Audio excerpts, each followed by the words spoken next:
on and tying in with these young stars as they make their way through their very early racing career. So this championship, through the course of 2026, it will take in 8 events. So one event they don't go to, or 3 events they don't go to, sorry. Cardwell Park, Assen, and they don't do the last Brands Hatch.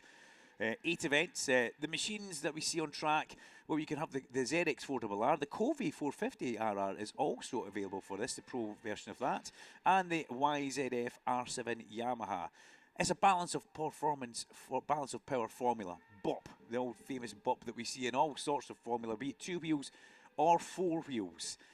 With machines, we're looking for them to get round about 54 kilowatts, so it's kilowatts in power. That's how we look at things. So kilowatts is kW and PS is the kind of European version of it. So 54 kilowatts up to 73. But this is the key part. It's for riders aged between 14 and 23. Okay. But there is an additional 2-year upper limit for female competitors, but 14 to 23, so it really is a junior championship. Unlike what we all kind of assumed that Sportbike was going to be, it was never a junior formula. Sportbike has gone through its national phase. The World Championship have taken it on to a World Championship status, and we have given it a British Championship status in the UK. But this championship on track, 1P Mobile National Junior Sportbike, is very much for 14 to 23-year-old. If you have a look at the bikes, you'll see there's colour-defining numbers and backgrounds to identify the manufacturer, exactly the same as we see in Sportbike. So it's nice and easy to tell what manufacturer is on what bike. But basically what we have on track is a mixture of the ZX4RR, which was the Super Teen bike. I was going to say the dominant bike in Super Teen. It was the only bike in Super Teen because it was the Kawasaki British Super Teen. And we also have the R7 Yamaha. Now, Jamie Hanks Elliott is back after a year in the Women's World Championship Series. And Jamie Hanks Elliott arrives back on a Rev to Race Hanks Racing R7. We also got Lewis Mullen. Now, some of these names you will very much be aware of. Ben Jolliffe, there's one for you. The Dunsley Heat Racing rider on a Yamaha R7. Ben Jolliffe steps up from what was last year, the R&G British Talent Cup. This year, rebadged to a different name because we have it as the R&G Moto 4 British Cup.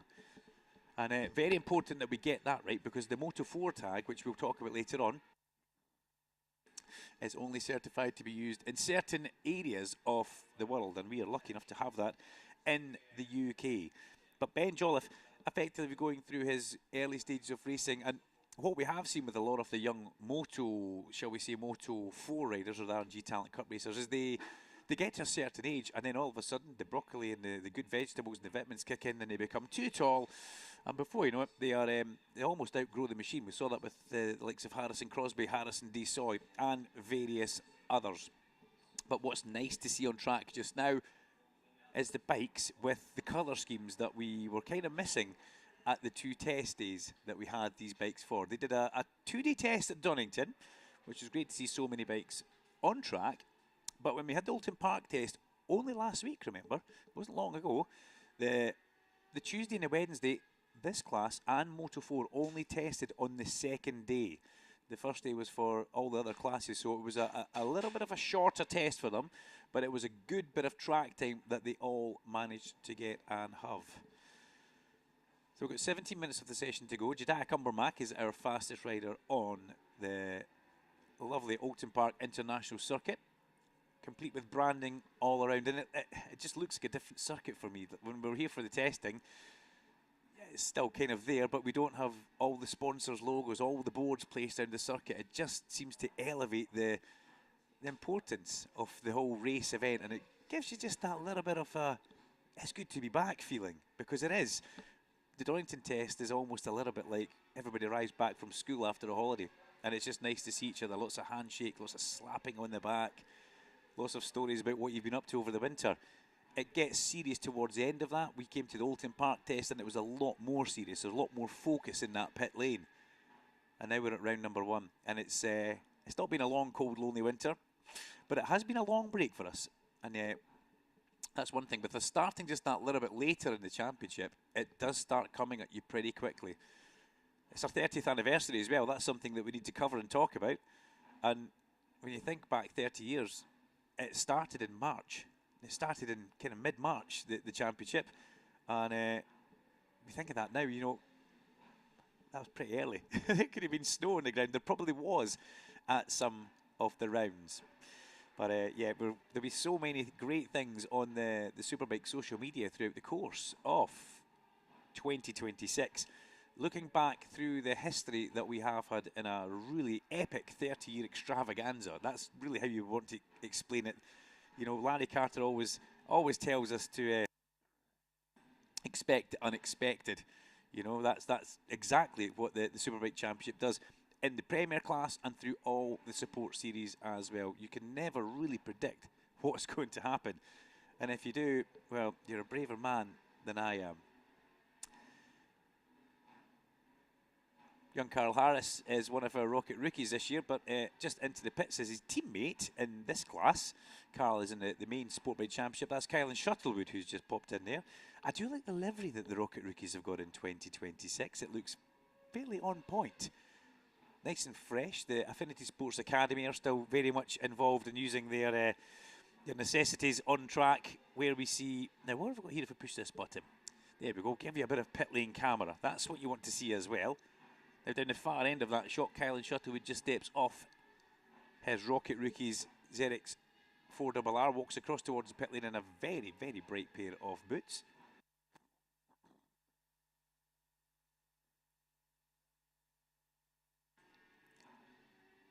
He's just wanting to have a bit of a look at the timing screens, which is very important to find out where you are and find out if what you're doing is correct. By this point, they'll already have the perfect gearing for the bike. Everything will be in the right window of operations, because they know the bike from 2025. They've done a test here, so they're not going to still be chasing too much, one would imagine, and not much has changed for the ZX4RR through the transition from Super Teen in towards Sportbike. Now, Scott Smart, I don't believe, is with us this weekend. He was with us at the previous couple of tests, keeping an eye on everything, in and out of garages with laptops, the MSV technical advisor.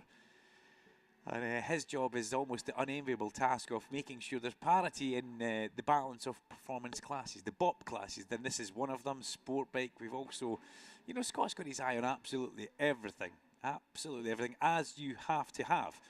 You cannot take your eye off the ball for 1 second. It's an important thing that every rider will always be able to say, I need a little bit more power, I need a little bit more of this or that. Holly Harris in the pits, just a quick pit stop for Holly on bike number 51. Very much looking like the Rossi Barnum scheme from last year. If you remember Rossi with his yellow and black fairings on his Yamaha. And she's riding under the FR89 banner, which is effectively Fraser Rogers. And Holly just having a bit of a chat with the team down there. Looks like she's still retained the little bit of help from Roger at Mastermac, which does go a long way.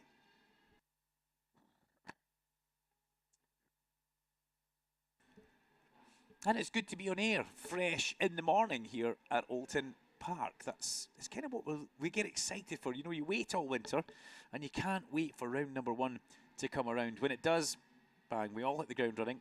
As I say, I arrived yesterday, and everything was already set up. The teams were here. TSL Timing had set up our commentary point for us down here, which Alan Hyde will join us later on today. And we'll also have Larry Carter moving into tomorrow. Alan will come and set up today and plumb in what is BSB Radio with Kawasaki, powered by Kawasaki for 2026. And if you're listening on TSL, we also have a live feed on YouTube. And that's got a couple of cameras. There's one camera right now which looks down the pit lane, so you can kind of see the action that's happening in pit lane. And then there's another camera, unfortunately, at this point back to me, so you can sometimes see me if I put that one on. But somebody did put a nice message in saying, as much as we love you, Dunk, could we see the pit lane? So that was taken and that was noted. But if I do get an interesting guest in here, such as we had at the last test day with John McGuinness, we have got a camera which we will definitely put on and capture any of the great guests that we get coming in to visit us at BSB Radio, powered by Kawasaki. We've also got some adverts which we'll run through on the YouTube feed as well. So we keep you very much up to date in sound and vision. Now, how good does that sound as we move into 2026? A step in the right direction for everybody involved in BSB. And we're going to thank Stuart Higgs for that one. He had an idea through the course of the winter. And the incredible team at MSV and MSVR, well, the cameras in here, we started at Donington with one small camera. And Wes, this Wescam, has just added cameras and various other bits and bobs. He's left me his laptop, which is the worrying thing. He's left me his laptop, so yeah, I could have a bit of fun with that. But Wes isn't a Mac man, so he was having a little bit of a moment this morning, but we'll let him off. Thankfully, Martin stepped in, saved the day, and renamed the basket. Whatever that means. Whatever that means. Jediah Cumbermack is the fastest on track by 0.3 of a second from Ben Jolliffe, with Isaac Mark in third and Kylan Shuttlewood in fourth. So Cumbermack and Shuttlewood both sit in the pit lane, and they are both part of the Rocket Rookies Kawasaki campaign. Then Marley McKenzie, the pace sitter throughout the course of our pre-season test. I don't think I can call April winter testing, because that's not winter. The pre-season test favourite and fastest has been Marley McKenzie, sits in 5th place, 1.6 seconds away. He is now on an out lap, just making his way around, as Andrew Irwin, who steps out from his garage down there. Yeah, it certainly is. Andrew out just having a little look at some of the bikes, watches Kylan Shuttlewood head out onto circuit. I like how the Superbike riders do pay particular attention to everything that goes on around them. They're not too focused on just looking at their own small area. Out surveying the pit lane, having a look at what the track looks like. Good to see that. Behind Marley McKenzie, though, we have got Jamie Hanks Elliott, who does return to our paddock, and we're delighted to have Jamie Hanks Elliott back. For those of you who are of a kind of sidecar fan base, you'll recognise the helmet design that Jamie wears. It's very synonymous with the Hanks Racing family. Then we've got Mason Johnston in 8th place. Now, this is a really exciting time, because Mason Johnston, if you remember him from the BMW F900R Cup, he was a front runner at that. Took a bit of a tumble at Thruxton when he was right at the sharp end, and took a bit of time off, I seem to remember, after that. But Mason Johnston, extremely fast young man, very young as well, fits into this championship incredibly well. He could be somebody who we will very much need to keep our eyes on. Bike number 88. Look out for Mason Johnston, the man from Huddersfield on the Dursley Heat Racing Yamaha R7, teammate to Ben Jolliffe. That's going to be an exciting, fast little team, which I think you'll see them making so much quick progress throughout the course of 2026. A couple of bikes rumble down pit lane to head back out onto circuit. Jamie Hanks Elliott, the second one, and 42 leads out onto track. But that is Ben Jolliffe, complete with white fairings. No actual painted race fairings for Ben yet. That's still very much work in progress and in the pipeline. Lewis Mullen makes a big improvement. If you're watching the live timing, you'll see he's just moved up 5 places. And you can tell that by the green arrow, which is next to his name, with the 5. That's a 5-place improvement for Lewis Mullen. And an even bigger improvement to go up is Laken Payne on the LP41 Racing ZX4RR. He goes into, where's he gone? He's gone down to 4th now. He was 3rd, because that man who has been the pre-season pace setter has gone fastest by 0.2 of a second, almost 0.3 of a second, Marley McKenzie. He puts a 1:49.728 lap in. And Marley McKenzie puts himself right at the sharp end, making his way back out onto track as Jediah Cumbermack. It looks like he's got a brand new front tyre in that Rocket Rookies ZX4RR. It still had bits of sticker on it as it was making its way down the pit lane. Speaking of pit lane, who is that we see? As we'll have a little bit of a look through the binoculars. Luca Wilkinson, the Sutton Coldfield rider, heads out on the Speedy Freight NW Racing ZX4RR. And these youngsters always like to try and put in as many laps as they possibly can, get themselves into rhythm and get themselves going for the weekend, because as I said, this is their only free practice session of today. The next time they come on track will be the qualifying session for this championship, for this brand new 1P Mobile National Junior Sportbike Championship, qualifying just at the start of the afternoon. To give you a precise time, it's 1:40 to 2:05. So they try and get themselves in as much of a rhythm as they can with 6.5 minutes of the session remaining. Not much activity in the pit lane, as you can see, everybody more or less on track if you're watching the live timing. Jamie Muir does appear to be in pit lane, but as I say that, rumbling his way down the pit lane on his number 23 Rocket Rookies ZX4RR. The man from Gisborough makes his way out onto the circuit. Jamie Muir, the son of Sean Muir. And Jamie really does take his time and get to know things before he puts too much, I'm not going to say effort in, that's completely wrong, but he's very cautious about how he approaches things. His first year in Super Team was just a little bit of a toe in the water, and he never really put his foot wrong too many times, but the speed and the increase is definitely coming. And then to find himself in the Rocket Rookies camp, you know, mentored by the great Ron Haslam and Leon Haslam, it really doesn't get any better when you think about it. And it's something that a lot of riders would be absolutely delighted with. Absolutely delighted with. Rider just making his way out. Finn Harrison. Abergelly, man, on the Rocket Rookies. Now, the helmet that Finn Harrison's got, I was just watching it coming down pit lane there. It's a bit of a retro throwback to almost a Nigel Mansell helmet. That's quite cool, that. Finn, if I'm not mistaken, does have a pretty good background when it comes from four wheels as well. But keep your eyes on that number 38 Rocket Rookies. Tell me if I'm wrong. Tell me if I'm right. Do you think that also looks a little bit like a Nigel Mansell throwback? I'm talking quite a throwback now to the days where Nigel Mansell used to race for Colin Chapman's Lotus team. So there's something you can maybe look up online. Isaac Mark has gone to the top of the times though with a 1:49.564. That's a tenth of a second faster than Marley McKenzie. Jedi Cumbermack third, Ben Jolliffe fourth. So Kawasaki, Kawasaki, Kawasaki, Yamaha. So the Yamaha is very much in there, very much at the sharp end. Fifth place, 72, Laken Payne on his Kawasaki. And the times are changing so quickly. McKenzie repays the favour to Isaac Mark and goes ahead with a 1:49.414. The young Isaac Mark's another one that I do like to keep my eyes on. The young Balamoney rider on Steve Brogan's powered by DKS Drilling. And Isaac got himself in towards the Super Team Championship. Again, like Rory Creeth and various other riders, dipped his toe in and just got better and better and faster as the year went on. I think for young Isaac, having Steve Brogan as a mentor guiding him along his way is something that really is properly good. Brogy, a renowned figure in the paddock, and does like to bring on young riders and give them a good future. He's done that with Carl Harris. We've seen that 2 or 3 years looking after young Carl Harris, and Carl has now left and gone in towards the Rocket Rookies, but he's had a good, solid, sound education in the hands and the awning of Steve Brogan, which we like to see, and we want to see that. Luca Wilkinson just crossed the line there in towards turn number 1, chased by Finn Page, who makes another return. Finley Page, he's badged in the programme, but I know him as Finn. Finn Page Racing. And if Finn's here, that means Dad Scott must be here.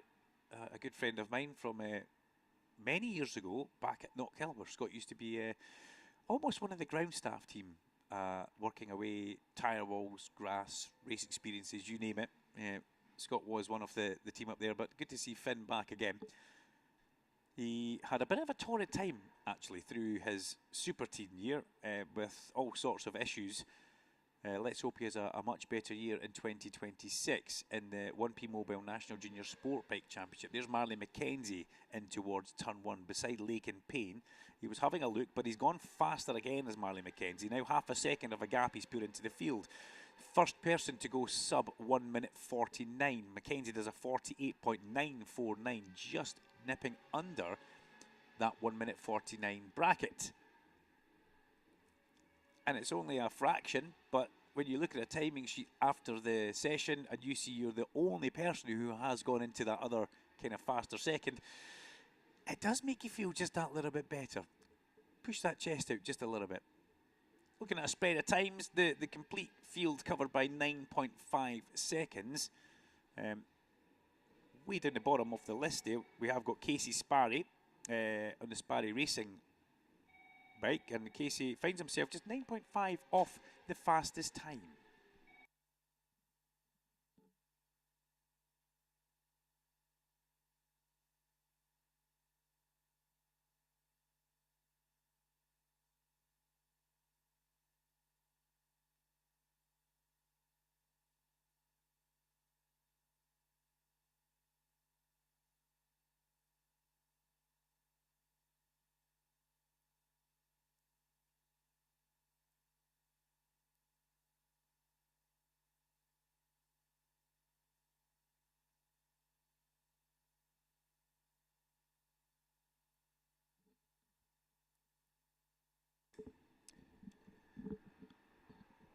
Sorry about that, just to do a little bit of housekeeping in the commentary box.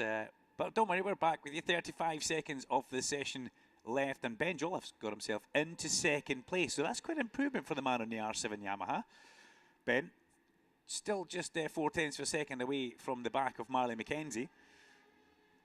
But Kawasaki, then Yamaha, showing that the kind of base parity in these bikes is very much there.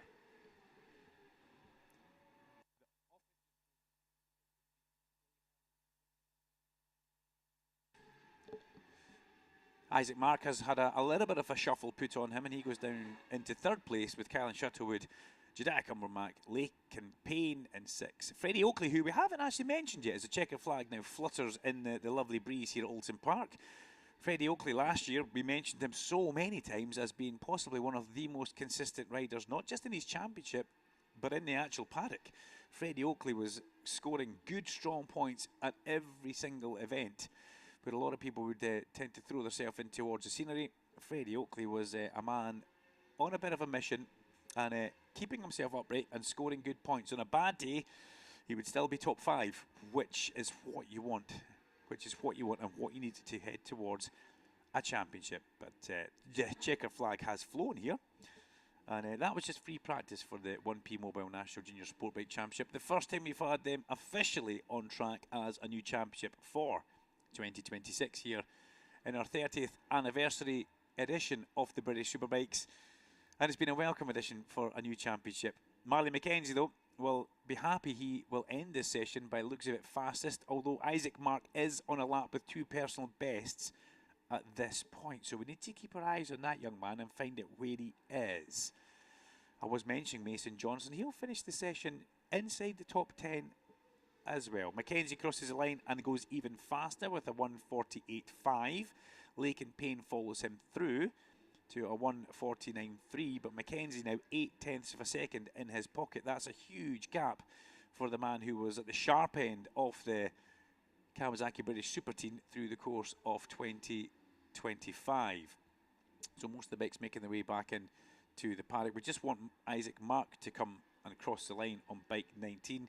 He does so now. No improvement. It was a good middle part to the lap for Isaac, but in fact, has he come in the pit lane? No, he's gone through, but there hasn't picked up the transponder actually. Anyway, Marley McKenzie fastest from Lakin Payne and Ben Jolliffe, with Isaac Mark in 4th place. Kylan Shuttlewood a good 5th place with Jedediah Cumbermack in 6th. Nathan Johnson, Rory Creeth, Freddie Oakley and Lewis Mullen our top 10. The bikes make their way back towards their awnings in the paddock area. Next session will be the R&G Moto 4 British Cup, and that's at 9:05. So don't go too far. We will be back at Oulton Park.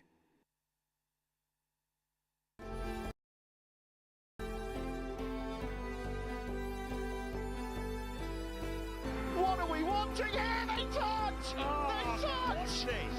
The winner takes it all here in BSB. There was a bump there from Kyle. Tommy's coming as well. It's going to be a run to the line. Prize Wells ring home. Kyle Ryan is the BSB champ for 2024. He had to wait a long time to get his hands on the BSB trophy in 2024, but it's back-to-back British Superbike titles for Kyle Ryan.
Carol Nash, one of the UK's leading motorbike insurance providers. Whether you ride a classic, a custom-built model, or a superbike, we'll get you a tailored quote in minutes. For over 40 years, we've been protecting bikes, and with 2 levels of cover to choose from, we've got your back. What are you waiting for? Get a quote at carolnash.com or over the phone today and be automatically entered into a prize draw for a chance to win a Yamaha R7 worth over £9,500. Don't miss out. Get a quote today.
Speed.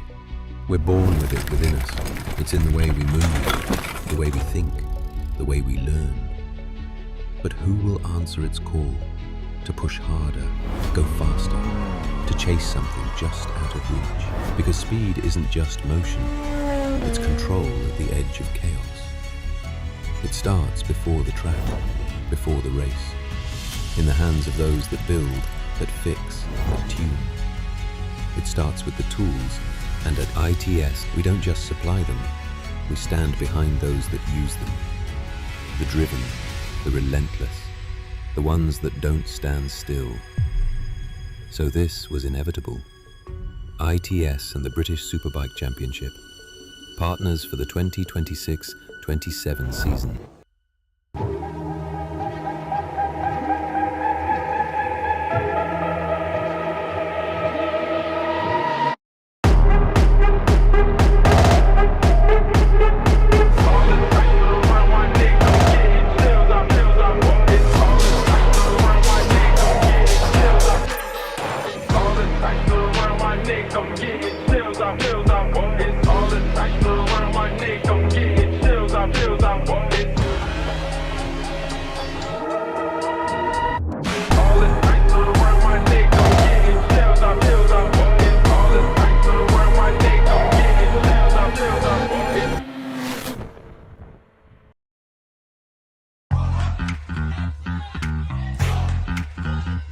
It feels good, man.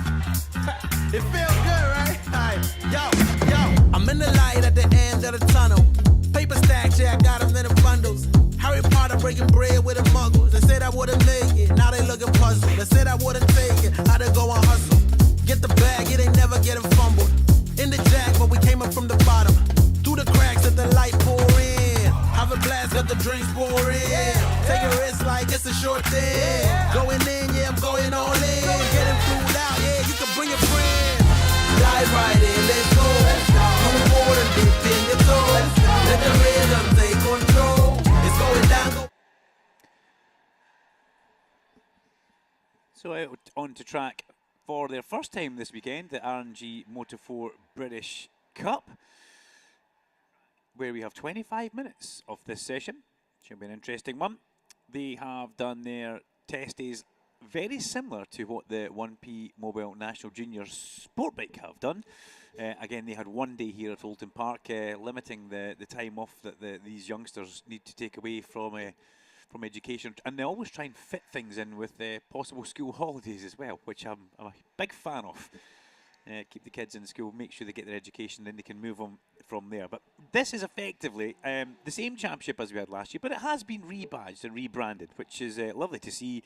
The R&G Moto 4 British Cup, and I do like the branding. It is very much part of the Dorna sanctioned events. It's run under a Dorna umbrella. there is an opportunity to progress via the road to MotoGP as well. So these youngsters that are 14 to 17 years old. Now, here's a question for you, and this is quite an interesting one. See if somebody can message in how many of our, shall we say, Superbike stars and Supersport or any other class have come through here. When you think about it, I can tell you one that sticks to my mind is Storm Stacey. And I know that because the chief timekeeper, Richard Evans, has the Storm Stacey Yorkshire Tea Talent Cup bike as his screensaver. Now, I said that's a nice bike. He goes, it's just because it's Yorkshire Tea. And I can agree with that, it's fine. But go on, have a think. How many of at least our Superbike class came through the Talent Cup? That's something for you to maybe have a little look at, and could be quite interesting to find out. Who's up to speed with that? Good morning to Paul Clarkson and Kirsty Lawford. Thank you for sending in a message, guys. Thank you for watching on the YouTube stream. It's nice to know that you are listening in. And Amber Manning as well, who thinks she has now found it. There you go. We'll leave it at that. Whether there's a bit of a delay for where she is to actually finding it, I don't know. That's Charlie Spud Nesbitt, who's just walked out into the pit lane with his new Tag Honda gear for 2026, having a bit of a survey up and down to make sure everything's okay as the Talent Cup riders. No, they're not. The Moto 4 British Cup riders get themselves on track and up to speed. There's lots of talking points in this championship as well, because if we have a little bit of a look back at the last test day we had for the combined classifications, it was Ryan Frost who was top of the times. Now, that's no real surprise. Frosty should be a hot championship favourite for 2026. But then you say that, and then you look at everybody else around him. Jack Dunnaby was hot on his heels. There was only a tenth of a second separating Frosty and Jack Dunnaby. And last year, our extremely impressive rookie Jack Dunnaby comes into his second year. I think they call it a sophomore year in the Americans. I'm not 100% sure why, but he comes into his second year. But we don't have a reigning champion for last year. Ethan Sparks, who took the championship, if you remember, here at Oulton Park in fine, triumphant style. That was another one of our incredible 2025 rookies. The talent that comes through here is sensational.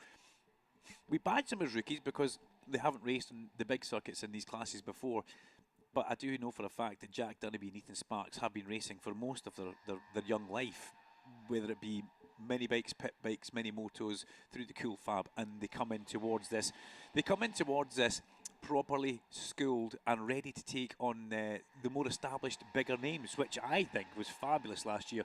And quite a few times, Larry Carter and myself and Alan Hyde all commented on how impressive these rookies are. You put them in the good teams in these paddocks. Now, every team in this paddock is good, whether you're a Cavara Projects rider or a City Lifting, or you're with Gary Wilson, or you're with the MLAV team. They're all good quality teams. But they find their feet, and you see them grow through the year. But Frosty was fastest in the pre-season testing from Jack Dunnaby, with Clayton Edmonds in third place. So that was an MLAV Fibertech Honda fastest, from a Cavara Projects bike in second, and in the City Lifting by RS Racing in third. Then it was Marco Holt. The Marco Holt bike number 37, another new face, or new name, but he comes into the City Lifting and RS Racing banner. And Marco Holt will be somebody we need to very much keep our eyes on. Along with the next couple of names, Mason Foster, who we know, Jack Burrows. Then 8th fastest or 7th fastest in combined times was Harrison Day. Now, this is an interesting one, because for those of you who know who Josh Day is, this is Josh's son. Now, Josh was a proper good fast rider, whether it's Supersport. I remember being epic in the Ducatis as well, but Josh Day, proper rider, fast rider, and now Harrison's here. Harrison is absolutely tiny. He looks like Ethan Sparks, a different set of leathers, but smaller, if that's even possible. It will be interesting to see how he gets on. Very, very interesting to see how young Harrison Day gets on. Josh's dad also paints all the bodywork for the FS3 AGN Steelstock Bemota team. So he has been very, very busy. And I think it's DO Race Paints, if I'm not mistaken. Josh can keep me right on that. He was in race admin this morning when I was popping in there. I picked up a programme for myself. I picked up a programme for Sir Al. The programme put together by none other than Larry Carter and the good people at MSVR. Pick up your programme. Make sure you do. It's the official McCam's Race of the North souvenir programme. It's like a spotter's guide. It's everything you need to know about this event and the championships that are racing. You can do a little bit of homework and find out exactly what makes up the championship, such as the age limits, the weight, the power. It's all very much there, and it's in that programme for £8. You want to grab yourself one of those. So I've got one for myself, and I got one for Alan Hyde. But when I was doing that, Josh Day was in there, I think just collecting a couple of extra passes.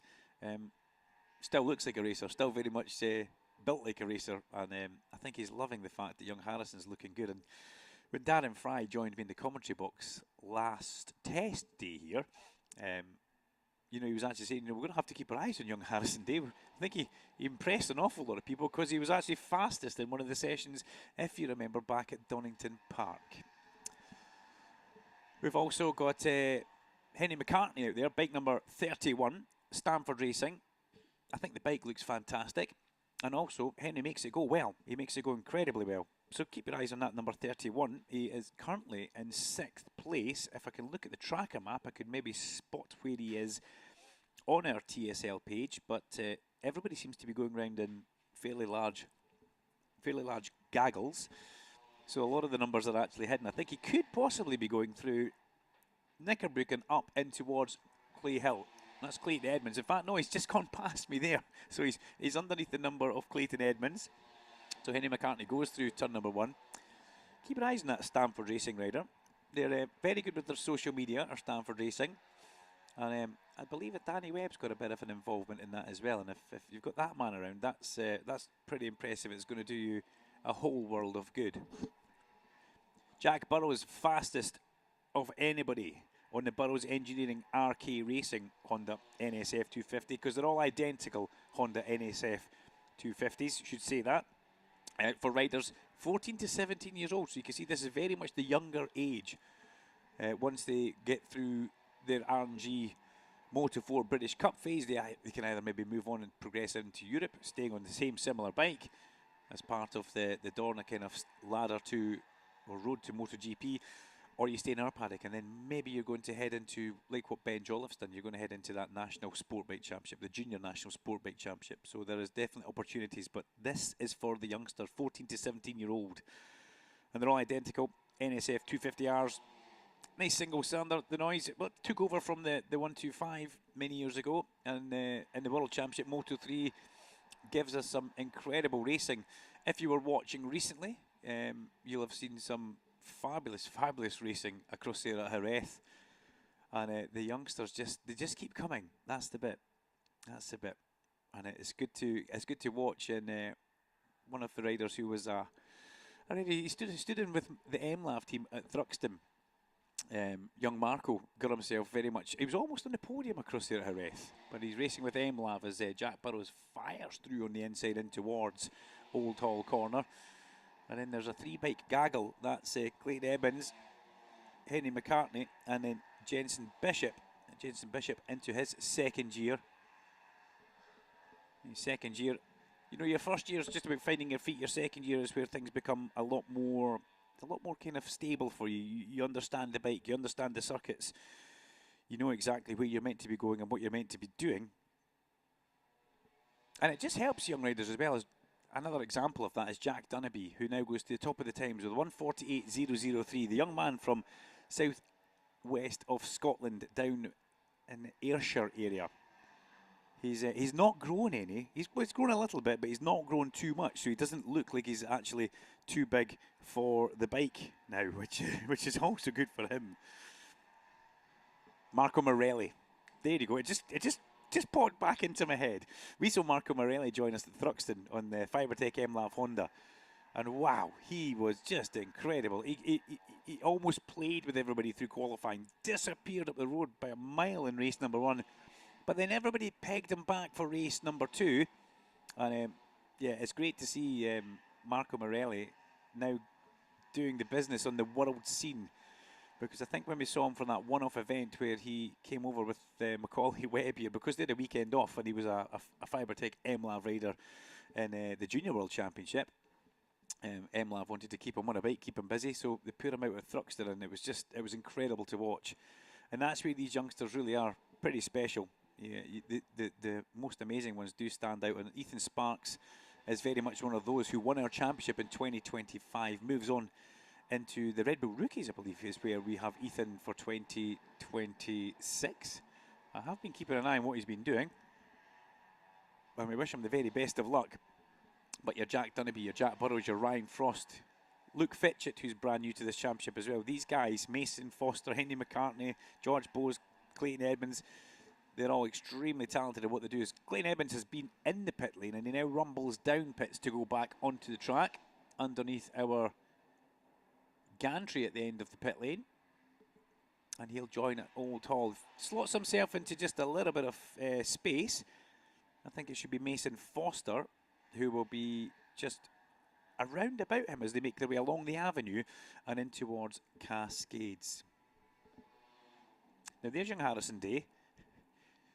I don't know if you can say pint size. Are you allowed to say that? That's maybe not ideal, but he's a tiny figure. He makes the Moto 4 bike look enormous. And that's a skill in itself. It's not easy to do that. It's a very difficult thing because it's such a small bike. But young Harrison, he's out there. He's got the very bright paint job, as you'd expect from Father Josh Day, that will all be put together very, very well, and it looks great. And I'm a big believer, if it looks good, you are guaranteed that it's going to go good. And he does look good, and he goes fast. Right now, Harrison Day finds himself in 12th place, just behind bike number 78, which is Joshua Williams, one of our Dunsley Heat Riders. So he's not too far back off. There, he's just outside the top 10, which is a pretty impressive run. Let's give a shout out to Taylor Humphreys as well. Tyler Humphreys, sorry. Tyler is in 13th place on bike number 19. Tyler Humphreys from up my neck of the woods. I know Tyler from racing in local club events at Scotland for the KMSC at Knockhill, going whether it's clockwise or anti-clockwise. But a young man with great ambition, great hope from, I think it's Dundee is where we find him coming from. And the boss is down in the pit lane. Series director Stuart Higgs just popping out from a Superbike garage, making his way back up pit lane. Enjoying this bank holiday sunshine, I would imagine. And keeping an eye on the Moto 4 British Cup on track. And popping in and out of garages. Some of the Superbikes getting themselves pushed up pit lane. They're going to the technical inspection for scrutineering. And a big improvement for Henry McCartney. He goes up into 5th place, up 2 places. Goes ahead of Mason Foster and Luke Fitchett. And Fitchett, well, Luke's dad, Duncan, great name by the way, brilliant name, really strong name, like that one. He sent me a lot of information in the winter, which was really helpful for us as a commentary team on BSB Radio. Myself, Duncan Vincent, Larry Carter in the pit lane, giving us insight through the races in the pit lane, doing the grids and doing the podium. I was going to say old Scoop, but I'm going to say Scoop is a busy man down there, and that's his natural habitat. And then Alan Hyde up here anchoring BSB Radio in the studio, powered by Kawasaki for 2026. Great to have the green team back, Team Green back on board with us.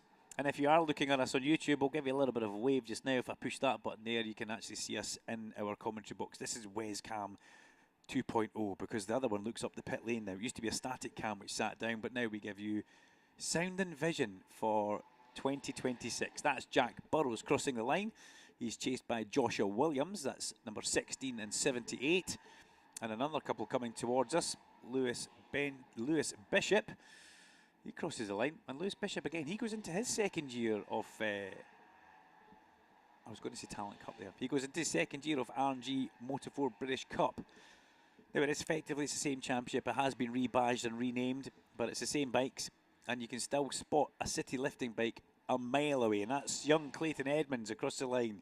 Where does Clayton go? He goes up 6 places and puts bike 64 into 6th with a 149.421.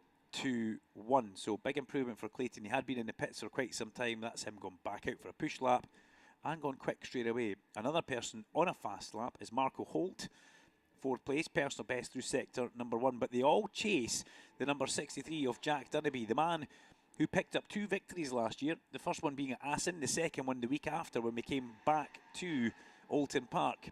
He took his first victory in this paddock in the second race at Assen, which was a little bit iffy conditions, but then Jack backed that up with a really good, strong result here, picking up another victory at Oulton Park. And I do know that he was looking forward to coming back. I can just see him down the pit lane. Let me see if I can change that.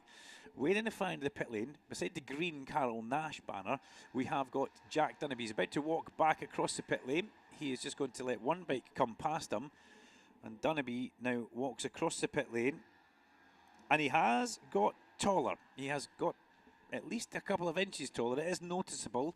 One person that will notice this will be Scoop when he interviews him tomorrow, because instead of looking down at young Jack, he'll probably looking into his eyes as Henry McCartney goes back out. Lovely, lovely paint job on that Stanford bike, and the helmet paint job as well, as everybody seems to have upped their helmet game this year.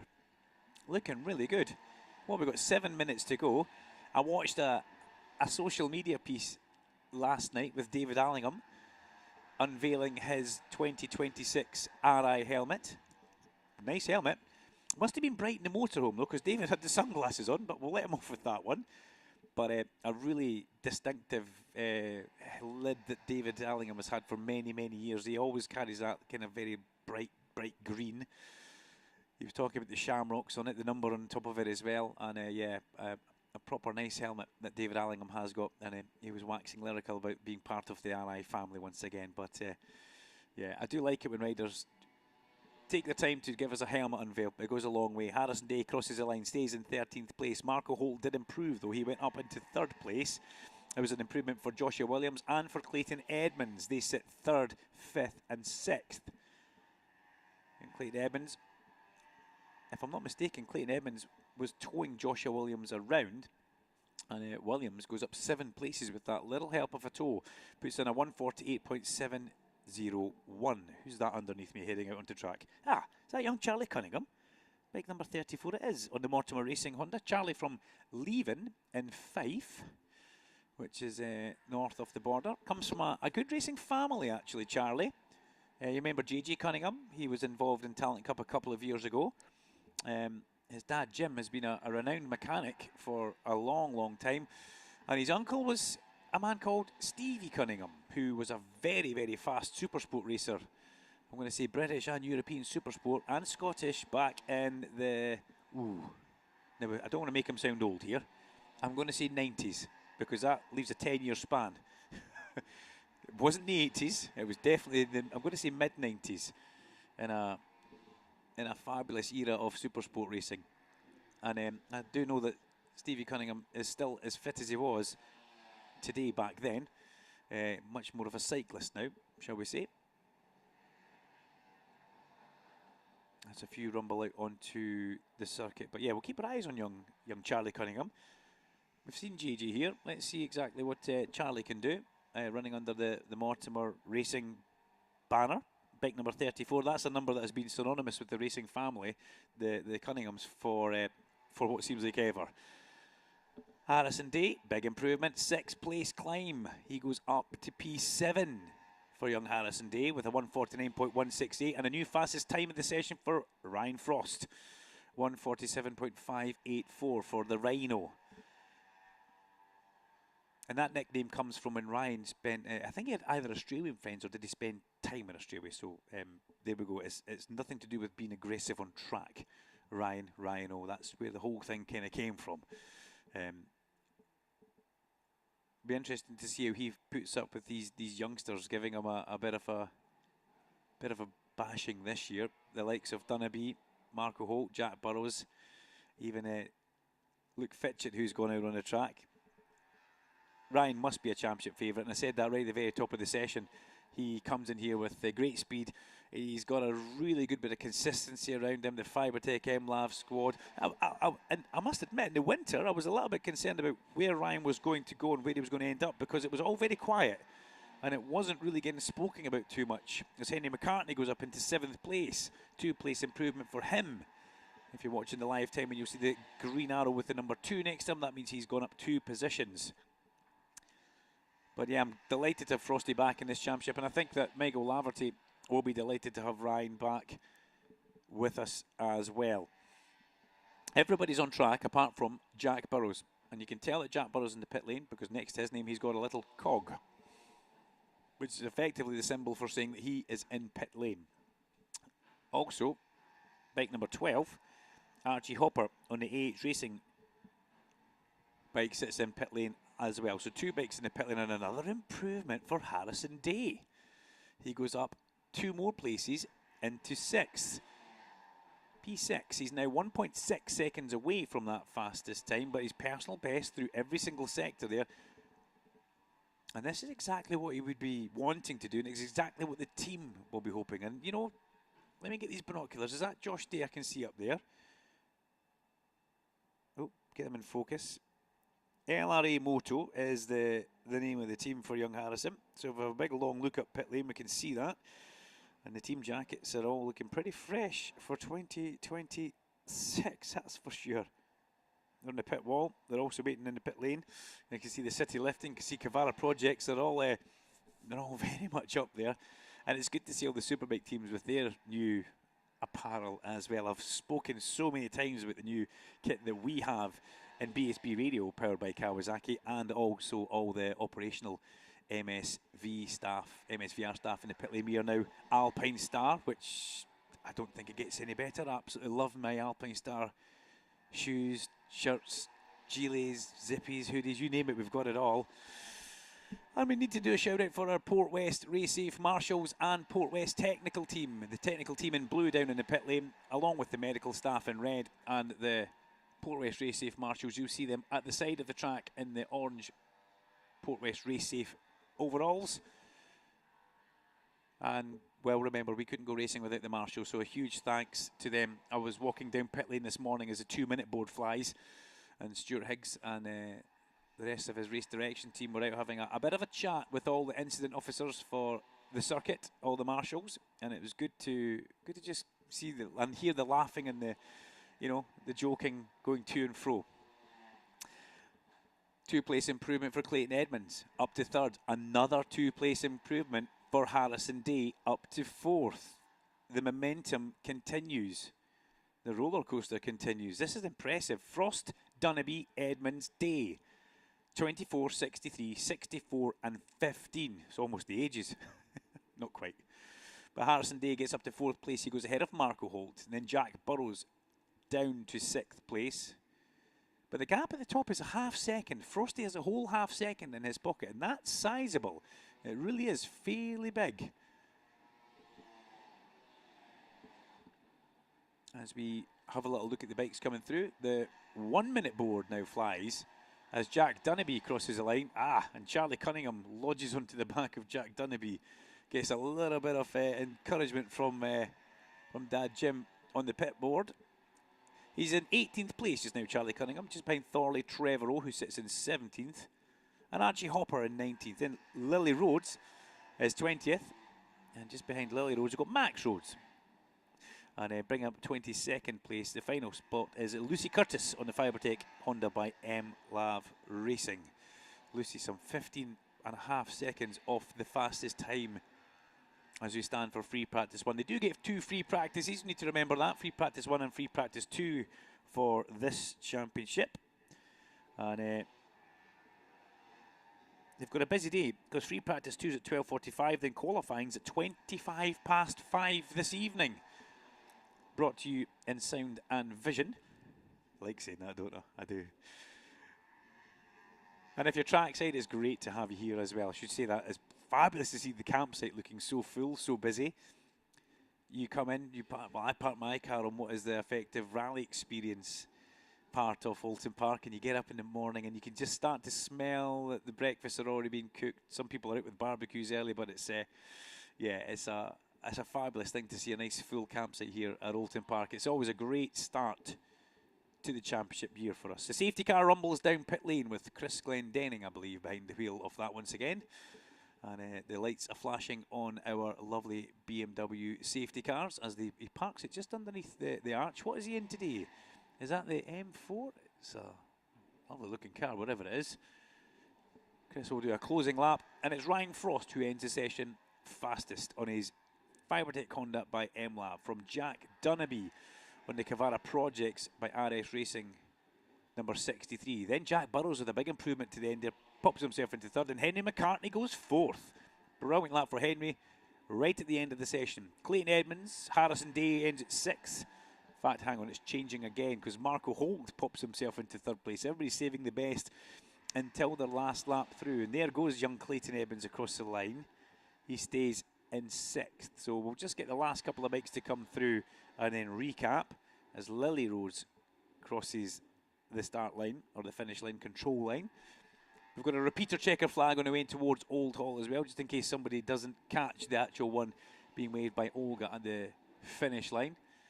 And there's also the very high intensity FIM, FIE light panels around the circuit with a checker flag flying on that. So Frosty, Dunabee and Holt's your top 3.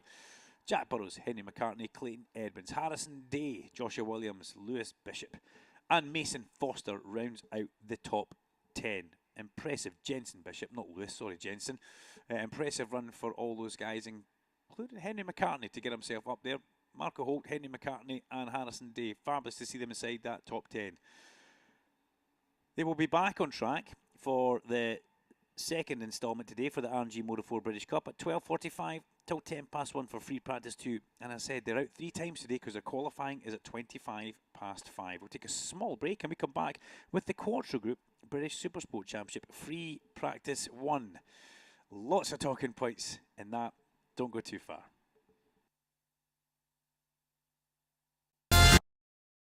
Let's go. No more than dip in your toes. Let the rhythm take control. It's going down tonight, yeah.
You may have seen the McCams logo at your local motorcycle dealer or workshop.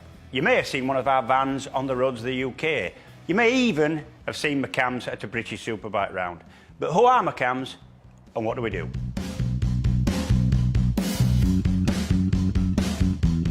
McCams is one of the UK's largest accident management companies, helping motorcyclists every year to get back on the road after a non-fault accident. So what is a non-fault accident? Well, as the phrase suggests, it's an accident that wasn't your fault. You may have been hit at a roundabout or a junction. You may have been hit from the rear at a set of traffic lights, or your bike may even have been damaged whilst parked in a car park. If you've called us instead of your insurance company, or your local garage has given you our details, if McCams can help you with your claim, we aim to get you back on a motorcycle within 24 hours. You may need your bike to commute to and from work. It may be your only form of transport. It's not all about the bike though. What about you? You may have been injured in the accident. But don't worry, call McCams and we can help. Now you know a bit more about McCams. So if you have a non-fault accident, call McCams or visit your local motorbike shop.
With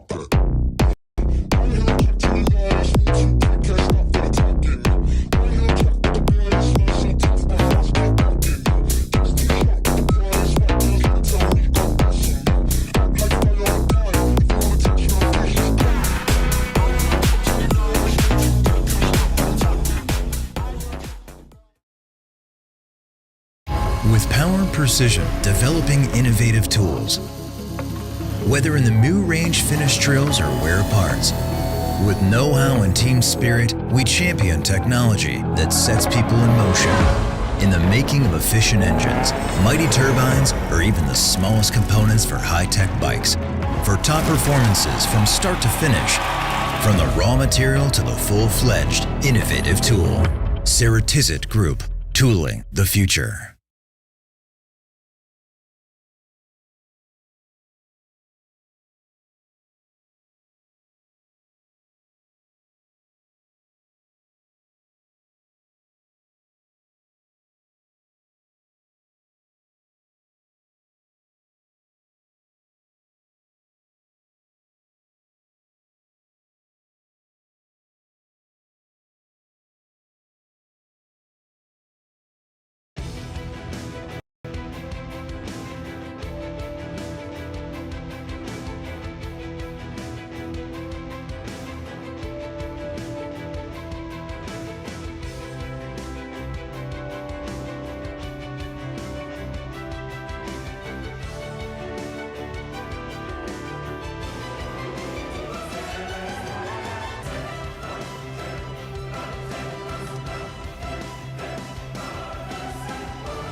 Superbikes are just what the name suggests.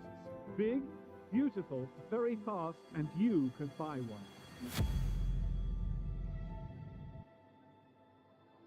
At this point, Terry Ryan has 29 riders in front of him, and he'll be battling his way through the pack. A hard job he has. And Neil Mackenzie is all in, as I say, so Mackenzie's making a late dash at the chicane. He's got it. Mackenzie's there. He is leading now with just, oh dear me, over the curve goes Mackenzie. Reimer back in front. Jamie Whittam grabs second. Neil Mackenzie got it all wrong. Hayden leads. Watch Reynolds though. Is he going to make a play for the inside? He's going round the long way, John Reynolds. Round the outside of Hayden. And there's no room for Hodgson. But Reynolds has got it. Hugging the back wheel of, oh, he's touched. He hit Neil Hodgson. There was a bit of elbow bashing there again. Sons hard on the outside. Oh, it's another contact. But miraculously, Chris Walker stayed on. They're both in the gravel. That's at everyone's fault. Oh no! The Suzuki has let go. The Suzuki has blown. Chris Walker can never bring that home. There will be an oil flag up. Look at him there. The poor guy's in tears. Flicking it through on the infield again. Oh, they're down. Hislop. Hislop is down. That's an immense crash. He hit the back of Reynolds. He manages to pull it down here. He is going to take the race win. I don't think that one is going to be out of bounds. Oh, yes, he is. Maybe it's, well, I tell you, on the line. I tell you what, I'm monitoring. Kianari. They've given it to Kianari. Kianari by 4,000ths of a second. The punishment. Here he comes up the inside. Oh, he's messed it up. No, Howard Crowe, Andrews. He's taken Andrews down big time. Tommy Hill takes another drive up the inside into the chicane. What heroic racing. They go for the line. They're going to be hit, they're going to be Hopkins, and they cross the line. Hill!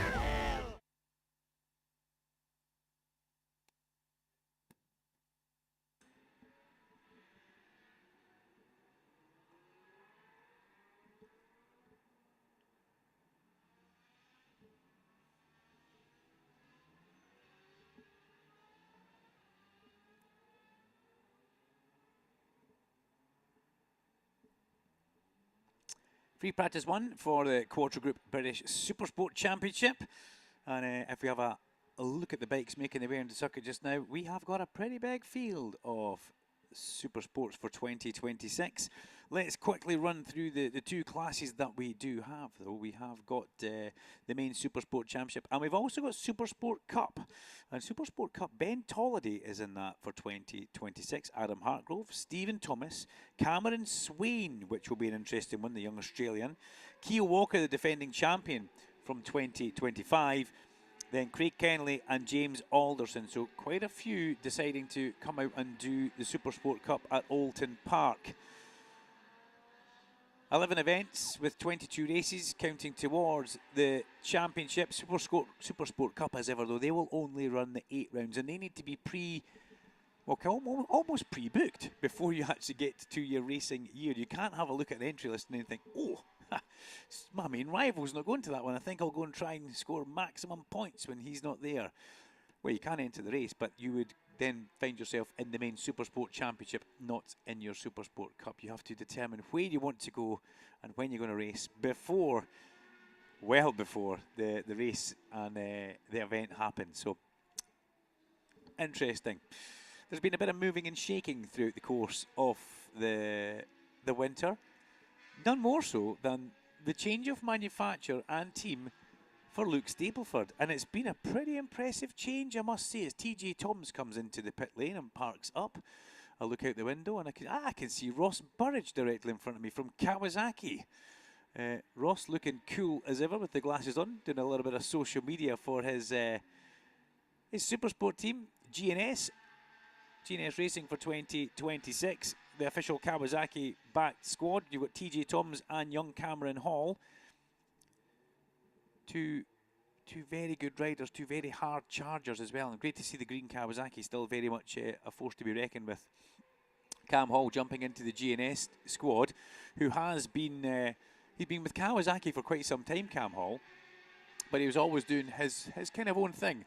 Remember the black and luminous pink Nationwide Electrical backed campaign which he put on last year? Well, Nationwide Electrical stay on board as a sponsor for Cam Hall, but he finds himself under the GNS Racing umbrella, and TJ Thomas put in some real spirited performances on that bike last year, and for those guys to pick up the Kawasaki UK backing, I think that's fabulous. TJ was a little bit worse for wear at the test, though. I have to say that he was a little bit sorer than you would imagine. And he says, unfortunately, Duncan, that's what happens when you face plant yourself off a motocross bike. Goes without saying. It's not really ideal for one's health. So TJ was a little bit sore, but that was better part of a week ago. I would imagine that he's young. He will heal a lot quicker than I will, put it that way. And he'll be back up to speed.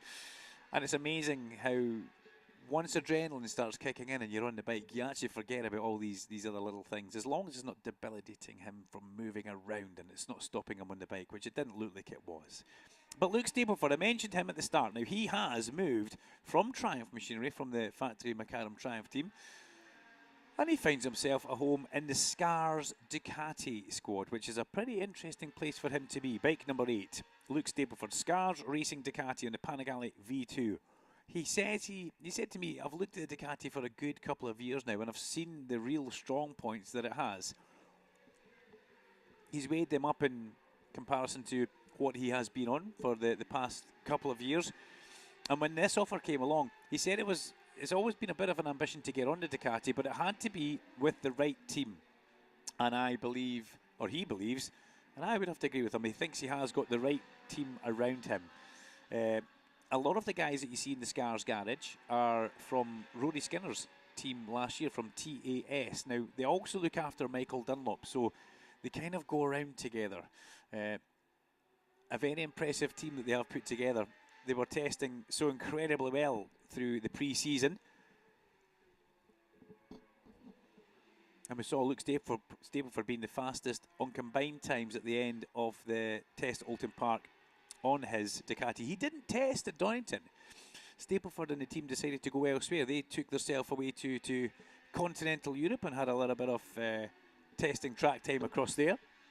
And they found that it was beneficial for them to then come back and do some track testing here on the circuit that was first on the calendar. But they didn't do Donington. They were, I think they were actually at Mugello, of all places, enjoying some rain, as they actually did.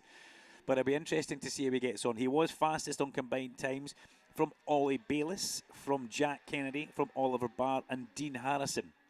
Now, I did say there had been some movers and shakers. The other movers and shakers, well, Ben Curry goes from Ducati to Yamaha. He goes from the Moto Rapido garage, moves a couple up the pit lane, and he finds himself now in the McCams Raceway garage on the beautiful, beautiful R9 Yamaha, alongside Harry Truelove. So that's a pretty strong, interesting lineup that we've got. And to see these bikes now here in this championship is another good thing as well, to see the R9. As I have a look way into the distance, I can actually see the Port West Race Safe Marshals and Keogh Walker standing at the side of the track. So that's not ideal, just at Deer Leap. So it looks like Keogh's had a slight issue coming up Deer Leap. He's now walking away from the bike. He leaves it to the Marshal. That's just as you come into the lodge, the last corner, and before you come up the hill. So that's a great shame. With 22 minutes of the session to go, it looks like Keogh has a little bit of work, but he can get back to the pit lane from there, and then Dad Clint can get to work on that bike and see how we go. There goes Luke Stapleford. First time I've seen him in the Scars leathers. We've seen him a lot on track in his old Profile Logistics leathers, and they're quite old. And the bike was purely black, but the bike looks absolutely fantastic as he made his way in towards Old Hall, and he is fastest on the screens as we see. There was a message that popped up there that unfortunately it was Keogh Walker, number 81 Fowler at turn 17, just Deer Leap. So unfortunately Keogh has slipped off and gone down. I could just see him standing at the side of the track with the Port West Race Safe Marshals, but that's now all been cleaned, dealt with and put away, which is how quickly the Marshals operate trackside. That was a triumph on the overrun there. That was Mr. Billy McConnell. Isn't it great to see Skippy in this class? When the CNL Fairburn Superbike project came to an end, Billy was in a bit of limbo, wondering where he could go and what he could find. And he just did a little bit of social media just yesterday and announced that he will be riding this weekend as the Factory McLaren Triumph Rider. I think it's fabulous, really, really good. Skippy, who had a pretty successful Supersport, or great time in 600s. Remember going back to the Virgin R6 Cup, that wasn't just yesterday. So I think it's good to see Skippy back in this class. He looks good, he looks mean, and he looks pretty hungry and ready for it as well. So we welcome Billy McConnell back into the Supersport Championship in 2026 at Oulton Park. Ben Tollery comes into pit lane. Let me flick it back from my camera up to the pit lane one. Nice to say hello to everybody. Ben Tollery right down the far end of pit lane. And I think that's also Mikey Hardy who we see in the pit lane.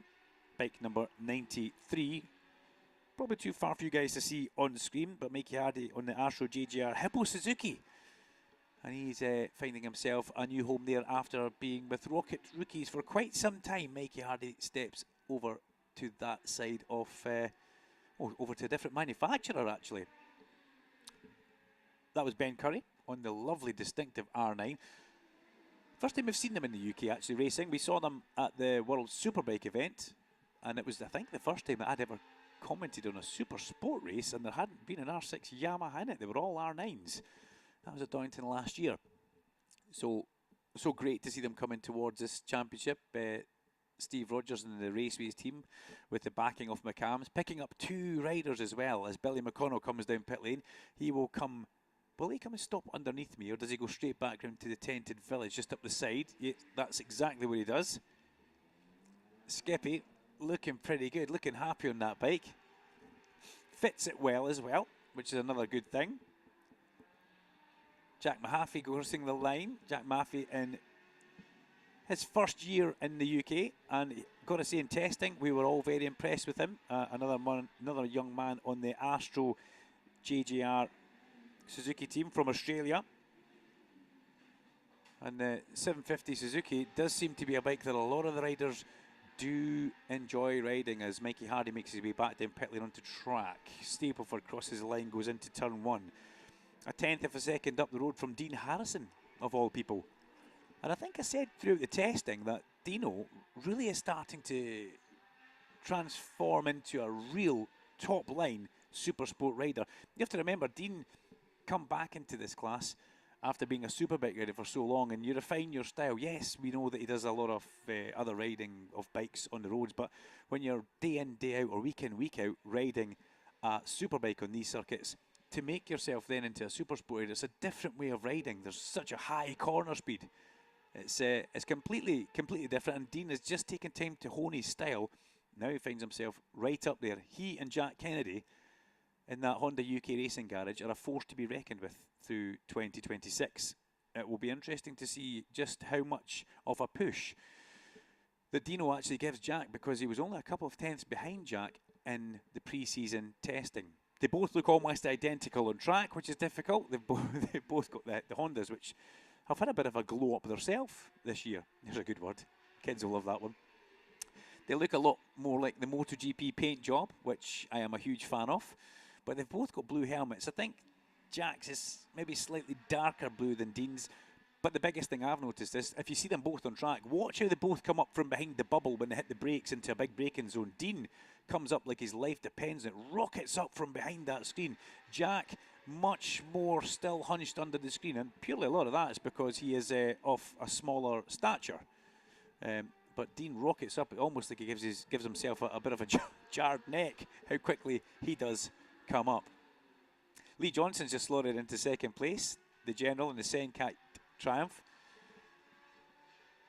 8 tenths of a second behind Luke Stapleford. That's a chunky gap for the general. And number 29 exceeding track limits at turn 1 track lap time has been cancelled. And that's Lucas Brown, former RNG Talent Cup champion. Now, track limits that are being monitored, well, they get monitored everywhere, but the actual real monitored zones are the exit turn 1 Old Hall that Billy McConnell's about to go past as he leaves the pit lane. The exit of Old Hall, if you go across the red and white onto the green, ping, your lap will be cancelled. If you do the same going through the exit of Cascades along Lakeside, across the red and white curb onto the green area, ping, you'll have a lap time cancelled there. And the other place is the exit of Lodge. As you go wide again across the red and white onto the green, you'll expect the same thing before you come up Deer Leap. You will have a lap time cancelled. There seem to be areas where, or they're deemed to be areas where you will gain an advantage by running wider and carrying a bit more speed. So there we go. Plus, it's also basically it's out of bounds, so you're not allowed to use that. They have very high intensity CCTV cameras monitoring everything, and top line Port West Race Safe marshals also, who can spot everything, absolutely everything. As one of our MMB Ducatis comes into pit lane, that's young James McManus.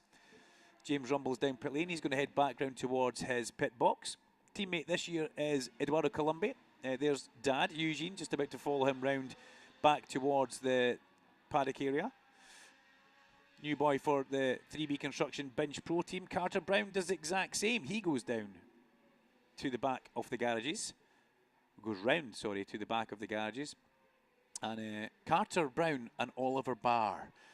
That's an interesting lineup. It really is. Both a little bit loose, shall we say?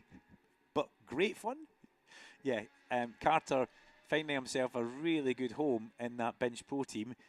He has had a little bit of Ducati experience because we saw him getting on the JDM bike, Josh Davis Motorsport Ugly & Co Ducati, towards the mid to end of last season. So he does know what the Ducati Supersport bike feels like.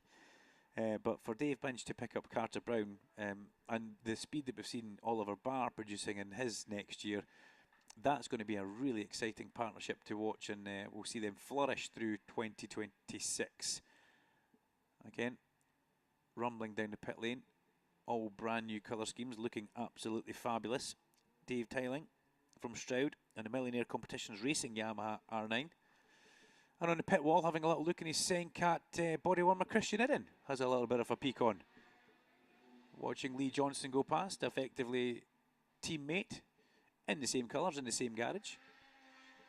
And the General on the Supersport version of the team's bike. Here comes Oliver Barr. We've got a black RI on Oliver today. He has also got a very painted, distinctive paint job on his helmet. It's like he's just drawn it with pencil and come up with all sorts of fancy ideas. Almost like a comic cartoon strip. I do like Oliver's helmet choice and helmet design.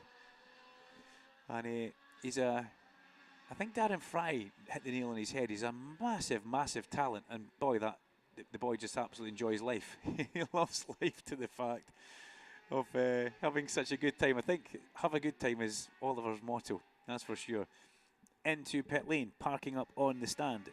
Joshua Bannister, Nuneaton and Dunsley Heat Racing GA6R 750. Josh Bannister from Moto 3, we've seen him move up, or Moto 4, we've seen him move up into this championship. Stepped onto the Astro JGR Suzuki last year, and this year he's on the same bike but in a different team, just having a bit of a chat with the team in the pit lane.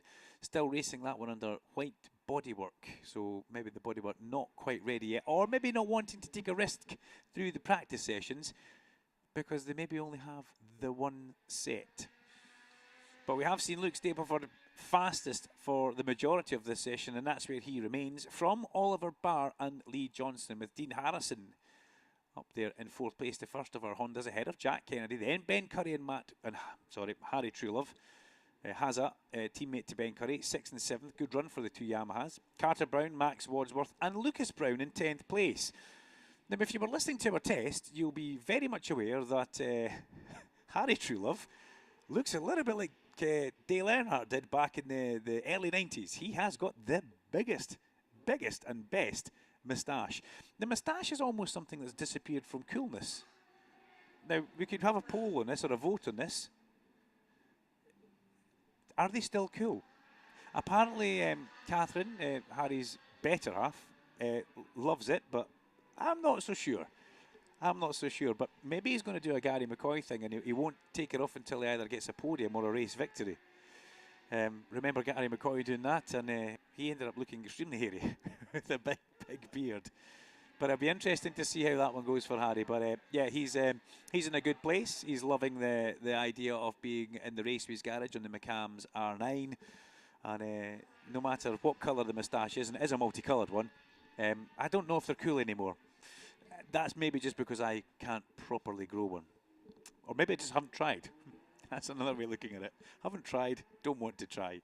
Just outside the top 10, Corey Tinker, Jack Maffey. Then James McManus. James McManus sitting there on, where is James? 13th place. Ahead of young Freddie Barnes from Preston on the Sencat Triumph 765. Behind Freddie Barnes, Eduardo Colombi, Spiatella sits in 15th place. And Eduardo stepping over, stays on the same bike, but steps over from TAS to MMB. So goes from one Irish team to another, which I think is quite cool, actually. And Eduardo looking for a good second year in Supersport. He's just ahead of TJ Toms and Jamie Davis, who's on the XMT Triumph for Chris Higgs. As Stapleford comes down pit lane, and he will go back round towards his pit garage. A very successful 11-lap run for Luke Stapleford sees him top of the Supersport times, and top by half a second. Now, it is free practice one, so I'm not going to get too excited. However, that's a fairly sizable gap. Ducati, Triumph, Honda. Then Yamaha, which is the very interesting bit. Here comes Jack Kennedy down pit lane. Jack went away, did World Supersport at Assen, and he says the level is just so incredibly high there, but he went quicker than he's ever gone at Assen.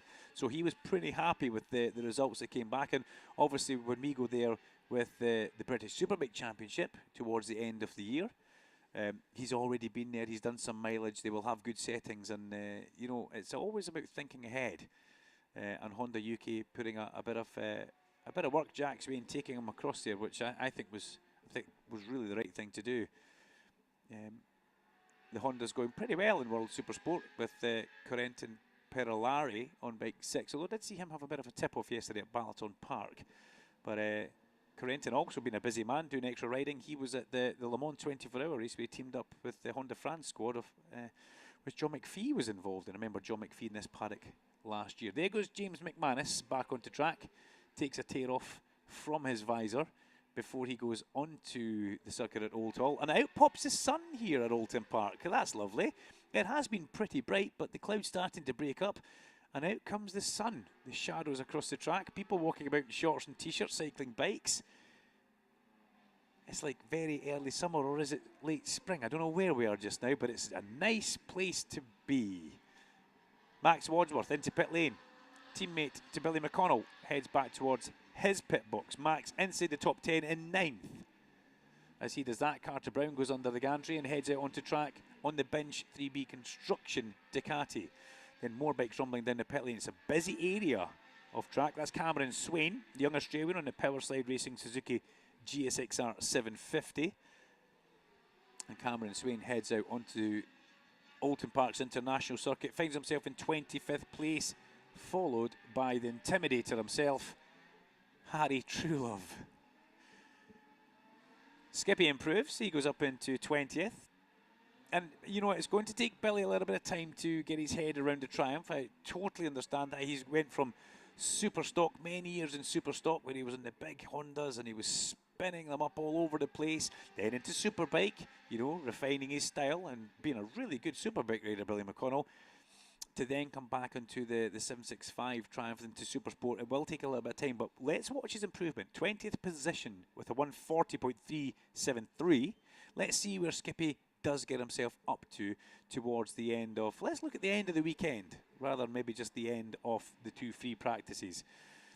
But he's a trained man. He knows what he's doing, and he will be fast. He will sponge in all the information. He's in with a cracking team down there. Effectively, he's on the bike that Luke Stapleford was on.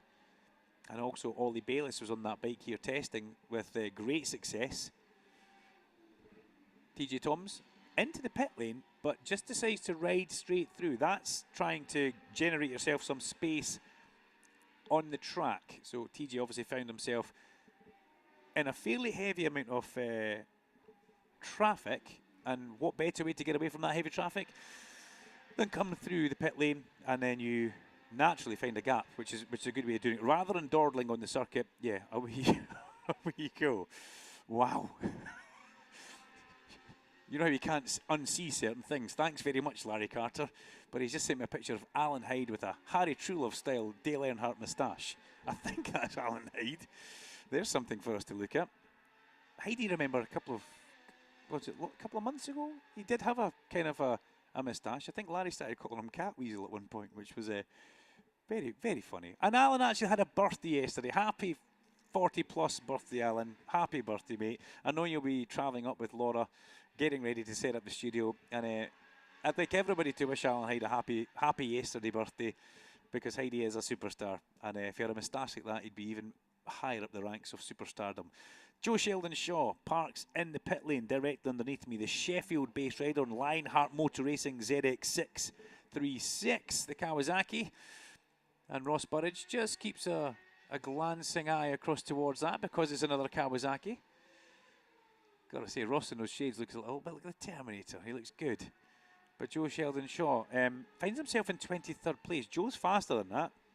Remember, many years ago, he tried to put his ZX10R into the back of Larry Carter's BMW boot when Larry was parked at the top of the grassy hill at Cadwell Park. When Joe got it mildly wrong, coming over the crest of the mountain, and the bike vaulted through the air and over the barrier. Old Scoop saw the pound signs and the insurance claims running up skywards, and was thankfully when it bounced the other direction. But yeah, Joe finds himself in 24th place, just behind Cam Hall. So he's been shuffled down just a little bit more there, as Corey Tinker goes up to 11th place. So that's where the shuffles come from. And also Adam Hartgrove, fastest in Cup, in 22nd place. Cameron Swain, 25th place. James Alderson, 28th. Keogh Walker down on the ground in 29th, but okay. And Stephen Thomas in 30th place, sorry. So the Cup guys all very much together. A strong lineup of Cup, I've got to say. A very strong lineup of Cup. And the Supersport Cup taking in 8 rounds of the championship. What do we have left? Wow, 4 minutes of the session to go. And the General Lee Johnson looks over his shoulder and just trundles down the pit exit lane before he joins the track at Old Hall. I'm a Lee Johnson fan. I think everybody's a Lee Johnson fan. And it was so good to see him coming back after that sizable incident he had at the Northwest 200 to come back with great success as well. He actually came back to the July round of the Superbikes. If you remember, he sent me a nice message that he heard me talking about him in his camper while he was listening to the radio. And I said, pop down. So he came down. He was pretty gingerly at that point. You know, he was only just starting to heal up then. Gave him a Tunnocks caramel wafer, we did. And he looked absolutely delighted with it. He took that away, and isn't it great to see him here? And now, the whole Senkat thing, you know, he is one of the key people in that team. He really is. The knowledge he's got from running his own teams, whether it be Supersport, Superstock, whatever it is. Remember, East Coast Construction was quite a thing for quite some time with Lee Johnston at the helm of that. So, yeah, he's bringing a lot of knowledge in towards that fairly young team that Senkat are. There goes Dean Harrison. Where's Dino about? He is in 5th place now, because the Intimidator, Harry Truelove, has gone ahead of him into 4th. Hazza is on a roll on this R9, and he looks like he's having fun every time he rides it. You can almost see the smile. You can see the smile through the dark visor sometimes. And Hazza, fastest Yamaha that we see, as rider walking away from bike at the Shell Oils hairpin, which is never great to see. Port West Race Safe Marshalls dealing with that one to get that bike safe. Rider perfectly fine on his feet. Number 2 has gone down at Shell. Oh dear, that's TJ Toms. Rider is biased as okay. So there you go, TJ Toms.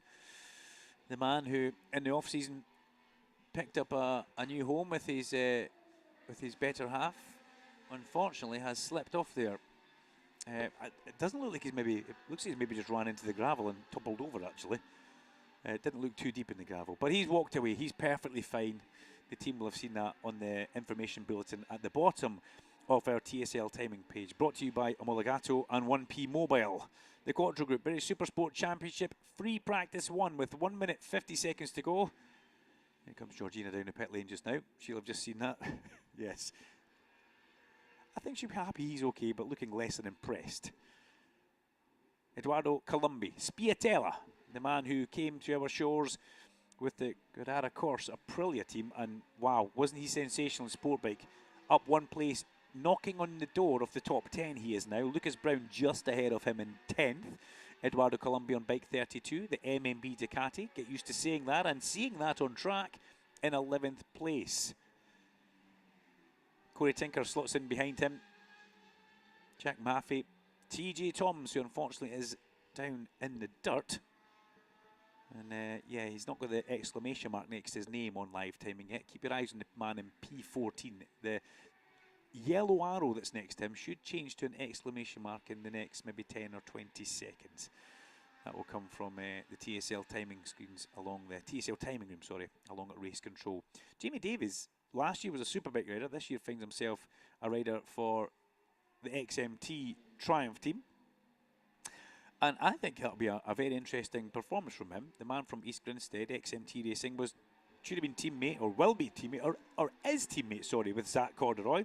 And you're saying, hang on, Dunk, you've not mentioned Zach Attack. Where is he? Well, unfortunately, Zach is on the injured, unfit list.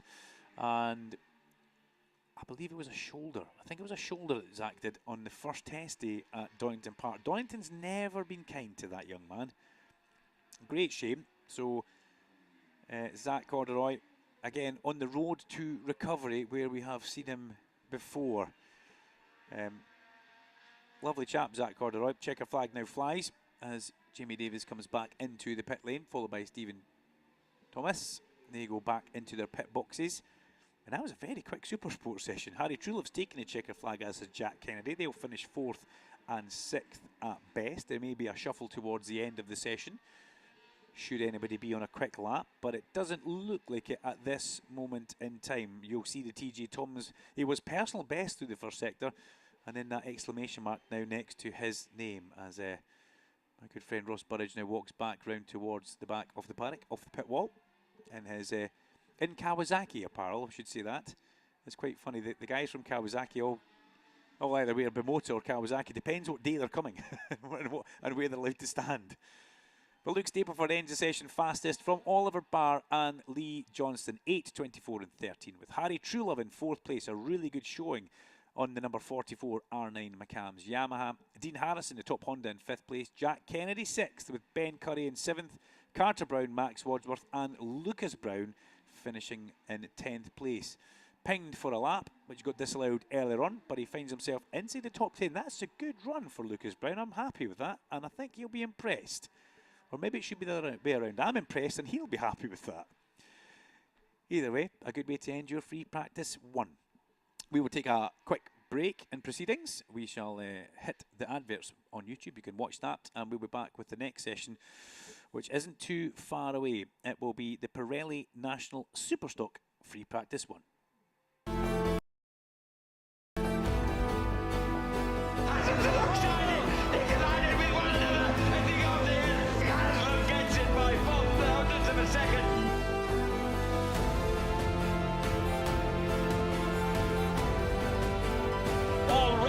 Scotland is celebrating becoming the 2019 Bennett's British Superbike champion.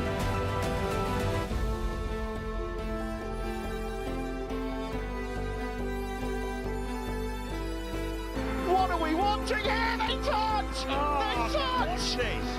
The winner takes it all here in BSB. There was a bump there from Kyle. Tommy's coming as well. It's going to be a run to the line. Pride Wells ring home. Kyle Wright is the BSB champ for 2024.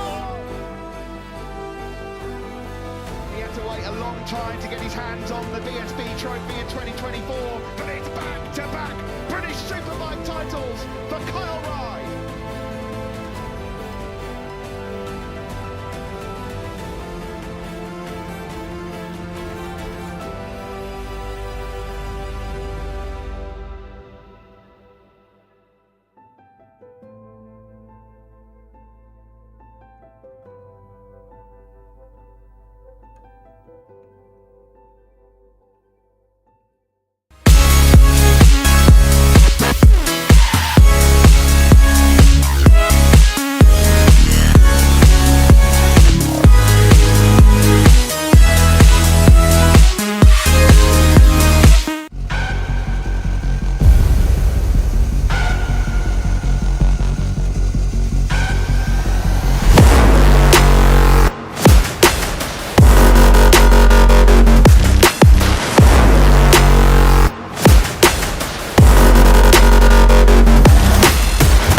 Carol Nash, one of the UK's leading motorbike insurance providers. Whether you ride a classic, a custom-built model, or a superbike, we'll get you a tailored quote in minutes. For over 40 years, we've been protecting bikes, and with 2 levels of cover to choose from, we've got your back.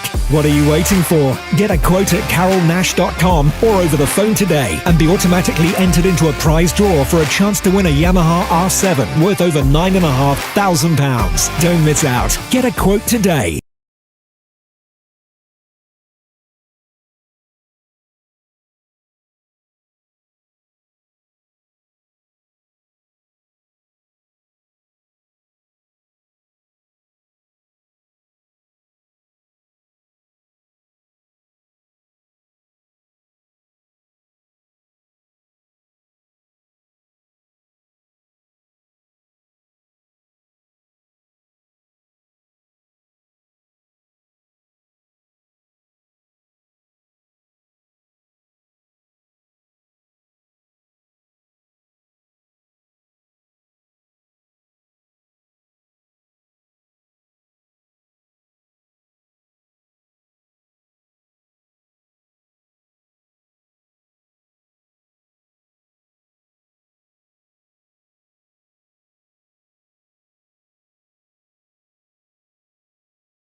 Speed. We're born with it within us. It's in the way we move, the way we think, the way we learn. But who will answer its call to push harder, go faster, to chase something just out of reach? Because speed isn't just motion, it's control at the edge of chaos. It starts before the track, before the race, in the hands of those that build, that fix, that tune. It starts with the tools, and at ITS we don't just supply them, we stand behind those that use them. The driven, the relentless, the ones that don't stand still. So this was inevitable. ITS and the British Superbike Championship, partners for the 2026-27 season.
So here we go. The next session on track and underway for their first free practice of round number 1, the Pirelli National Superstock Championship. And, well, they were split across 2 classes at the actual test event. Some of the riders were topping up the Superbike class, and the other riders were in their own class with the Supersport bike. So it was a bit of a split. So you have to actually dig deep into the times and look at almost 2 timing screens or 2 timing sheets to get an idea of where they were actually about. But David Allingham ended the session, well, the test fastest on combined times. He posted a 1:35.9, did D-Bomb. He was pushed pretty much by Matt Truelove and then Lewis Rollo. Impressive to see. But actually in between Lewis Rollo and Matt Truelove, we would have had Declan Connell being 3rd fastest overall. So a very good run for the man who has been signed by Matt and Claire Bainbridge on the Rapid Honda side of things. He's a youngster. He works very hard at his fitness and he does a great job. But he's been dad and lad for so many years. But Deco now finds himself a home in Rapid Honda, and I think his career will flourish from here in. But as I mentioned earlier on, David Allingham, he was unveiling the 2026 edition of the D-Bomb RI helmet, and it looked fabulous on screen coming out of a box.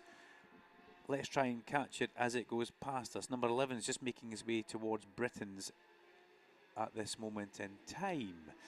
Hello to Ellie and Reggie. They are at home and they're rooting for Josh Owens as, who's that? One of the True Heroes bikes. A very slow, silent bike making its way in towards turn number 1. I think that's maybe Gavin Watts. Let's see what happens to Gavin. Does he get through and just pull off at Old Hall beside the Port West Race Safe Marshals? Waiting for him to come into view. Yes, that's exactly what he has done. He's alongside the Recticel, finds himself a gap, and the Port West Race Safe Marshals are now heading that way. So that bike stopped as it was coming up Deer Leap, and he just managed to then coast across in towards turn number 1. There's a debris flag on the track at Deer Leap. I wonder if he lost a chain. There you go. I wonder if he lost a chain, because the debris flag is out, and it's not looking like there's too much panic up that far end, I would like to point out. And I can't see anything through the binoculars from where we are. The flag has now been withdrawn, and there's just a debris board, one of the light panels lit. So, yeah, I can see number 44, sorry, it was not number 84, number 44, it was Charlie White, True Heroes Racing. I got that one wrong with number 84 as it went past. Gavin Watson, the British Army Motorsport. So True Heroes now on the hoof to try and see if they can spot what's wrong with the bike. I very much doubt they'll get that back though, because he is on the outside of the circuit. If he had popped across onto the inside, he could have probably just pushed that back up the pit lane himself. But that's what happened. So unfortunately, technical problem stops that bike in the very early phases. There goes young Deco down pit lane, bike number 33. Full Rapid Honda leathers, livery, and the helmet looks good. Hello to Leona, hello to Mum if you're back home listening. On, I don't want to say granny duties because you're far too young for that, you really are. But on grandson duties is what Leona's doing, looking after the newborn, and give Chloe a little bit of time off. But yeah, Declan on track. David Allingham fastest on number 11. So we did want to catch D-Bomb going past with the new helmet livery as Simon Reed flashes past. And we've also said hello to Reggie with Josh Owens flashing past. And David Allingham should be the next bike across the line for us. He's just round the outside of somebody and he's chasing Luke Mossey. Yeah, helmet looks good, D-Bomb. David Allingham, who Stephen McShann, he's the SMS in the Nickel Oils race team. But for some reason I got it in my head that he was called Seamus, and it's kind of stuck. It's kind of been a funny joke, Seamus McShann. So I did spend a lot of time with those guys in Gatwick Airport after the Brands Hatch event last year during the summer, and we had a really good laugh. Some very nice guys in that team, and I get on really well with David as well. We won't cover the motorhome keys this early in the weekend. We'll wait till Larry comes and he can put arms and legs on that story. That's for sure. But Matt Truelove goes to the top of the times. Matt Truelove racing under number 4 in 2026. the Lincoln base rider on the tag Honda. He's been fast all the way through the pre-season testing, and it'll be interesting to see how he gets on this year. Remember, Matt, I think we almost cursed him here. Was it last year where we always said he was on for a victory, or possibly the year before, on for a top stick of the podium? He slipped off at Knickerbrook. It was a bit of the commentator's curse, as Larry Carter reminded me. So we'll try not to do anything like that throughout the course of 2026. 87 parks in the pit lane. Jake Hopper puts a foot down and gets a little bit of love and attention on the Honda from the guys in his pit lane, pit crew. Emily Latty up into 8th place. Right now, the timing screen's a little bit like pinball, with names flying all over the place. 15th place improvement for Finlay Arscott. 6th place improvement for Mitch Rees. 2nd place improvement to go fastest for David Allingham. And Max Lofthouse, the Burnley rider on the Whitney Motorsport Racing Honda, sits in the pit lane and has a look over his shoulder. So, yeah, there's lots happening all over the place with people up and down the order, seeing what's going on.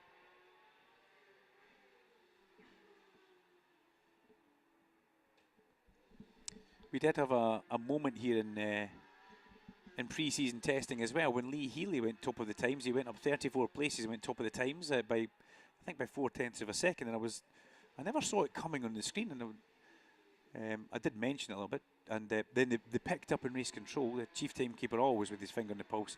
The lead actually taking the Foster's lap and waited and then carried on. Normally the computer pings that straight away, but the time wasn't that much further away from where your normal lap time would be, because you had to sit for so long. Hence the reason why, when I was looking through the binoculars at Lee Healy, he was laughing when his team was showing him, "Oh, look, you're fastest."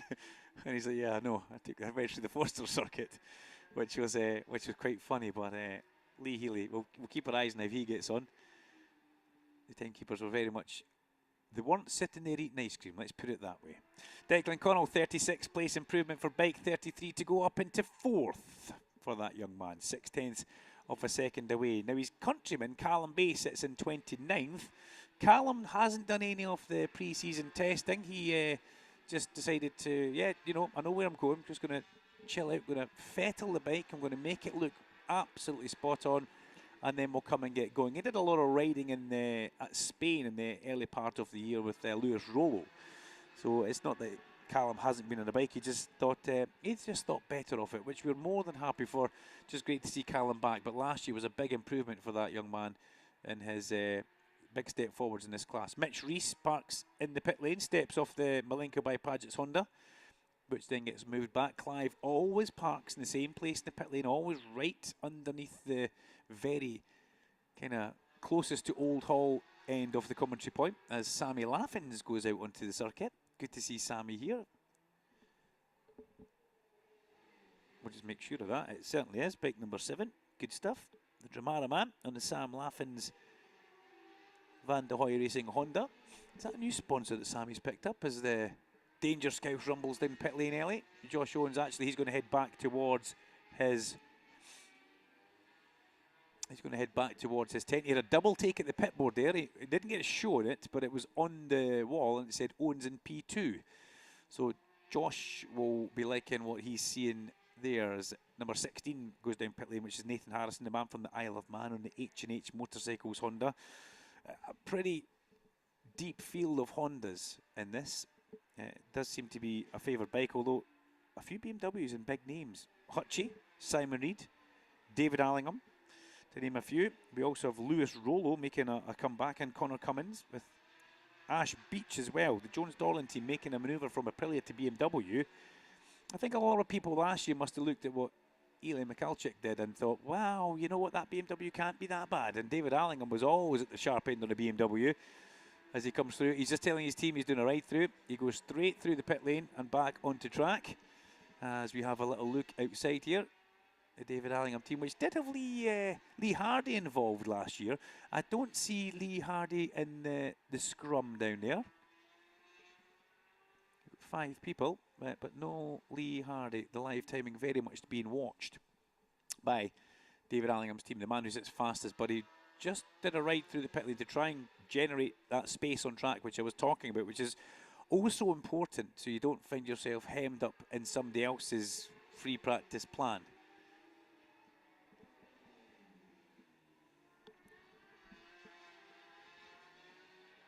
Max Simons makes his way onto the circuit. He'll join on just at the back of Callum Bay. Brand new tyre on the back of that bike. So maybe an issue with a previous one, or just deciding to stick a tyre on. It's still got part of the sticker on it, which always gives me the kind of fear when people leave the pit lane with a sticker on their tyre. But Max will have that nice and warm as Nathan Harrison in towards Old Hall turn number 1. It's a great place to watch, opposite from where I am at the commentary point. If you can watch them coming into view, the straight's not really a straight here at Oulton Park, the pit straight. They come through Deer Leap and they're still turning to the left as they come into your view. They get upright for about 2 or 3 seconds and jump on the anchor so hard, and they're still braking as they peel towards the right-hand side of the circuit and heading towards Old Hall. It really is a fabulous place to be watching. And there goes the living legend John McGuinness past. And John McGuinness goes P10. Fabulous. McGuinness P10. He'll be liking that one. He's the Rhodes guys have got a bit of a group chat. They've been having a bit of a bit of a friendly dig at each other as Finn Arscott makes his way back to the garage on the Saf Holland Honda by GR Performance. Big Joe looking after that. But yeah, John McGuinness, he's had personal best laps this year already at Donington Park, and he will be pretty happy finding himself inside that top 10 with all these youngsters around him. And he says, look, I'm just here, we fill it full of fuel, we stick tyres and brakes in it, and we just ride it. We don't really do too much changing to the bike. It's all about getting me miles on the bike, so when they go to the bigger picture for John, which is the Northwest TT, he has been on a bike a lot, and he feels bike fit. And John looks like he's in a pretty good place at this moment in time. Speaking of a good place and time, David Allingham, purple sector number 1, purple sector number 2 for D-Bomb on the SMS Nickel Oils number 11 BMW. He's just going through the Hizzy chicane exit of Knickerbrook and making his way up through Clay Hill. So, yeah, he's just dropped 0.02 of a second through the third sector, but D-Bomb looking in fine form as he makes his way through Druids. He's chasing on the road just ahead of him, Paul Curvin from Reading on a True Heroes Fireblade. But David putting together a pretty hot lap here. He's only 0.2 of a second up the road from Lewis Rollo, which is great to see as McGuinness goes up to 9th on that lap. Allingham crossing the line, 1:36.176, puts himself 1.1 seconds up the road from Lewis Rollo now. As Josh Owens sees that and heads back out onto circuit. It's only free practice, so there's no point getting too excited, Duncan, just yet. But that's a good lap for David, 1:36.176. He did manage a 35.9 in the midweek test that we had here, the very last session. So David already not far away from where he has been. Luke Mossey goes into second and halves the gap, takes it down to 0.6 of a second. And for that crash at Brands Hatch for Luke Mossey. If that injury hadn't been sustained last year, I think it would have been an extremely close championship between Luke and Ilya all the way towards the end. But when Luke did come back, he came back and he was very reserved, but then he got his elbows out. And in true sheer Mossy force, he got himself back to that sharp end. Isn't it great to also see the return of Lewis Rollo? Lewis, who's going to be racing with MLAV, the MLAV squeak, not the Fibertech side of it. It is the MLAV team, but Lewis Rollo is backed by Motorrad Central Edinburgh and MLAV Racing. And Lewis comes back after that fairly nasty back injury, which he sustained on the 7th lap of pre-season testing last year at Navarra, where he went down off there pretty hard, pretty heavy, and then the bike caught him as well. And he came back for Knockhill, probably came back too soon, probably came back just a little bit too early. However, he was then given a little bit of a, maybe you should sit the rest of it out. He did, and it was very amicable with the team, and he now finds himself on a BMW, backed by his local BMW dealer, Motorrad Central, up there in Dalkeith in Edinburgh Way, and he finds himself looking very happy. And that's because he's fast, and that's why he's happy. Allingham now into the pit lane, and Healy makes his way back out onto the circuit. Allingham into the loving embrace of the teams. Nickel Oil still a big sponsor. Remember last year that team fielded a bike at the Northwest 200 for Alistair Seeley. And Alistair this year will be a bench pro rider at the Northwest.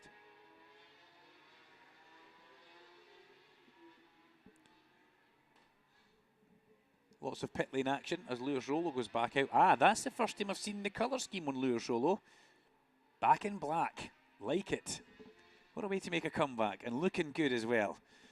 He was riding down the pit lane at the test, and you could just tell he was having fun because he was doing a bit of goon riding all the time down the pit lane. But as soon as Lewis goes onto track, it's very much an important phase for him as Simon Reed goes down to the extra pit lane as well.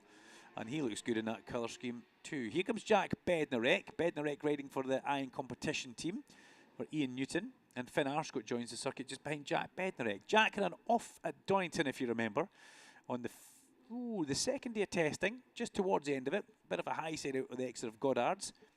I think Jack was pretty up and walked away from it pretty quickly. But the bike took a bit of a beating, unfortunately, up the grass. But Bednarek, tough as they come. Now, here's a little bit of news for everybody. Those who enjoyed the commentary last year with myself and Sam Cox for this championship, well, Sam will be coming back to do a little bit of commentary at this round. He's here as a team manager again. It's a phased return for Sam Cox and the Armada Marine Cable squad. I can see him in the Dow pit perch just now. I think that's Frankie with him as well. Yep. Coxie across there, looking good with the hat on. He will join us in the commentary box. He's also looking after young Harrison McKay. And it's great to see... It's great to see Sam back, but not rushing straight back. You know, that was a fairly nasty injury he sustained pre-season last year. And it took a long time for him to heal. Then, unfortunately, he lost one of his riders through injury to Tom Ward. It was at, if you remember, Ward, he went down at Cadwell Park. So it was a bit of a time for the Armada Marine Cable squad. But we do have Emily Latty here on Armada SC31 Racing. That's what we're badging it as for 2026. So I'm a big fan of that. SC Racing, yeah. I'll need to check them and find out if it still is Armada Marine Cables. But it wasn't so much of a revolving door for riders. But he had certain riders that they were all friends with. Tom Oliver, Tom Ward, Emily Latty. They were technically an endurance racing team in the EWC as well. So if one was busy, one was free. The other one would come in and free the other one up to go to a wedding and do whatever was needed. And great for the Armada SC31 racing team because they always had people right at the sharp end, right at the firing end. So yeah, it was fabulous to see. But we'll look forward to having Sam back in the commentary box. I know a lot of you liked the information that he helped with throughout the races, and a bit of a house race favourite as well. So good stuff, Sam. What have we got left? We've got 9 minutes 40 odd seconds to go. That's Josh Owens across the line. Josh still finds himself in 4th place. He had quite a good pre-season test, did Josh Owens. Unfortunately, tipped himself off at Donington Park as Callum Bay goes out on the 80 racing bike powered by Cronk Garage. Unveiled that at the Scottish Motorcycle Show in Edinburgh, which was fabulous to see for Callum. But Owens, unfortunately, slipped off at Donington Park, if you remember, and put the bike in the fence at the Old Hairpin, quite a long way down. But he's back, he's fast, and he's looking good. Onto the track goes Swanee. Scott Swan is back. Yay, I hear you say.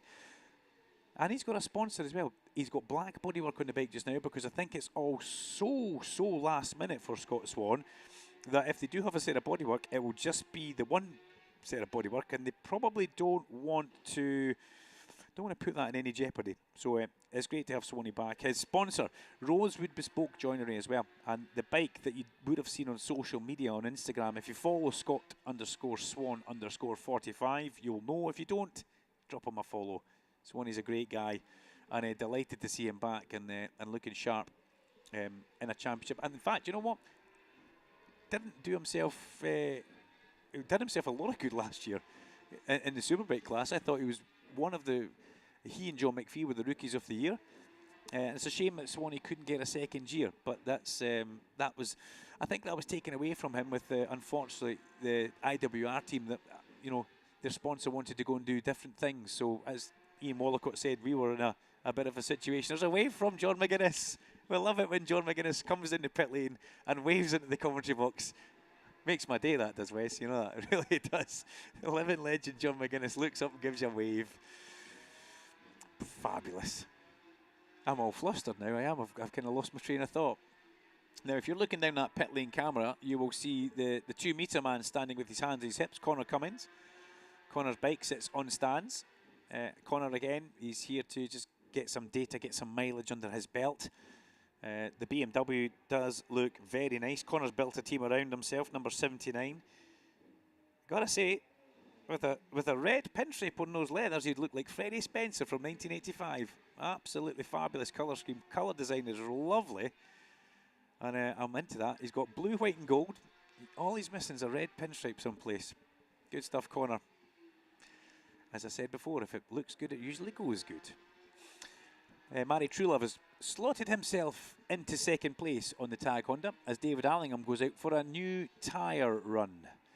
Allingham still with a half second, almost 1/6 of a second in his pocket. Allingham, Truelove and Mossy, with Lewis Rollo a fine 4th place on his return to the Superstock class. Josh Owens in 5th place, Emily Latty in 6th, Declan Connell in 7th. Ash Barnes, teammate to Declan Connell, in 8th place. And just hold that for a second because Cam Dixon is slotted into 6th between Owens and Latty. And then what's happened there? Well, Josh Owens is slotted in between Allingham and Truelove to go 2nd. So just if you try and run through the top 10, it all changes. But that's the joy of live timing. You'll be able to watch that on your timing screen with me. And I'll give you a little wave just now because it's pit lane's starting to quieten down a little bit. There we go in West Cam. Hope you guys are doing well back at home. You won't be at work today because it is a Saturday. And with when we had you here for the testing, I know a lot of people were listening at work with earpods under their hair and various other things. But I do hope you're enjoying your bank holiday Saturday wherever you are in the UK, wherever you are in the world actually, because you could be listening globally with our TSL timing screen, TSL timing feed, whether you're doing a BritishSuperbike.com or you may be watching us on YouTube in sound and vision. Connor Cummins throws his leg over his BMW. He's about to go back out onto circuit. And I like the colour scheme, Connor. Well done. He heads out underneath our gantry. Another man who has a wealth of experience and he knows how hot the British Championship is, and he said that in an interview to us last week. I'm here because this is the hardest racing you will get, and it gets you ready, gets him ready for what he does later on. Jamie Coward as well, another Rhodesman, goes out and he's chased down there. But Jeff Van Calster, who comes across the Belgian rider and the Bart Racing team, the young Belgian, we do like Jeff, and he steps up from Supersport to Superstock. That was it. Needed to get that one right because there's a few of them also in Sportbike as Max Lofthouse now goes down the pit lane. Max Lofthouse and Blaze Baker. That could be an interesting team combination. Now, where is Blaze Baker? Blaze finds himself in 22nd place. He was faster than that during testing, but bike number 51, Blaze Baker. And where is Max Lofthouse? He may be on the 2nd page of timing. I'm not brave enough to try and change all the TVs in once in here because they touch one button and everything changes. So we'll just back away from that. Harrison Crosby has gone up into 12th place. Now, he was on the injured unfit list, so he will now be removed from that injured unfit list. It's great to see Harrison out there, if I'm not mistaken. Yes, he is. Indeed, he's in 12th place. And he was on that injured list after he tipped off at the exit of the Shell hairpin on our 2nd day of testing here on Wednesday, just a week or so ago. Richard White and Lee Healy back onto the circuit. That's a good run for Harrison. He needs that little bit of confidence to be rebuilt back into the old memory. As Simon Reed goes in towards Old Hall Corner with Finlay Arscott right on his tail. Max Simons and Luke Mossy. There goes Cam Dixon. Cam gave me a bit of a jump scare at Doynton Park, if I'm at all honest. He was interviewing Kyle in the pit lane, Kyle Ride, and Cam Dixon just buzzed past me about that off the back of my jacket, just to say hello, is what he said. But I thought, oh good, I can't be the next commentator to get bowled over the pit lane. Larry Carter still holds that mantle as being the one and only. When I think it was James Ellison decided to use Larry as a speed hump. Sleeping policeman at Knockhill, and that gave Scoop the old squint nose and yeah, various other bits. But Cam Dixon's going so well since he didn't give up on the Yamaha, but they realised the Yamaha was a difficult thing for them to campaign in this championship at that time. And they stepped onto the Honda, and really they've just gone from strength to strength. The little team around him seems happy. Yeah, delighted to see Cam Dixon inside that top 10. 7th place for the young man, just behind Swanee, who returns to the sharp end. Let's give you a run through of the top 10 before it changes. Allingham, Owens, Truelove, Mossy, Swan, the top 5, with Rollo, Dixon, Barnes, Latty and Connell, your top 10. Just outside that, Ben Luxton, the ever-present Ben Luxton, back at the sharp end, which is fabulous. Riding for the Whitecliff CDH Honda squad. Good. Jolly good for Ben Luxton. And Harrison Crosby, Mitch Rees, Simon Reed. Changed a little bit now. Ash Beach, Finlay Arscott, John McGuinness, Dan Brooks for Master Mac Hawk Honda, Jack Bednarek and Blaze Baker, your top 20, with 1 minute 55 seconds of this session to go. We are here live at Oulton Park. I'm Duncan Vincent, and this is the Pirelli National Superstock Championship free practice number 1 in glorious bank holiday May conditions. Got to say, we arrived this morning, bit of mist, bit of dew, but it really is stunning now. It's nice and warm. There's shorts and t-shirts, there's people riding bike, everybody's on nice warm slick tyres. As Declan Connell rumbles down pit lane to rejoin for the last minute and a half. He won't get a lap in, but what he will get to do is try a practice start out the back of the circuit, which every team like their rider to make sure they do. There goes McGuinness across the line. An improvement for John No. Stays in 17th place with a 140.387 last time round, but his fastest is a 38.117. He's followed by Connor Cummins in towards turn 1. Sammy Laffins, the Dramara man, nods to our Port West Race Safe pit lane marshal as she shows him the 1 minute board, less than a minute to go. And a lot of the people will now start to come back into the pit lane. They've probably done the run programme and they'll be happy to head back to the tent and have a bit of a debrief scenario. Pick up the binoculars for a second. Was that Sam Cox? It certainly was, with the good old Zero Fit hat on as well. So he's still doing one for his side of the sponsors. The Rapid team all gathered together to head back to their rather large awning that Rapid Honda have. They're running 2 Superstock bikes, or 3 Superstock bikes actually, when you look at it. There's Jamie Coward on that as well. Declan Connell, Ash Barnes and Jamie Coward. What an interesting garage that will be. I'd like to think that Matt Bainbridge and Claire Armstrong, the bosses behind the overall setup, will be here. And probably try and catch up with them. The good thing is they're right on the exit road, so it's awfully good to pop in and try and catch up with them and have a bit of a word as we leave at night. Checker flag flies. Safety car lights illuminated. Chris Glendenning brings one of our beautiful BMW safety cars down the pit lane, and he will do a closing lap. And I can't see too much happening towards the end of this one. David Allingham, 136.132, only 0.08 of a second faster than Josh Owens. So that chunky gap that D-Bomb had has been eradicated by the ever-improving Danger Scouse Josh Owens on the number 65 Saf Holland Honda. 11 Allingham, 65 Owens and 4 Truelove, your top 3 as it sits. Allingham is putting together a good lap right now.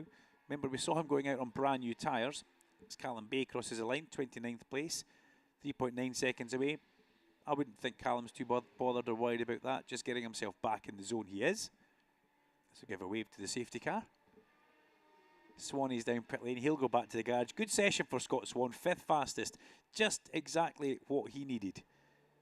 Ticking his boxes off, get himself fast, back to the sharp end of a class that he knows and loves. And a new fastest lap of the session from David Allingham, 136.044, puts a 10th of a second between himself and Josh Owens. And also Luke Mossy with a personal best right on the last lap. So it's Allingham at 11, 65 Owens and 12 Mossy, your top 3, with 4 Truelove in 4th, 45 Swan in 5th, 88 Lewis Rollo 6th, Ash Beach on 55 is 7th, 52 Cam Dixon 8th. In 9th place, bike number 8, Ash Barnes for Rapid Honda. And in 10th place, bike 23 for Emily Latty. A good session for those guys. Anyway, we'll be back for the next session, which will be as I look at the timetable, it will be the British Superbike Championship in association with Pirelli. We will come back for their free practice. Number one, it's a long session. It's an hour-long session for Superbikes. And we'll see them on track 3 times today. They get free practice 2 at 2:15, which is shorter. And then we have pre-qualifying. And remember, the top fastest 12 from that go directly into Q2. So there's lots of Superbike action, even on Friday here at Oulton Park. Don't go too far.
Here we go then. It's Superbike time.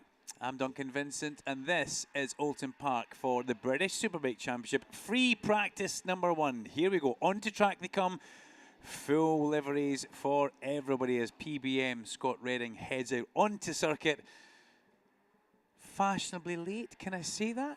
I think I can. Connor Thompson follows him out on the NP Racing Honda for Neil Pearson down in Petley. Quickly about that Connor Thompson bike. Unfortunately, they dropped a valve right at the end of the testing, which is a great shame. Connor making some good progress. And you know, Neil Pearson, he's just, it's almost like a feeder. He brings new race engineers, mechanics into the Superbike Paddock and young riders as well. And then they go into some good things. So, yeah, Neil Pearson very much one of the smaller teams in pit lane, but a backbone of the British Superbike Championship, that's for sure. But we have got so much to talk about. We've got an hour session to chat it through as well, so there's no time for, don't need to rush into anything too much, but got to try and cover as many subjects and topics as we can. Because this hour session is the first time that the Superbikes will have been on track at Oulton Park this weekend. Since the test that we had when was it, Tuesday, Wednesday last week? Let me see them back here. Now, what did we see in the test? Well, the first thing that we did see in the test was, unfortunately, we need to talk about the incident that happened to young Joe Talbot, who had an issue going in towards turn number 1 Old Hall. Through no fault of his own, unfortunately, Joe went down the road. He has now been declared fit. He is off the unfit list, and he is on track, circulating at this very moment in time, going along the avenue in towards the top of Denton's and Cascades. And I think that's absolutely fabulous. Delighted to see that, first of all, Joe is okay, but also he and the Bimota really starting to gel. Now, that whole project that's come together, I think it's actually even caught the team, Bimota and Kawasaki, off guard at just how impressive they have been from the word go out of the box. The help they've had from the World Superbike team, the help they've had from Bimota as a factory, the help they've had from Alex Lowe's as a rider, it's just, these are things that you can't, well, you probably could buy them, but they would come with a huge price tag. Whereas the guys are wanting to help out the British Superbike team. Alex Lowe's was actually, you know, it's down on paper, it's on tape, it's somewhere in the atmosphere, on a cloud. He actually stated that he thinks this bike will go well at the British circuits. I think I interviewed him at Motorcycle Live, actually, the end of 2025. And he said, I think the Bimota is suited to, it's because it's such a good front end and it wants to turn through corners and it holds a good line and it has good edge grip. It will suit places like Oulton Park, Cardwell Park. He knows it suits Donington Park. But he named off all of the traditional UK circuits, and he thinks the Bimota is definitely going to be something pretty special, that's for sure. They announced their colour scheme for 2026 yesterday, and they did that, I've got to say, so impressive. It looks like the factory team. It's got a bit of a nod to that. There's nods to Kawasaki. It's just cool. It really is cool. And Darren Fry has had, and with Nigel Snook, they've had many sleepless nights, I would imagine. But it's all now come together. Round 1 is here. Their new hospitality's here. The Bimota bikes are liveried up. They've got 2 riders, which was the worrying part as well, because we didn't know if Joe was going to be classed as fit. Now, he is still sore and he is still stiff, so he is off the unfit list, so he will be out there. Let's hope he can physically keep it going for the full weekend. But time will tell for young Joe Talbot. He is as tough as they come, and he's also as impressive as they come. It's going to be an interesting ride through 2026 for that Bimota team. The AGN Steelstock Bimota team run under the operations of FS3. And we need to talk about Max Cook, his teammate, as well. He's stepped up now. Max Cook is the definitive leader in that team. Joe Talbot is a rookie. Max Cook into a season where he is not the number 2 rider with a more experienced Christian Idden, a more experienced Jason O'Halloran there. I'm not saying the buck now stops at Max Cook, because that's not true. But what it does do, it elevates him in the team. They're now all looking at him, and boy did he deliver at at the first test. Coming away from Donington Park, fastest on combined times, was something pretty sensational, I've got to say. I'm pretty sure that momentum will keep going throughout 2026, and they're only going to get better. That's Joe back into the pit lane, though. Joe Talbot back in the pit lane, which is kind of understandable. He has done 3 laps. We shall find out where he goes from here.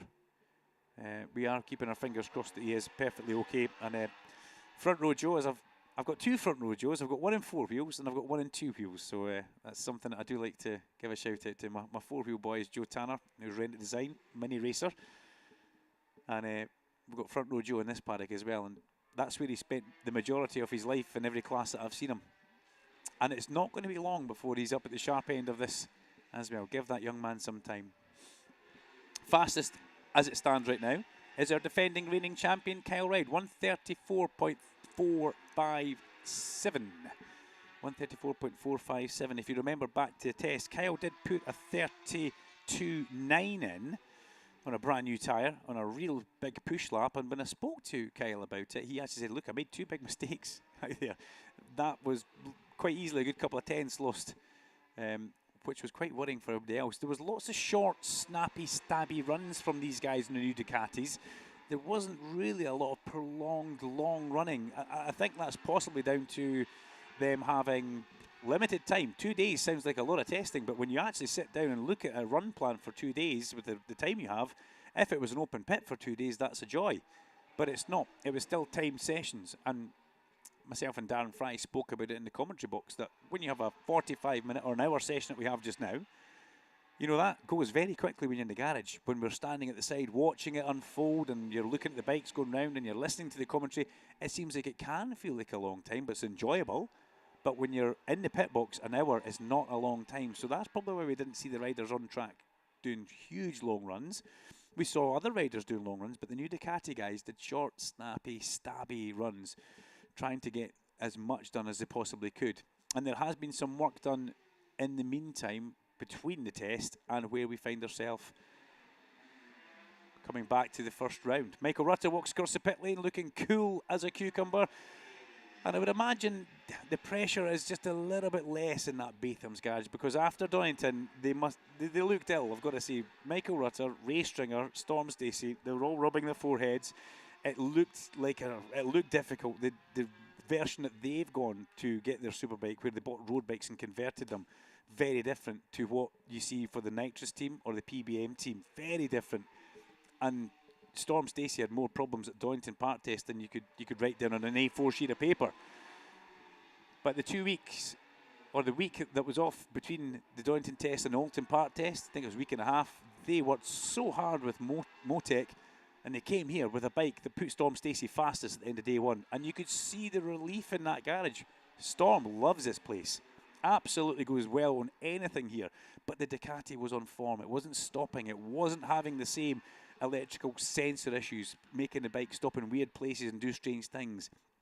And you could see a happy Storm Stacey after that test. And that's key. That's very, very important. And Michael and Ray, I've got to say, they looked a lot happier. And Michael walking across the pit lane a second ago, he looked nice and calm as Storm Stacey comes into the pit lane on the number 79 Batham's AGN Ducati. There you go, Alan. Drop that in there. I missed that at the test, and I do apologise to Alan and the team at AGN Steelstock. I was calling it just the Batham's Ducati, but it's a Batham's AGN Ducati. And Storm comes back into the pit lane. If you haven't subscribed to YouTube for Storm Stacey, I would do so now. The vlog was released last night for the Alton Park test, and Storm and his sister Lola very good at what they do, promoting themselves and the championship and everything else that goes along with it. And if you're listening to this on your trackside, why not subscribe to the British Superbike Championship YouTube as well? And you could watch a little bit of timing screen that we have on that page. And also you can see we have a pit lane camera, which looks back up the pit lane. And we'll also have one which looks back into the commentary point as well. So you might get a glimpse of me now and again.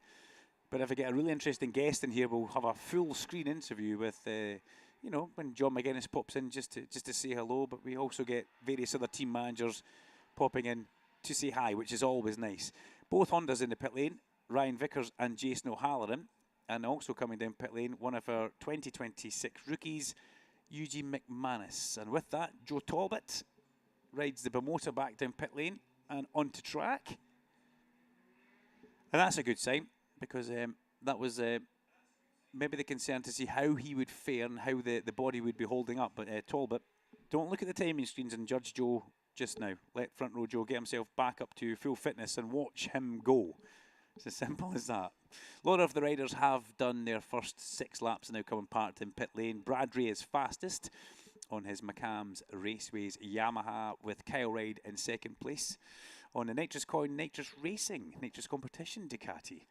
Then we've got the Moto Rapido Ducati of Leon Haslam up there in third place, with Ryan Vickers on the Honda UK Fireblade in fourth. Hagar PBM Ducati of Scott Redding in a good 5th place. And Rory Skinner, the first of the Cheshire Moulding Yamahas for TAS, finds himself in 6th place. Behind Rory Skinner, Storm Stacey, who we've already talked about, the Batham's AGN Ducati is in the pit lane, and Hickey continues on for another lap, which is good to see. Peter has got a lot of work to do. Davy Todd is getting better. He is not racing here yet. He's still on the unfit list. And I think we'll probably see Davy make I would imagine, see him back at the Northwest. And then after that, we'll get him back into our BSB Paddock Post TT.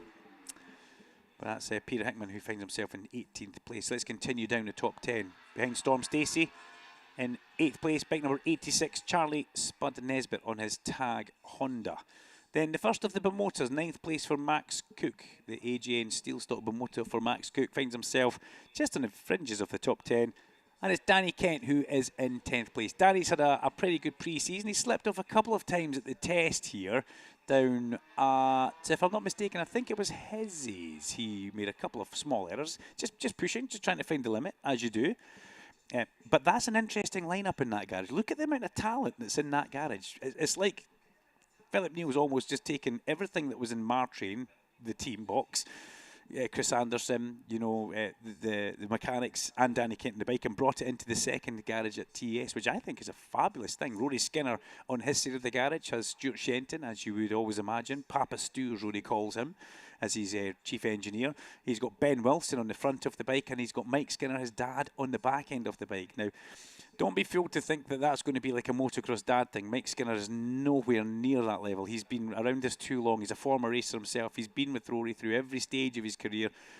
Mike will do exactly as Stuart Shenton tells him, and he'll stand back and let the rest happen. You know, yes, he is Rory's dad, but he's just incredibly proud to be asked to be part of that TS team, to actually be looking after Rory's bike, which is fantastic for him. Here's a man just coming out the garage who we haven't mentioned as of yet. Well, Glenn Irwin's on an outlap, and here comes Andrew Irwin just about to start an outlap. As we look down and see, nope, that's not wanting to go there. The MET Fonacab Ducati rumbles into life, and away he goes. A yellow and blue Ducati. It works. As you see it, you may think it doesn't work, but when you look at it, wow, it looks fabulous. And remember, that's the ex-PBM bike. That's the ex-Glen Irwin bike and Scott Redding bike from 2025. It comes with all the PBM spares. It comes with all the PBM data. It goes to a pretty good set of hands in Andrew Irwin and a team that's been built around him from the ground up, which is looking like it's going to be a bit of a threat. Andrew will be hungry to prove a point in 2026, which is understandable. He parted company with Honda UK, and then needed to find a home. And it was all so kept undercover, under wraps, until it was finally announced, until it got announced, and then it was like, wow, what a team.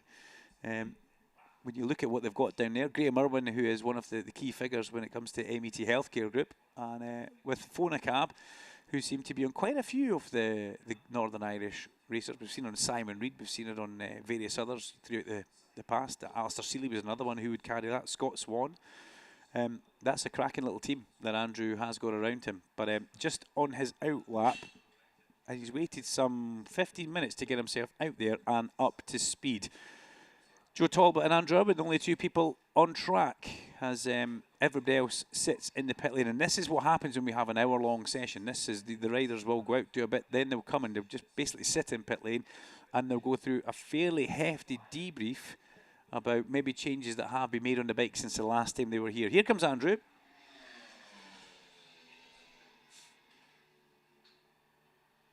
And it's nice to hear the Ducati on the overrun as it makes its way in towards Old Hall. There goes Joe Talbot as well. And front row Joe, just knocking in the laps, getting himself moving. Bit of an improvement for Joe Talbot. He actually goes up into 18th place, and here comes his teammate Maximus. Young Max out onto track. I've got to say, I think they look fabulous in their full racing livery. Leathers, livery, the full works. Looking very, very sharp. I wonder if Darren Fry will pop up and visit us in the commentary box today. Or I wonder if he's maybe just lying low in the back of the lorry, just trying to get himself a little bit of peace and quiet.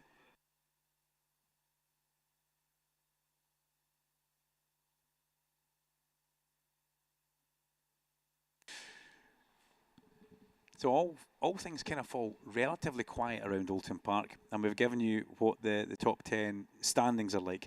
As we look back towards testing, it was Kyle Wright who topped the testing here from Scott Redding with Brad Ray and Storm Stacey. Glenn Irwin also very fast on the Ducati, and we managed to catch up with Glenn right at the end of that test, and you know it was good to hear him say, I like this, it feels more like what I'm used to, because when Glenn jumped onto the Yamaha with the Nitrous competition team, it was a very different setup from where he had been riding for the past, couple of years with PBM and Ducati. The Yamaha, it's not the golden ticket, it's not the golden bullet by any way, shape or form. You have to ride it differently from the Yamaha, but Glenn feels much more at home on the Ducati. It feels right. He's got his right guys around him. He's got Ryan Rainey, his crew chief. He's got Chris Adams, his data engineer. They were with him at PBM. They've continued the kind of career with Glenn Irwin and moved into the Nitrous garage. It's a pretty impressive garage when you look at it. You've got Kyle Wright on one side, you've got Tommy Hill, kind of looks over a lot of stuff that's going on, and then you've got Glenn Irwin on the other side of the garage, numbers 1 and number 2. And that comes with a pretty big target. Kyle, the defending reigning champion, can he go 3 times? Well, it's a big ask, that's for sure, but he certainly has the bike around him, and he certainly has the team around him. But it's a long, long season, and it's just all about, remember last year, it's not about getting out the blocks and sprinting away. It's about being consistent and scoring points at every single round. On a bad day, you want to be inside that top 5. You can't afford to be out of it. And on a good day, you're really expecting to be on that top step of the podium. Let's have a little look further down, and let's try and pick up the likes. Where's the 2 Dow Hondas for a start? Brooks is in 13th and Lee Jackson in 14th place. Remember, Josh Brooks stood on the top step of the podium here last year. Testing had him 15th, and a little bit of improvement for Lee Jackson. He was 13th, but they both sit a little bit further down, 13th and 14th, but they've only done, 6 laps of testing. But still a big chunk of time away from where they would like to be, as Fraser heads back out into the circuit. Fraser Rogers, the man who stepped onto that extremely emotional podium at a fairly damp Knockhill. And it's always nice when you see somebody get their first podium, especially when it's Fraser. He absolutely lives for this. And to see him on that podium, where he says, look, I've done it in the wet, Dunk, I need to tick that box in the dry. And that's exactly where we're going to try and go. Usually McManus heads back out onto the circuit as Andrew Irwin comes in. Andrew got himself up to 22nd place. 4-lap run for Andrew Irwin. As Glenn comes down pit lane, 1 Irwin out, 1 Irwin in, or 1 Irwin in and 1 Irwin out. Remember, I spoke with Andrew Irwin at one point, and he actually mentioned that his team, the plan is to get one of these brand new 2026 Ducatis at one point. But just because the way the pecking order is with Ducati, the Andrew Irwin team, he says it's just a little bit further down the list, but it is a plan to get one at some point. So that was a very interesting comment that he made to us. Whether they get that towards maybe the end of the season for next year, but the work they've done on the bike they have, which they purchased from PBM, has been second to none. Andrew was really, really fast at Donington, and very impressive here when we came back for our test, our second test, where he finished 12th overall, only 1.7 seconds away from the fastest lap, which was put down by Kyle Wright. Here comes Richard Kerr. Richard Kerr on his SM Racing Honda. CL Fairburn, an AMD sponsorship on that. Fraser Dykes, good to see he's still very much around with Richard Kerr. Got a lot of time for the man from Dumfries. And Chris Fairburn as well, who put a Superbike campaign under Billy Skippy McConnell for quite a few years. And just deciding to go and do slightly different things, but ultimately still involved.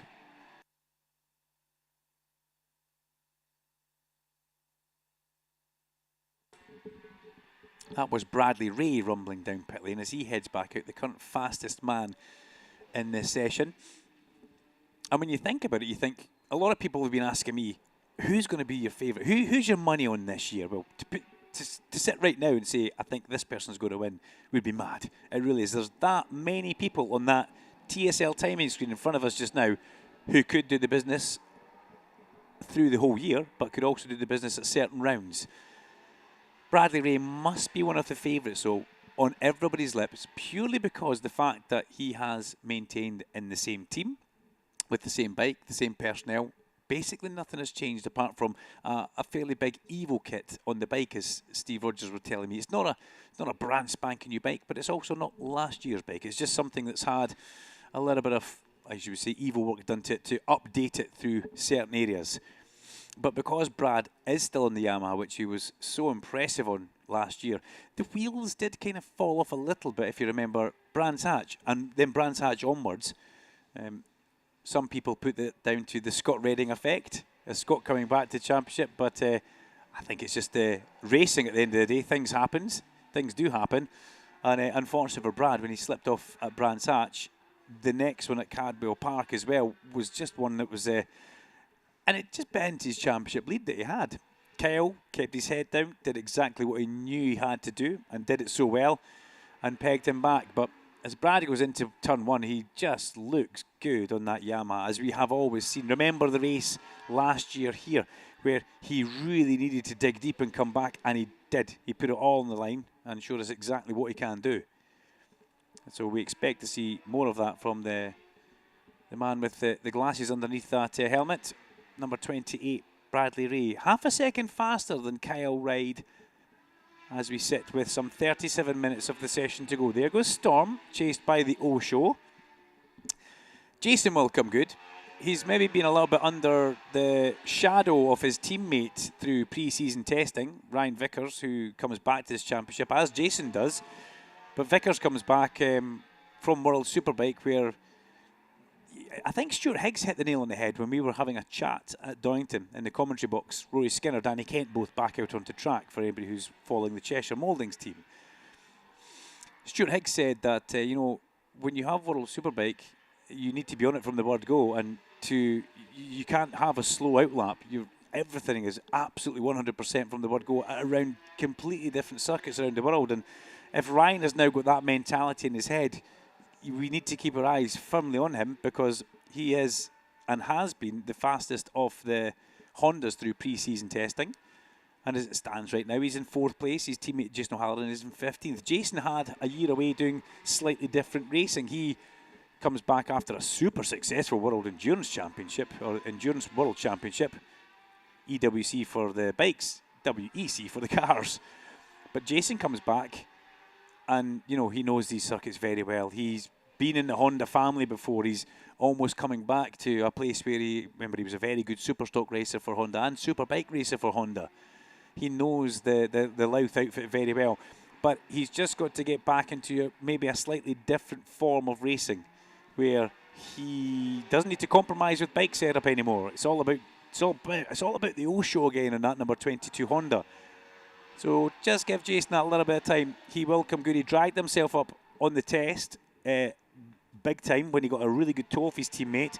Got himself up to 14th place, 1.8 seconds away. But testing's one thing, racing is very much another. And yes, as a commentator, I love to get excited about pre-season testing times. But in reality, I don't need to. You're almost better to not. But it builds the show when you guys are there watching trackside. Both the Cheshire bikes start their flying lap. We saw an improvement from Max Cook as well. He went into 5th place, just ahead of Scott Redding, who's still in the garage. But Cookie's now back into the pit lane, as we look down and see Luke Hedger making his way out from the Whitecliff CDH team. Bike number 23, back for a second year is Luke Hedger.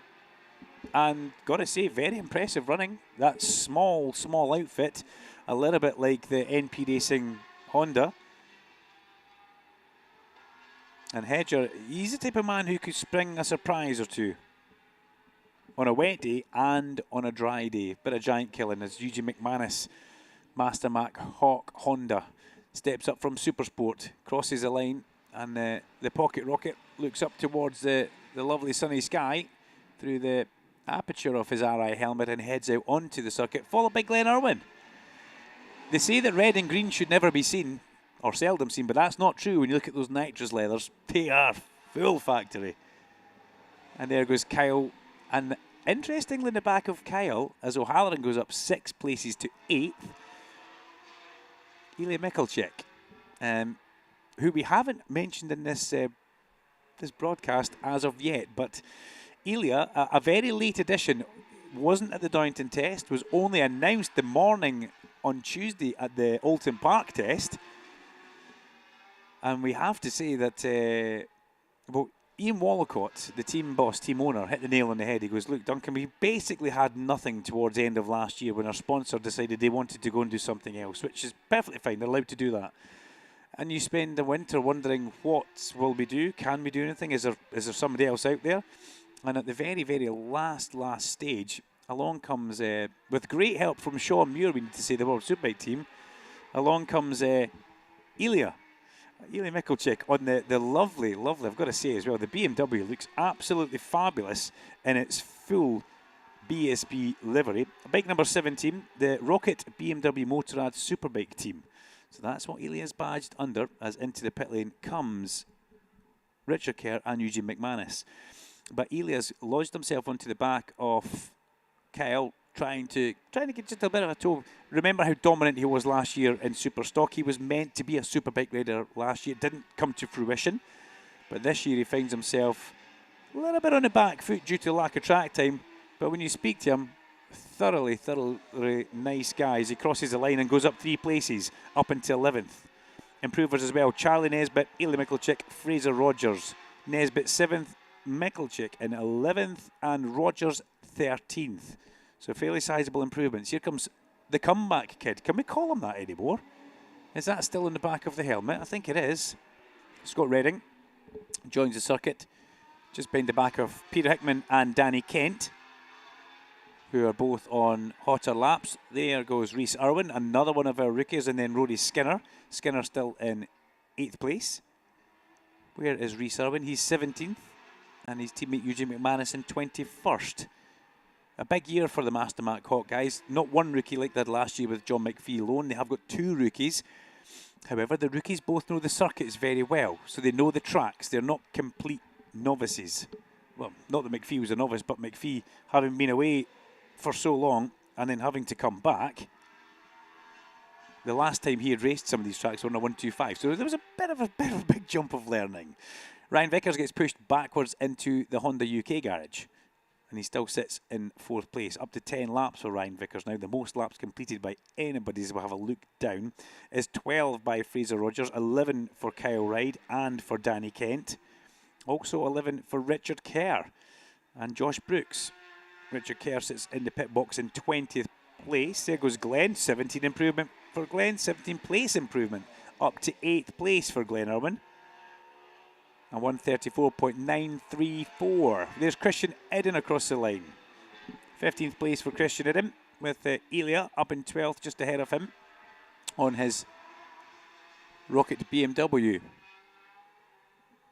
Big long look down the pit lane towards Deer Leap. And it's Hickey and Danny Kent. Danny Kent, where's Danny Kent? Danny Kent's in 8th. 2 places ahead of Rory Skinner, who's in 10th. I think congratulations need to go out to Danny Kent and his better half Laura. They announced on Instagram that Laura's expecting, so fabulous news all round there. We wish them the very best of luck with that. And if you think life's busy just now, you wait till it comes along. Andrew Irwin back at the garage. 4 laps completed. There's a bit of a head-scratching moment going on now with Andrew Irwin. Hopefully they've managed to get that bike more dialed in and he can get set to go, but I am just a little bit concerned that he's only done 4 laps in free practice 1. We will take the stick mic and go back into pit lane and try and catch up with some of these riders after this session, but that's a strange one for Andrew Irwin to have that issue, or maybe not an issue, who knows, maybe I'm creating something out of nothing, but everybody else is now much higher with laps, apart from his brother. Glenn's still only done 4 laps, Redding has done 5 laps, but most other people are almost into double figures. So Andrew back onto track on the MET Fona cab. Ducati coming through again in the background. That's the pocket rocket Leon Haslam. And when we spoke to his team boss Steve Moore, he was saying how, not that Leon hates the bike, but you know, I said, how is he getting on? He goes, he hates it just now. He's having to do all the donkey work, and no riders really like doing that kind of testing. They just want to jump on a fully given bike that works and they can go as fast as they want. But all these guys in the Ducatis were having to go through so much testing. Frank Bird told me that they had the bike for 8 days. The first 4 days they couldn't even turn it over because they didn't have wiring looms. They didn't have anything to make the bike run. The wiring harness for the dash didn't fit, so there's a whole lot more to do. Rather than you think you would come back from the factory in Bologna and everything would be ready to go in the button, well, that very much wasn't the case. There was a whole lot of time for having to wait and get the thing properly finished, which Phil Borley had to come out of retirement for PBM, which I think is a great story. Phil Borley and James Mead made some electrical harness hookups, and eventually they had one Saturday on the dyno before they ended up coming here. You know, you want to make sure it runs okay at least. I could imagine that once it starts up, there would have been a massive sigh of relief to think, thank goodness it's actually running. Because you go all that way to Italy, you and your sponsor get that extremely gorgeous Superbike. I was thinking of what word to put in there. And then you can't start it for the first 4 days. So there's always that kind of thing that goes on in the background that we maybe don't know too much about until we find them here and meet them here. And you end up having a chat at the back of the garage with a bottle of water. So we've got 27 minutes of this hour-long free practice one to go for the British Superbike Championship in association with Pirelli. That's Christian Idden and Ilya Mikhalchik still continuing round. Ilya is now 12 laps deep. Ryan Vickers is on an out lap. He's making his way up Clay Hill, and I think that was the O-show that I saw getting pushed back into the garage. A very gingerly jumping onto the side of the Moto was Joe Talbot there. And down pit lane comes front row Joe. We'll have a little watch of this as he comes out and goes underneath us. It's Frank Thomas leathers, brand spanking new Frank Thomas leathers. I think he would have probably got them from Christian Johnson. I saw Christian in the pit lane earlier on, walking up and down. And that's the O-show with Lee Johnson very much behind him. Expensive is the word for the Ducati. Thank you very much, Dave, who's listening down in Taunton. Yeah, I was going to say lavish or gorgeous or something like that. But yeah, expensive is a good word. I'd still have one. That's Andrew Irwin, you can hear accelerating along. Hopefully the mic picks up in the background as he heads along out of Old Hall Corner, along the avenue towards Denton's, before he drags the bike back to the right-hand side of the track, then goes through the kind of roller coasters. There's a few rollers in the track as you go down towards Cascades. And then the positive camber kicks back in as you go through Cascades. But then it disappears just on the exit of the corner, which can catch you out. You need to watch out for that. Improvement for Danny Kent on his last lap. He went up 4 places to 5th. So the Cheshire Moulding Yamahas, both of them inside the top 10. Speaking of Cheshire Mouldings, I saw Jackie Capper yesterday in the Paddock. Jackie, I'm going to say Mrs. Cheshire Mouldings. That's as good as it gets. You don't get any better than that as Ilya comes back down pit lane into his garage. But Jackie's really looking forward to 2026 to have a 2-bike team. To still be very much with Rory and have Danny Kent coming in and the guys. And these two are matched so incredibly well. Skinner improves 2 places as he crosses the line in the background there and nestles himself into the back of Danny Kent. Kent 5th and Skinner 6th. That's going to be an interesting development through the course of the years. Yes, they're all friendly. They're going to work with each other. But they will both want to be the first Cheshire Moulding Yamaha and the first Yamaha as well. Not just the Cheshire Moulding bike as Danny rolls back into his pit box. How many laps has he done now? 15 laps for Danny Kent. So he's really racking the mileage up here as Andrew Irwin crosses the line. Up 4 places for Andrew. Bike number 18 slots into 18th place. But still not showing us the type of speed that we saw from Andrew at the pre-season test. He's 135.5. The pre-season test, what did Andrew deliver at that? 134.6 towards the very end of the test, but he was in the 34s for a couple of them. No, he was 30. Yeah, two sessions in that 34. 34.6 was what he did, and the 34.7 towards the end. So Andrew, just a little bit away from where you would expect him, but a little bit shy on laps as well. We will grab the mic. We'll go and find out exactly what has been happening during the session from the guys after it. That was Christian Idem. Step over from what was the effectively factory Kawasaki UK team. Christian now finds himself spearheading the Senkat Yamaha squad. And that Senkat, well, they've got a lot of bikes down there. They have got Supersport bikes and they've also got sport bikes as well. So it's a busy old garage, but Christian is the sole Superbike, which will take pride of place in the pit lane garage. As Rory comes back in, Skinner heads in. I arrived yesterday, I parked the car up, and I got out the car and I heard a mountain bike stop behind me and he says, "Hi Dunk," and it's Rory. I'm like, "Oh, how are you doing?" I'm saying, "What have you done to your face?" He says, "Well, what do you think?" I goes, "Don't tell me it was mountain biking." He goes, "Yep, it certainly was."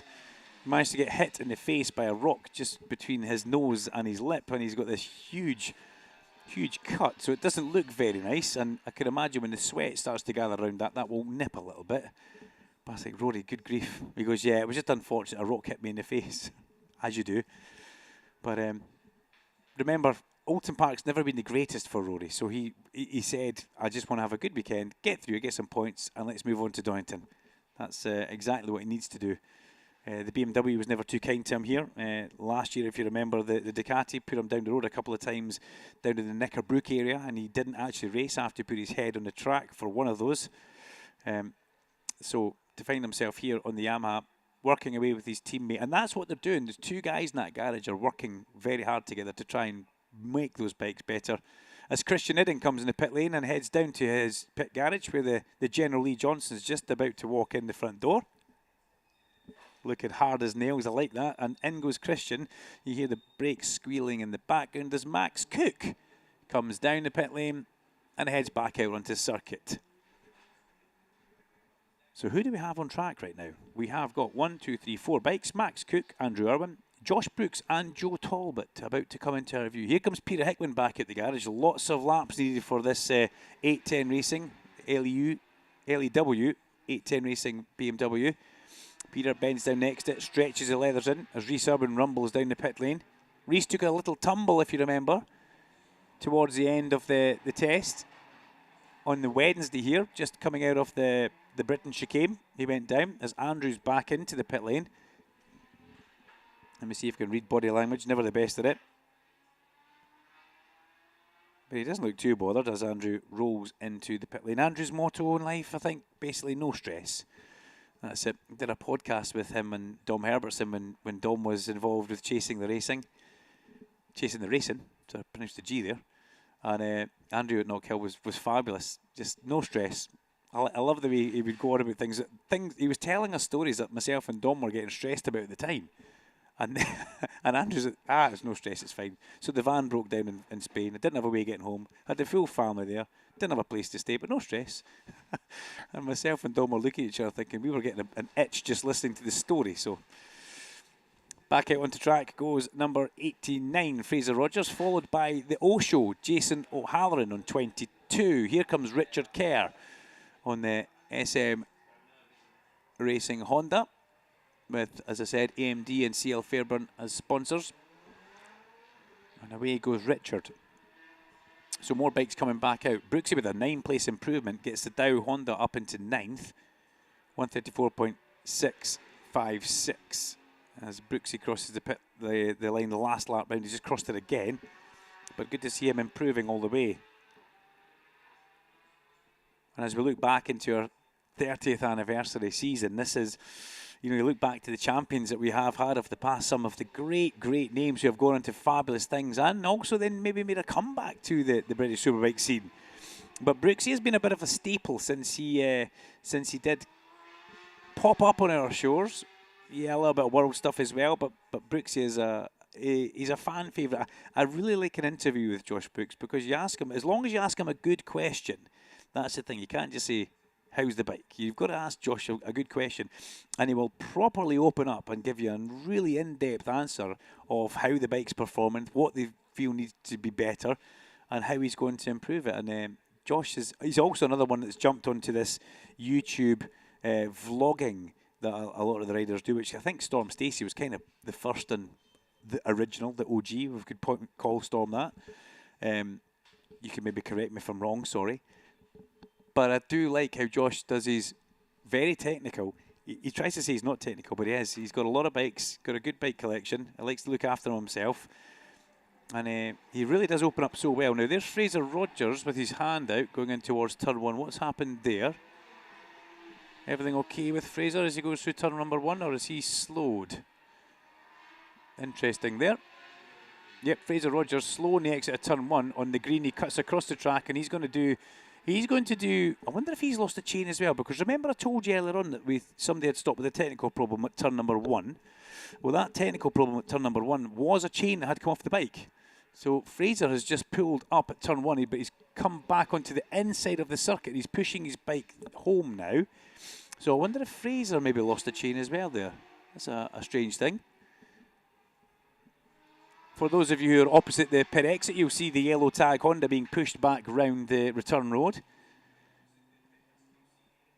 Some of our Port West Race Safe marshals and Nathan, who's down there, will possibly spring into action in a second and go and give him a help. Mind you, Fraser's more than fit enough and more than capable to push a bike back. There goes the tag mechanics now. Yeah, so 89 stop with the technical problem at pit exit as Glenn Irwin comes down the pit lane. Brooksy, another improvement, 4th place for the bad boy. 134.276 for Josh Brooks, P4, another 5-place improvement. So that's a whole chunk of improvements that he's made up now. The bike's been pushed back up there, and it has a chain on it, so it's not that this time. So if the bike's there, Fraser must be around. Where's Fraser? There he is there. Little shake of the head for Fraser as he walks back in towards the tag garage. So electrical issue. Maybe stop that bike as Fraser now heads in. There was no smoke, so that's always a good thing, we would like to think. But an unusual thing seeing one of the tag Honda stop. They're normally pretty reliable, but in this early phase of the year, anything can happen. Anything. And anything probably will happen as well. So here comes Kyle, the defending reigning champion. Heads back out onto track. He had a good long look in towards Christian Idden's garage there, actually. As he goes out, Brooks is back in. His bike will get pushed back in towards the Dow garage. A few change of personnel down there. I did notice that Barry Stanley's no longer in that garage, the renowned crew chief. Barry, I believe, finds himself now in the McCams Raceway's Supersport side of things. And Barry Stanley was a former engineer for Neil Mackenzie through his BSB career. And yeah, that's something that happens in the pit lane quite a lot. You know, a lot of teams want to keep older personnel, but there's always that little bit of, I mean, you see it in every racing series, you know. I mean, Formula One's possibly the worst for it. You see people jumping from team to team, but it's what happens. Team want to try and pick up the best personnel and the best people. And it's interesting to see the rider changes, but it's also the key personnel in garage that they go with them. As Storm Stacey throws his leg, big long leg, back over the Batham's AGN Ducati. And Batham's with the 0-0 sponsorship on that bike as well. I like that. So advertising another new product as Max Cook improves and goes up to 3rd. Leon Haslam goes 4th. Brooksy now down to 5th. Or was that? Yeah, just Max Cook improving. But a good lap for Max. Puts himself 0.4 of a second away from the fastest time. As through goes Rhys Irwin. I think Wes Cam is now finished. He looks a lot less stressed than he did earlier on, does Wes? So I think things must be working pretty well.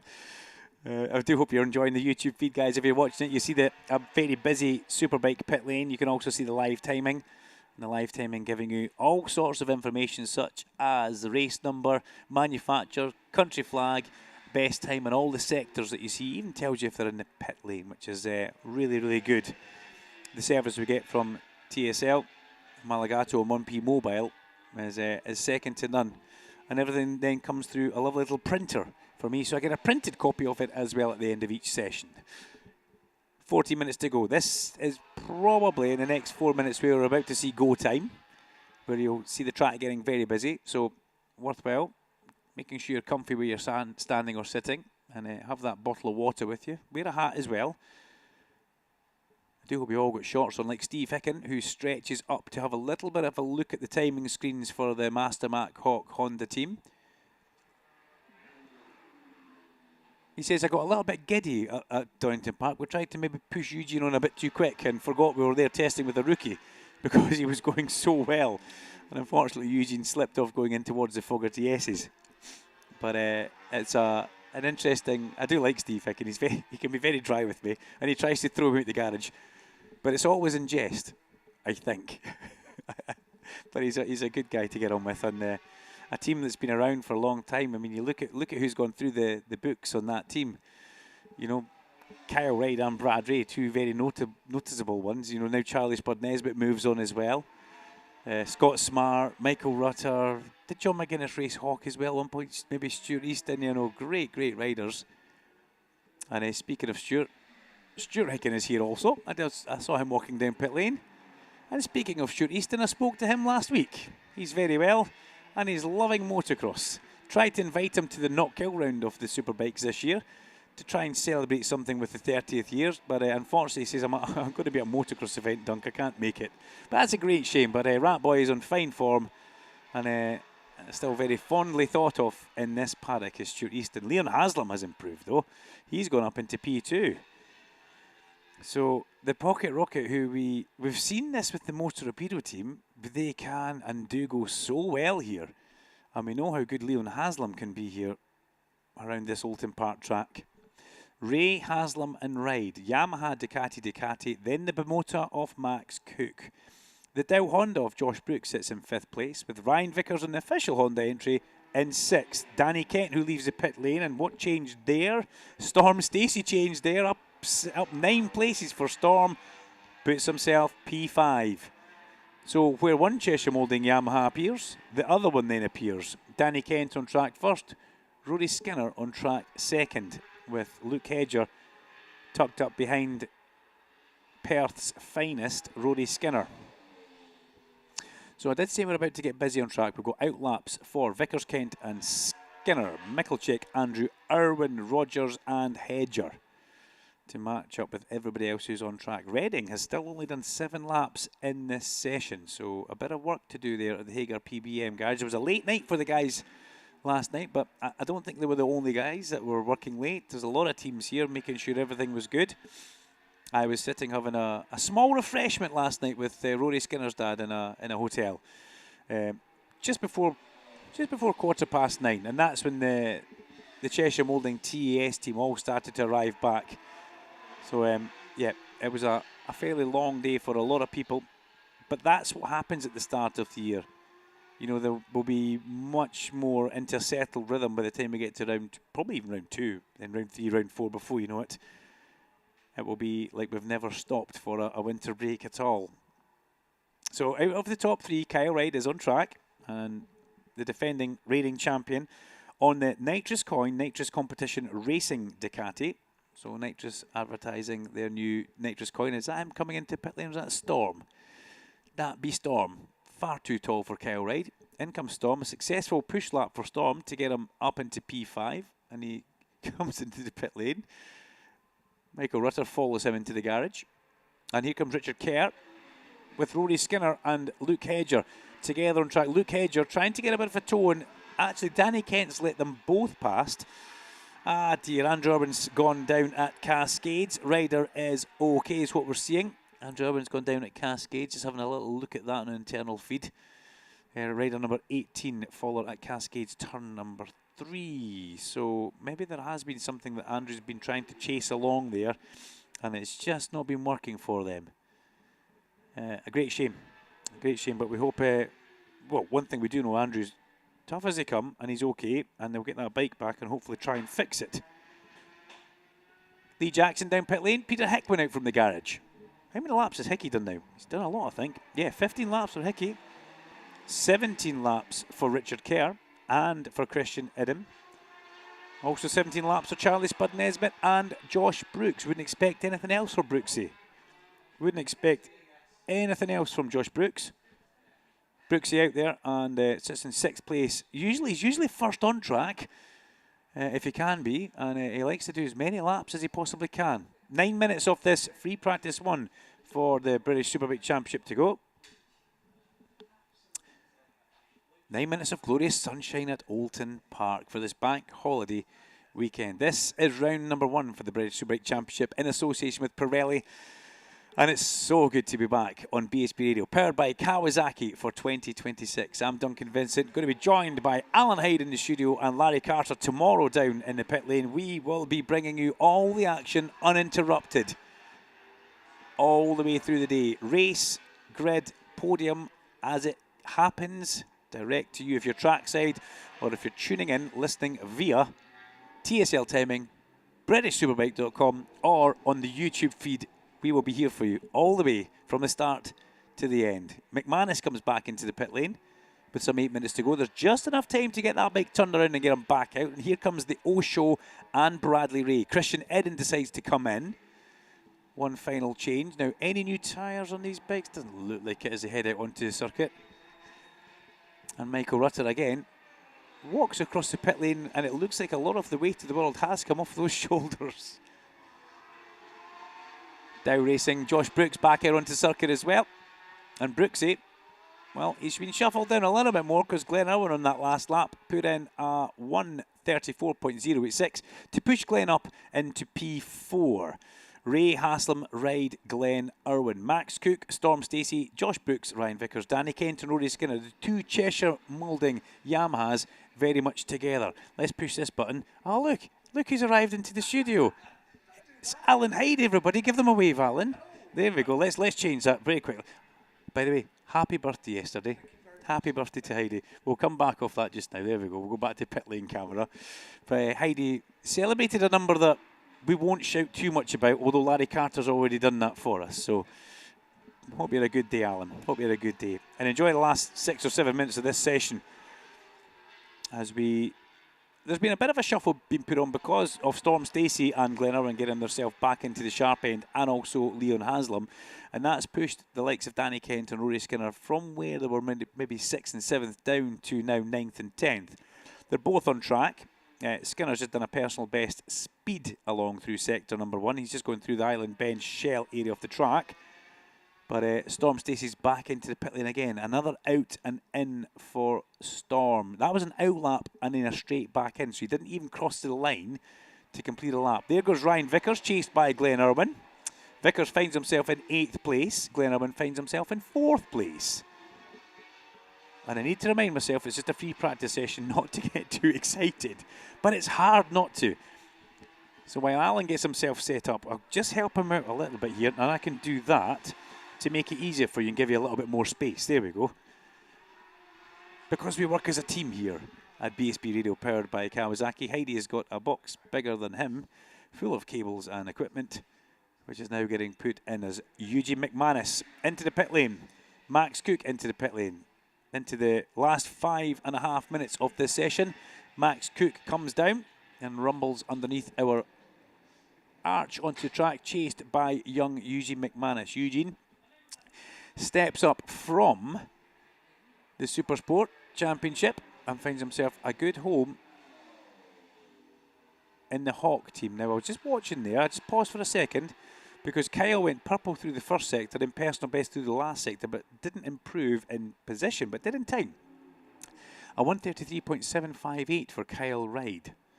So he stays third, but does improve in time. Bradley Ray, on the other hand, has gone purple through the middle sector as Storm Stacey again comes out from the garage for another exit from his pit box. Caught by... is that double red down there with the camera? I think it actually is.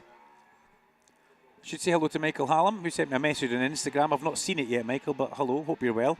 Not here this weekend. And that's a big deal, by the way, just to let you know. One photographer having a holiday, I think. But we'll let Michael off of that one. There goes Brad across the line, 1:34.411. So whether he caught a little bit of traffic towards the end of that, that could be the issue that we had there. Connor Thompson comes back in to his pit box. In fact, no, he doesn't. Yeah, he just does a complete ride through, maybe to get away from traffic. And Danny Kent follows him onto the circuit for the last 4 minutes of the session. O'Halloran's improved. Jason goes up 3 places into 12th on bike 22. Good lap from the Osho, 134.602. And the timing screen is all jumping around. Still no Scott Redding. 7 laps complete. 4 on the 4th lap was his fastest lap. And he sits in the pit box. Interesting. There goes Kyle Ryde across the line. Another good strong lap for Kyle, but it was a bit of a cool lap actually.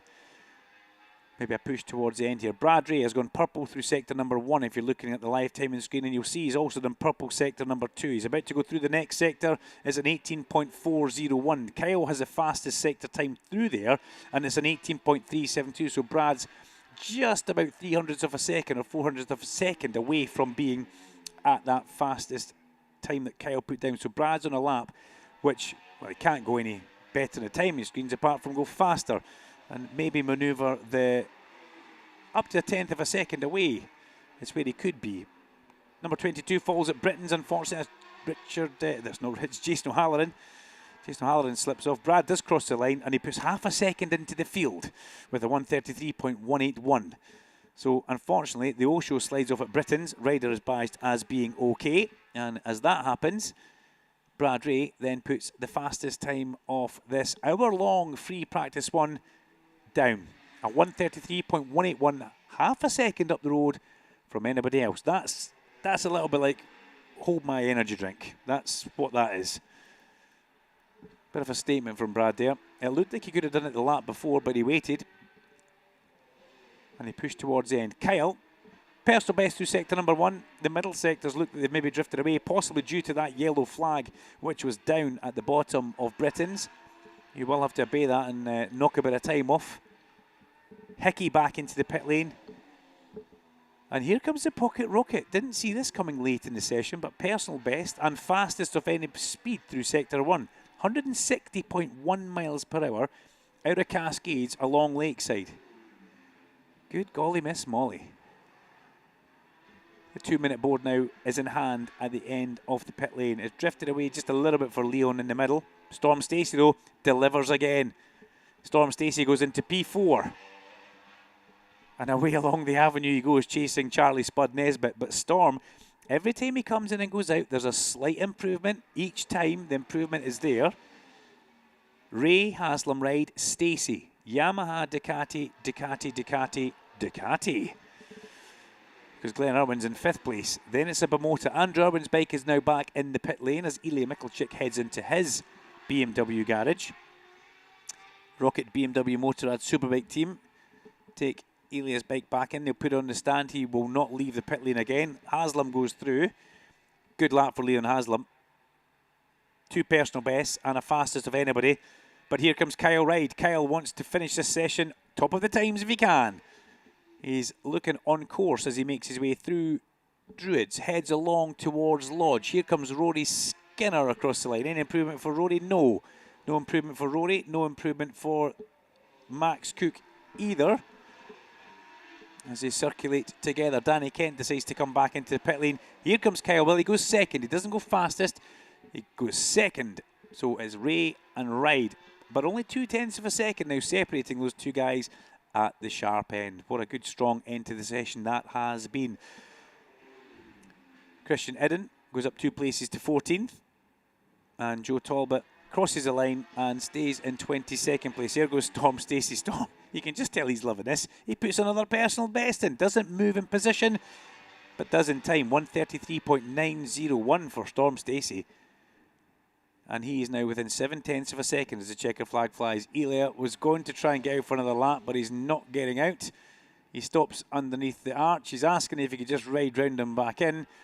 That may go back to race direction. We'll see what the powers that be say.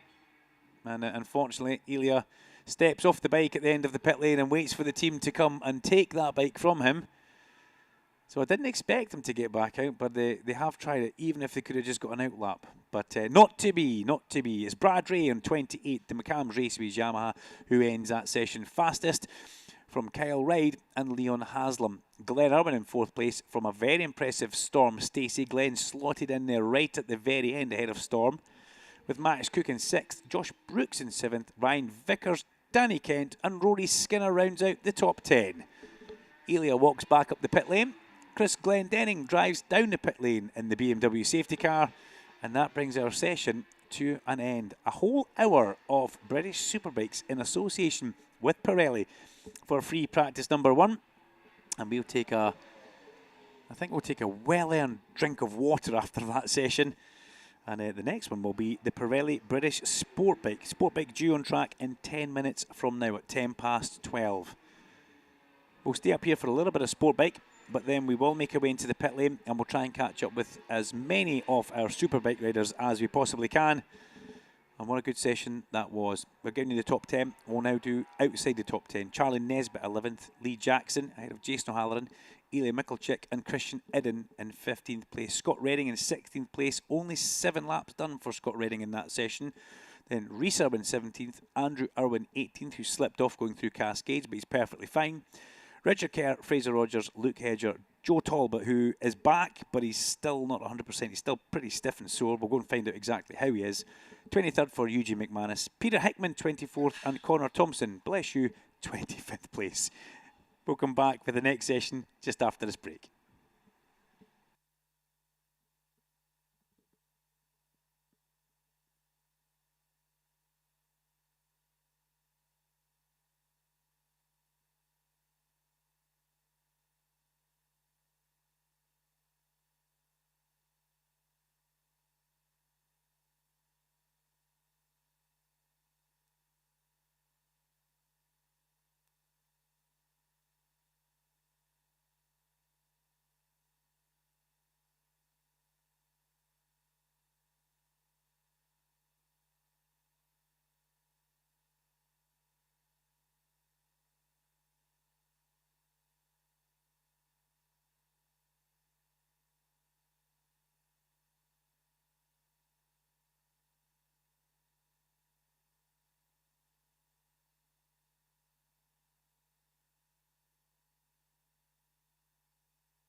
Welcome back. The Pirelli British Sportbike Championship. Free Practice 1 is on track. We will cover the first little bit of that. Then we'll head into the pit lane with the stick mic and try and get you guys some reaction from Superbike riders and team personnel who are down there. Now, I do apologise. I can't get through everybody's messages. There's so many messages streaming in on the YouTube link that I kind of have a quick look at them. So, thank you very much, everybody. Great to know you're all here listening, enjoying it. Yeah, happy birthday to Harrison Day's mum. I saw that. And welcome everybody who's listening. I think, was it somebody asking about Age of Divine? I think it's a Bermuda flag, if I'm not mistaken. So, yeah, thank you very much for being involved, being in touch, and we do hope that you're enjoying one of the new ways that you can catch your British Superbike Championship and get your fix. You know, you could be with us via YouTube, and you can see the screen that we see, a very busy sport bike pit lane, or we can give you this view as well, which gives you me in the commentary point. Then we've got a really scary one, which Wes told me about. Look at this one, Duncan only. Good grief, look at that. We're the full screen in the commentary box. So say we get a John McGuinness, a Stuart Higgs, Darren Fry, Scott Hargreaves, Frank Bird, or Jordan Bird, or anybody who's more interesting than me, will go from that big screen is what we will use, but we'll keep it on the pit lane one so you guys can see everything that's going on. But we are trying to just give you a few more options of how you can catch your British Superbike Championship. So anyway, let's talk about what we have on track. Welcome to the championship, the British Sportbike Championship. We've seen it as a national series for the last 2 years, but it gets British standard, as you know what it should. It's gone to a world level, and as Stuart Higgs says, we really like to follow what they do in the World Championship and give it the same kind of standings. Having said that, they've gone a little bit weird and let bikes come in that maybe don't kind of suit what sport bike actually is in the World Championship. We haven't done that here. We're keeping it exactly as it has been, and it's a huge entry for 2026, and we're so delighted to see so many riders, so many returning riders and new riders, and also riders that are upping the game as well, which is good to see. The likes of Lennon Docherty, a friend of mine who had a disaster last year, had a really good pre-season test. Jacob Stevenson as well. Just great to see him up the sharp end on the Yamaha. Alfie Davidson carrying the momentum that he showed last year into the start of this year. And Harley McCabe as well. Another one who's gone back full circle almost team-wise. He's now back at, listen to this, MLAV Aprilia. There you go. Do you like that one for Harley McCabe? That's exactly where he is on his number 79 bike. Fibertech Aprilia by MLAV Racing. So it's good to see Harley, and going so well that year he did with the Rapid team. Obviously very character building for him. Learned a lot, and has gone back to where he feels very cosy and warm and loved, and that is in the Fibertech Aprilia team, not Honda. So they've actually badged it as Aprilia. Great stuff. But yeah, on track, lots and lots of sport bikes. As you'll hear me talking about Cameron Dawson, you'll hear me talking about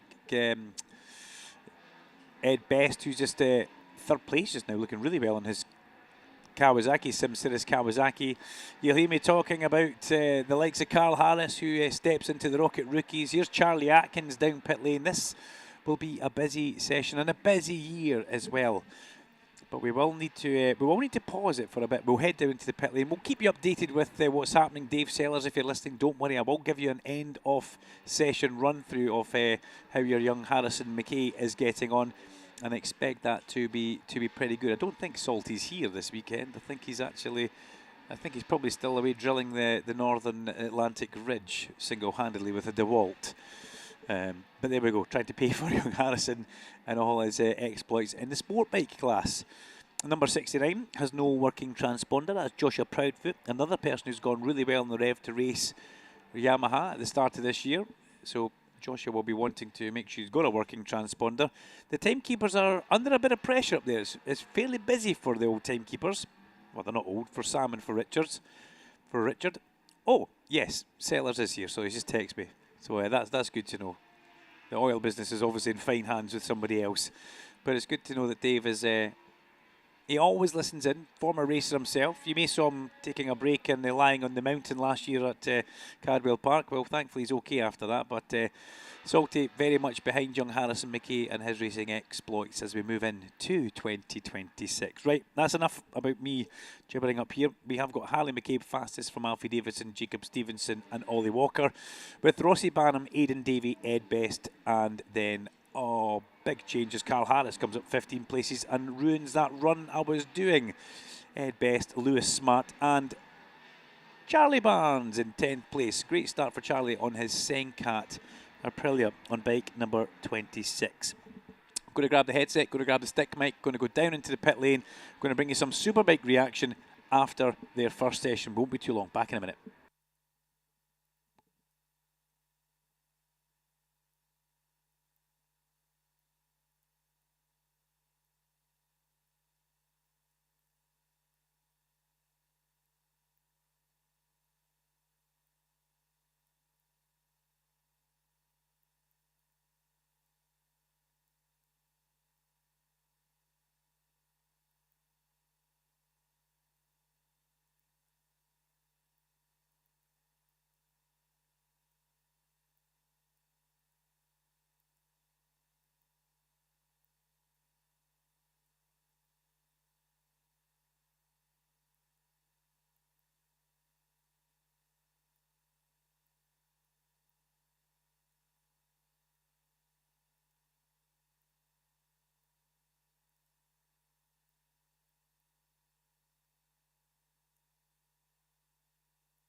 So here we are down in the pit lane at Oulton Park. A very sunny, warm pit lane as well. It's nice to be down here.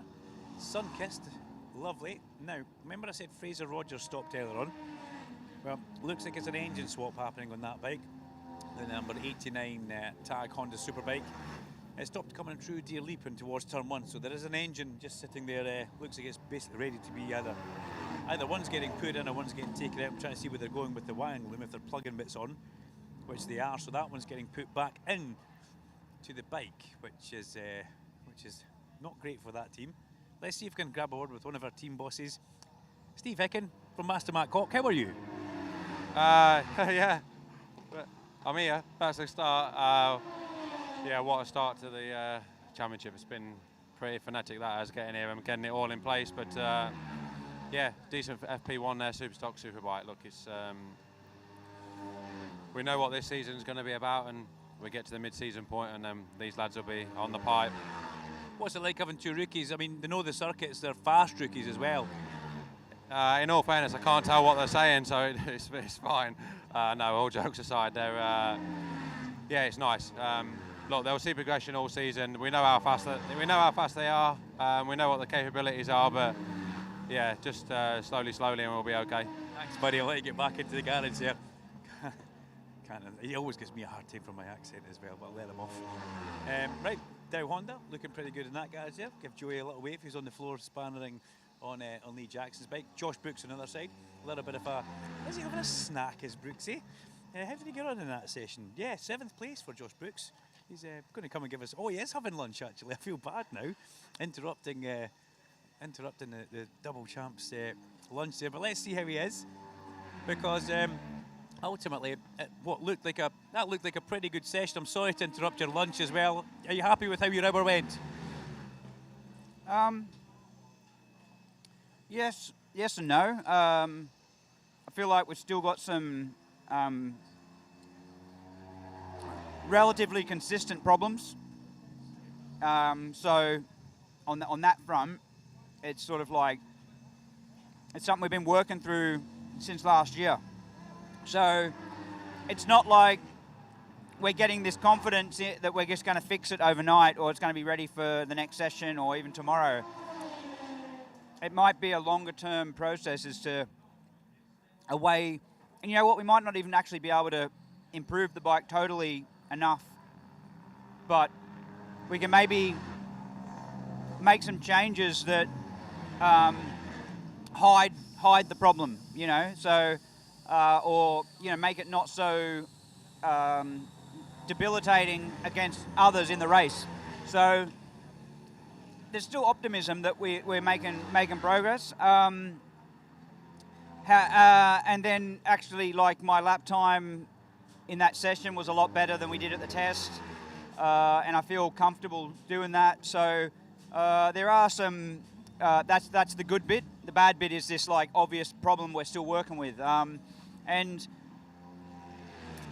it's not a problem like a single thing that you just can like fix. It's to kind of explain a little bit further. It's corner entry. So it's actually quite a long period of each corner, and some corners appear worse than others because you spend a longer time in this sort of like problem zone, I should say. So, you know, we're working on engine brake and things like that, which is like what I was suggesting before. It's not actually fixing the problem, but maybe just like band-aiding it so that we can get through the entry area a bit stronger. And it might not be perfect bike, it might not have the perfect balance, but you know, we can manage to stay with the others. I feel like that's sort of like our main focus at the moment. So whilst you're spending so much time working on areas like that, you kind of have to just gloss over some other little areas that aren't as important that you normally would spend time on, because we've got this major, you know, area to work. So we're trying to, you know, stay positive and stay focused, and you know, work through what we can and what options we've got. You know, I feel like that if we could actually, you know, find a way to either master the problem or change the bike in a way that we get rid of the entry problem completely, and we just create that rear grip or create that grip on the rear tire.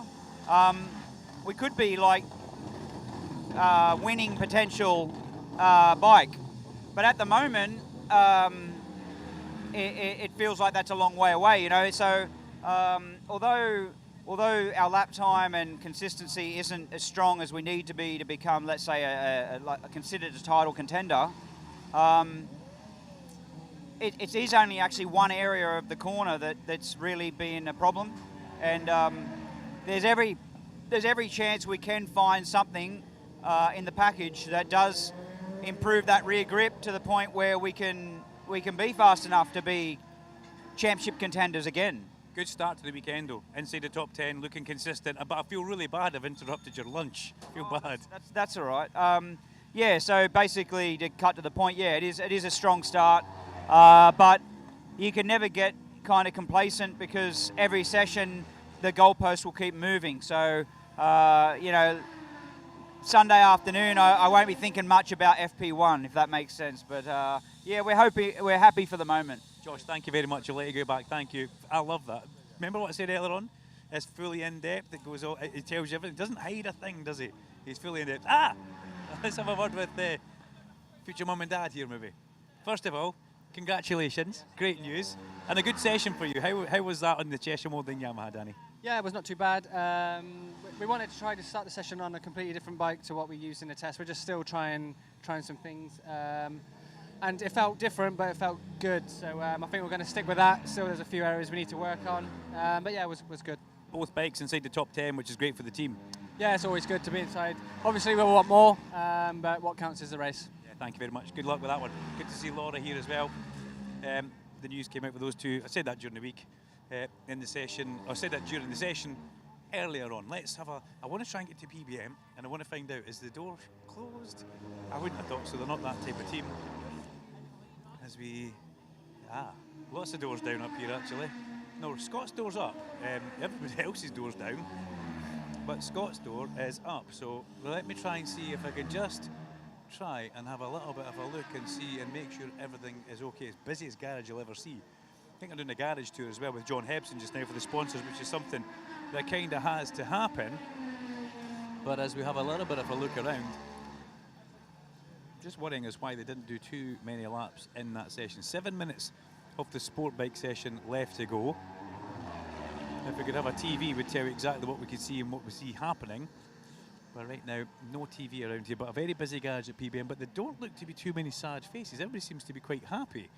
So that's maybe something that we could have a look at in this kind of slightly longer, prolonged lunch break. Now, outside the Moto garage, we've got Max Cook on the, as you look in, Max Cook on the right-hand side, Joe Talbot on the left. Let's go and grab a quick word with Jason if we can, who's the crew chief for Joe. I just want to ask a question, Jason. First of all, how is Joe physically? Yeah, he's a bit battered and sore, but to be expected from the previous off. So, but no, he's he's just steady away, making progress today. So. Yeah, I was kind of worried in case he maybe wanted to do 3 laps. I saw him come in. I thought, I hope we see him come back out, because that was a telling moment. If he came into the garage, what was his first kind of words to you? No, I say he's just a bit uncomfortable on the bike. He's having to change his body position a little bit and compromise, but main thing was he was past the assessment, past fit to ride.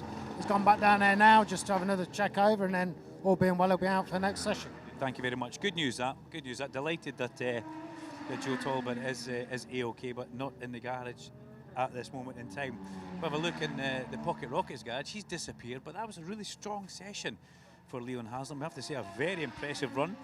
So I'm finished that session in 3rd place for that very small team from way down there in the West Country. Steve Wilfmoor and his guys. Eli unfortunately just couldn't get back out at that end of that session. Eli Mikkelchik found himself down in 14th place. He wanted to just get one round lap, I think, one exit to then come back in, but the unfortunate pit lane was closed at that point, so there was no way for him to get himself back out onto the circuit. We spoke with the Cheshire team. It's just Danny and Lawrence in that garage. Nobody else is actually there right now. We spoke with Josh Brooks again. There's a fabulous interview from Josh Brooks, which we like to see. There is Dave Sellers, who we were talking about. Need to try and find. He's talking to Mark Hanna. For those of you who are of an age who will remember Yukio Kageyama, Mark Hanna was very much some of the brains behind that. I'm going to borrow a little bit of a television screen from Tag and then run through what's happening on track. Because with 5 minutes of this session to go, it is Alfie Davidson's who is fastest from Cam Dawson, who sits in the pit lane. Rossi Banham, Lewis Smart, Ollie Walker, with Ted Wilkinson, Super Ted, right up at the sharp end. 6th place, Harley McCabe just behind him. Then we've got Ed Best and Carl Harris, with Charlie Barnes rounding out the top 10. Just outside that, Aidan Davey, Lennon Doherty, Jacob Stevenson, Dan Goodman and Taylor Rose. So lots happening in this session. Sorry about the noise in the background there. That's just the Tag guys going through the bike and making sure everything is okay after that session. Now, Andrew Irwin took a spill in that last session, which is what we did here. He's not around in the garage, and I'm having a little look at some of the body, but it genuinely looks okay. The bike, bit of grass in that the floor, which you would expect, but no Andrew in that area as we come through the actual garage. He might have been out the back, maybe beside the Metfonica lorry, but he's not, so we'll go back through to pit lane.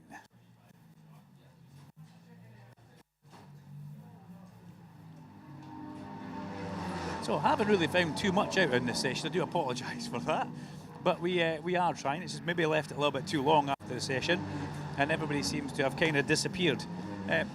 Connor Thompson's here. Let's see how he feels after his session. How do you feel after that session on the MP Racing Honda?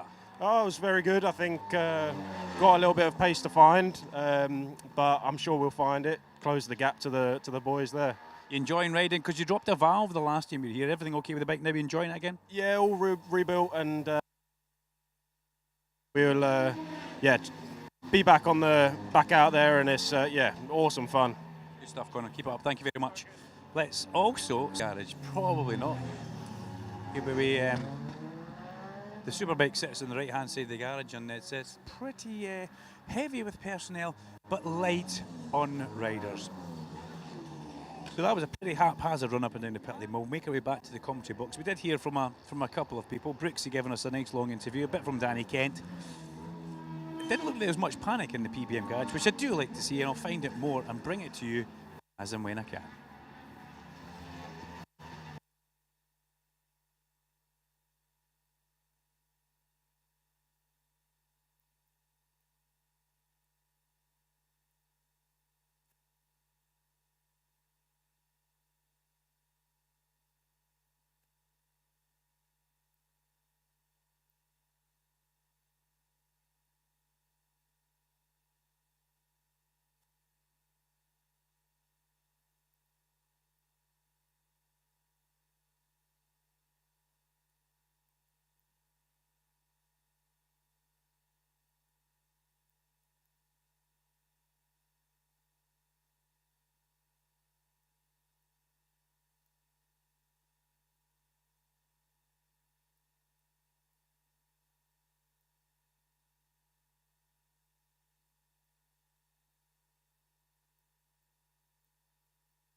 You join us back at Alton Park for the final couple of seconds of Sportbike as we quickly ran up the stairs. Just enough time to give a run through of how that session will finish. And once again, it will be Alfie Davidson, one of the guys who, well, now racing with Iron Competition, has really shown some fantastic pace through the pre-season tests.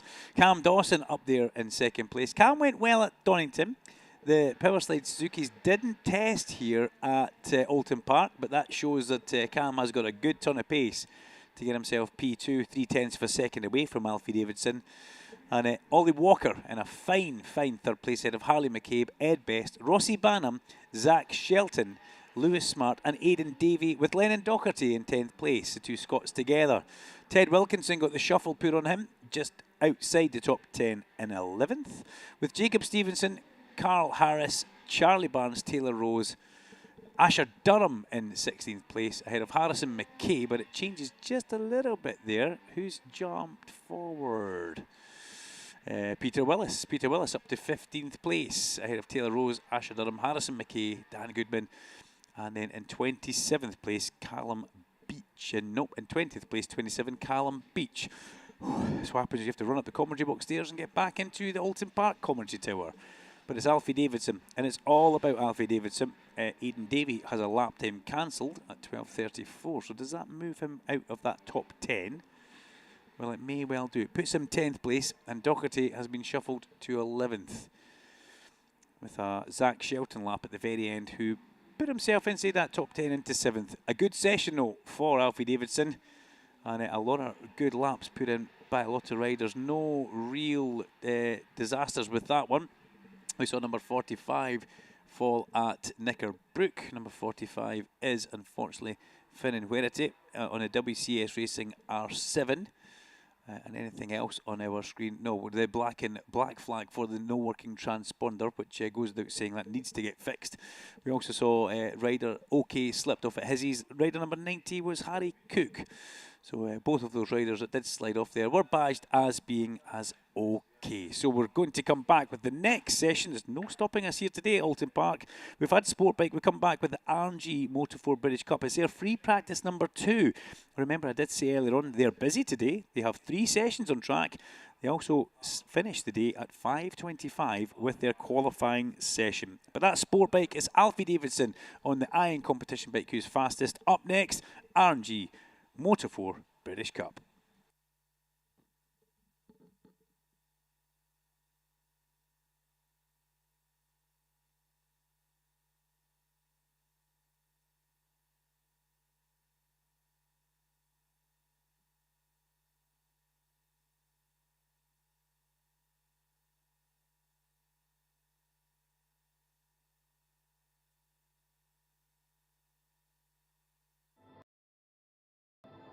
At this point, Terry Rymer has 29 riders in front of him, and he'll be battling his way through the pack. A hard job he has. And Neil Mackenzie is all in, as I say. So Mackenzie's making a late dash at the chicane. He's got it. Mackenzie's there. He is leading now with just, oh dear me, over the curve goes Mackenzie. Rymer back in front. Jamie Whittam grabs second. Neil Mackenzie got it all wrong. Hayden leads. Watch Reynolds though. Is he going to make a play for the inside? He's going round the long way, John Reynolds. Around the outside of Hayden, and there's no room for Hodgson, but Reynolds has got it. Hugging the back wheel of, oh, he's touched. He hit Neil Hodgson. There was a bit of elbow bashing there again. Sons hard on the outside grip. Oh, it's another contact, but miraculously, Chris Walker stayed on. They're both in the gravel. That's at everyone's fault. Oh no! The Suzuki has let go. The Suzuki has blown. Chris Walker can never bring that home. There will be an oil flag up. Look at him there. The poor guy's in tears. Flicking it through on the infield again. Oh, they got Hislop. Hislop is down. That's an immense crash. He hit the back of Reynolds. He manages to pull it down here. He is going to take the race win. I don't think the Honda's going to be out of power. Oh, yes, he is. Maybe it's, well, I tell you, Honda line. I tell you what, I'm monitoring. Kianari. They've given it to Kianari. Kianari by 4,000ths of a second. The punishment, here he comes up the inside. Oh, he's messed it up. No, Howard Crower, Andrews. He's taken Andrews down big time. Tommy Hill takes another drive up the inside into the chicane. What heroic racing. They go for the line. Is it going to be Hill? Is it going to be Hopkins? And they cross the line. Hill! It's Hill by 6,000ths of a second. This awful moment when suffering brake failure at 150 miles an hour coming down Pilgrim's Drop, whereas this man just rides into a hail of celebratory confetti in front of a huge crowd here at Brands Hatch. They collided with one another as they go there. Haslam gets it by 4,000ths of a second.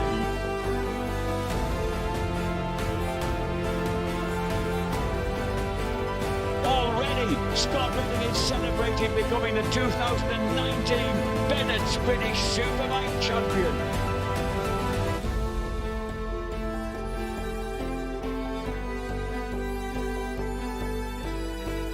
What are we watching here? They touch! They touch! Watch this.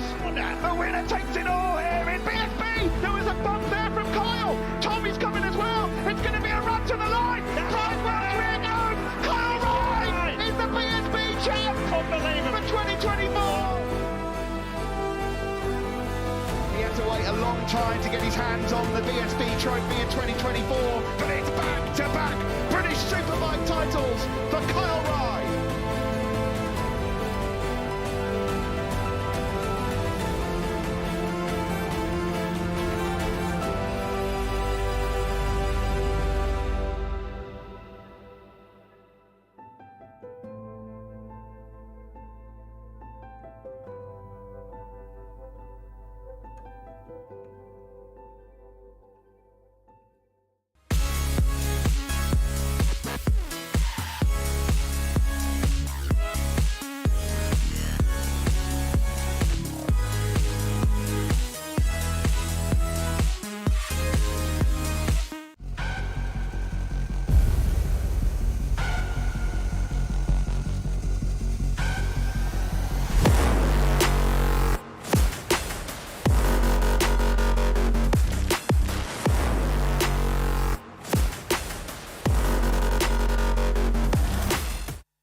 Free practice 2 for the RNG Moto 4 British Cup.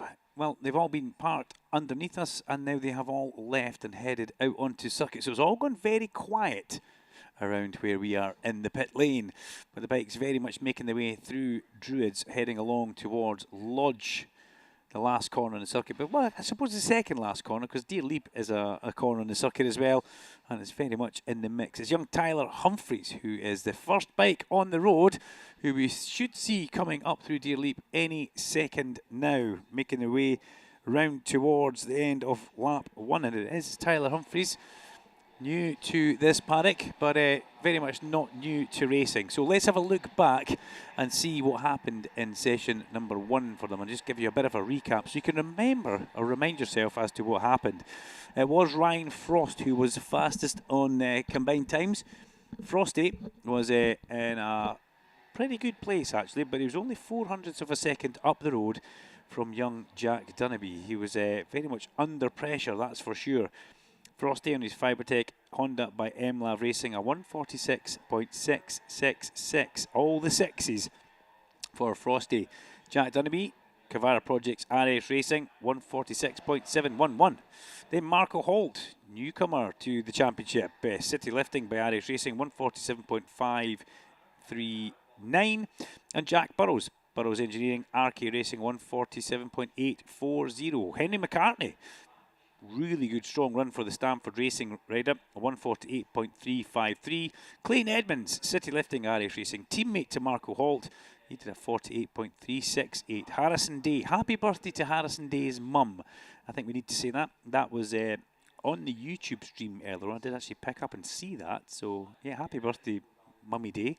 For the LRA Moto supported by HV Solutions, 148.432. Young Harrison was in a really good run of laps throughout that session. 8th place was Joshua Williams, Dunsley Heat Racing, 148.701. Jensen Bishop, Wilson Racing for Gary Wilson, a 148.713. With Mason Foster in 10th place, a teammate to Jensen Bishop on Mortimer Racing. Oh no, not teammate actually. Teammate to Mortimer Racing, Charlie Cunningham. Jensen Bishop came home, Mason Foster came home with a 148.720. I'll get it right yet. There's a little bit of sun coming through the windows. I do apologise for that, but you know what? I'm not apologising for the great weather that we're having here at Oulton Park. But that's RNG Moto Cup. That was free practice number 1. This is now free practice number 2. Remember, they have another time on track this afternoon. They will also have free qualifying, which is right at the end of the day, 5:25 to 5:50. And that will set the grid for the race tomorrow. Now, these races, you usually find that they are kind of in packs anyway. So the packs that we will be having will be fairly substantial. That's for sure. Let's keep our eyes on everything that's going to happen with it. But I'm assured that when they all get together, you will try and see Frosty get to the front. Frosty will try and do some sort of disappearing act. Be interesting. There was a question on YouTube about Asia Divine. Bermuda flag is the flag that he has next to his name for your live timing, if you can see that. I can't remember who sent that in, but I had the quickest of quickest scans back through some of the messages just to make sure everything was going okay. And yeah, it seems that you guys are enjoying the option of the YouTube with the pit lane camera as well. If you're not here today and you're coming tomorrow, well, you can stand trackside and listen to the 94.9 FM radio that Oulton Park have. Bring a set of headphones, a set of earphones, and have a good old listen to myself, Duncan Vincent, Larry Carter down in the pit lane, and also across in the studio we'll have Sir Al. Sir Al had a birthday just the other day. Don't want to say his age, but he is celebrating a special birthday. Let's put it that way. And his special birthday, we've got some presents for him here as well. A lot of work to do. 19 minutes of this session to go. It's bad when you laugh at your own jokes live on air, Duncan. I do know that. And talk to yourself as well. Jack Burrows from Jack Dunnaby. 2 Jacks at the top from Clayton Evans and Luke Fitchett.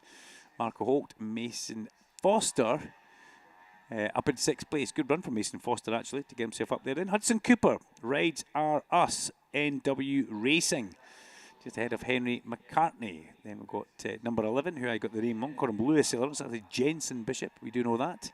Joshua Williams, Ryan Frost. Take no worry about Frosty being down in 11th place right now. We saw Frosty almost dominate that previous session, being fastest by the most tiniest of margins all the way through. And that's really all you need to do. I think the late, great Stirling Moss said you want to win a race at the slowest possible pace, and if you can do that, that's perfect. That's exactly what you want to do. But the names will jump about your live timing screen all over the place. Behind Frosty, young Harrison Day, George Bowes, Tyler Humphreys, Axel Lomas, our Spanish racer, Asia Divine from Bermuda. Just ahead of Charlie Cunningham, Max Rhodes, Hudson Cooper, Lily Rhodes, Lily Curtis, and Trevor... I'll get it right yet. Thorley Trevorrow, brand new name to us through this year, and he's only on an outlap, is Thorley, so he's got a little bit of work to do. Another rider who's racing for the MLAV team, Bike 42, and young Mr. Trevorrow missed a fair chunk of the session, actually. He's gone out, then come straight back in, so let's hope everything is A-OK with that young man's NSF 250R Honda. Marco Holt, though, this is there's every year in this class, it's very rare in other classes that you get this. You sometimes get one good person that comes in, but year after year, you get youngsters coming into the RNG Moto 4 British Cup, or whatever it was called before that, who go straight to the sharp end straight away. We saw it with Jack Dunnaby. We saw it with last year's champion as well, Ethan Sparks. We've seen it before that with the likes of Harrison Crosby. We saw it before that with Harrison Desoy. Frosty arrived this championship, went straight to the sharp end. It's just something pretty special about these youngsters, the way that they've been racing for such a long time. By the time they get here, they're already seasoned professionals. They've got absolutely amazing racecraft. They just need to learn a little bit of circuit trickery, and before you know it, learn some of the bikes. And it doesn't take them long because they're so young. These are proper production Grand Prix bikes. They may think that doesn't, kind of almost as a contradiction in terms, but it's not. These are proper Grand Prix bikes. You can't go and buy one of these and stick it on the road. This is a Grand Prix bike that is made for production sale. So you can technically buy these. You speak to Neil Spalding. Spalders could maybe sort one out in the back of the Volvo for you, actually. Or the Mini, sorry, that he's got, not a Volvo. He wishes. But technically, in the early days of the Talent Cup, you could technically go to your local Honda dealer, Padgett, and they could put an order form in for one of these bikes, and you could get one. But these are proper Grand Prix bikes. They're very stiff chassis. They have no indicators, no lights ever on these bikes. When you look at them, they're very, very bare, basic, minimal Grand Prix production bikes. And it's the first kind of rung for these young riders to get on the step for the road to MotoGP, which is where they want to be and what they want to be doing. They all have great hopes of working with Dorna throughout their career, maybe working through the British Championship, then into the European Championship, ETC, and also a bit of CIV Spanish racing before you get into maybe the Red Bull Rookies. From the Red Bull Rookies, you then hope to be Junior World Championship, one would imagine, and then into Moto 3. You can go from the Rookies straight to MotoGP. We have seen that to Moto 3, and that's what they want to do. And Dorna have a heavy presence on this championship as well. I should mention that Dorna have a really heavy presence in this championship, with the opportunity to progress via the road to MotoGP. But also they send over two representatives, Alex Baldellini and Matt Balkin, who are here to help school the kids on their way. And I don't mean that to sound cheeky, like we school them, like teaching them. It's little things, like they get all do a track walk together. The whole Paddock does a track walk of Moto 4 riders. It's not like in other classes where each rider will go and do their own track walk with their own team. They all go together. They all have clipboards. They all have to write various pieces of information down. And then also marked during the sessions on what their tuck looks like. Baldellini and Balkin will be watching them and making sure they get tucked in behind the bubble. Make sure the arms are in. Make sure the feet point in. Make sure the back's nice and straight and there's not a big gap behind the bum and the seat unit. It's all very, very good stuff which they will then take with themselves and make use through the rest of their racing career. But it's all about schooling the kids well. And the RNG Moto 4 British Cup is a welcome addition. Well, it's a championship we've already had, but it's been rebadged by Dorna. And to get to use the Moto 4 name, there's only certain areas in the world that actually get to use that. So it's properly great and good for us in this championship, in this paddock, in this country, that we get it. as I've been rambling on a bit about that, Harrison Day has improved up into 10th place. He's gone ahead of Henry McCartney on the Stamford Racing Honda. Henry goes down to 11th. Young Harrison goes up to 10th on bike number 15.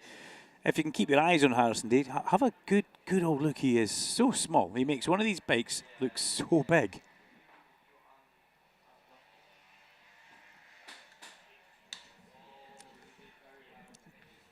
As we have a long look down the pit lane, that is Frosty. Ryan Frost parks into the Fibertech MLAV Honda parking bay. We've got Tyler Humphries just taking a small drink.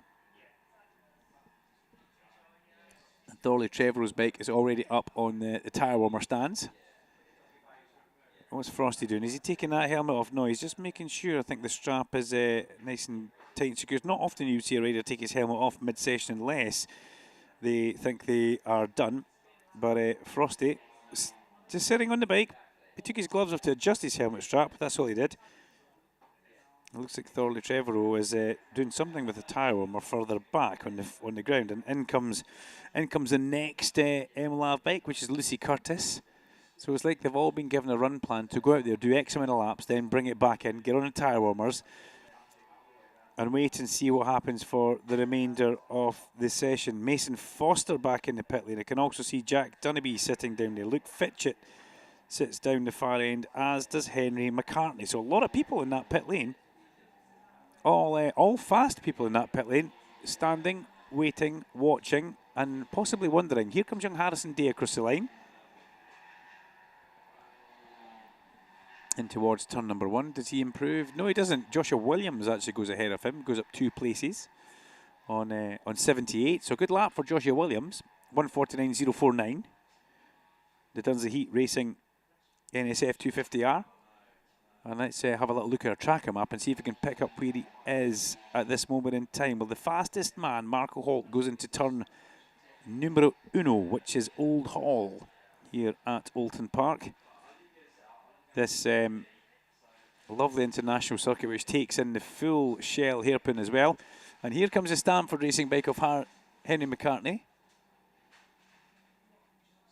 Very slowly down the pit, maybe looking to see if anybody wanted to join the track with him. They do. He was having a good long look over his shoulder for Jack Dunnaby on bike 63. So Dunnaby joins the track behind McCartney, and he will be able to follow him round. And they're crossing the line also at the same time as young Archie Hopper. Archie on bike number 12. Where's Archie Hopper about as we look at our screens? Archie in 20th position. Bit of work to do, but only 10 minutes of the session to go. So that's the thing. If you do go out there, come and sit in the pit lane for a couple of minutes. An out lap is a good, better part of 2+ minutes. Time runs away from you so quickly during a session. I need to have a peer around the back of my boardings just to see exactly what Alan Hyde and Martin are up to. Oh, they've got big cables and everything back here, and a mixing desk. It looks very, very, very professional. Duncan better stay away from that. Push the wrong button, and we might shut the whole thing down. Jack Burrows improves. He goes up 1 place. The gap at the top, if you've got the live timing and you're watching that, look at the gap at the top. 0.02 of a second.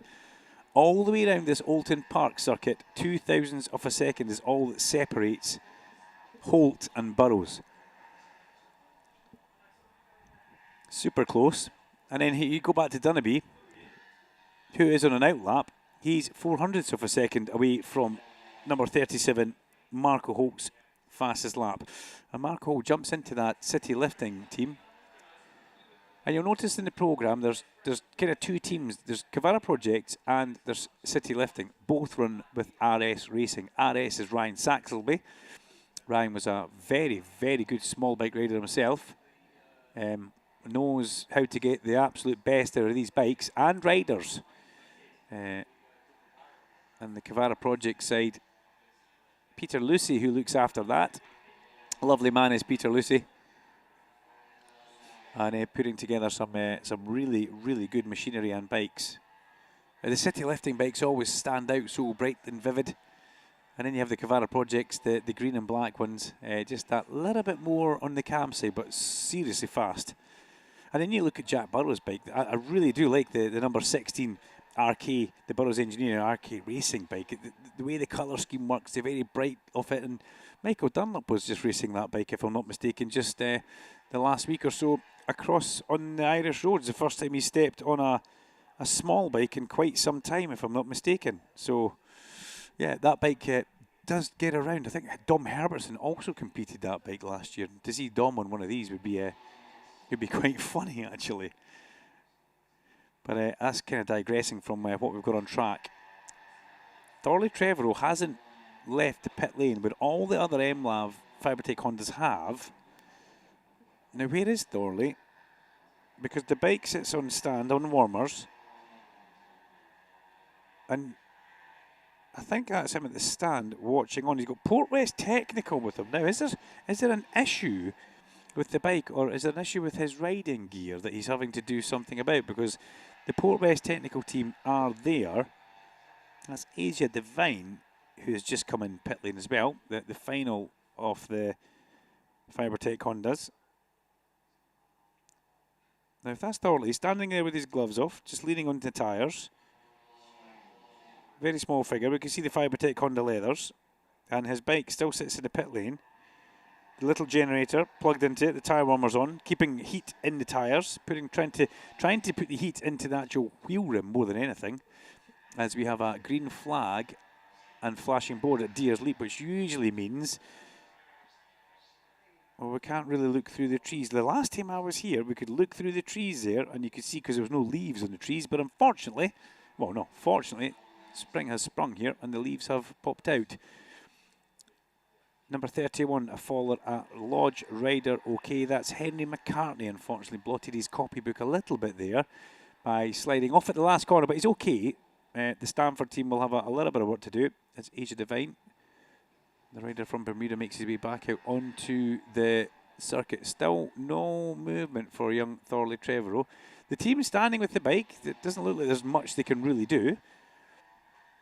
And I'm more aware and alerted by the Port West technical team standing with young Thorley. So it looks like the Port West Race Safe marshals have done a cracking job at Lodge. The green flag has now been removed from Deer Leap, or the green flashing board, and that means it's now all clear. So they can now attack again as Clayton Edmonds does that in towards turn one.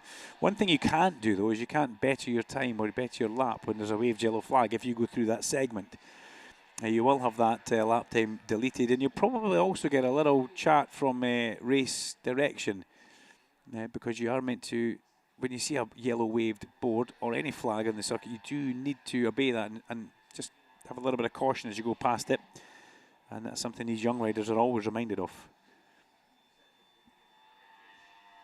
Frosty goes up into 5th place on his Fibertech Honda. There's Jack Dunnaby across the line. He's top of the times by 1/10 of a second.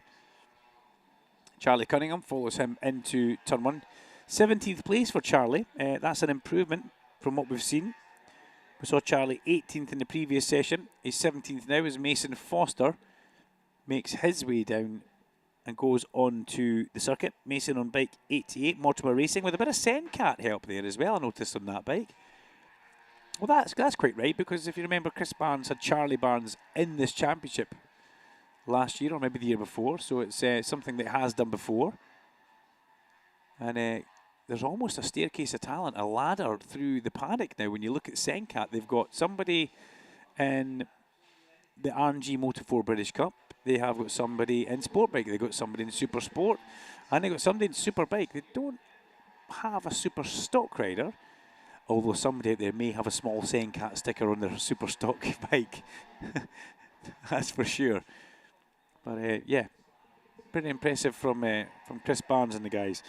Right, okay, so I'm now looking at the Fibertech MLAV squad, who are now gathered around Thorley Trevorrow. They're taking the tyre warmers off that bike. I just wonder if that bike's actually maybe going to be taken back to the paddock. They've put away the generator.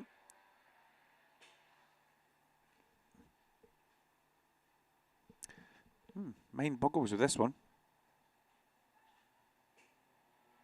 It's not qualifying, so it doesn't really matter that much. But, you know, whenever you're a racer and your class is on track, you kind of want to be out there getting some laps done. Because if you're not getting laps done, then you are in trouble. Yeah, Thorley's walking away from this one. That's his session, but it looks of things very much done and dusted.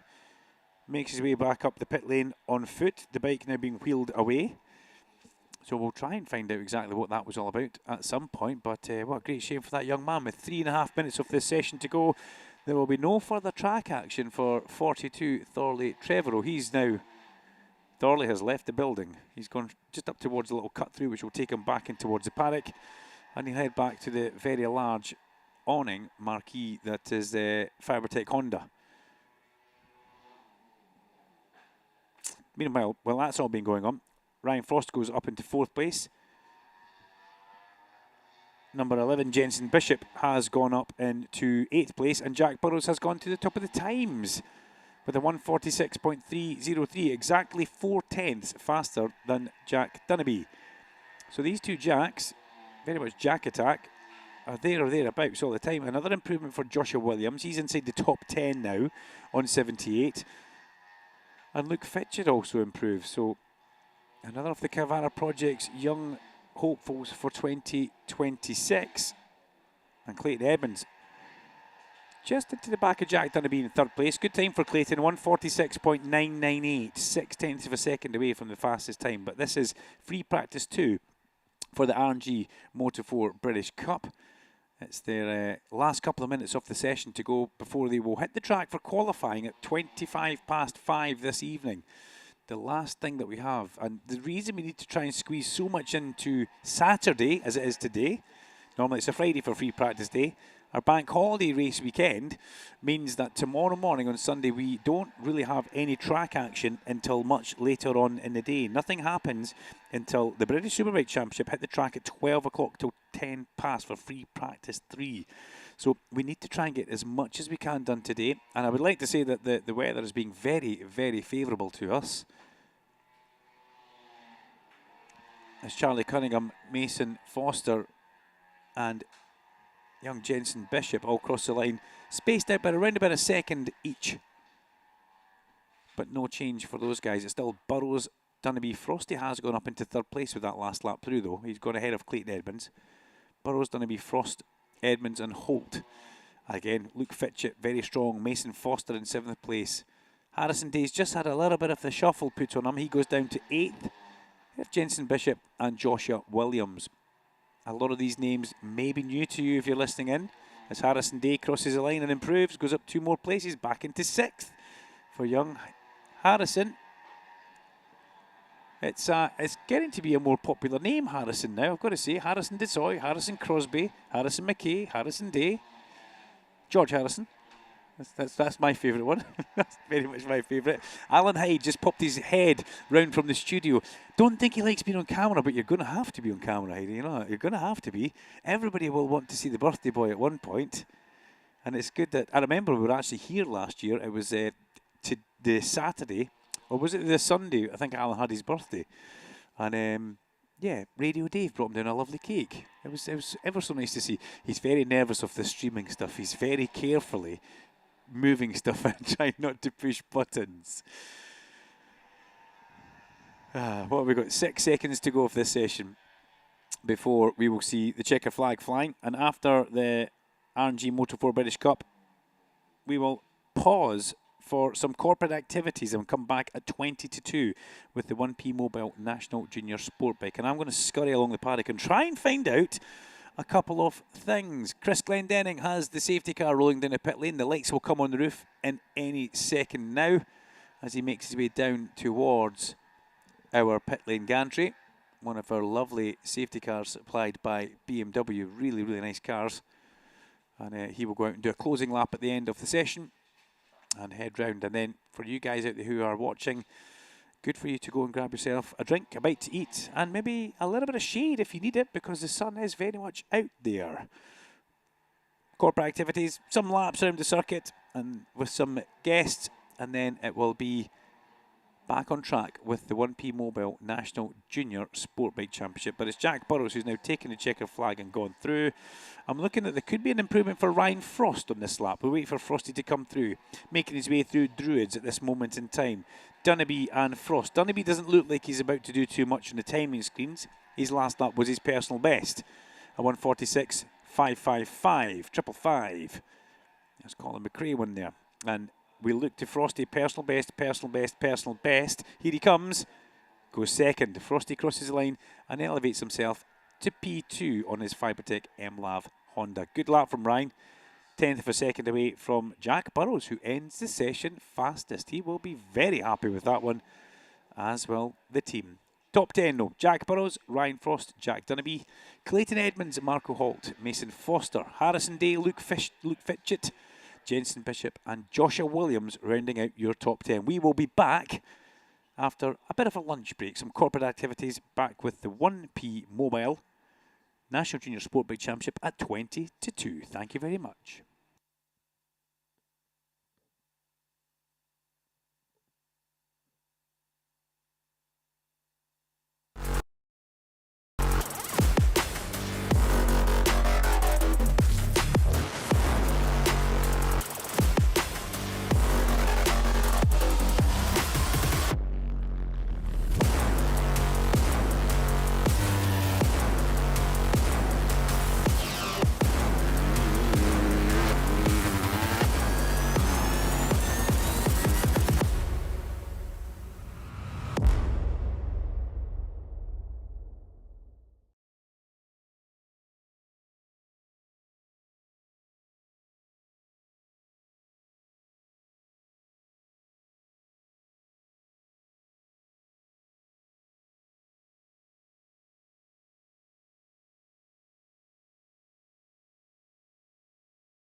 Carol Nash, one of the UK's leading motorbike insurance providers. Whether you ride a classic, a custom-built model, or a superbike, we'll get you a tailored quote in minutes. For over 40 years, we've been protecting bikes, and with 2 levels of cover to choose from, we've got your back. What are you waiting for? Get a quote at carolnash.com or over the phone today and be automatically entered into a prize draw for a chance to win a Yamaha R7 worth over £9,500. Don't miss out. Get a quote today.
Speed. We're born with it within us. It's in the way we move, the way we think, the way we learn. But who will answer its call to push harder, go faster, to chase something just out of reach? Because speed isn't just motion, It's control at the edge of chaos. It starts before the track, before the race, in the hands of those that build, that fix, that tune. It starts with the tools, and at ITS we don't just supply them, we stand behind those that use them. The driven, the relentless, the ones that don't stand still. So this was inevitable. ITS and the British Superbike Championship, partners for the 2026-27 season.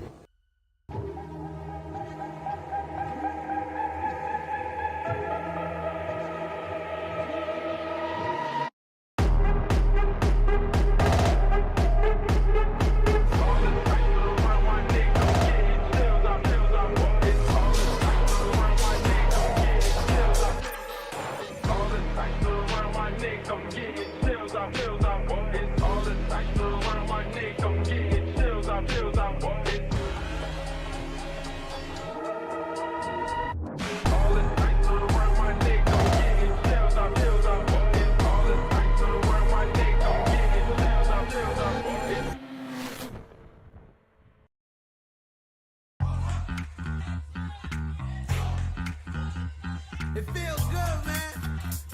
It feels good, right? Yo, I'm in the light at the end of the tunnel. Paper stacks, yeah, I got them in the bundles. Harry Potter breaking bread with the muggles. They said I wouldn't make it, now they looking puzzled. They said I wouldn't take it, I to go and hustle. Get the bag, it ain't never getting fumbled. In the jack, but we came up from the bottom. Through the cracks that the light pour in. Have a blast, let the drinks pour in. Take a risk like it's a short thing. Going in, yeah, I'm going all in. Getting flued out, yeah, you can bring your friends. Dive right in, let's go. Move forward and dip in your toes. Let the rhythm take control. It's going down tonight, yeah. Dive right in, let's go. Move forward and dip in your toes.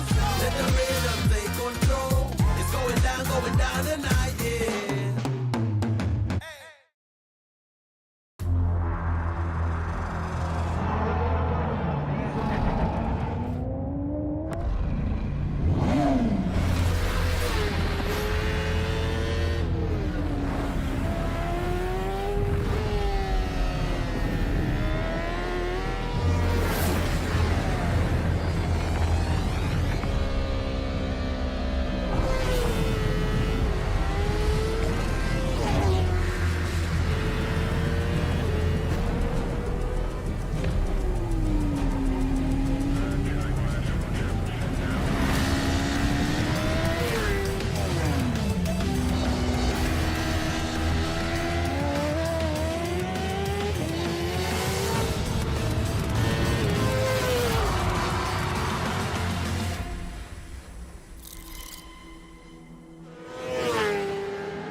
You may have seen the McCams logo at your local motorcycle dealer or workshop. You may have seen one of our vans on the roads of the UK. You may even have seen McCams at a British Superbike round. But who are McCams and what do we do?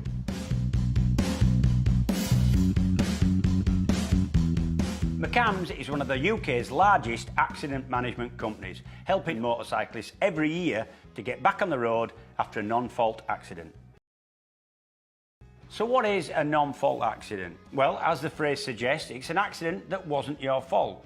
You may have been hit at a roundabout or a junction. You may have been hit from the rear at a set of traffic lights, or your bike may even have been damaged whilst parked in a car park. If you've called us instead of your insurance company, or your local garage has given you our details, if McCams can help you with your claim, we aim to get you back on a motorcycle within 24 hours. You may need your bike to commute to and from work. It may be your only form of transport. It's not all about the bike though. What about you? You may have been injured in the accident. But don't worry, call McCams and we can help. Now you know a bit more about McCams. So if you have a non-fault accident, call McCams or visit your local motorbike shop.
With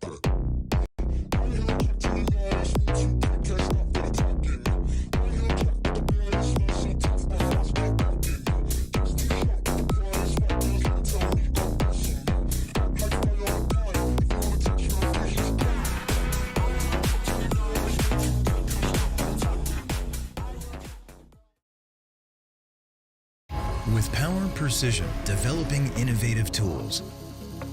Whether in the new range finish drills or wear parts, with know-how and team spirit, we champion technology that sets people in motion. In the making of efficient engines, mighty turbines, or even the smallest components for high-tech bikes. For top performances from start to finish, from the raw material to the full-fledged, innovative tool. Sarah Tizet Group, tooling the future.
Superbikes are just what the name suggests. Big, beautiful, very fast, and you can buy one. At this point, Terry Rymer has 29 riders in front of him, and he'll be battling his way through the pack. A hard job he has. And Neil Mackenzie is all in, as I say, so Mackenzie's making a late dash at the chicane. He's got it. Mackenzie's there. He is leading now with just, oh dear me, over the curve goes Mackenzie. Rymer back in front. Jamie Whittam grabs second. Neil Mackenzie got it all wrong. Hayden leads. Watch Reynolds though. Is he going to make a play for the inside? He's going round the long way, John Reynolds. Round the outside of Hayden. And there's no room for Hodgson. But Reynolds has got it. Hugging the back wheel of, oh, he's touched. He hit Neil Hodgson. There was a bit of elbow bashing there again. Sons hard on the outside. Oh, it's another contact. But miraculously, Chris Walker stayed on. They're both in the gravel. That's at everyone's back. Oh no! The Suzuki has let go. The Suzuki has blown. Chris Walker can never bring that home. There will be an oil flag up. Look at him there. The poor guy's in tears. Looking it through on the infield again. Oh, they got Hislop. Hislop is down.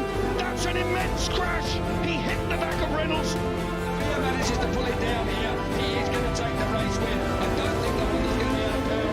Oh, yes, he is. Maybe it's, well, I tell you,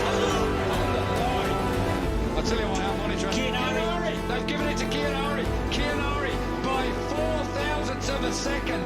The punishment. Here he comes up the inside. Oh, he's messed it up. Oh, Howard Crower, Andrews.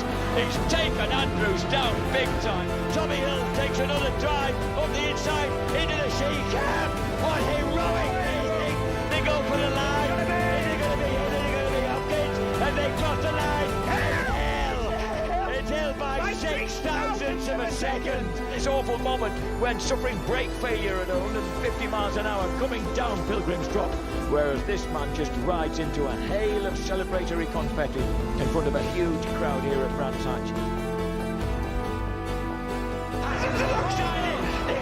With one another as they go there. Haslam gets it by 4,000ths of a second.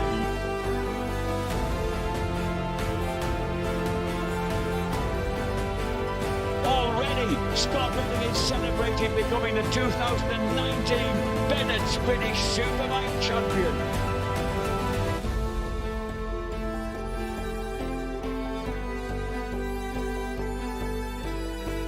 What are we watching here? They touch! They touch! What's this? The winner takes it all here in BSB! There was a bump there from Kyle. Tommy's coming as well. It's going to be a run to the line. Pride Wells reignites. Kyle Wright is the BSB champ for 2024. He had to wait a long time to get his hands on the BSB trophy in 2024, but it's back-to-back British Superbike titles for Kyle Wright.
Carol Nash, one of the UK's leading motorbike insurance providers. Whether you ride a classic, a custom-built model, or a superbike, we'll get you a tailored quote in minutes. For over 40 years, we've been protecting bikes, and with 2 levels of cover to choose from, we've got your back.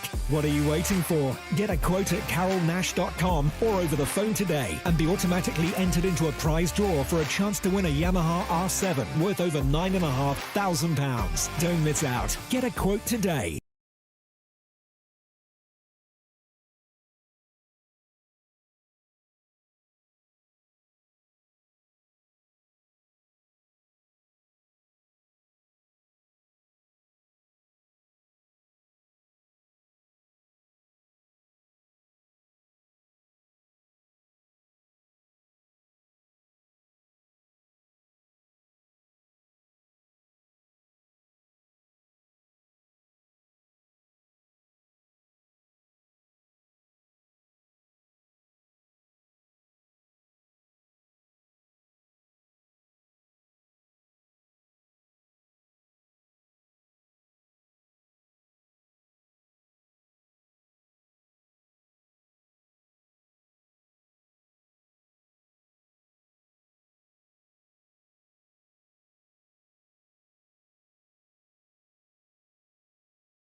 Speed. We're born with it within us. It's in the way we move, the way we think, the way we learn.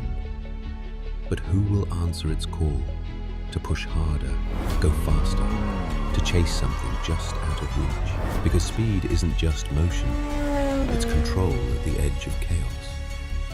It starts before the track, before the race, in the hands of those that build, that fix, that tune. It starts with the tools, and at ITS we don't just supply them, we stand behind those that use them. The driven, the relentless, the ones that don't stand still. So this was inevitable. ITS and the British Superbike Championship, partners for the 2026-27 season.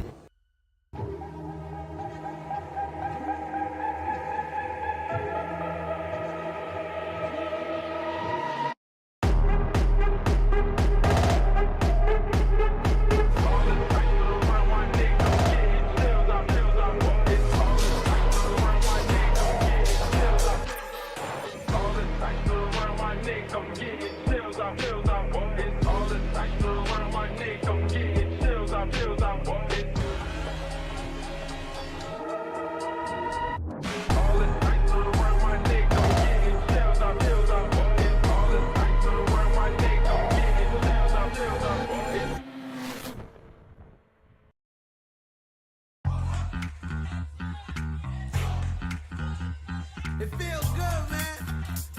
It feels good, right? Yo, I'm in the light at the end of the tunnel. Paper stacks, yeah, I got them in the bundles. Harry Potter breaking bread with the muggles. They said I wouldn't make it, now they looking puzzled. They said I wouldn't take it, I done go and hustle. Get the bag, it ain't never getting fumbled. In the jack, but we came up from the bottom. Through the cracks, let the light pour in. Have a blast, let the drinks pour in. Take a risk like it's a short thing. Going in, yeah, I'm going all in. Getting food out, yeah, you can bring your friends. Dive right in, let's go. Move forward and dip in your toes. Let the rhythm take control. It's going down tonight, yeah. Dive right in, let's go. Move forward and dip in your toes. Let the rhythm take control. It's going down tonight, yeah.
You may have seen the McCams logo at your local motorcycle dealer or workshop. You may have seen one of our vans on the roads of the UK. You may even have seen McCams at a British Superbike round. But who are McCams and what do we do?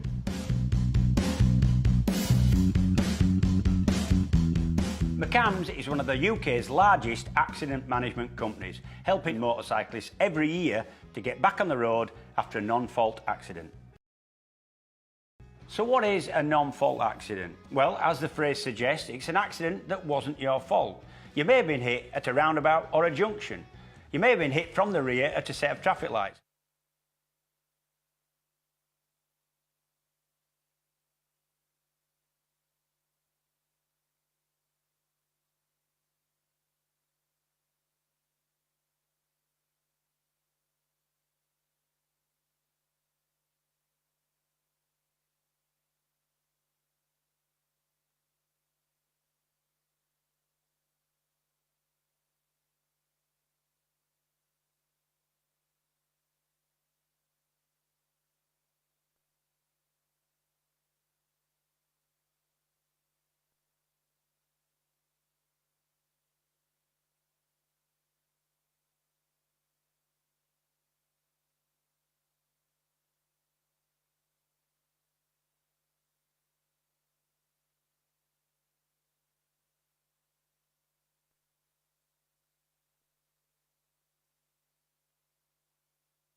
Welcome back after a very quick lunch break, where I do hope you've all managed to grab something and get yourself back to your favourite vantage point around this Oulton Park circuit. I'm Duncan Vincent, back in the commentary box here, just at the exit of pit lane. I get a great view of them coming up through Deerleap, down towards Old Hall Corner, and then away they go along the avenue. But this is the 1P Mobile National Junior Sportbike Championship. This is qualifying, so this is an important session for them on the qualification, because this sets the grid. Now, I did say that their day would be finished quite early, because after this, they basically get themselves ready for tomorrow, and it's a later start tomorrow, remember, if you're arriving. But this is what sets the grid, and right now it's Kylan Shuttlewood who's fastest. We'd expect Marley McKenzie to get his presence back at the top, and he does as he crosses the line. The pace setter all the way through the pre-season testing and the free practice that we had today, Marley McKenzie gets to the top of the times by 0.8 of a second. Now, we had a fairly chunky gap earlier on today of 0.855. He's got 0.817 over Laken Payne, who was second this morning and is very much up there, keeping the pressure very much going. Lewis Mullen sits in third place ahead of Kylan Shuttlewood, Luca Hopkins, Jediah Cumbermack, and the youngster Mason Johnson, who you may remember from the Rocket Off F900R Cup, the BMWs. Yes, that's... no, it's not that Mason Johnson. Sorry, I've got the wrong Johnson there. It is still a Johnson. It is Mason Johnson, yes. It's so easy to get them mixed up when they go from class to class. But keep your eyes on that number 88, because young Mason he's got all the credentials to fall into this championship and be a front runner. He is competing on the Yamaha R7. Now, there's basically a couple of bikes that you could use in this. It's the outgoing Super Team, the ZX4RR Kawasaki, or you can go for the R7 Yamaha. And remember, it's all very much age restricted for this championship, so between 14 to 23 years old. And the balance of performance, balance of power, you're looking to try and get parity between the models of about 54 kilowatts or 73 PS. Now, that's how they try and measure the power of these bikes, and it's all done very cleverly with the help from Scott Smart, who is our MSVR technical advisor. Not with us this weekend. I think Scott's maybe at World Superbike, but he was here for the pre-season testing, and he was a very busy man. And in out to garages and tents, awnings with laptop and lead to plug in. That's how it goes.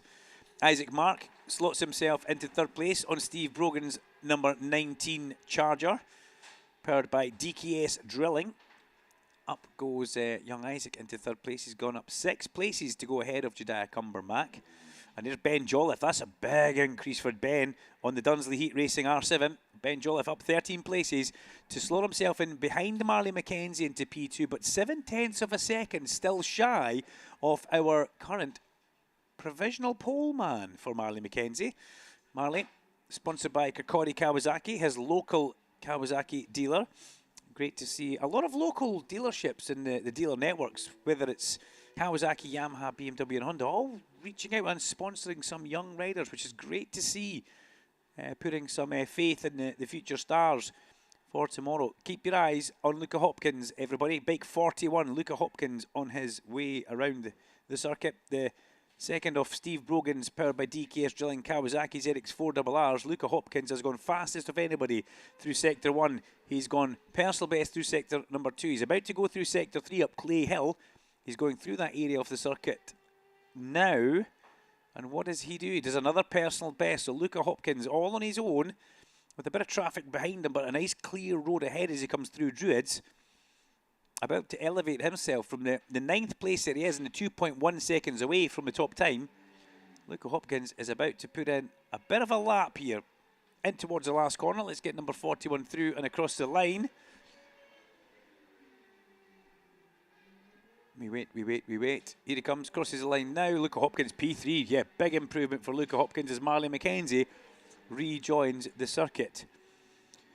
So, Marley McKenzie fastest from Isaac Mark and Luca Hopkins, the 2 SBR powered by DKS Drilling bikes, second and third. Then Ben Jolliffe on his number 42, Dunsley Heat Racing R7 in fourth. Laken Payne, Jediah Cumbermack, Lewis Mullen, Kylan Shuttlewood, Mason Johnson, Freddie Oakley.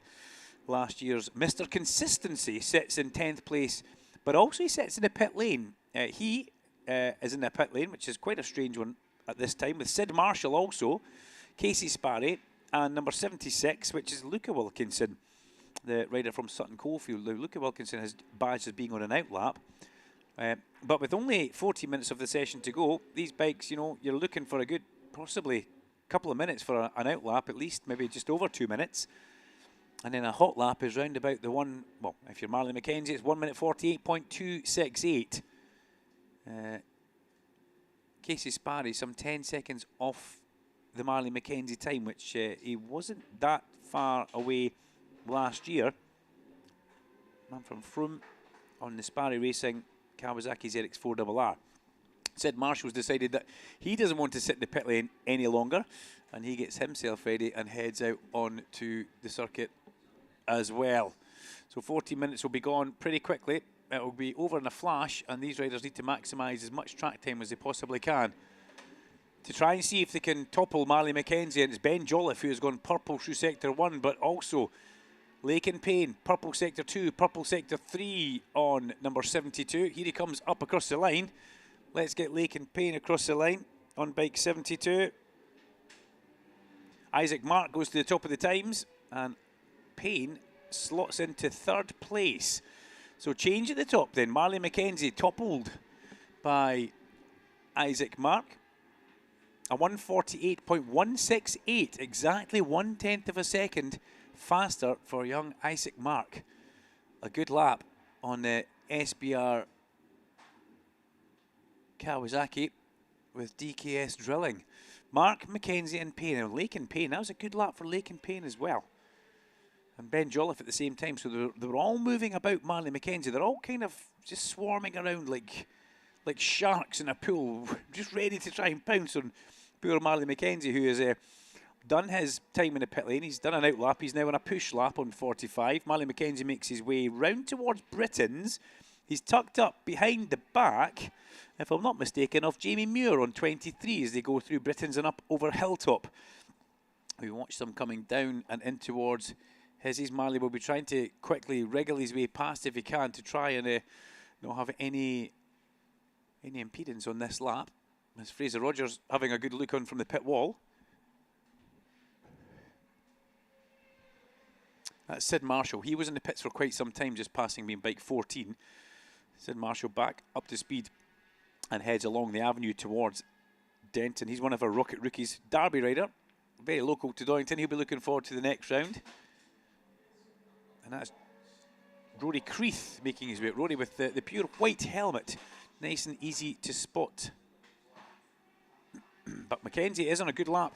McKenzie needs to get a good drive out of Lodge and up over Deer Leap, and this could move him back to the sharp end. He's purple and then personal best. He does. He goes back to the top by 2/10 of a second for Marley McKenzie. A 147.969. The first person to go sub 148. And we saw that earlier on with Marley McKenzie this morning. He was the only person to be into the 148 bracket when everybody else was in the 149s. He's now the only person to go into the 147 when everybody else is still in the 148s. But they're not far away. The gap earlier on was much, much bigger. It was 0.8 of a second. But Luca Hopkins heads back out onto the circuit. It's always good to look at Steve Brogan's bikes. They're always extremely well turned out. Team SBR powered by DKS Drilling. You can see the DKS logos very much on the side. Henry Ross from Ashford on HR Racing ZX4RR just crosses the line. A blue Kawasaki makes his way along the avenue. And that's Holly Harris just parking up. Bike 51. Team FR89. Fraser Rogers 89 obviously. And Fraser heads up towards have a chat. Or is that? That's actually Graham Irwin, I think, making his way up there for a bit of a chat, if I'm not mistaken. A couple of bikes making their way back out onto the circuit. Finn Page being one of them. And Jediah Cumbermack the other. Meanwhile, Sid Marshall continues on. And Holly heads back out onto the track. Doesn't want to waste any time. Gets straight back out there and away. Away she goes. It was Graham Irwin I could see walking up the pit lane there. Graham tried his hand at circuit racing and was actually pretty good at it, but one of the most accomplished motocross riders this country's ever seen. Seriously strong motocross rider was Graham Irwin. And it now finds himself in a kind of team boss role, looking after MET Healthcare and Phonacab for Andrew Irwin in the Superbike class. But let's focus on what's on track, because Marley McKenzie still fastest by 0.2 of a second on number 45 in the Kirkcaldy Kawasaki ZX4RR from Isaac Mark. Steve Brogan's bike powered by DKS Drilling. Then is Laken Payne on number 72 on the LP41 Racing ZX4RR. He's just ahead of Ben Jolliffe. Ben Jolliffe gets himself into 4th place on the first of the R7s, the Dunsley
So here we are then. We are live for free practice 2 for the British Superbike Championship in association with Pirelli.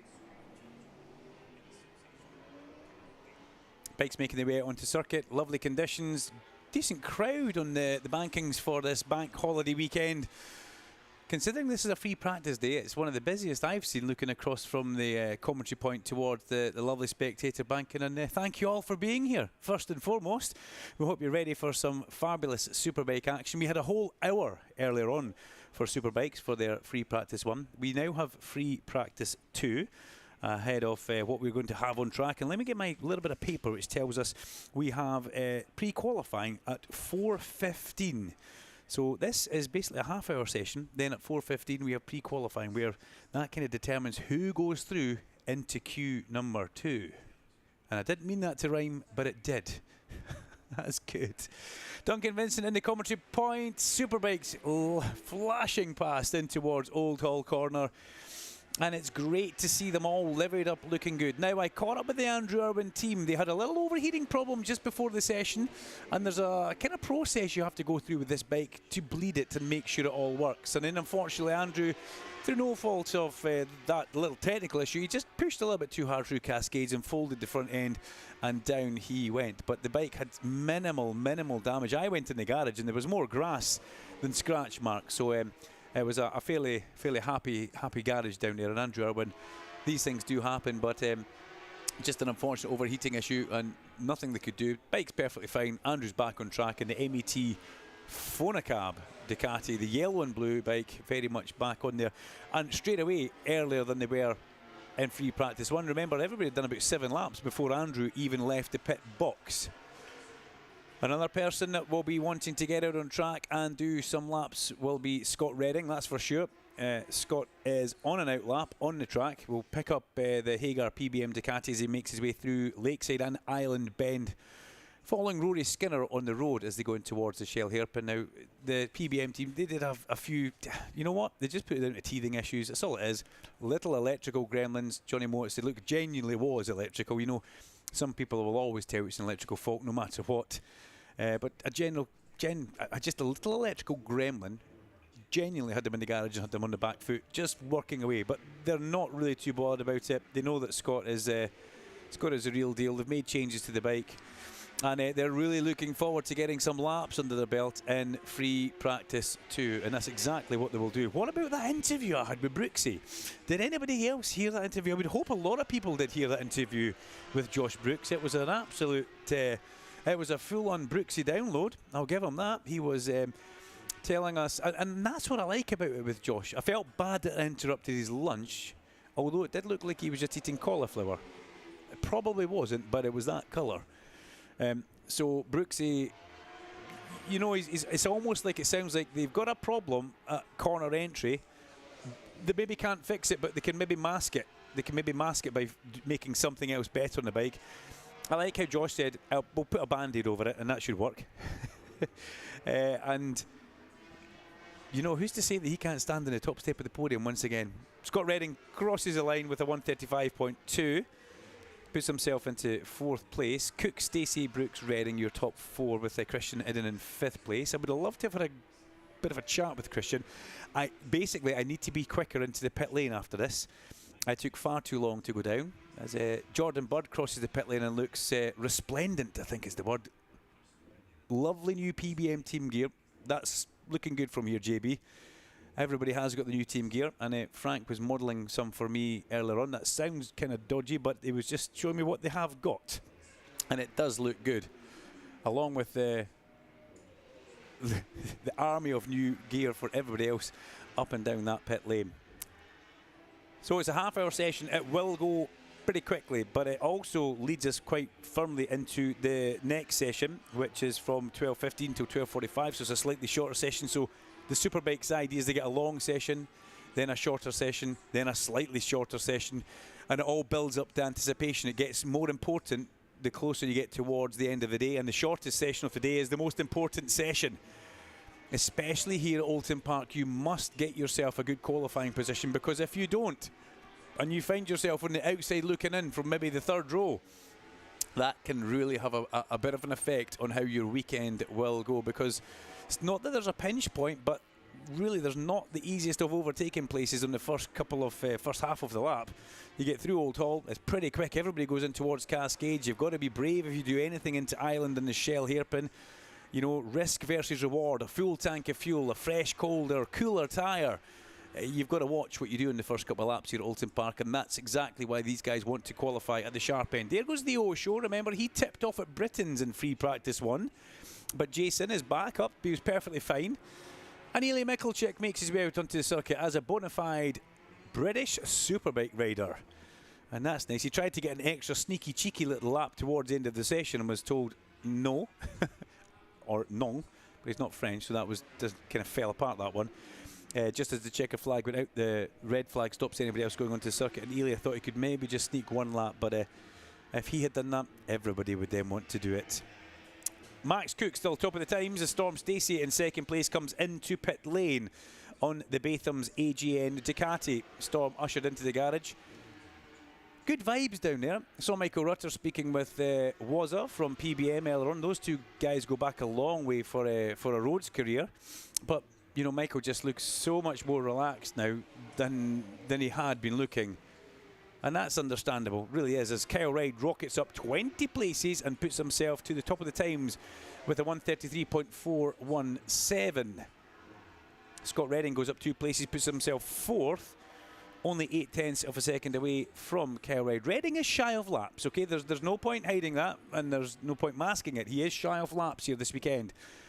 And he hasn't done as many laps as other people through the winter, but Scott Redding comes in a completely different man. He's so relaxed and so chilled out, you know. He's got the family here. JC's here, Hudson's here. Everybody seems nice and happy. His uncle Darryl is here as well.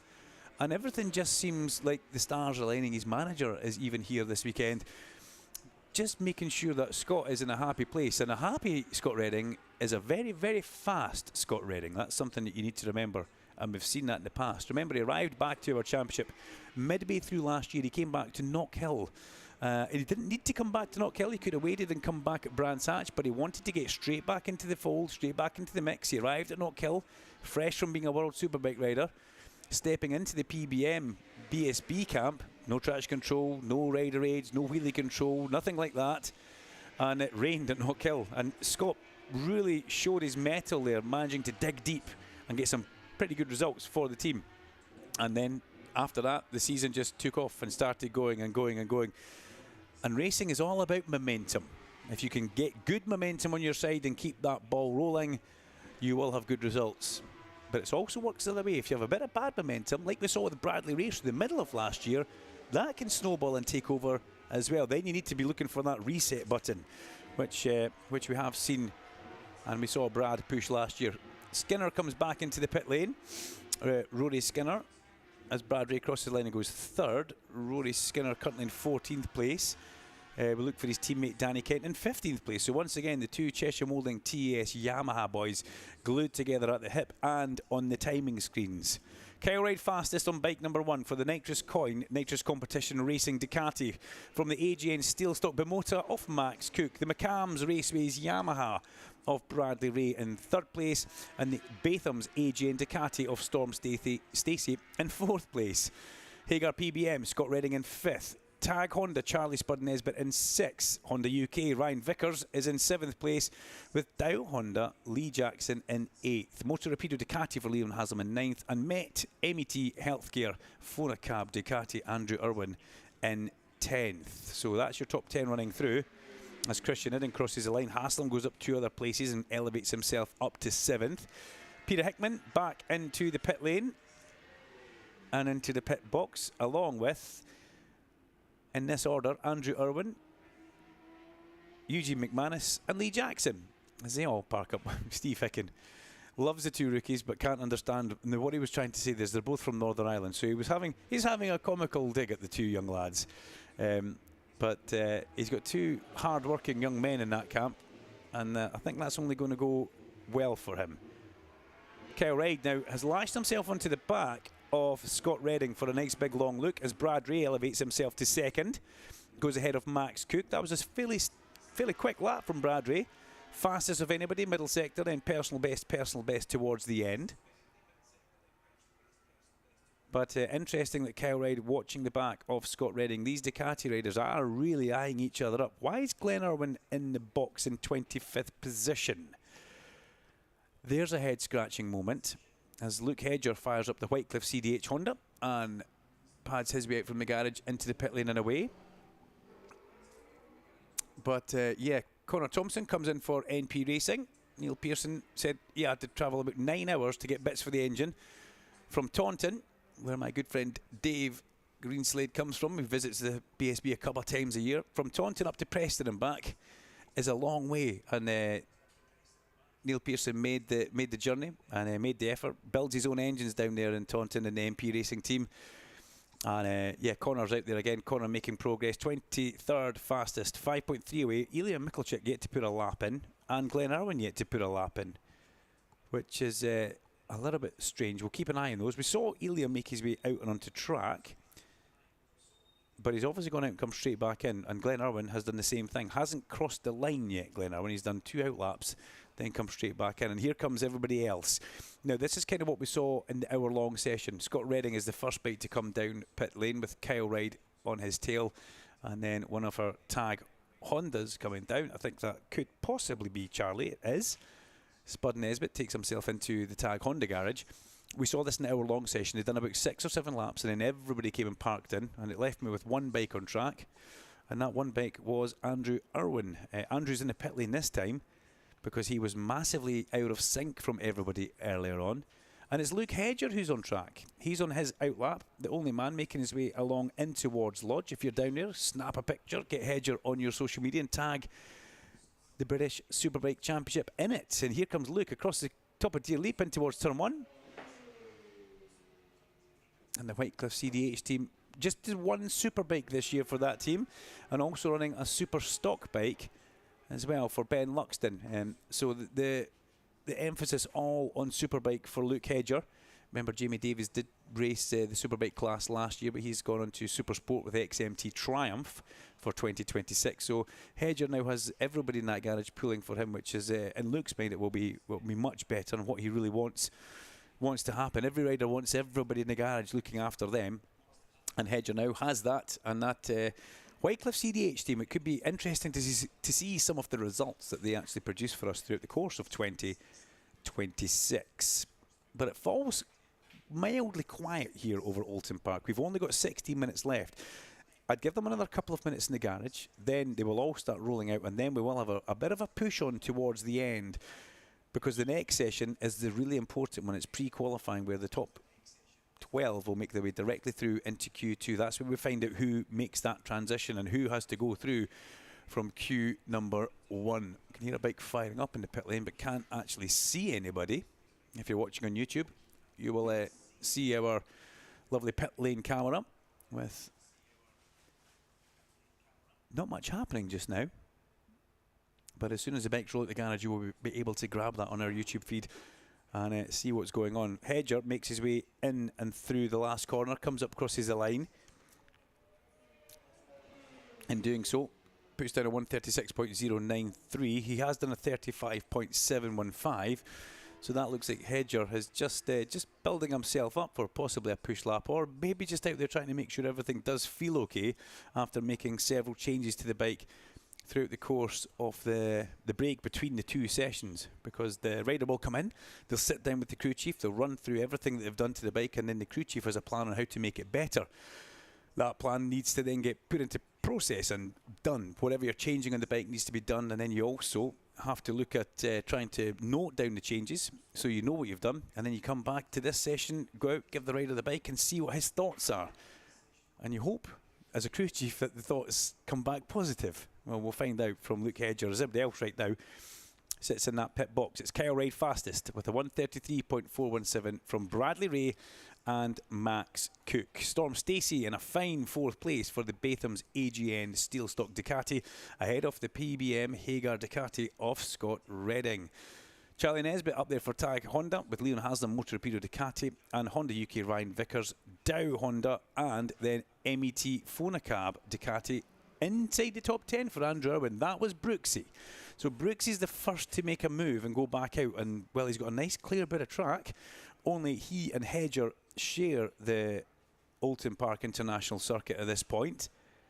So that's a nice thing for Josh Brooks. As long as what he doesn't do, he does his outlap, and then as he comes over the line, he doesn't want a whole line of bikes to have left that pit lane and effectively ruin his lap. Into the pit lane comes Luke Hedger. So I'll try and read the body language through the binoculars. He rumbles his way down pit lane. The eyes firmly out on stock with Luke Hedger as he stops and gives the bike to the team, and he walks into the garage. So maybe a little bit of work still to be done on that Whitecliff CDH Honda, the orange, the white and the blue that the team have campaigned for quite some time. Used to be a bit more black in it when they had the Kawasaki, but that was back in the Josh Owens era. The Hondas really does seem to suit that team a lot better. They do suit it. Here comes Peter Hickman and Jason O'Halloran. Hickey walks out. Does he stretch the leathers into place at the peg? He does. The Osho rumbles down pit lane, and he's got work to do as well. He's still got the scuffs on the right-hand side of those leathers where he went down at Britain's. Jason goes on track, and Peter goes on track as well with the brand new back tyre, I think that was. It looked very shiny and new, and that could be interesting. That's it. Hickey trying to get himself a little bit of a lap time.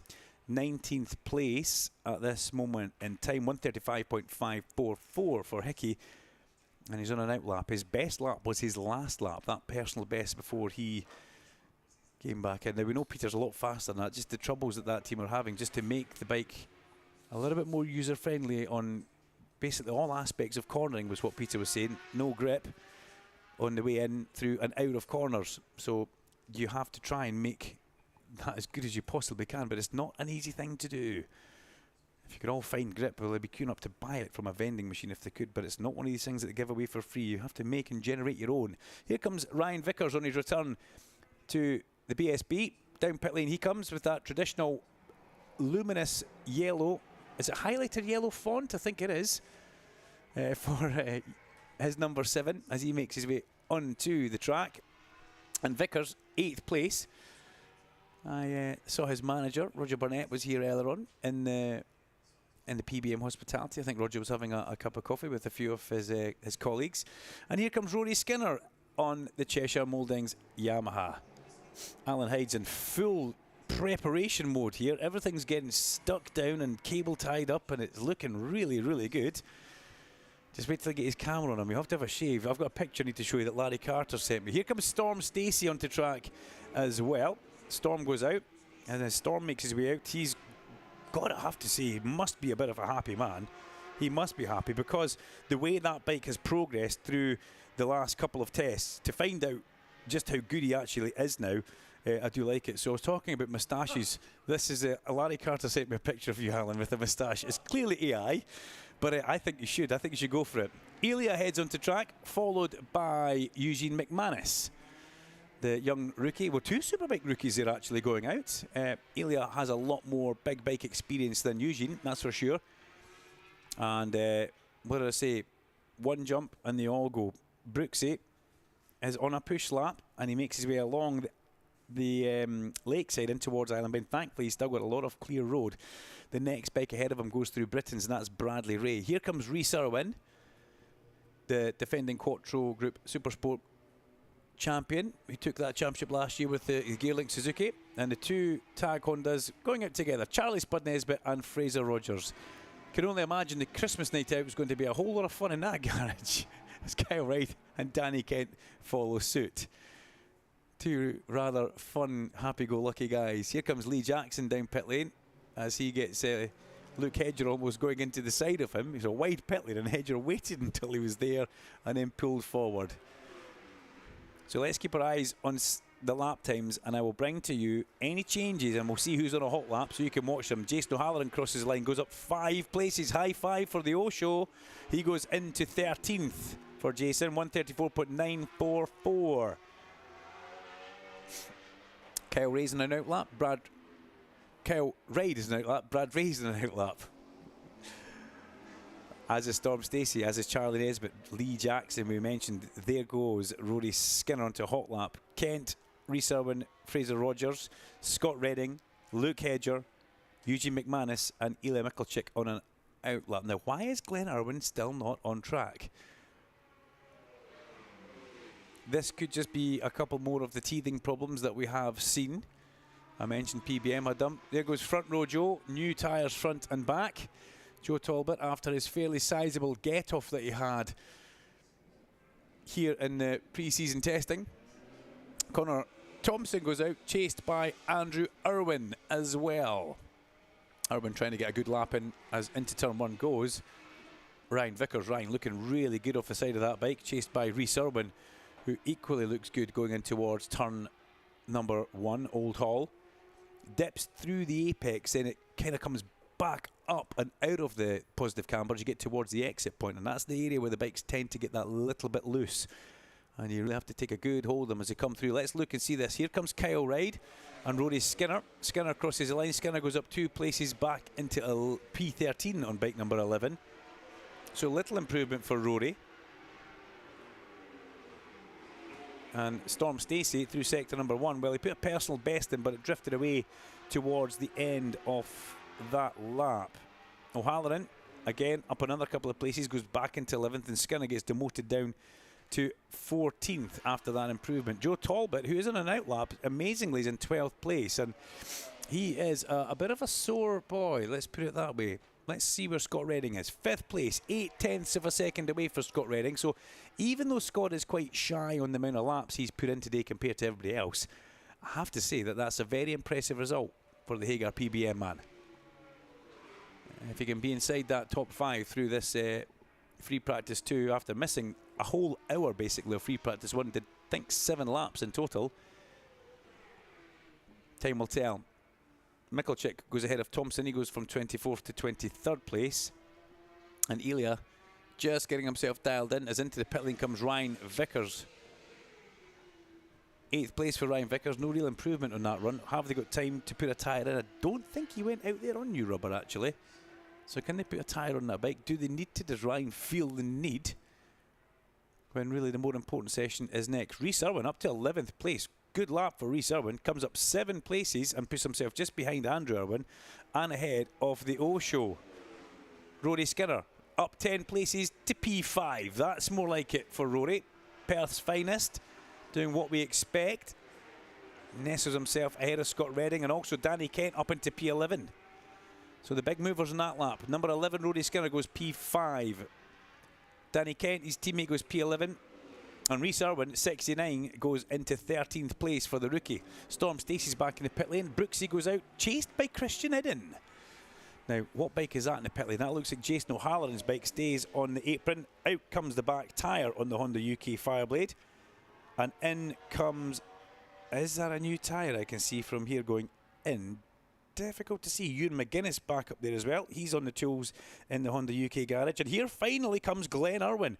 Glenn comes out from the garage, and we're about to see number 2 make his way on to the circuit. And it's taken quite a time. We've only got 5 minutes of this session to go until we get Glenn Irwin on track. Here he comes rumbling down the pit lane. The Nitrous Coin, Nitrous Competition Racing Ducati. New tyres and all. And away goes Glenn, chased by Leon Haslam, who is not on new tyres. And I want to try and catch an eye on Jason O'Halloran as he comes past. Joe Talbot's just gone 13th, up 2 places on that new tyre run for Joe. Let's see what the O-Show's got in there. That looks like it could possibly be a new tyre. And again, it doesn't look too shiny actually. Just maybe a less used tyre for Jason O'Halloran. That's one way of looking at it. As we get the rest of the guys crossing the line in towards Old Hall Corner, they do seem to be in a bit of a train just now, a bit of a freight train. It's O'Halloran, Skinner, Rhys Irwin, Kyle Ride, Charlie Nesbitt, Luke Hedger, and then a whole gaggle of bikes behind that, which include Fraser Rogers, Danny Kent, and Richard Kerr, and AN Other. It could be Lee Jackson in the middle of that. It is, just ahead of Fraser Rogers. So, yeah, they're all out there together. Scott Redding crossing the line again. Just more valuable laps and data for the PBA man. Not really too worried, I would imagine, about putting a tyre in. And Rory Skinner has his lap time cancelled for turn 1 track limits. I think that would be the last time we was through there. Not his fastest lap. He's just gone through there and done a 29.3 second first stint, and the first sector is down to 22 seconds, so Rory's clearly rolled it off anyway. Here comes Ryan Vickers. What's he got on? That looks like a new tyre in the front and a new tyre very much on the back for Ryan Vickers as he goes out and onto track. Let's see if Vickers has got something left in the locker for the last 4 minutes of this free practice 2 session. Yes, it's only a free practice 2 session, but it's the precursor to what we have coming up, which is pre-qualifying, and that will determine who goes through into the second phase of qualifying tomorrow. The second all-important phase of qualifying tomorrow, which will be the Rocket Oxygen Performance Qualifying for the British Superbike Championship. That's what we have ahead of us, and this is a kind of a mini run of that right now. Charlie Nesbitt goes into P6. He goes ahead of Scott Redding and just pushes Scott back into 7th place. The top 10 bikes covered by 9/10 of a second, with Bradley Ray, Max Cook, Storm Stacey and Rory Skinner in the pit lane. But Skinner, I think Rory was just doing a ride through there. I didn't see Rory stopping at his pit box. So Rory's trying to get out with that big freight train of bikes that he found himself in. I tell you, if he gets himself in the back of Christian Ridden, that's not a bad place to be. And with Scott Redding chasing him down, he might let Scott past.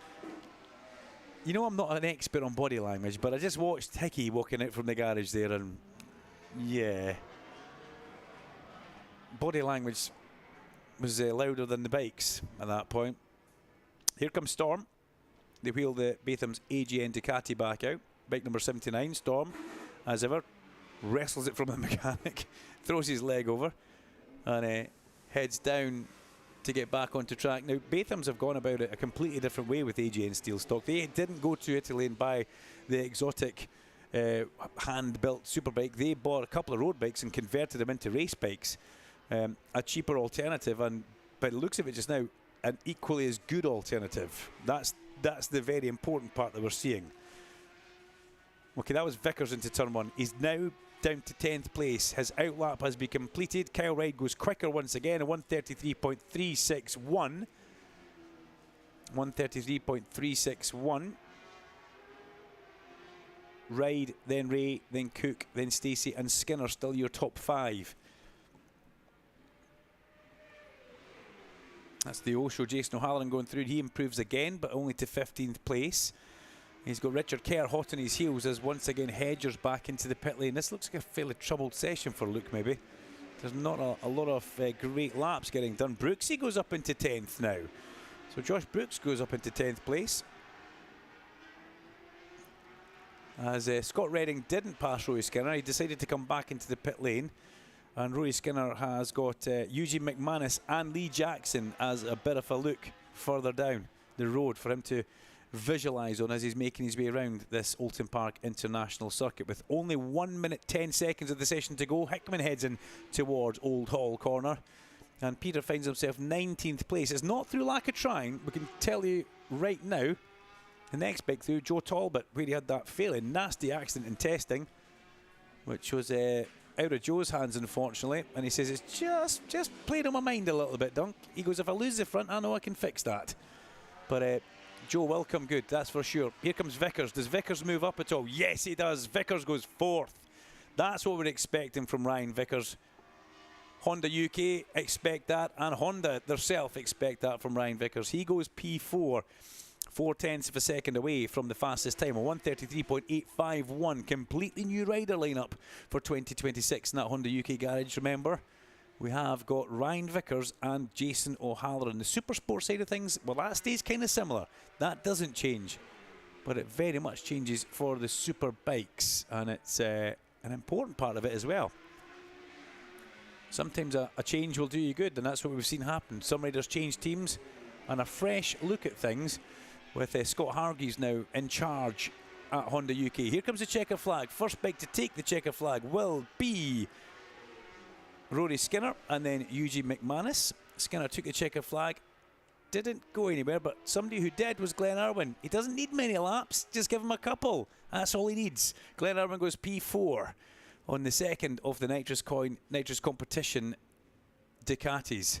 Chris Glendenning heads down pit lane, I think with Pat Blake in the car. Great to see Pat here this weekend. that might mean that I'm not needed at lunchtime, which would be nice. Get a lunch break with you, Alan. That's a good thought, actually. But Glenn Irwin, I mean, 5 laps and he goes from last up to 5th. That's the Glenn Irwin that we know and all love and are so happy to see back at his best after that fairly nasty sizable accident they had last year, which sidelined him. And yes, he come back, but he was never properly Glenn. Now, we've just seen a result there with 5 laps into P4. He's back. But it's his teammate Kyle Ryde who comes out of that session fastest. And yes, it is only a free practice session, but it's a bit of a warm-up for what we have happening next, which will be pre-qualifying. And that will be at 4:15. Kyle Ryde fastest from Bradley Ray, from Max Cook and Glenn Irwin, with Ryan Vickers rounding out the top 5. Storm Stacey in 6th, from Rory Skinner, from Charlie Spud Nesbitt, Christian Eden in 10th place. Scott Redding just out the top 10 in 11th. In fact, you could change that. Danny Kent goes 9th in the very last lap, ahead of Charlie Nesbitt, then Eden, then Redding 12th, Brooksy 13th, Jackson 14th, O'Halloran 15th, Rogers in 16th, Andrew Irwin 17th, Joe Talbot injured but okay in 19th, Rhys Irwin, Peter Hickman, Luke Hedger, Richard Kerr, Ilya Mikulchik in 23rd, Eugene McManus and Connor Thompson in 25th position for the NP Racing Honda, the tiny little MP team. Fabulous. Good session that. Good free practice for the British Superbike Championship in association with Pirelli, but it's all about the defending reigning champion, Mr. Two-Time, Kyle Ryde, going for 3 out of 3. We'll be back in a couple of minutes with the next session, which will be, once again, the Quattro Group British Supersport Championship.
So here we are down in the pit lane. We missed out on a lot of the Superbike riders earlier on, purely because we probably left it just that little bit too late to come down into the pit lane and have a word with anybody. Now, having a little look at the screen, just to let you know, they've just started the Quattro Group British Supersport Championship free practice too, so we'll come back and pick up a screen in a couple of minutes with that. Christian Ridden sitting in the back of his garage, very busy at work, feverishly working away to try and make sure everything is A-OK. The SM Honda of Richard Kerr sits on its stands, tyre warmers on, a little bit of work getting done to that, but a pretty decent session. Sorry about that, a little bit of break up there. Pretty decent session for Richard. We'll just steal him away from Andy Jameson for a second and have a quick chat and say, okay, Richard, how was, obviously with the hour session, then the much shorter session there, what did you guys gain or learn between both the sessions? To be honest, we didn't learn a whole lot. We were kind of still, was hoping to go a bit quicker, maybe a tenth slower, so we learned what way not to go, I guess. But no, it's just like, there's plenty of grip out there compared to the test. I think for me personally, I know I have a lot more grip in certain areas. It's just not really working for me. Like some of the boys, I'm as quick around maybe half a lap, and then I'm losing it a lot in other sectors. So I myself need to find out where I'm going wrong there. Happy with the Honda and the way things are going though? No, definitely. I mean, the Honda's, it worked really well at Downs and tests until it ended early, but here we're struggling a little bit more, and a lot of the Hondas seem to be just on back foot a little bit, so we'll get there. But I know I'm really happy so far. I mean, it's a lot more user-friendly than the BMW so far. Richard, thanks for your time. We'll get back to work with Andy there as we just come a little bit further forward. The Wycliffe CDH team very busy at work. Andrew Irwin, a session there, well, a lot better. He had more track time in that session than he had in the previous session. We also saw him have a little tiny spill in that previous session as well, but it's good to see Andrew looking a lot happier at the back of the garage. They're just doing a change on the Ducati just right in front of me, which because it's got the single-sided swinging arm, you can just change the chain tension with a big long kind of, it's like a big C-spanner effectively. And you just get your hands on that. Just make sure it's the right thing. An offset bearing in the back there, make sure that works perfectly well, and that's exactly what they have just done. Peter Hickman working away feverishly in his garage with Darren Jones to make sure that everything is A-OK there. And a lot of work to be done in that garage actually. Storm Stacey has already left the building, and the Bathams AGN Ducati team start to feverishly take that bike apart. It's been a good weekend. K-Tech down here right now taking the fork springs by the looks of things out of that bike. A fairly large change for Storm Stacey from the K-Tech guys. All spanners and hands to try and see if they can make something work. Master Mac Honda, their riders have left as well. We spoke with Brooksy earlier on. We didn't get Lee Jackson. We'll come back and get Lee Jackson. Loving the big hair that he's got this year in 2026. And then we've got Danny Kent. We spoke with Danny Kent. We've got Steve Plater having a chat with Danny Kent at this moment in time. Round the other side of the garage, you've got Rory Skinner, who has a bit of a chat going on with his date engineer. Decent session for the Cheshire Moulding guys at the beginning, but it's obviously work in progress here. The garage has doubled in size. They've got more staff now. Danny's come over from Martrain with his guys from that garage and put in here. And Ben Wilson now feverishly working away with Mike Skinner on the actual Rory Skinner R1, which is fabulous to see. The tie-in, the amount of experience that Rory has got in his side of the garage. With Ben Wilson, former racer, took Rhys Irwin to a Supersport Championship last year. His dad, Mike Skinner, former bike racer, runs a bike shop in Perth. Very, very up to speed with everything that goes on. And Stuart Shenton, well, he's been there and done it, and he's having a chat with Chris Anderson just now. They're just having a little look at things that they might be able to discuss and might be able to work. We've got a red flag just popping out, unfortunately, in this session. So let me see if I can quickly grab a screen. A red flag in the Supersport session. We have got number 86 has gone down at Britain's rider is okay. That could be stopped for a little bit of debris. Depends where the bike's gone. Sometimes it goes down on the way in and just drags a bit of grass across the track, but it's rider badged as being okay. And Luke Stapleford, top of the times once again from Jack Kennedy with Ben Curry, Lee Johnston and Oliver Barr. Jack Maffey up there, a fine 6th place for Jack. Behind Jack we've got Dean Harrison, then Harry Truelove, Eduardo Colombi and Lucas Brown rounding out the top 10. Let's see if we can have a quick chat with Ilya. Okay, so far so good. Tell us what it's like. We're at the event now. We've done the testing, the very short window of testing that you have had. How is the bike making progress? Yeah, now we did again a small step compared to the test. I feel more natural on the bike, and the bike feel also better, and also the gap to the front I closed a little bit. And on the second session we try some new things. I also run couple of new discs because we don't have time on the test, and on the other test because we don't go. And yeah, I spent half session to do this, and then we put used tire from the FP1. Was not really work good new settings, so now we will back on the FP1 settings, and again from this good base, what I feel quite good, we will start to make again small steps to coming close to top 10 and try to fight also in the race around these positions. I saw you almost running out of time in the free practice. You tried to get you tried to at least get an out lap, but they wouldn't let you go past the red flag, and that's just because you guys have got so much work to try and do. Yeah, exactly. We don't have a lot of time on the track, so we try to now catch the time what we missed on the winter time on the pre-season, unfortunately. But yeah, it is like it is, and anyway, I'm enjoy to be here to ride the bike. For sure, I want to be more in front and fight with the guys because I know I can do it. But yeah, I want to also take my time. The team take time, and from this we make constructive steps and on the proper way. Ilya, thank you very much for your time. That's great stuff. Ian Wallicott looking quite happy at the back of that garage actually, which I do like to see. That's such a transformation because they almost had nothing earlier on. They had like next to nothing. Ian didn't have a sponsor, didn't have a bike, didn't have a rider. And then looking at that pit box now, BMW Motorrad Motorsport with Rocket Oxygen, Team IWR, it really is a fabulous, fabulous setup. Wanted to try and have a word with Roy Skinner, but he's still very much deep in conversation with his data engineer. So it's probably best that we just come away from that for a second, and we can always visit that again on our way back down the pit lane. FS3, AGN Steelstock Bimota Garage.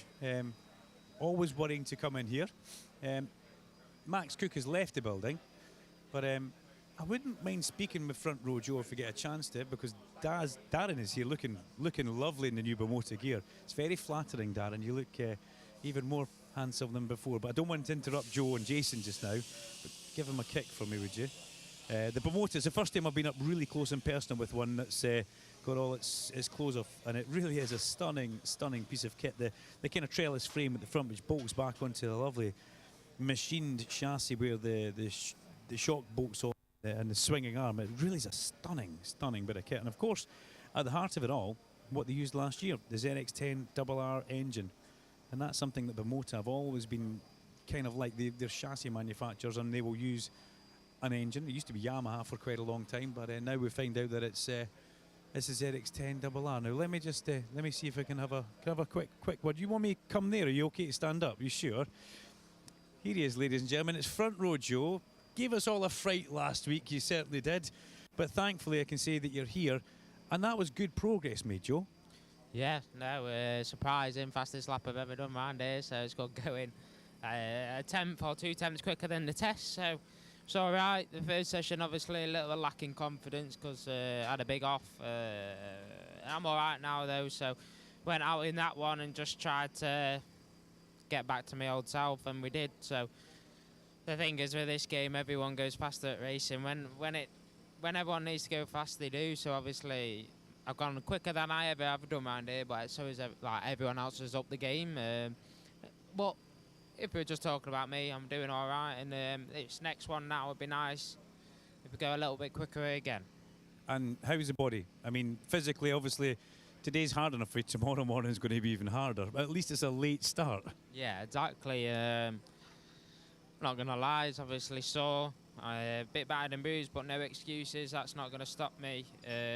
Don't want to make that into account, really. I'm fine. I've got a lot of tiger balm on, so my back's on fire at the minute, so that's all I can feel.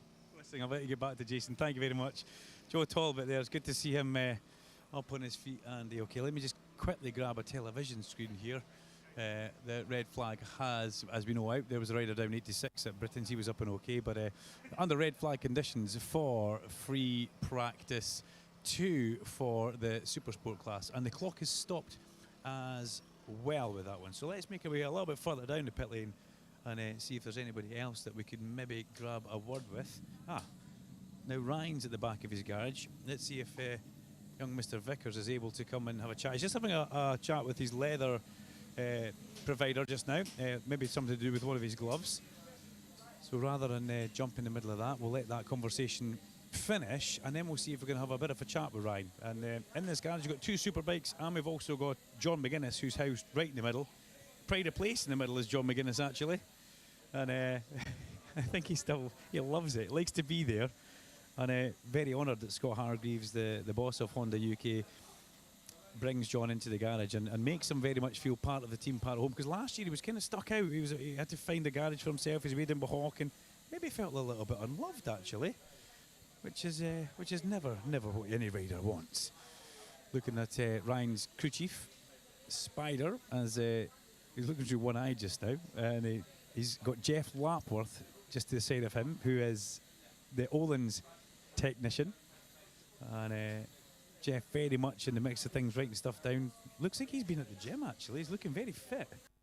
And I'm going to try and see if I can grab him, and we'll get a word with him. Can I steal Ryan just for a second, please? Sorry.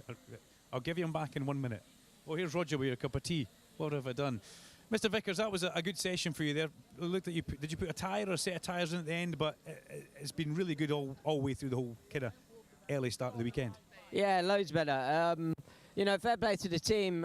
We really struggled here at the test. It wasn't easy at all. I didn't really know which way to go because it was sort of a character of the bike. But we've come here, we've got a different engine spec, and it's night and day better, even from the first session. To be honest, in the first session, I requested to try and change something, and we went the wrong way, and then we had to go back, and then we made a few, we messed about a little bit. But in that last session, again, we went the wrong way. But then right at the end, yes, we put a tyre in, but I wanted to back-to-back the setup change on a new tyre because for me it's quite important to understand what it does. And we did that last setup change, and it was a huge, huge improvement. Even on my outlap through Cascades, I was like, oh my God, it's so much better. So I'm not going to get carried away, but the lap times are coming easier. I did a 34.6 here in the test, and that was like on the limit.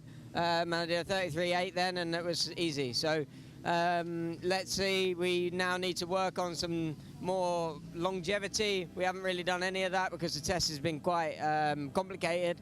So let's see. I hope we'll be in a good place for this next session.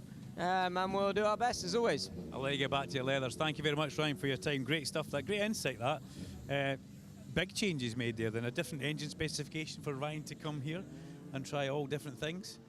Mrs. H sitting down there. We've got Jack and Dean at the back of the garage, just making sure that they're ready to get back out and get going as we have a little look inside the PBM team. That was a better session for PBM. More laps done there.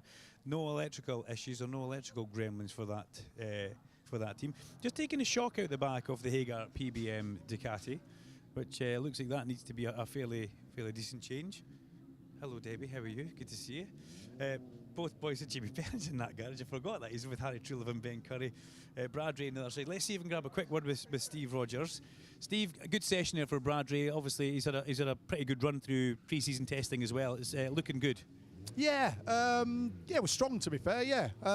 We got through a lot of stuff, especially here at the 2-day test a couple of weeks back, which gave us a real good direction on where we needed to go. And we started strong and hopefully we can carry on. Give us a little oversight of the two boys on the other side of the garage because you have got a bigger garage this year. You've got a much bigger footprint. Yeah, obviously the R9s are important to Yamaha. It's their new sports bike. Obviously it's new, so we're not quite where we need to be. But I mean, the boys are both running top sort of 5. So as the season progresses and we get a bit more data with the bikes, I'm sure we'll be up at the front. Thanks for your time, Steve. Thank you very much. Steve Rogers is the boss of Raceways Yamaha. And then we've got the far end of the pit lane. We have got the Nitrous Competition Racing Ducati.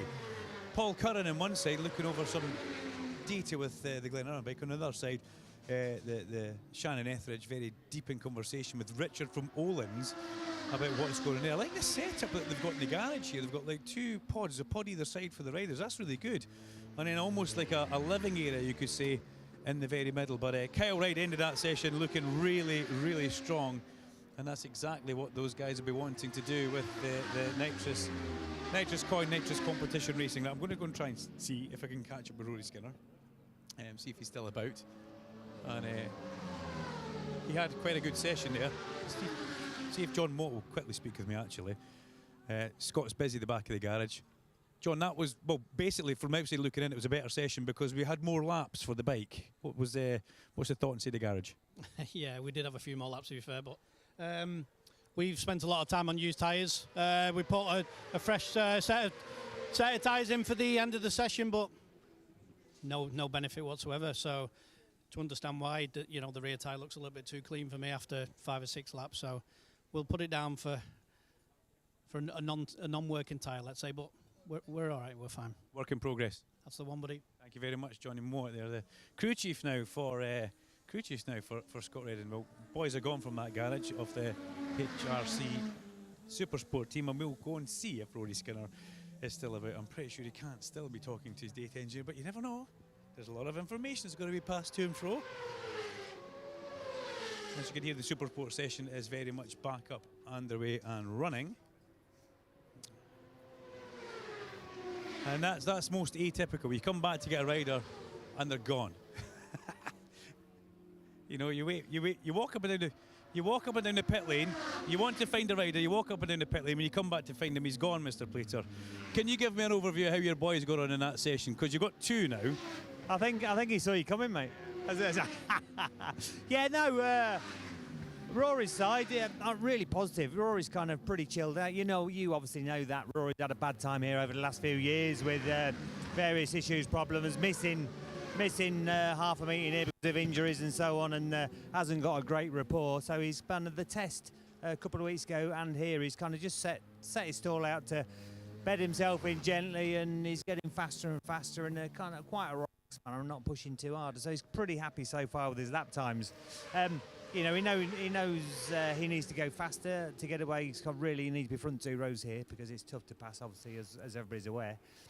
So he's fairly settled, really. It's all about the last session of today because it's the qualifying session. So, and from Danny's side, Danny's struggling to find a good base at the moment. Not a massive change for him. Obviously, he was on the Yamaha last year. He did a 33.2 last year, which is a fast time.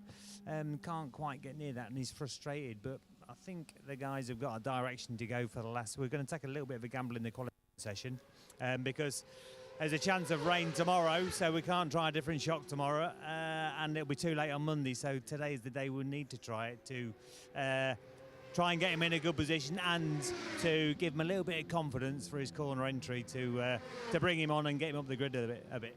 Oh, I love a gamble. I love a gamble for pre-qualifying. Steve Day, voice of TNT. How are you doing, buddy? I'm all right, mate. Yeah, how are you? Very excited. Loving it. 6 months too long. I know, it's been a long time, hasn't it? It's been a long time since we've tried to avoid each other in the pit lane. What have you been up to? Not a lot. You know what it's like when you're busy with this. I have stuff going on with the TT, MotoGP as well. I've been at home and my wife has been busily spending all of my money. So I'm back again to her. So no, it's been good. It's been nice to have some time off, but really, really cool to be back. Can't wait. I'm not going to throw you under the bus and say, can you pick a championship winner? But I mean, you look at the list and you look at how fast these Ducatis are, and there's 2 different areas of Ducati. We've got the super expensive Bologna Bullets there, and then we've got a homemade one down here, which is doing the business as well. It's such an open championship this year. It is an open championship, and I'll tell you what, it's a good job you're not asking me who's going to win, because I think this is our 5th year of doing BSB, and every year I've called it wrong, so I'm not going to do that. Consistent then. I am, yeah. There's 3 that stand out on paper. I think, Brad, Kyle, again, obviously defending champion, and I think you have to throw Scott in there, but if Glenn can recapture the form, the 2 boys coming in at Honda, Rory on a Yamaha, where do you stop? You walk down pit lane and it's just like, oh, there's another one. Yeah, you look at the Moto garage, you think, well, Max Cook is a dark horse. Yeah, another one. Exactly. And young Joe Talbot, who had a big accident, but he's quickest he's ever gone, and he's not 100%, so it's going to be a good year. Can't wait. Can't wait to do it hand in hand. It's good to see hand in hand. What, me and you running down the pit lane like this, that would be something to see. Hopefully nobody saw that. Hopefully nobody saw me skipping down the pit lane. We're going to make our way back down. We're going to head up into the commentary point, and we'll probably rub Alan on the head and say, good job, well done, once we have a quick word with Fraser Rogers, who is sitting in the garage here, probably looking at some Instagram messages from people, because that's how popular you are when you're a Superbike racer. I know he's following me down the pit lane. I'm kind of worried for myself here as Fraser Rogers sees Steve Day. How was that session for you, Fraser?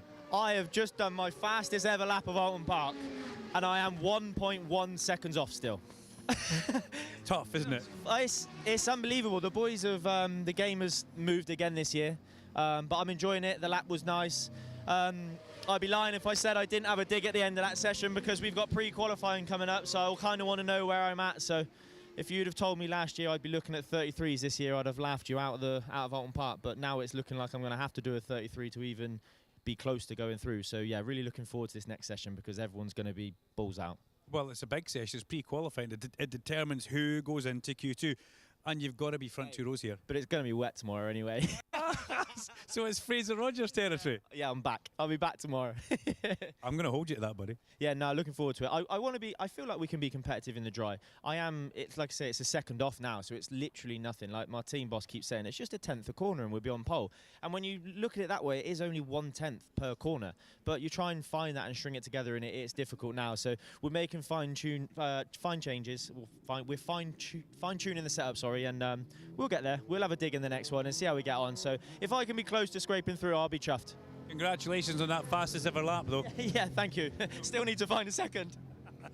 Oh, well done. You gotta love Fraser. He's so likeable. As I was saying to Steve Day, there's two different trains of thought for Ducati. You've got the expensive hand-built ones at the far end, and the Michael Rutter Batham's AGM bike is hand-built. It's here.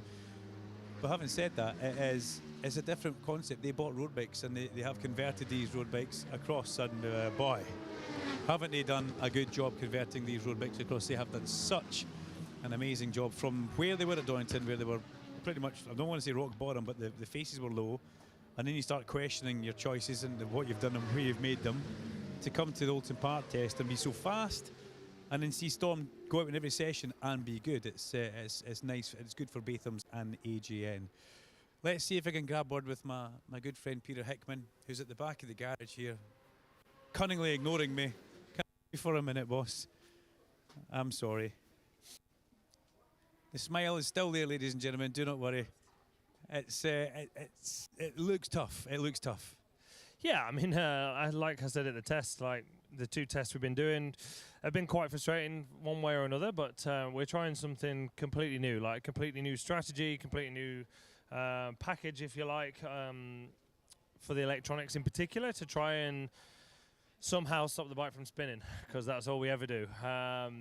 So I think there is some massive positives with what we're doing. Just at the minute, it's not good for a lap time. Are you missing Davey? Are you missing the double data? Would that help? Always, yeah. Like twice the amount of data is half the amount of time to learn. You know, that's one of the big problems at the minute. But it's still early days. That's the big thing. You know, we didn't do any other testing other than Donington and Alton here. We've not been abroad. We've not been to Spain. We've not done anything else. So, and this is something, honestly, it's so new. It's completely different to ride even. So, I'm actually, in that session, I ended up only 0.6 off what I did here last year. So, like, I'm not that far away. We just, you know, the rest of the field is all fast. Yeah, it's got faster, and it's going to get faster as it goes along. Yeah, I mean, the whole idea of putting a hard tyre onto the bikes was to slow everyone down, but, you know, it works on certain bikes better than others, and I said that at the time, and look what's happening. Yeah, Peter, good luck with that. We'll catch you later on. Cheers, mate. Thank you. Yeah, fair play, fair point. Is Andrew Irwin still in his garage, or is that Andrew Irwin gone? No, it's not Andrew Irwin. Andrew Irwin has left. That's a shame. It would have been good to have a chat with Andrew Irwin. Is there a TV in there? There is, but they don't have a signal. Trying to find a TV if I can. Just borrow this one for a second. Have a quick look up here and tell you what's going on. It still looks Stapleford fastest from Dean Harrison and Jack Kennedy, with Carter Brown and Lee Johnston. We've got Harry Truelove, Oliver Barr in 7th place, Eduardo Colombi, Ben Curry, and Lucas Brown still rounding out the top 10. Thank you very much for your television. I think we should probably make our way back upstairs now, if that's the best thing to do. look in that garage there. Let's get a word with Connor Thompson, actually. He's at the back of the garage. Punch him in the leg, bring him out here, because it's good to catch up with Connor. Again, looks like he's making progress all the way through the weekend, and it's all about making progress for you. And how did that session feel in MP Honda? A lot better that session, I think. Yeah, my PB lap time, so heading in the right direction, and hopefully we can do more. You looking forward to the next phase, which is pre-qualifying? Yeah, never been in pre-qualifying before, so I mean, we're at where we're at, and I think, yeah, just try and do our own thing and improve from where we are. You got to get inside the top 12, right? That's the mission. We'll be there. Thanks, Connor. We'll catch you later. Well done. Good stuff. I like Connor Thompson. He's a good guy. As I think maybe things are a bit difficult down here, and I don't want to enter. I'm going to go and see if I can see Sheridan and see what he's doing. See if he's looking at a lap time or a phone. Could I have you for a minute? He's going to come out and have a quick chat, because Christian, as ever, the professional. Okay, boss. How's it going? Give us the lowdown. What's the Senkat Yamaha like? We've struggled a lot, in honesty. Spain was really good. I felt good on the bike, but I'd done a lot of laps there. I think it gave us a little bit of a not the real sensation. Donington, I didn't feel good, but I wasn't doing too bad. The test here last week was really, really tough, and yeah, a little bit of a bump back to reality. And then, yeah, we're now finding our feet with it, but it feels like today's day one, which is kind of frustrating. But yeah, we're working our way through. I lost a lot of sensation actually from the test last week. It was almost would have been better if we didn't come. Obviously you have to, but you know what I mean. Like, it just was one of them. It really didn't go well at all. So yeah, now we're just gradually trying to rebuild the feeling and the momentum, and yeah, work our way back up there. Where can you get to in this next phase? Pre-qualifying. It's important for the weekend. Yeah, it's really important. It's BSB. I mean, it's crazy tight. It's going to be decided by hundredths of a second. I was just looking at the sectors then, and it's surprising how inconsistent my sectors are in as an overall. The first half a lap, I'm really struggling, which is odd because that's not normally. It's not a normal for me. The sector one's normally really good for me, and it's quite poor. So, yeah, interesting. But I think we're still learning so much with the bike. So yeah, it's a bit of a readjustment of not the goals. The end goal's the same, but like, we have to try and manage expectations a little bit. It's a long time since I've felt this. Not unprepared, but I don't really know how to say it, but like just on the back foot a little bit. We didn't get exactly what we were supposed to get from when we received these bikes, which is very frustrating, but that's sport, I guess. I don't think it is, but that's, if they want to play that game, no worries. So yeah, it is what it is. We'll find a way around it, and we'll get there. One thing we know, you'll dig deep for sure. Never going to give up. Oh yeah, I mean, I'm trying. I've nearly been down the road a good few times already, so it's not like there's no lack of effort. And yeah, the team, I've got a great team around me, you know. So it's fine. We'll get there. Like I said, just last week was really, really hard. It put us more on the back foot. We kind of got a little bit, not lost our way, but didn't understand some of the things the bike was doing in relation to the changes we were making. So it's a learning curve for myself, for the team. You know, we're all new to this bike, so and it's a big step up for the team. You know, I know they've been in Superbike before, but this is the first time they've really made that big step into trying to make that next step forward. So yeah, together we're learning, and you know, we'll get there. I've got, like I said, a really experienced, great team around me. So yeah, I know it's a late start to the year, but I could have done with another couple of months. No, thank you very much. Best of luck, Christian. I'm going to stay here because the General Lee Johnson's in front of me. We've got Freddie Barnes over the far side. Lee just about to get onto his bike, just making sure that the power cable doesn't get caught up and go there. We wish him the best luck for this free practice session. Listen to the Triumph as it barks into life here.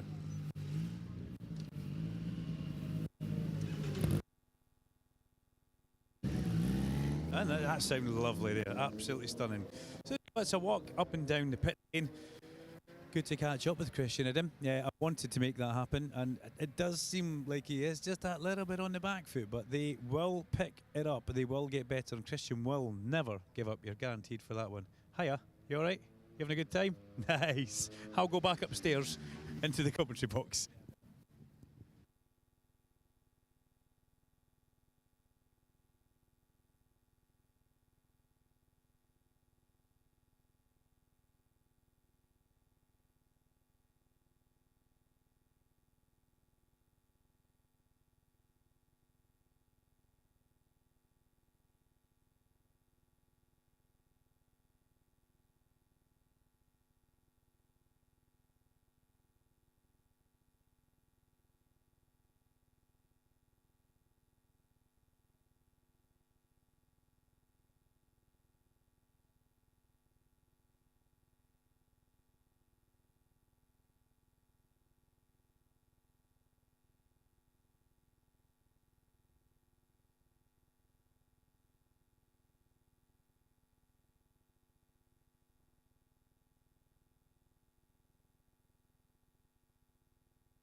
So we've made it back upstairs into the Alton Park commentary box. Great to hear from so many of the Superbike team, the riders and the personnel. And you know what? To catch up with my old soul brother, Steve Day, that was really lovely. And there's so many people. It's an open championship. We've said that. It'll be interesting to see. Now, as I get back up here, number 8 slipped off at Lodge. Rider OK. That is the fastest man on the timing screens just now, Luke Stapleford. So Luke, unfortunately, sliding off. He's still half a second clear of Dean Harrison. But after we got going for that red flag, that's a great shame that he has managed to slide off there. The rider that slipped off at Britain's was badged as being OK, which we always love to see. We never want to see anything else coming back up on our screen. I'm just trying to find out exactly why the red flag came out. It might have been for a little bit of debris. But it was Dave Tiling from Stroud on the Millionaire Competitions Racing Yamaha R9 who slipped off at the Britain's area. Great shame for that. But yeah, the big news is Luke Stapleford, once again, fastest in this session at this moment in time. But he's hot on his heels is Dean Harrison. Dean Harrison, then Jack Kennedy. Remember I said that Dino was becoming that proper Supersport racer and it was happening? Look at it. He's ahead of Jack Kennedy by just 400th of a second, but he's ahead of Jack as we get 10 seconds of this session to go. We've then got Carter Brown. No, we've not got Oliver Barr in a fine 4th place. Carter Brown is 5th. That's great for the 3B construction bench Ducatis. 4th and 5th, these two youngsters working together as the checker flag now flutters in the breeze. And Dean Harrison is the first rider to take it on the number 55 CBR 600 for Honda UK. Behind that, Lee Johnston. Well, we just heard the general coming out from the garage downstairs while I was speaking to Christian Idden. Then we've got Ben Curry. Then we've got Harry Truelove. Eduardo Colombi inside the top 10. That's a big step forward. And then Jack Mahaffey in 10th place. Lucas Brown just outside the top 10 on this attempt. But who knows, is there anything in the tank that may move him further forward as the checker flag flies?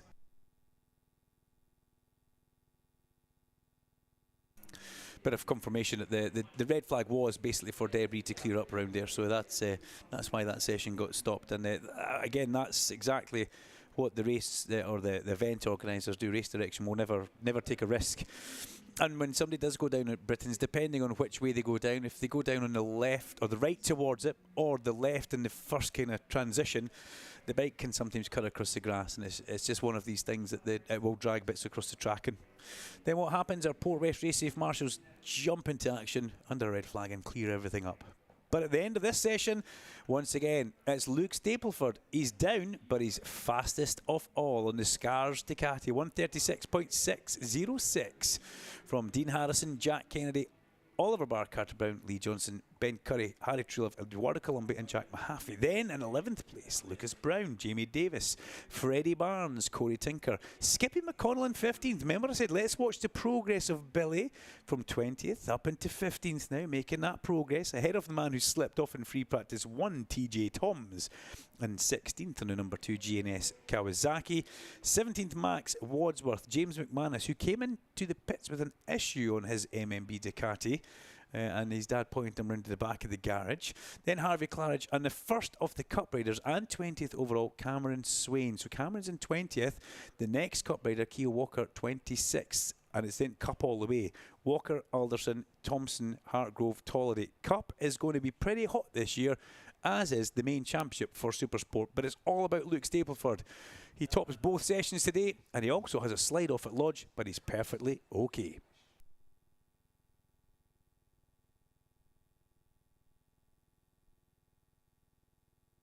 The next session that will be coming on track will be the Pirelli National Superstock session. That's due to go at, well, in 2 minutes from now. Obviously, with the clock stopping in the last session, it will probably still start on time. And that goes till 4:05. Then it's the Zinn British Superbike Championship in association with Pirelli. It's the BSB in association with Pirelli. Excited? Well, you should be, because pre-qualifying is coming after Superstock. Don't go too far. Grab a drink, grab a seat, and we'll be back in just a couple of minutes.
you want to introduce yourself first of all? Are we on TV now? Yeah, you're Where's on the camera? Well, you're on YouTube actually. Oh, YouTube. Is that okay? Are you allowed I've to never be been on YouTube? on YouTube.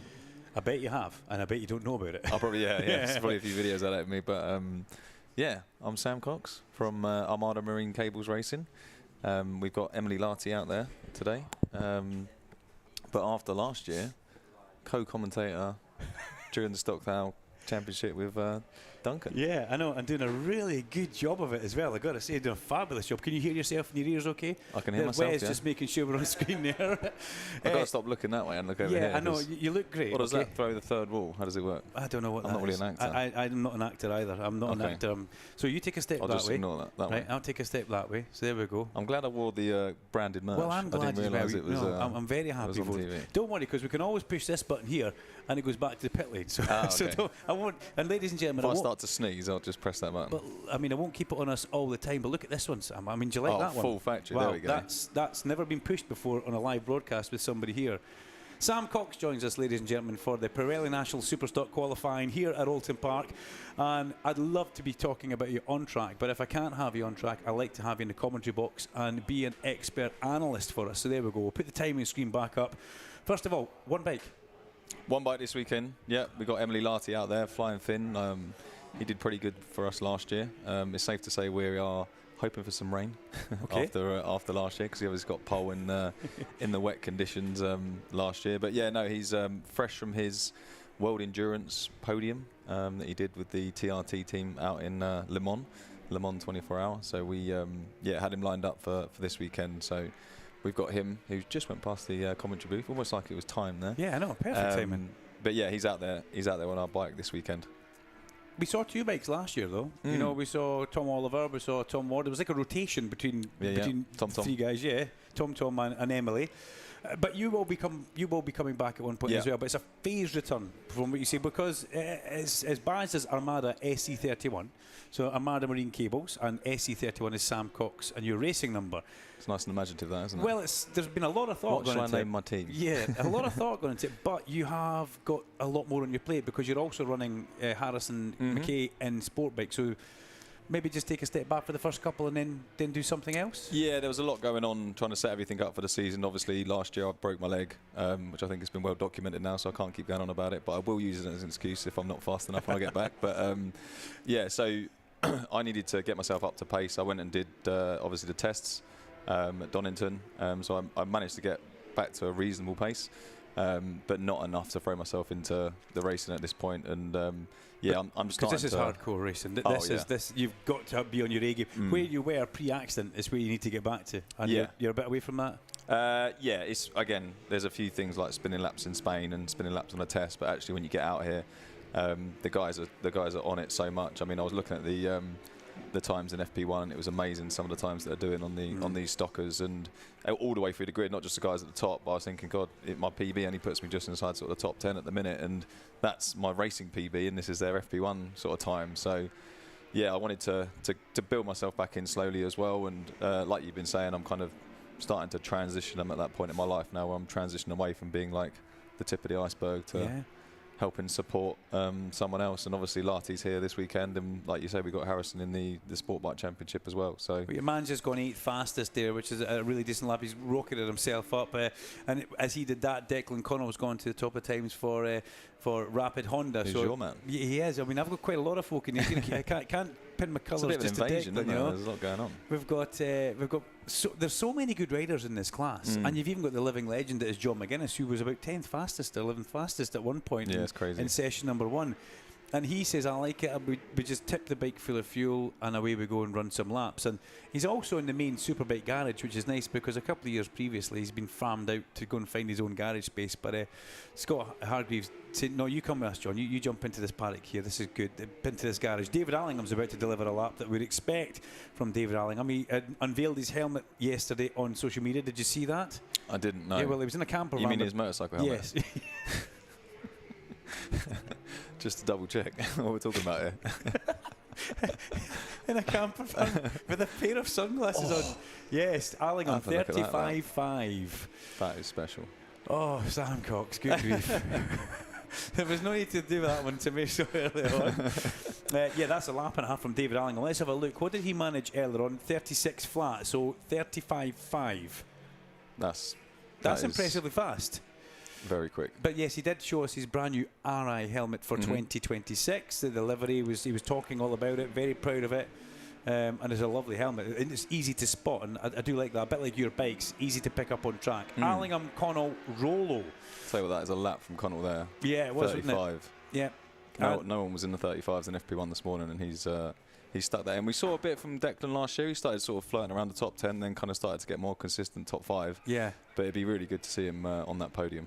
He then had an off or two as well. I think he fell off at Cardwell Park free practice 1 on the second lap, and I think he broke his heel or something bizarre like that. But also delighted for Lewis Rollo, sitting in 3rd place just now on the Motorrad Central BMW, who are his kind of home dealer up in Scotland. Dalkeith they're based. But that's fabulous for Lewis after the injury he had last year at Navarra when he crashed the bike, injured, and the bike hit him.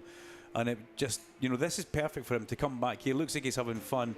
And in with the MLAV team as well, alongside Simon Reed. So it's, you look at the names in this, and you got Josh Owens, and you got Luke Mossy, you've got Ash Beach, who seems to be going so well in the BMW now. When a lot of people want to stick with the Honda, a few probably looked at what Elia did last year and thought, hang on, that BMW is a good package.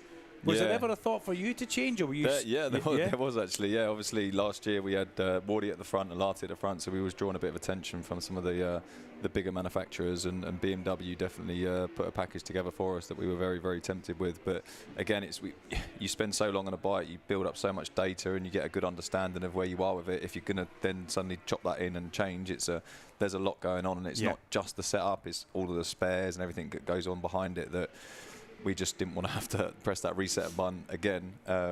So we thought we'd stick with the Hondas because we had a good package, and there's the link to the World Endurance team as well. So it all kind of made sense to stay on the Honda. Will we see Wardy back at all? Is that something that's going to happen? Or Wardy will be at round 2 at Donington, yeah. And what about you? You're going to cherry pick your favourite rounds. I take it Knock Hill will be on the cards for you, definitely. Yeah, definitely. Guys, sign me up for that one straight away. No, unfortunately, Knock Hill unfortunately, Tom Ward's getting married this year, and it's over the Knock Hill weekend, which is means that we've only got Harrison running at Knock Hill. So we'll still be cheering him on, obviously, but we will be at Tom Ward's wedding that weekend. But my first round is Snetterton, is what I'm planning at the moment. Excited?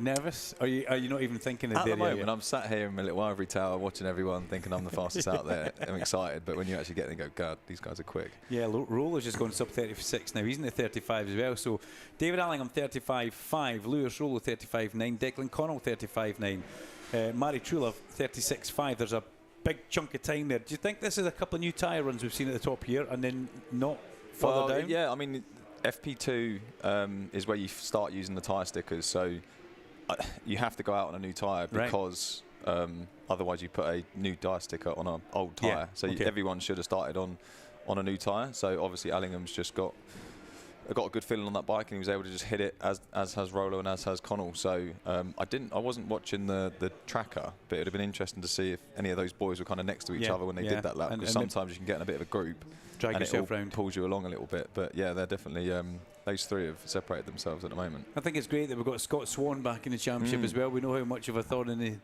everybody's side he was when he was back here, when he was racing really hard before he went for a great year in Superbikes, and it was a very last minute deal. They got Swan. They got Scott Swan back on the grid. That's not easy to say, by the way. It's not easy. Josh Owens as well. We need to say hello to Ellie, who's listening. Josh Owens is a much better half. Young Reggie the dog's got a sore paw, so there's a bit of love and attention getting given to Reggie, which we do like, and we're all for that. And Swanee goes ahead of Matt Trulove. Now, has Matt Trulove changed racing number? Has he always been 4? I saw that and thought, has he? Yeah, I think so. Don't say that to me. Oh, okay, really? No, he's changed it from last year. I don't know. Maybe it was 44. I think he was 44. Because did he finish 4th last year? And Harry Trulove was 44. Oh dear, I'm confused now. I've probably opened the can of worms. There's Declan Connell going back out onto track on the rapid Honda, and he's chased by Richard White, who put nice little team, that Rapid Honda. Oh, they've got Ash Barnes and Yeah. Declan Connell that are both young riders, hungry to impress. So and going to the TT as well with Jamie Coward. Yeah, yeah. Matt Bainbridge, Claire Armstrong, lovely people. Everybody in that team, they're just funny. Dave Hewson. Yeah, he knows all about YouTube. Oh, He'll be on does he YouTube, ever? Yeah, Dave Hewson. If he sees this, he'll be loving it. He'll be trying to get in the back door. But we've got Alan Hyde on security in the BSB studio. And I need to say, BSB Radio, powered by Kawasaki. There you go. There's a plug for you, because that's our title sponsor, and we like that. Ash Beach as well. The Jones Dorland team went from, I think they went from Honda to Aprilia, and Aprilia now to BMW. That's working for those guys. Ash Beach in a really fine 5th place. And also, I'm happy to see in 12th place Ben Luxton, the re-emergence of Ben Luxton. He tried to do it last year, just himself and a mechanic, and so he was crew chief, data guy, and it got too much. And you know this, you can sympathise. There was too much going on for him, and it was detrimental to the bike and the progress moving forward. He's moved in with the Whitecliff CDH team, and straight away he's not down the bottom here, he's back up to there. But he's just been passed by John McGuinness. McGuinness goes into 12th place. He heard us talking about him. We're absolutely proud. You know, when he comes in the pit lane, he usually gives us a wave up here, so you need to watch out for that. I think people think I'm actually joking, but no, I'm happy for John McGuinness, loving that, but also very happy for Ben Luxton to see him back to where we would expect him to be. But then behind him, Simon Reed, Emily Latty. You know, Blaze Baker was very fast in testing. Jack Bednarek, Dan Brooks. There's really I think Bednarek's on that Aprilia this year, isn't he? So he's it'll be interesting to see how he goes on that, because we saw Bradley Perry obviously jump into the championship late last year, and he kind of just went straight into the podium. So some people seem to click with that Aprilia, other people it seems to take them a little bit longer to blend in with the or to get used to the Aprilia, because it is a very different way of riding. It's got less electronics on it and all that sort of stuff for standard, so you really have to learn the bike before you can go fast on it, but it seems to suit some riders or others. Jack, we saw him in the top 10 last year, so he seems to be still getting to know that Aprilia at the moment. I'm now completely overthinking the True Love number situation here, by the way. There's a lot of fours knocking around. I think it was 44 last year. I need to let this go. I need to let this go and come back to and revisit it with a Larry Carter programme at night. But yeah, the timing screen is awash just now with riders actually being in the pit lane, as we can see. I'll do my weatherman bit down the side there. The majority of riders on our TSL page number 1 in the pit lane, and I do apologise for not flipping on to TSL 2, page 2. I've got 3 LG televisions and 1 remote, and no matter what I seem to do, if I go up close and I change everything at once, and then you can never get back because you panic. Before you know it, it's EastEnders is on, and we're like, where are we? What's going on? Nothing wrong with that, but Emmerdale and EastEnders. But yeah, so if you want to see more printouts, if you want more information, just visit TSL timing. Look for the Bennett's. Nope, said it first time I said it. I can't believe that's because you look for the British Superbike tab, and that will take you directly, and you can then have a download of everything. Everything that they've done today will be in PDF format. You can go and look at every split and sector that's been spun nice and easily. Now, what's going on there? What a looking bike that is. That would be the Armada SC31 bike, I take it, yes? That is Emily Larty going back out on track. So what does Emily do? Is he full time for you, or is he just is it round by round, or what? Yeah, no, unfortunately we couldn't get anyone to kind of give us the full season, in terms of, obviously last year we had Tom Ward that was going for the championship, and then Luke Mossey's on the lap, green. But yeah, so we couldn't really secure anyone to give us that full championship charge as we had last year, because obviously Emily and Tom are committed to the World Endurance, so it's quite hard, like just logistically or personally, to be able to do a full BSB championship as well as a full endurance championship. So this year we're just kind of having a bit of fun with it, if you will, having a few wild cards here and there. I'll be dipping in and out, and then also some rounds like your Brands Hatches and some of the more local rounds to us, we might be putting out 2 bikes, or you may even see 3. You never know. We'll see how we do. 3? The sponsors don't know that yet, so hopefully I didn't hear that. But fabulous. I like that. Well, you know, if you got a spare one, I'd spin a few laps. Yeah, Mark Hanna was saying you're quite good on a 400 actually around. Who said that? Mark Hanna. Oh yeah. Mark remembers me racing. Yeah, and I went on to bigger bikes after that as well. But yeah, Mark's I mean, I talk about Mark quite a lot because I think you're very lucky to have him involved in your team. I think he's a bit of a star. He goes back to the Riza Suzuki era with Yukio Kageyama and way back before that. But Mark is a genuinely nice guy.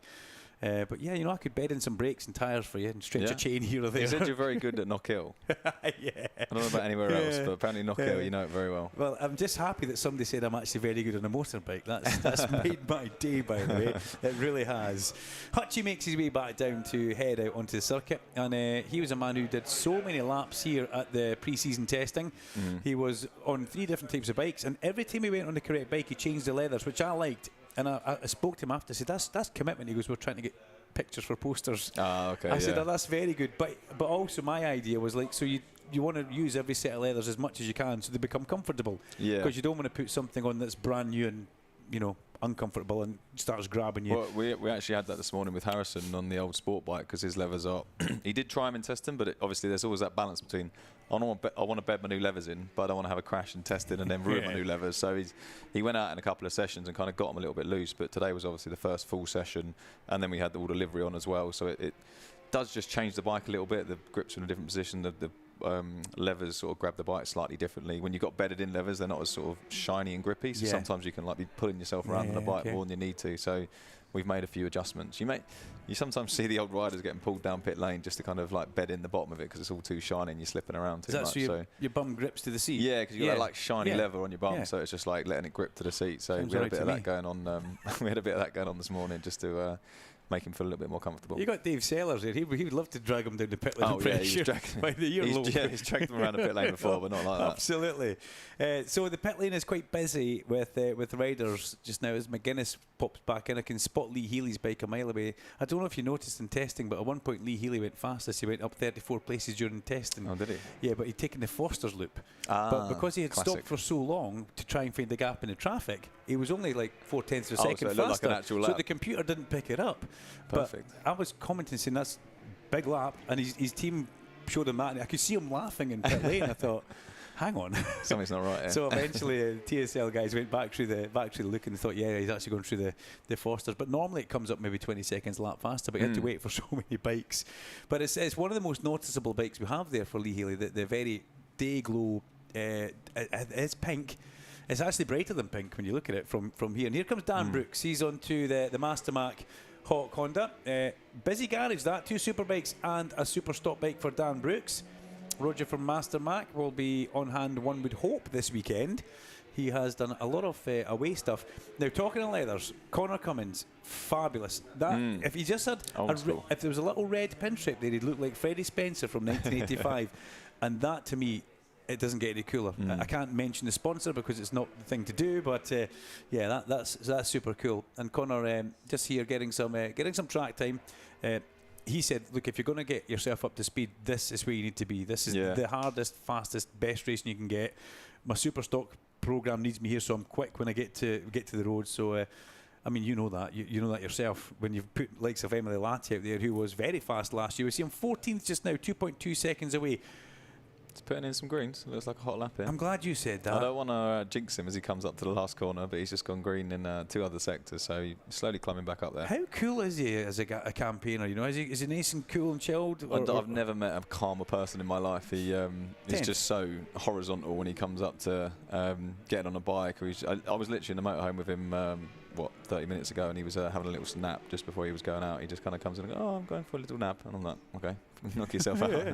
I'm not going to argue with you. But it's so interesting because you see, I was walking past the Honda garage on the way, the Rapid Honda garage on the way up here, and they have all the boys at the back with the tennis balls and all the like reaction stuff just to get your mind going, which obviously works for them. And then you got Lars who's like having a kip in the back of the van, being like, "Oh, don't worry, I'll figure it out when I get out there, boys." Open the door and he's lying on a set of tyres. Okay, whatever. Yeah, I'll leave you to it. It clearly works. He's back inside the top 10. He's gone personal best again through sector number 1. I mean, for Emily, the Finnish nature. It's just it seems to be, you know, you're either way up there in the rev limit like some of the rally drivers are, or you're completely chilled. And I do like the way he approaches his racing and goes about it. And for you guys at the Armada, can I still call it Armada Marine Cables, or is it Armada SC31? I probably need to check that, but Armada Marine Cables sounds pretty good, doesn't it? I mean, they're the main sponsor, so we've got to get their name out there as much as... So it's got that in the programme. Is that what I'm going with? Let's go with that. Armada... Because that gets me in there as well, doesn't it? So I should promote myself a little bit more. There's no promotion like self-promotion, like praise, isn't it? But I can't promote myself, can I? Because that's just a bit arrogant for me to come in the commentary booth and then talk about myself. So Well, I need you to do that bit. I'd like to say I'm thankful you came and dressed in the team gear. That is good. It's nice. And we've got a red flag popping out now. So red flag has come out in this session, which is a bit of a shame. I'll find out exactly why that is in a minute or two. But there are no participation or precipitation in the air. No rain, I should say. I get that one always Can't wrong see all any the time. little yellow symbols on anyone either. No, which is a great shame. Your man's gone in toward the third sector as well. So, yeah, so a red flag pops out here at Alton Park for the Pirelli National Superstock Championship. Free practice number 2. It's David Allingham still with that 135.553, who is fastest from anybody. Lewis Roll in a good second place, and Declan Connell strong in third. Josh Owens is fourth. Luke Mossey fifth. One of the Paddock guys rumbles underneath. I think that's Mitchell Reese. Parks underneath us. 6th place, Ash Beach. 7th place for the returning Scott Swan. Then we've got Matt Truelove in 8th. Ash Barnes and Emily Latty rounds out the top 10. Number 44 has gone down at Britain's, unfortunately. That is Charlie White from Southampton on the True Heroes Racing Honda. He's going to take a little trip to the medical centre.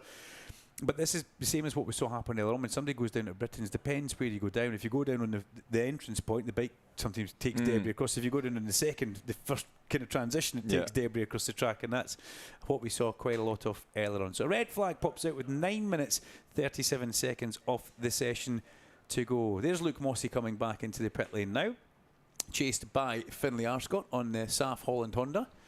There is a lot of Hondas out there, but as I was saying earlier on in the previous broadcast, there are more BMWs coming back. There is a bit of a switch there. So we still only have one Aprilia. I don't think we've got a Kawasaki this year, if I actually have a bit of a look. No, we don't. We have got David Williams, who's out there on the sole Ducati. But yeah, there are a few riders who have opted to go onto the BMW machinery. And thankfully, young Harrison Crosby's been declared fit as well. He had an off at Shell, if you remember the test, on the Wednesday of the test. He kind of went back on towards the inside. And there was a bit of concern about Harrison Crosby. But yeah, thankfully he's back on fit. But unfortunately, a red flag pops out for us just now. What does the team manager, what would you normally do? Would you get Emily in, calm him down, tire warmers on, bottle of water? Don't need to calm him down. He's already the calmest guy out there. But maybe jazz him up a little bit. Come on, Emily.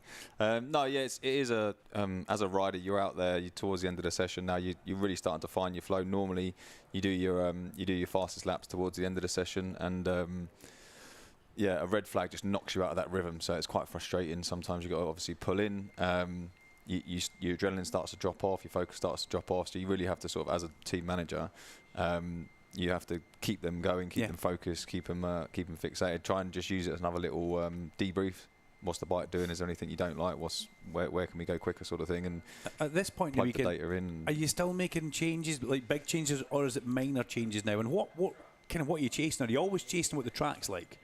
Yeah, it's so hard. The variables on the bike are almost infinite, and then you've got the temperature and the conditions that you're riding in as well. So there's so many variables you're trying to control. But at this stage, obviously, unfortunately, we couldn't get Emily here for the test. So we're kind of this is our second session in total this year. So we're still probably making some quite big changes compared to some of the other teams that were here on the test, and they'll be making a lot smaller changes. But I mean, you're chasing temps in every corner, so you're looking for little. It sounds silly when you say, oh, well, yeah, we're moving this by a millimetre or 2 clicks here or 2 clicks there, and you think, is that really going to make a difference? But when you're just looking for that 0.1 or 0.2 a lap, that can be the difference between sort of, I don't know, low 37 and that high 36 that puts you in the top 10. So, yeah, at this stage, and sometimes teams can get caught into like making changes for change's sake, to change something, where actually sometimes it's better to just leave the bike as it is. So because every time you change it, the rider's got something new to kind of deal with, where actually sometimes it benefits to just leave it as it is, just so we can get more used to it, and then you can go back. And we're looking at the damaged barrier. Yeah, that's exactly what they're going to be fixing around there. Yeah, they'll be fixing the recticel, putting it back into its position where it's meant to be. But I'm just looking at that.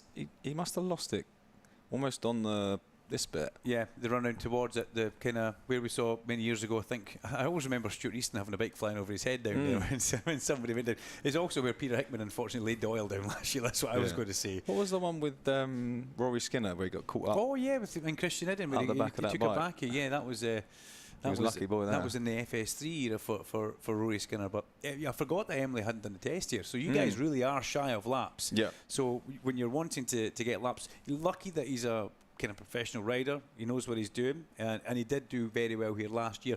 Is it the same bike, or do we have brand new bikes for you guys at Armada? No, same bikes as last year. So right. Again, we got all the data on the bikes. I think there was a new model with the Honda come out this year. But again, even when you change just the model of bike, you not starting again, but you do have to kind of go back to the drawing board with a few things, because there'll be little tweaks and changes, and on the electronics is a bit different. So yeah, we stuck with the same bikes this year. So we're under a red flag here as an incident down at the Britain's chicane. Sam Cox joins us in the commentary box, which is fabulous, because not only is he a fast racer, he's a good talker. With so many nice messages coming last year about your commentary, none about mine, Larry's or Alan's, which was kind of worrying, but definitely one of the housewife's favourites. I think that's what really? that's what Alan told me. Was that the market? Well, I think so. I mean, that's probably where you are now in your life, but. As that ambulance does go into the arch, I was breathing in there for a minute because I thought the arch looked quite low and the ambulance looked quite high. That wouldn't have been the greatest thing. You're laying in the gravel going, where's the ambulance? And it's just hit the board. Yeah, it's dragging around the gantry. But Emily Latty, the most chilled out, laid back man you could possibly find, is now inside that top 10, 1.6 seconds away from the fastest time. Now that kind of goes back to what Fraser Rogers said to me in the pit lane. Fraser was saying that his team boss said, look, you're only 1.2 away from the fastest time in the Superbike class. Round here, that's only a 10th at each corner. Yeah, it's a long old circuit. And you think, wow, that's not a lot, but to try and find that 10th over one lap at every single corner is then very difficult. Fraser says it's the fastest I've ever gone around Oulton Park. I'm delighted, but I'm 1.2 seconds away from these guys at the front. It's like, what's going on? And it's the same in this. David Allingham with that 135.5. He's 3/10 at the road from Lewis Rollo. The other guys have kind of caught back up, because we can look at Scott Swan, who's only 8/10 away, but we're not used to seeing the guy in 8th place, Matt Truller, be a second away from the fastest time. But bearing in mind, it's only free practice. It doesn't really count for anything. But, if you're Matt Truller, if you're still looking at it thinking, how am I second off? What are those guys actually doing? Especially when you look at Truelove, had a really good couple of tests. He was obviously one of the lucky stockers that got into, I say lucky, he earned it because of his riding ability, but he was in with the BSB boys at the Donington test and at this test. So just being out on track with those guys has got to pull you along a little bit. So he had really good testing.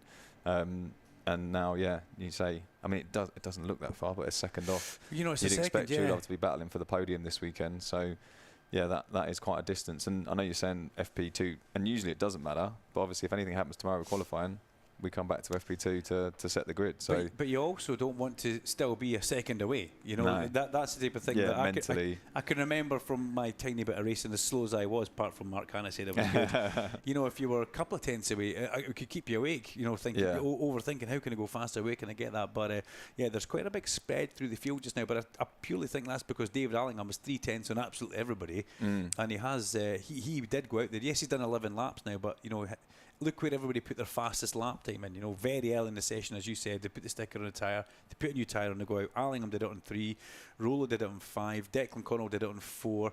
Luke Mossey doing on 8th lap. That's a little bit longer and a little bit later, and maybe that's quite impressive actually if we look at that. If that's the brand new tyre to do 8 laps deep. When you're talking about a race distance, so it's great to do the fast lap, and obviously Allingham's strong here. I'm pretty sure he won the first race here last year, didn't he? When we were here, and he was sort of leading the championship, leaving this round. But one of the, I hate to say criticism because he's so much he's a much stronger rider than I am. But one of the criticisms we had of Allingham at the start of last year was that he started really strong and he was able to get out the blocks and do the 35.5s on the third lap.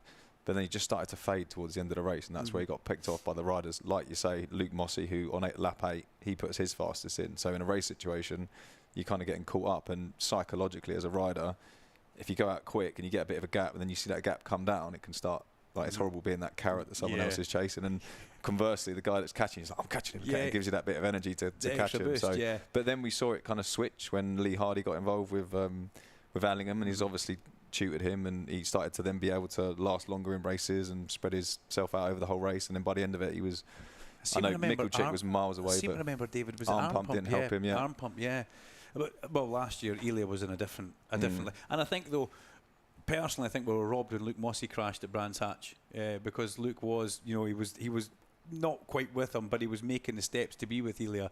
And then when Luke had picked up his injury, it kind of ruled him out. I mean, it didn't just open up for Ely and make it easy. He still rode so incredibly well. I mean, I think everybody was astounded by what he was doing at Donington through the Melbourne Loop area. The split times, when you look at it and you look at the Superbikes and think, hang on a minute, what's he which riding? one's which? Yeah, exactly.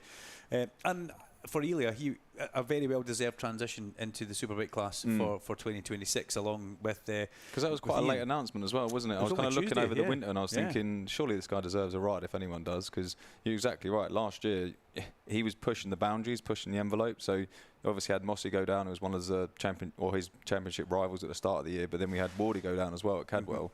And when I was talking to Wardy after that crash, he was like, I was just trying to push harder because I knew I had Mickelchick. Whereas if Mickelchick isn't there, you don't push that. You kind of get there and you think, oh, that'll be good because I'm roughly the same as everyone else. Whereas because Mickelchick was there, it makes everyone, and I can't talk for Mossy, but I'd imagine he was again pushing harder than he usually does because he knows he's against that level of competition. And he went down early in the weekend. He went down in free practice. I remember we were stood in the brands. Lap 4 or 5, something like that. Yeah, and that was a great shame. And obviously forgot about Wardy, but Wardy out, and then Luke Mossy. But the Elia Mickelchick, it only got announced on the Tuesday morning at the Oulton Park test. So it was basically, I was in the pit lane doing a bit, and Laura's grabbed me saying, what's happened? I said, can I speak to him? She's like, yes. And I'm delighted that Ian Wallacott, the IWR team, are still around because they lost their sponsor. The sponsor decided to go and do something else. And Ian was like, what do we do? We don't have Swanee. Swanee can't go because we can't go racing. And then it's like this drops out the sky. You get the BMW thing with help from Sean Muir from Rocket, and you get Elia. It's like, wow. And Ian Wallacott, I said, so how's James Buckingham going to take to this being the crew chief? He goes, oh no, we've got personnel given to us from BMW as well. Oh, wow. So it's like James is now a kind of, apparently he was doing social media, but I think he's more than a social media guy. But to get the right people from BMW, who obviously have a huge liking for Elia Mickelchick, and they know how good he is, so that's something as well. But that's the Superbike class.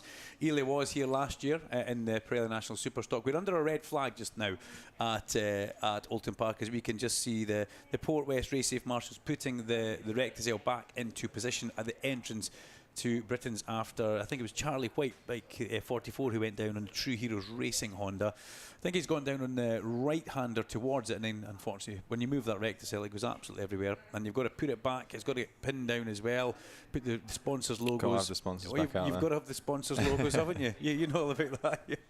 Yeah, you're good at that. And we're on the big screen just now because there's nothing happening on track. So if you are watching on YouTube, hello, Duncan Vincent, Sam Cox here, bringing you all the action as it doesn't actually happen right now, but having a rundown through the timing screen. And the 135.5 that David Allingham has submitted as his fastest lap is properly impressive. We went down to the top 10 with Elmer Latias.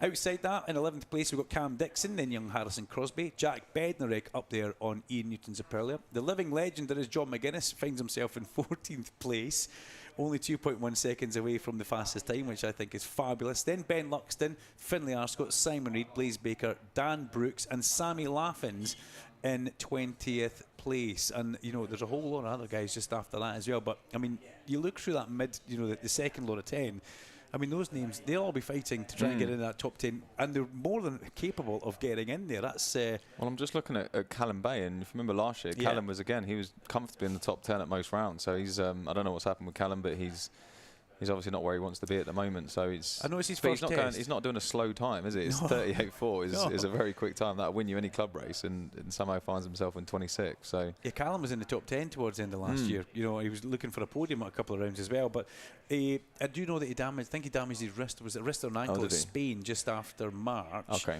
So caused himself a bit of an upset there, and didn't do any testing. Didn't do Donington, didn't do Oulton Was it his Park. right wrist or his left wrist? I can't remember. Maybe his ankle. I can't Or did you say ankle? One of them. It was either of them. I can't remember, but he damaged something. And I should know because he's a good friend. But then when he phoned up to book the test at Oulton Park, it was full. Oh, okay. so then traditional Callum Bay style, he thought, no stress. I'll just stay and work on the bike. It's fine. Everything will be cool. And that's exactly it. So he's on his back foot. He's a little bit like you guys. He's shy of laps, as a lot of people actually are. It's the first time I've seen Sam Laffins as well, and Sammy Laffins. Your Allingham, your Rollo, Connell. These guys are all here testing. They were here for 2 days solid, as you say. Some of them were on the Superbikes. Some of them were on their own in the stock class of Supersport. Does it help you to be in with the Superbike class? Does that drag you on, or does it kind of? Would you be better to be in with the stock and the Supersport? Yeah, I think. It's difficult because obviously when you go into a Superbike class, you're going to have guys like your Carl Rides and your Brad Rays that are going to come absolutely flying past you, even though these guys are doing sort of 36s, 35s. They're doing sort of 34s, 33s. So they will come flying past you, and it almost makes you feel like you start beating yourself up because you feel like you're slower than you actually are, because you're comparing yourself to someone that's basically the fastest in the country. But then at the same time, there's that mid-pack that you can kind of cling on to that might just pull you through a little bit quicker. But then obviously the BSB bikes are completely set up differently, so if you start trying to copy what they're doing and follow what they're doing, sometimes that can actually be to your detriment, because that's not how you ride a stocker compared to a superbike. So there's pros and cons to both, but I would say overall it's definitely pro to be out there with those guys, because there's one thing stood where we are watching these guys, but when you're actually out there following them, you get to see all the little intricate bits that are making them slightly faster or slightly slower. Also, there's less of them, less of them on track as well. Cleaner track. So it does make it a little bit better for the traffic side of things. So hopefully we should get going in a couple of minutes. It looks like they have done the clean-up job very well around there. Thank you to our Port West Race Safe marshals, medics, and our technical team as well, who are down in the pit lane. You'll see the technical team running about with the blue Port West. The marshals have orange and the medics have the red gear. I'm lucky enough. What do you think of my Alpine It's very start? smart. Do you like Look it? at that. Yeah. Very nice. Can you get me one? No. Oh, no. Okay. For a small fee. Oh, there we go. Yeah, you shot them off the side. Yeah, you see. The old knockoff version you can get me for slightly cheaper. Yeah, not the Alpine Star, I get the Alpine Star or something. You'll be fine. But it's really nice that we've got a great new tie-in with a new apparel for the guys in MSV. I think, it's great. It feels good. And as I said earlier on, if it feels good, it looks good, and if it looks good on track, it's usually fast, and that's what I've always lived by that. So maybe that's why I've never been the best. I think we'll take a quick break. We've got a couple of minutes in, then we're going to come back with the last 7 minutes have been adjusted on the clock, so that must mean that we're going to go soon. It was 9 minutes 37. That has just been adjusted to 7 minutes. Ambulance is just pulling in here, so hopefully. So we're not too far away from going, but we will put it back to the pit lane camera so you can see a little bit of action down there in the pit lane, because there is a busy pit lane. And Duncan Vincent and Sam Cox will come back just after the bikes hit the track.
There we go. We're back live now, Sam Cox. We've been zoomed in a little bit if you're watching on YouTube, so we're some camera closer magic towards you.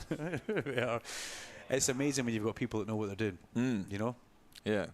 So this is all new for 2026. You know, the idea for Stuart, the series director, was to just give people another experience to try and find it. A lot of people, you know, different people go different ways for how you find things. Some would stream off TSL, the BSB website, but the YouTube is fabulous. It's a great thing, gives a bit of sound and vision, and the guys at MSV, Wes and Luke, very, very clever how they can stream the TSL page on and then put a little bit of us in the corner as we can wave. So as you can see, there's still a red flag situation here at Oulton Park with the line across the top of the screen on your live timing, which shows we are under red flag conditions. But the clock has been altered. When are we going to get the old light in? And so I just come steaming in. If I'd have known, I'd done the makeup and the hair and everything, but I didn't realise there was going to give me a camera on me. Have you not done the makeup this morning? Looks like you have. Oh, okay, you just naturally okay, wow. Naturally, yeah. Okay, naturally ready for it. I'll have to moisturise next time, make sure I'm looking It's not that glowing. good a camera, Sam, okay?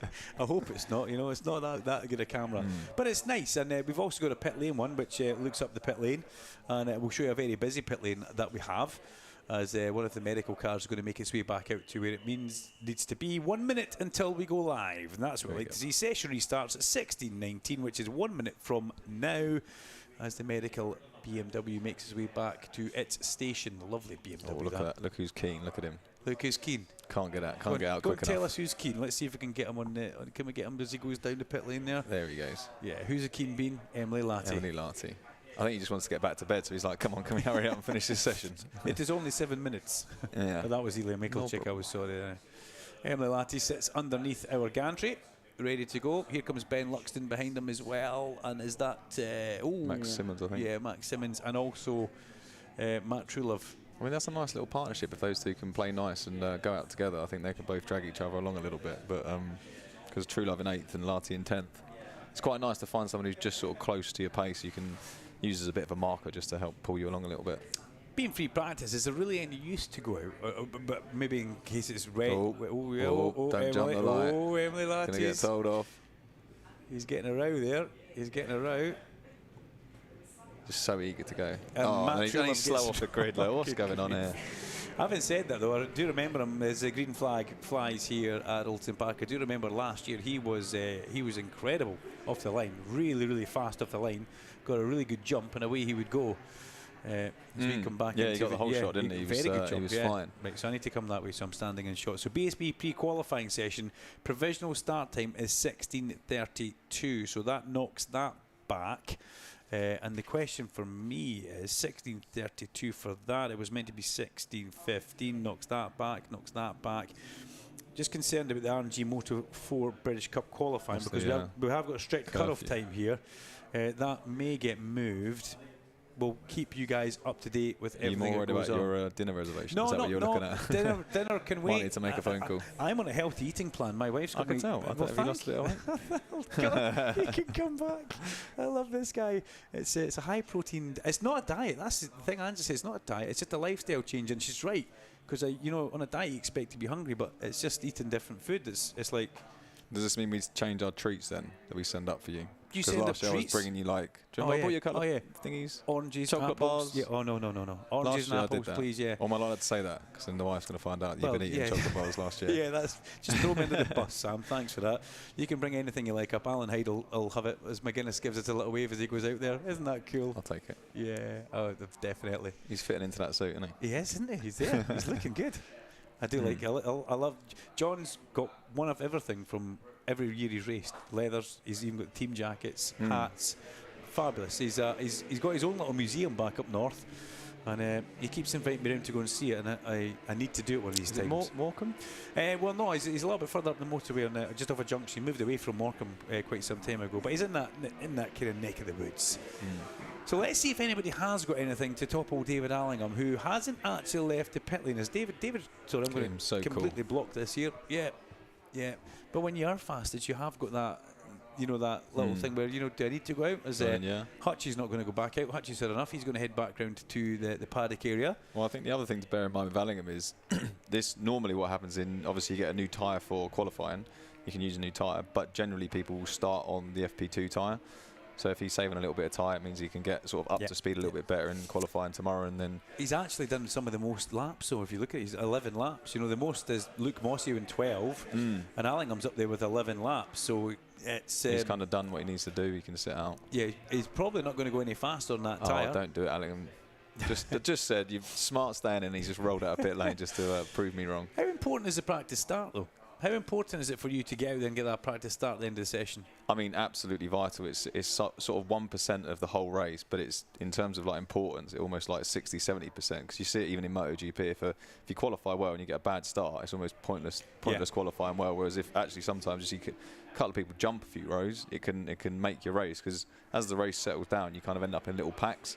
And if you allow someone that, even if you're a little bit quicker than them, if they got 2 seconds on you, you've got to go that 2 seconds quicker just to catch them before you even get around past them. So if you can make that off the grid, which a good starter can, like we said, Larty last year was like a, what can I say, a rat out of a, what is it?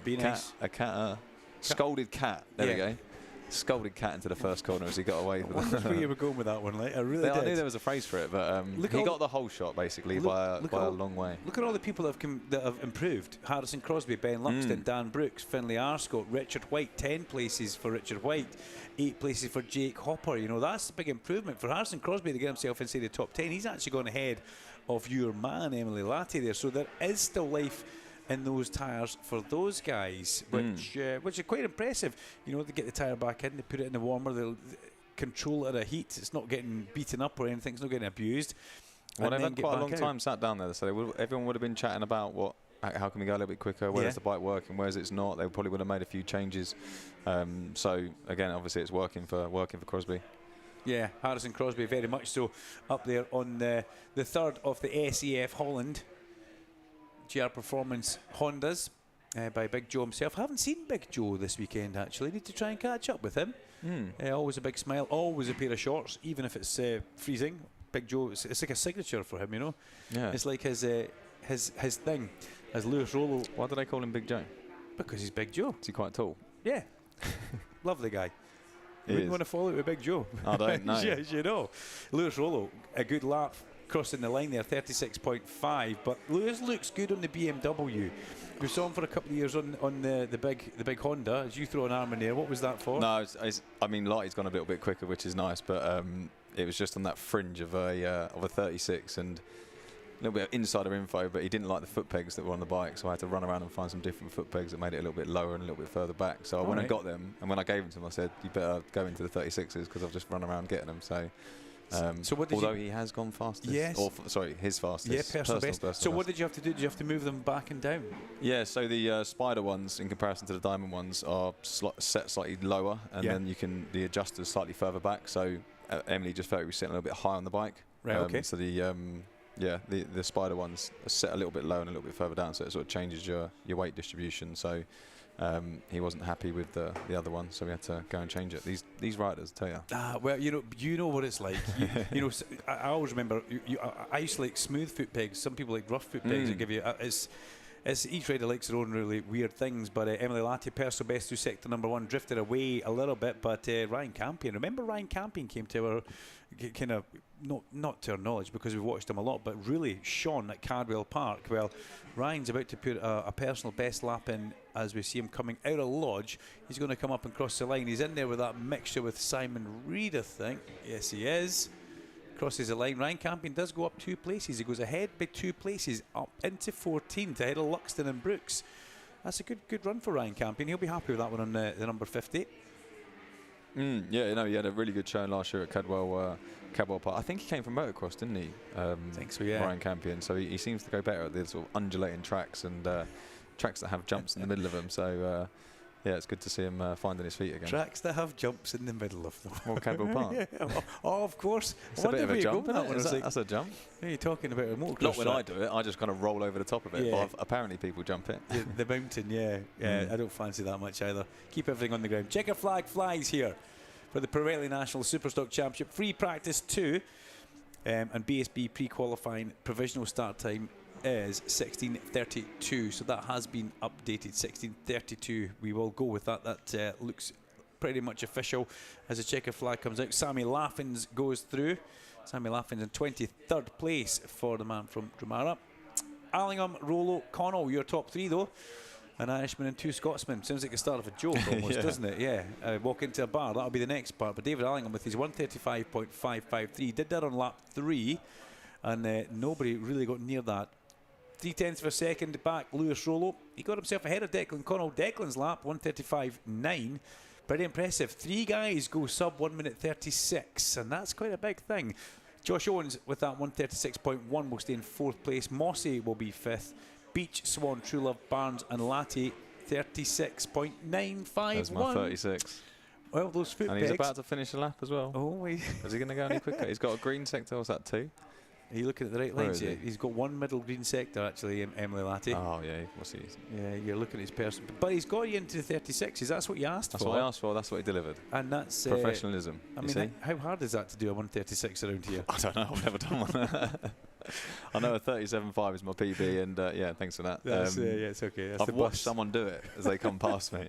But yeah, it's such a difficult circuit. This you've got so many brows and blind entries and fast corners, slow corners. It's such a mix here. So it's a really tricky circuit. And some of the times these guys are doing, and the guys in BSB as we're about to see now in a minute, it's just incredible the times they're doing. He's going to come in and tell you the bike needs this, and if you give me that, I'll do a mid 36. That's how it's going to be. And then okay, we give him what he wants.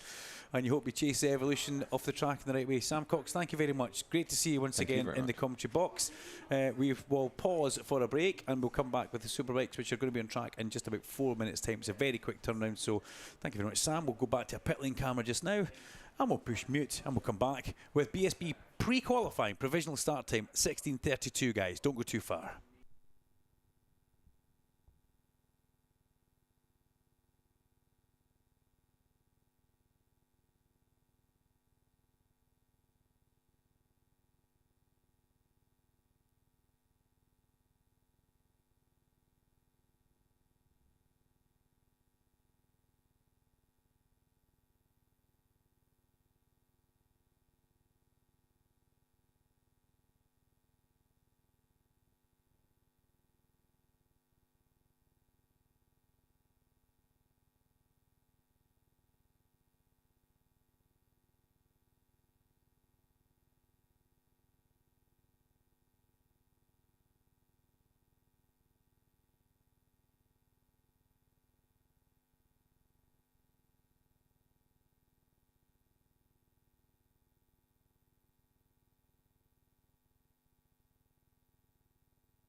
Here we go then, 25 minutes off BSB, British Superbike Championship with Pirelli pre-qualifying. And you may say, well, what is pre-qualifying, Duncan? Well, this sets the order of riders that go directly through into Q2, which is an important part of the weekend. We've heard quite a few riders talk about it. I've said it myself.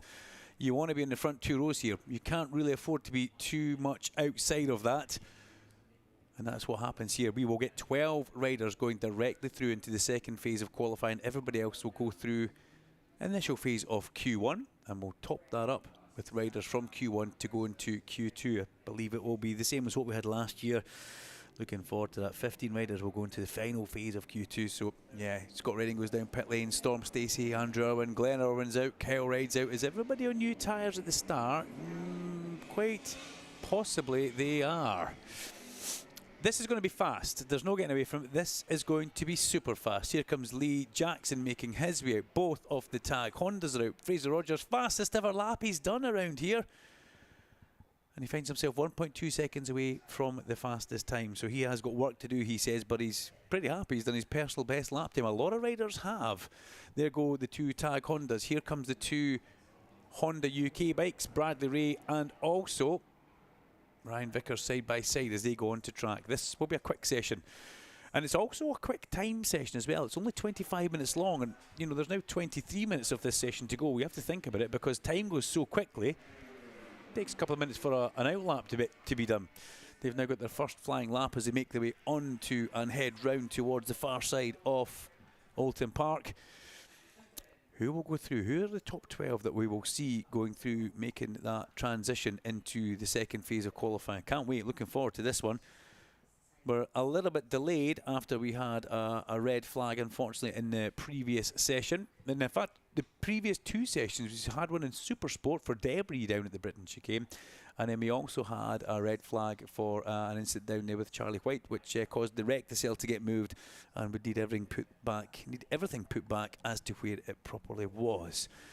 So, give it time for them to make their way onto track and get going. There goes Peter Hickman. You know, Hickey actually painted it into a good picture when I look at it. He's only 6/10 away from his fastest ever time, which isn't that bad actually when you look at it.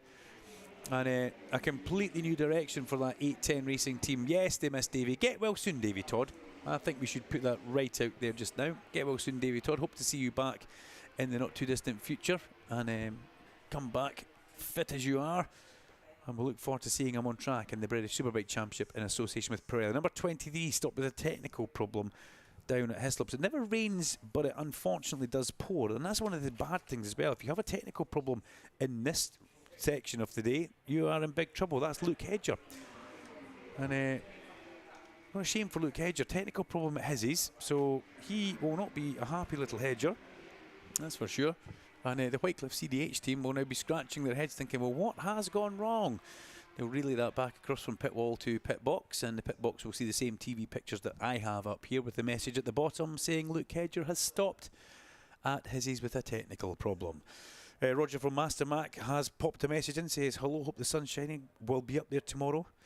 Come on, the Master Mac lads. So that's good. Roger is tuned in and listening, and he will be here because he's been away on holidays having all sorts of fun, which you are allowed to do in life, but just not when we have BSB testing or BSB on track. That's something that you need to remember, Roger. It's a very much a no-no. But you can pop into the commentary box and come and see us as well. And good luck to your 2 young rookies who are out there, Eugene McManus and Rhys Irwin, who was going very fast earlier on. That's Connor Thompson passing in a nice clear area on track, which is great for that young rookie just to get out there, get some space, do his thing, because coming up behind him pretty fast is Kyle Ride. He sets the benchmark with a 133.543. Rory Skinner with a 133.899 for Rory. That's a pretty impressive lap time for Rory, and I think he and Steve Plato will be happy with that one. Scott Redding crosses the line as well, just to try and get themselves in there. Redding, I think, is he just starting his lap? No, Redding crosses at 154, so he backed off quite a bit out of that, just to try and see if he can get himself some space. But still, those 2 guys up at the sharp end, very much going hammer and tong. Kyle did a 133.3 earlier on. He's done a 33.5 in this session. Let's see what Rory Skinner did, 34 flat. So I think that's the fastest that we've seen Rory Skinner go. It is. So he'll be happy, that one, that he's got into that sub 1 minute 34 bracket. He's been pushed down to third place by the Pocket Rocket, though. Leon Haslam's 1:33.725, faster than Rory Skinner's 1:33.899. Ride, Haslam, Skinner, Eden. Christian Eden, 34 flat. Now, Christian was very honest, and he always is. Just says, look, the test that we came to hasn't actually, we haven't gained anything from it, and he actually feels like he's starting a bit from day one. They'll never give up, that's for sure. Christian is one of the hardest working riders here. He sometimes does the most laps out of anybody in a session, and he will dig deep to try and find solutions. But he's fourth. Fifth place, Ely Michalczyk. That's impressive. Max Cook, Richard Kerr, Brad Ray, Ryan Vickers, Fraser Rogers. That's the first run that they've had. Here comes the bad boy Brooksy, a little bit late out from the pits as Kyle Ride does a 33.348, which is even faster. So back-to-back fast laps for Kyle. Max Cook slots himself up into fifth place, and 12 is the magic number. That's who we need to keep our eyes on for getting through into Q2 directly. The top 12 will be elevated straight into Q2 tomorrow, which is very, very important for your weekend. You know, Steve Plater's told us you've got to be in the front 2 rows here. We've heard that from a lot of riders. It's not easy to overtake, and you don't want to have your weekend going south, shall we say, straight away because you've had a bad qualifying or bad pre-qualifying session, actually. Bearing in mind only 3 will make it through from the first phase of qualifying, into the second last stage. Tim Keaton down there in pit lane for Impact Images. Bikes on track. Tim in pit lane trying to find some images, as these photographers all do. But that's a lap and a half from Kyle Ride, 1:33.3. He's 0.3 of a second up the road from Leon Haslam, with Rory Skinner still in that third place. They're all still circulating behind Connor Thompson as they make their way in through Druids. Skinner is now ahead of Ride, and then a whole gaggle of bikes with a big quiet part of the track that we are on right now, as we keep our eyes on the internal feed as well, just to make sure that guys are making their way through that last corner. Now, who's going to head for the pit lane? That looks like Connor Thompson is. Skinner carries on. A 33.7, rode his personal best lap. Takes him within almost 5 thousandths of a second of Leon Haslam. Big improvements here for Rory Skinner. Big improvements. And that's impressive to see as Connor Thompson comes in the pit lane. I think that young man done the right thing there. Out, good couple of laps. 1:39.9 he's managed to do. 1:39.0, sorry, he's managed to do. But the fast guys caught up with him, so rather than stay on track and do something silly in the pit lane, bit chatting and get back on track. Now, Danny Kent's improved as well. We heard Steve Plater say that Danny was just missing something and didn't know what it was, but knew how fast he can go round here on a Yamaha. Kent, 9th place. He did improve, but he's been knocked back after Vickers managed to slot into 7th place on the Honda UK Fireblade.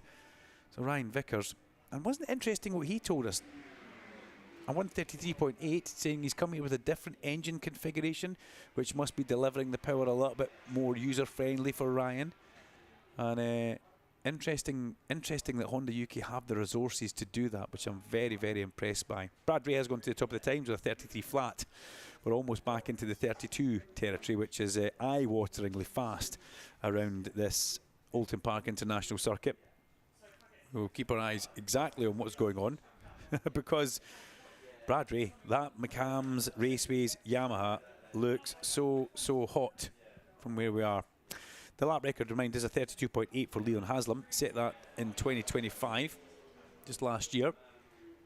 And will we see anybody go sub 1:33 today? Max Cook improves. He goes into third place now. And it's all changed at the top because Brad Ray has gone fastest from Kyle Ride with Max Cook, Storm Stacey, Leon Haslam and Rory Skinner. Scott Redding 7th, changed that about. Danny Kent 5th, Haslam 6th, Skinner 7th. So Danny Kent does go faster with a 33.724. I wonder if he's found what he was looking for on that bike. Behind that, though, Scott Redding. Yeah, Scott Redding in 8th place. Christian Eden, Ryan Vickers, Lee Jackson. Andrew Irwin is the last person to make it through if the checker flag went out now. He's on what we class as the bubble, and it's very tight. Exceeding track limits at turn 1 for Andrew Irwin as well. That's another thing he needs to watch out for. He's had a lap time taken away at 16:39, And he finds himself still inside that top 12, but right on the limit. Joe Talbot in 13th place, Rhys Irwin, Jason O'Halloran, Charlie Nesbitt, Fraser Rogers, Eli Michalczyk, Josh Brooks, Peter Hickman, Eugene McManus, Richard Kerr, Connor Thompson, Glenn Irwin out then back in. Again, we're not seeing a lot of time for Glenn Irwin on track, not a lot of track time. So Glenn has got quite a bit of work to do. But we saw Glenn earlier on. He only did 5 laps. He came bang straight into P4. We know that Glenn can deliver a fast lap anywhere. Speaking of fast laps, Scott Redding, purple through sector number 1, personal best through sector number 3 for the comeback kid. He'll be making his way along in towards Lodge at this moment in time, if I'm not mistaken. We see a few bikes going through. Can Scott Redding elevate himself from 8th place further up the standings? He crosses the line. Where does Redding Power go to? Crossing the line, Redding goes 5th. A 3-place improvement for Scott Redding. 1:33.716. 7/10 of a second away from where he needs to be as Connor Thompson on the MP Racing Honda makes his way back out onto circuit.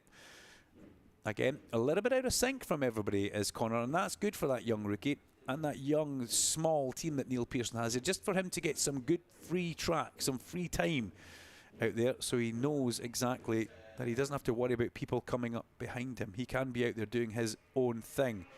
There goes Vickers, crossed with Christian Idden and the 2 tag boys.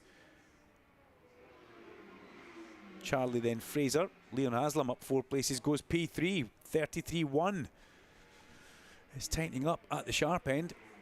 It really is. And Leon Haslam goes ahead of the likes of Cook, Stacey and Redding. So showing that Moto Rapido Ducati has got the pace that it was very much missing the first time we saw it on track, the first day here at Oulton Park. But it shows you just how much work Steve Wilfmoor and the guys do with the Moto Rapido team down there. When you think about it, the bike was brand new, and now look at it, it's running close to, not far away from lap record times, as they all are. Ray, Ride, Haslam, Cook and Storm Stacey, the top 5. Ray, Ride, Cook and Stacey all in the pit lane. Haslam the only one who's actually on track. The rest sit in that pit box. Here comes a Brooksy through, I believe. The bad boy crosses the line. Where is Brooksy? He finds himself in 17th place. Andrew Irwin crosses the line. And Scott Redding also. Now, Redding's just out there lapping, isn't he? Getting more and more laps because he has missed out on so many laps throughout the course of the day. Remember that hour-long session? They only banked 7 laps, and that was a big loss of track time for those guys. They won't want to be doing that again. I mean, we spoke to Johnny Moto, he was saying, you know, it's one of these things, we will make amendments and we will come back. Connor Thompson out and straight back in with the MP Racing Honda, so maybe a small problem with that number 33. Right, we've got 11 minutes to go, and here come the majority of the bikes that aren't already in the pit lane back in, such as Christian Idden as he rumbles the Senkat Yamaha down the pit lane. We've also got Eli Michalczyk and Leon Haslam, the Pocket Rocket, as he comes and parks himself very, very slowly. Maybe cut the engine a bit too soon coming in the pit lane. He barely made it. He's not even gone in the garage with the bike. So what does he want to do with that one? Well, the mechanics will push it into the garage. But Leon Haslam, what was your tyre getting put on that and getting back out and get up and onto track? Scott Redding, Ryan Vickers, Charlie Spud Nesbitt, Fraser Rogers and Andrew Irwin still circulate with Jason O'Halloran and Josh Brooks. Everybody else in pit lane. If you're a Luke Hedger fan and you're tuning in, unfortunately the Whitecliff CDH Honda stopped very early on an outlap at, if I'm not mistaken, was it down at Hizzy's? Yes, it was, with a technical problem. So great shame for the Whitecliff CDH team as Connor Thompson heads back out. Brooksy crosses the line and goes up 2 places. Redding and Irwin cross the line. No improvement for those guys. But just laps locked, 1.3 seconds away from the fastest time as Andrew Irwin.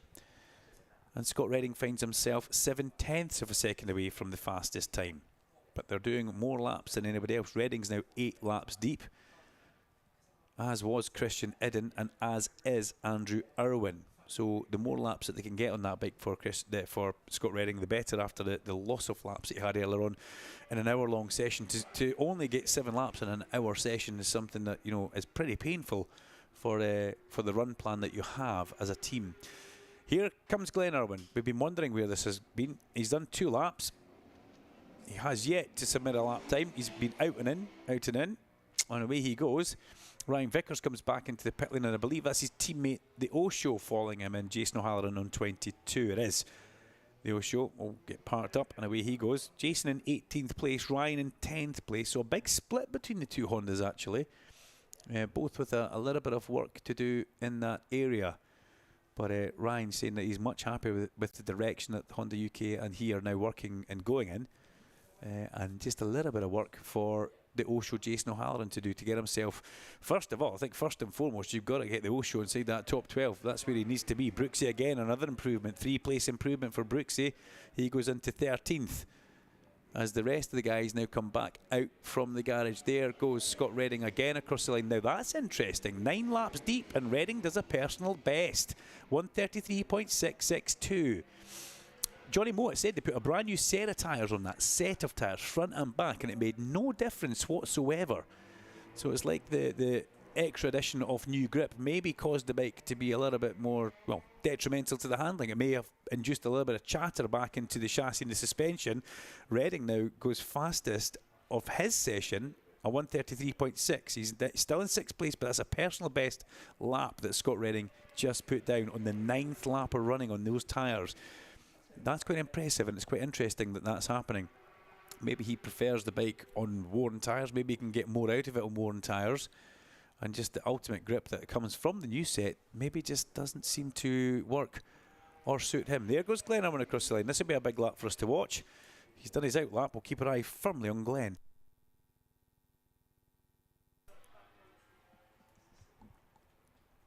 We can hear Glenn accelerating along the avenue, powering along the avenue towards Denton's and Cascades. Richard Kerr out there. Richard Kerr 22nd place, 135.3. Richard saying that he just found so much more grip out there and really had to try and reprogram himself and the bike to deal with that extra grip that the track has compared to what they had at the tests. Kyle Wright down pit lane. He heads out onto the track.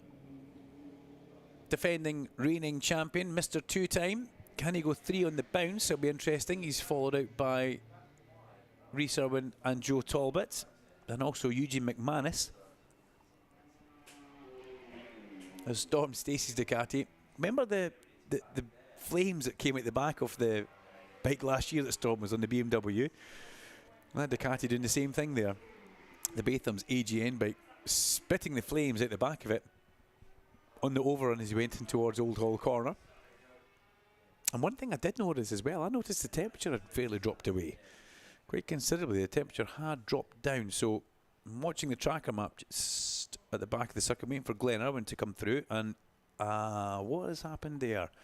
Having a bit of a look. I'm waiting for Glenn Irwin to come through. I'm waiting at Knickerbrook. Has Glenn Irwin stopped at Knickerbrook? We'll come back to that. He's fallen, actually. Glenn Irwin's gone down at Knickerbrook. That's an absolute disaster for Glenn Irwin. That means Glenn Irwin will have to go through from Q1 tomorrow. He will have to go through from Q1 tomorrow. Just wondered what we saw there, because I was waiting for him coming through the second TSL timing area, or the third intermediate, and Glenn Irwin has gone down at Knickerbrook. He's up on his feet. He's perfectly okay. But unfortunately, he will take no further part in this session. Well, that's big news. Very, very big news. Here comes Ryan Vickers back onto track. I expected that Glenn Irwin lap to put him right into that top 5, as we saw earlier on. But unfortunately, Glenn has slipped off down at the bottom of Knickerbrook. But the good news is he's okay, he's perfectly fine, and he's up on his feet.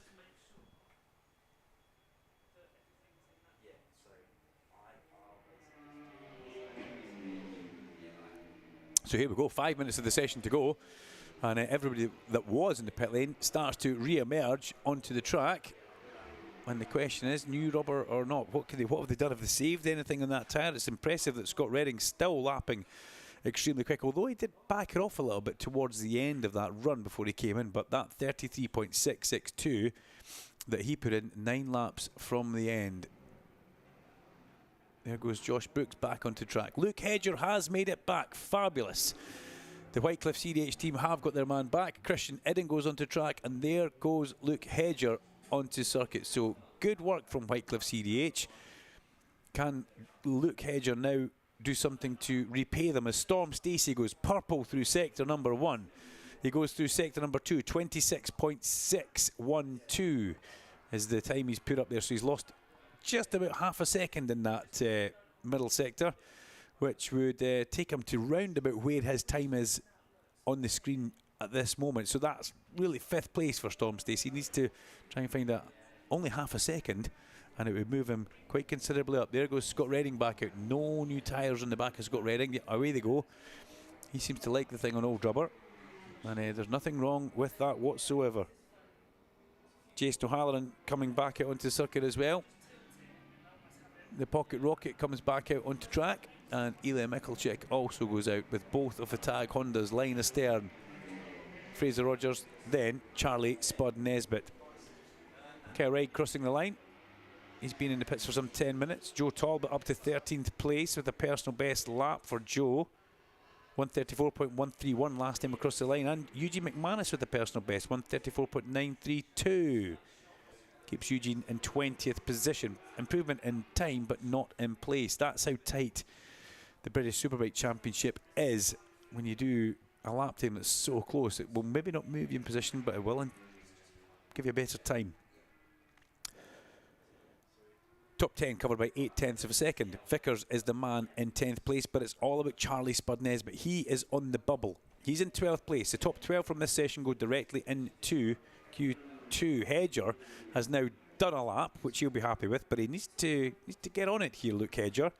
With 3 minutes 27 to go. The only thing is he will have used a bit of that tyre that he went out on that was new. So that's a bit of a shame, but work can and still to be done for Luke Hedger. Where will this time put him? Probably, I'm imagining, in about 15th to 19th for Luke Hedger.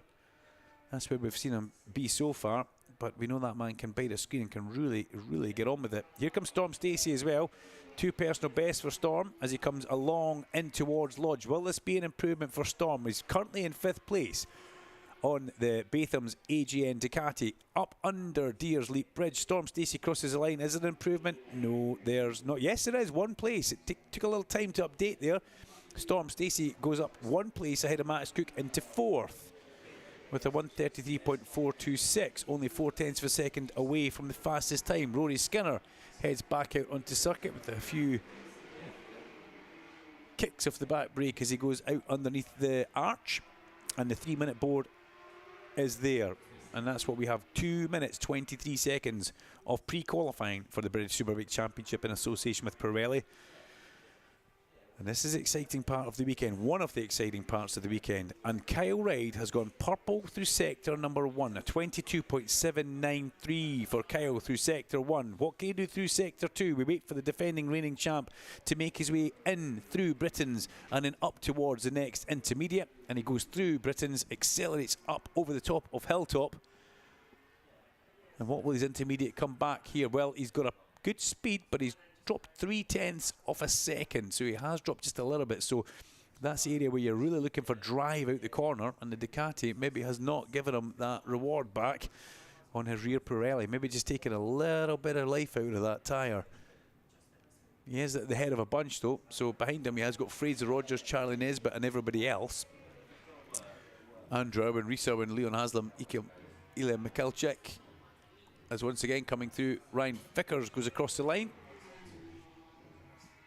No improvement for Ryan Vickers. This is a good lap for Kyle though. He's keeping the sectors very much honest. And what can he do as he crosses the line? He only needs to find a tiny fraction as he crosses the line. He does a personal best, a 133.010. So I said he was still on it, purple towards the last sector. 0.002 of a second around Oulton Park. Separate Bradley and Kyle Reid in pre-qualifying. This is a very, very impressive run. Sensational stuff. I mean, that's less than a blink of an eye. 0.002 of a second. I mean, it doesn't really do anything for them. It gets them into Q2. Kyle will want to be fastest, but it shows you the Ducati, young as it is, still kind of wet behind the ears. The Ducati is the real deal, but it's Brad Ray's Yamaha who is top of the times. By 0.002 of a second. I'm still keeping my eyes firmly on the Charlie Nesbitt, Joe Talbot, Josh Brooks, Fraser Rogers, Andrew Irwin area, because Nesbitt is 12th and it's about who can be P12. At the end of the day, he's on the bubble just now, And as I do watch, I see Fraser Rogers putting a personal best second sector, and he's just put a personal best lap in. Fraser needs to find. What does he need to find as we look at this? The checker flag now flies as Scott Redding goes through, safe in 6th place. Fraser Rogers, 1.2. Charlie Nesbitt, so he needs to find 0.2 of a second, Fraser Rogers. If he can find that 0.2 of a second and bite the screen here, he will go directly into Q2. He's looking pretty decent at this time, as is Kyle. Kyle Wright does go to the top of the time, so there we go. A 32.780 for Kyle. Well, I said he was looking good right at the end there, and Kyle goes personal best purple towards the end of the lap. That is a statement from the defending reigning champion. An absolute statement from the defending reigning champion. Redding did put a personal best lap in at the very last time he crossed the line, a 33.6. Fraser Rogers, does he do a personal best lap time? He does. Does he move up into 12th? No, he doesn't. He stays in 14th place. But it wasn't through lack of trying. We get Rory Skinner's teammate Danny Kent across the line. And we wait to get the rest of the guys. Here comes Brad Ray. Through goes Brad. Through goes Luke Hedger. Where does Hedger get himself? Up to 22nd place for Luke. Great shame that the bike stopped in the outlap. Christian Eden crosses the line, and he's made it through into Q2, being 9th.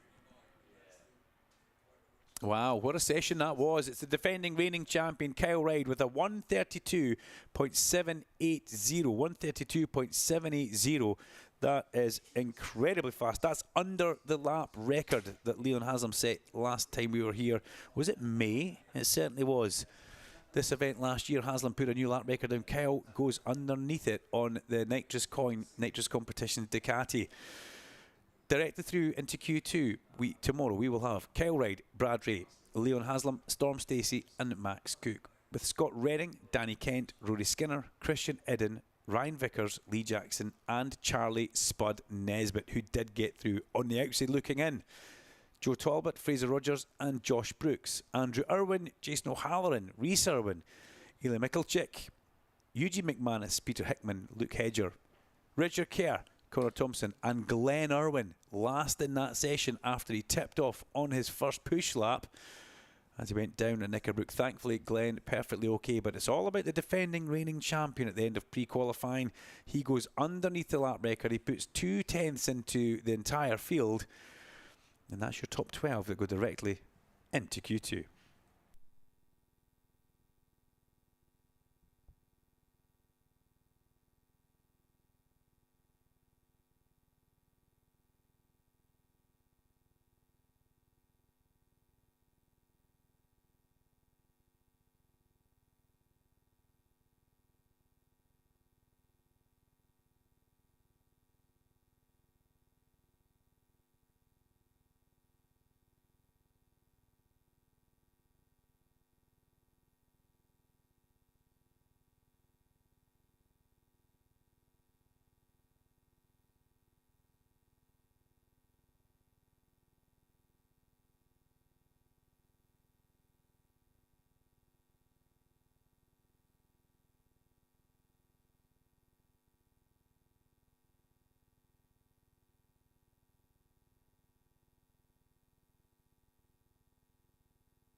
So we're down in the pit lane. We're going to make our way up to the far end of pit lane. I'm going to try and grab on with as many people as we possibly can.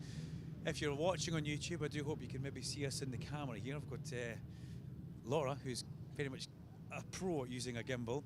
A lot of people want to see the bikes rather than me. I know, and I think you agree with that.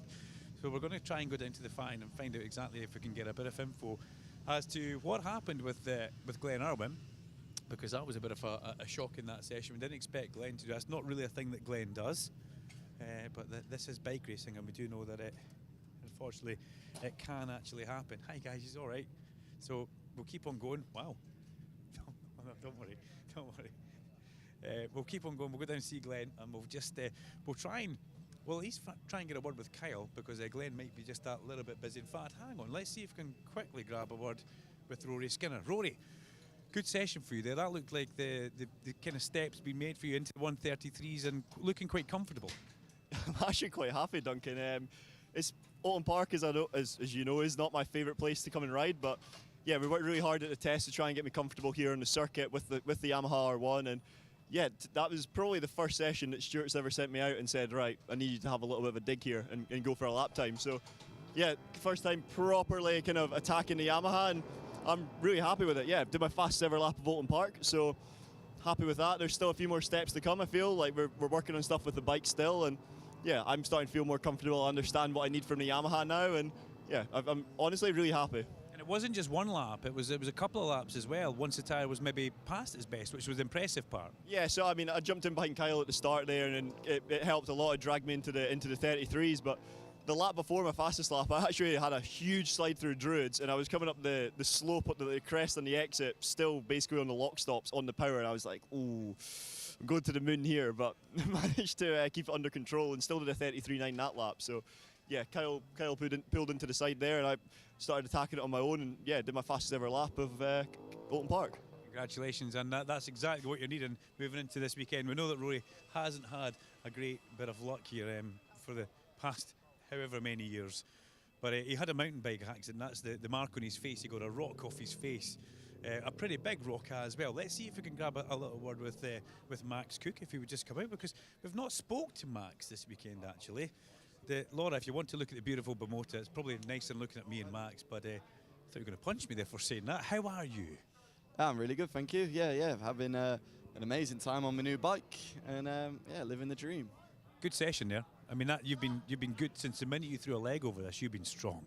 Yeah, thank you. I think it just suits my style straight away, and I didn't realise how different that this would be to the ZX10. So I've spent 3 years on the Kawasaki, and yeah, to jump on this, it's like a huge upgrade, because it's still got all the strong points that the Kawasaki had, but it's just better everywhere in every aspect. So yeah, things are going so really, really well at the moment, and I think it was a bit of the unknown taking this bike, which was developed at World Superbikes, to a place like Alton Park.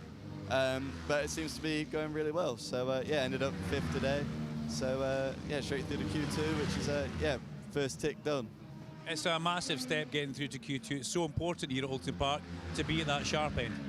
Well, yeah, of course. I think the front 2 rows is where everybody wants to be, but it's so close. I know Carl done a really fast lap just at the end, but yeah, it was just the top 12 was split by a second, and then after that it was so close. So yeah, BSB is the depth of the field here is like unbelievably fast. 1 minute you could be high down. On a hammock. You can stay here. We'll listen to Max and then we'll talk to Darren in a minute. In that. Yeah, welcome. You can pass over to Darren now. He ruined that for you, didn't he? He did. Yeah, I had so much momentum, and yeah, the viewers will love it. Well, you're actually on screen here as well. Hi. I was made for TV. Face for radio. Darren Fry, he's the F in FS3. Darren, you've got to be happy with how, first of all, Max has gone today, but also Joe went through the mill last time we were here, and he almost made it through to Q2. The second part of the qualifying there. Yeah, to be fair, I think Max is so confident in what he's got under the bonnet at the minute, and the whole team's been through a rough week because we wanted to make sure that we got to the bottom of the problem that we encountered here at the test, so that everybody was in a good place. And I think what Joe's done today is, from starting off this morning not knowing whether he could even finish, FP1, is absolutely. He's now gutted he didn't go through. So obviously he's had the FS3 treatment, had a bit of stick. So and it's taken the heat off of Max now because he's not getting so much grief. But yeah, if he's not on the front row tomorrow, he'll get a load of crap. I don't think you're going to get that. You're flying well. You're going well. Are you hoping for a front row? Is that where you need to be and want to be? Well, I think I need to by the sounds of it because I don't want to get grilled. So yeah, I will do that tomorrow. But I've got the bike to do it, so let's see what happens. Thank you very much, guys. We'll catch up later on. Just want to thank Laura, our ace camera woman here, who's very much in charge of the gimbal, knows exactly what she's doing. Whereas I kind of watch yourself coming through there, Laura. It's a bit tight. Whereas I really don't. Let's have a little look inside the Honda UK garage. We've got Roger Marshall over the far side and Roger Burnett. Wow. There's a whole lot of racing history over the far side there. We've got Ryan Vickers, who's speaking with Spider just now, and Jason O'Halloran, who had a tip-off earlier on today. Unfortunately, Jason went down at the Britain's chicane. What was that? Yeah, it was today, unfortunately. So Jason with a little bit of work to do, but great to see Roger and Roger, Marshall and Burnett over the far side there. That's a lot of racing pedigree there.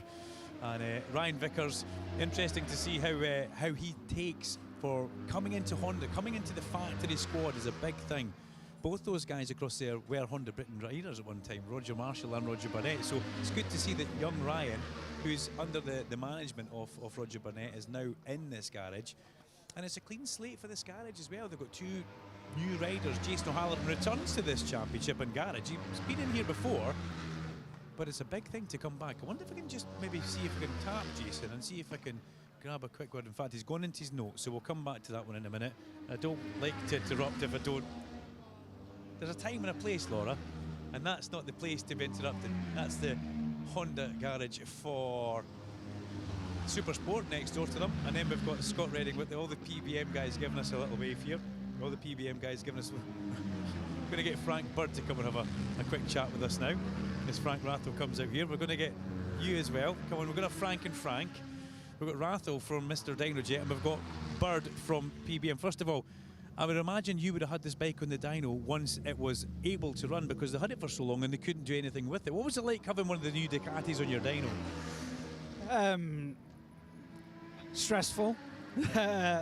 No, yeah, obviously a bit of pressure because everything's so last minute with this bike. It's been an incredibly difficult winter for, I'd say, everyone who decided to run a Ducati this year. So no, PBM pulled it out of the bag, worked very hard, especially the last few weeks.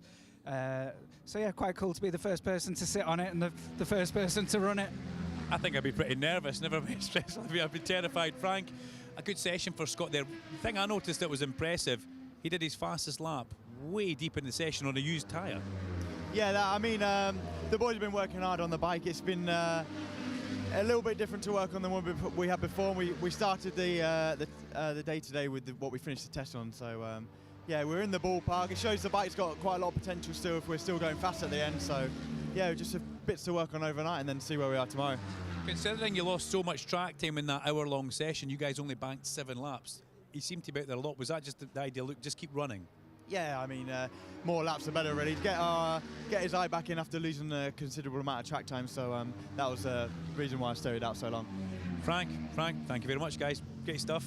We'll maybe come back and see if we get a word with Scott, but he's very deep in our briefing, and there's a time and a place for interrupting, and I'm always very conscious of that. So Glenn Irwin's bike is back. Now, Laura, I'll let you go and see if you can get a little look at Glenn's bike over the far side.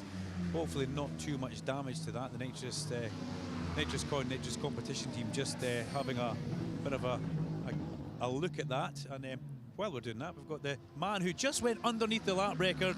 Zip yourself up. You look fabulous, and that was a good lap. That was the one that you missed out in the pre-test when you made a couple of errors, you said. Yeah, exactly. I've had a few really good laps today, but been very close to what I did at the test. And then we went out for that last session, and everything just seemed to work a little bit better. Just a few tweaks, a few engine brake, a bit more of the power, and the 33 flat come very easy. Not easy, but easier. So I went again and seen 32.7. So yeah, it's been hard work getting to that point, but I've thoroughly enjoyed getting to that point. And like you said, to do what I was supposed to do at the test without that mistake was pretty good. Is that something that you needed to do because you thought you still had it in you from the test? I mean, I'd sleep better knowing I'd done a 32.7, but that ain't going to get me 18 points tomorrow afternoon or on Monday. So the biggest thing is we are a lot better now than the test on race tyres. Mid 33s is the target, so we're doing that, and that was just an added bonus to the day. So yeah, we'll sleep well tonight. You will sleep well. Congratulations, Kyle. Thank you very much. Fastest in the combined times, and I mean, you can see the work that goes into here.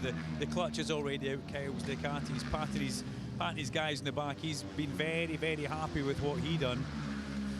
And then you look on the other side of the garage and you think, well, what happened there? But, you know, we expected Glenn to go very fast to get himself up there. Thankfully, Glenn is okay. That's the biggest thing. But the bike, very dusty. And not a Glenn Irwin thing. It's not what we see Glenn doing much of at all. He doesn't make very many mistakes like that. But the Nitrous team with a bit of work here for this Ducati to see what they can do. We've got Ryan Rainey, we've got Paul Curran, Chris Adams with the laptop in his hand.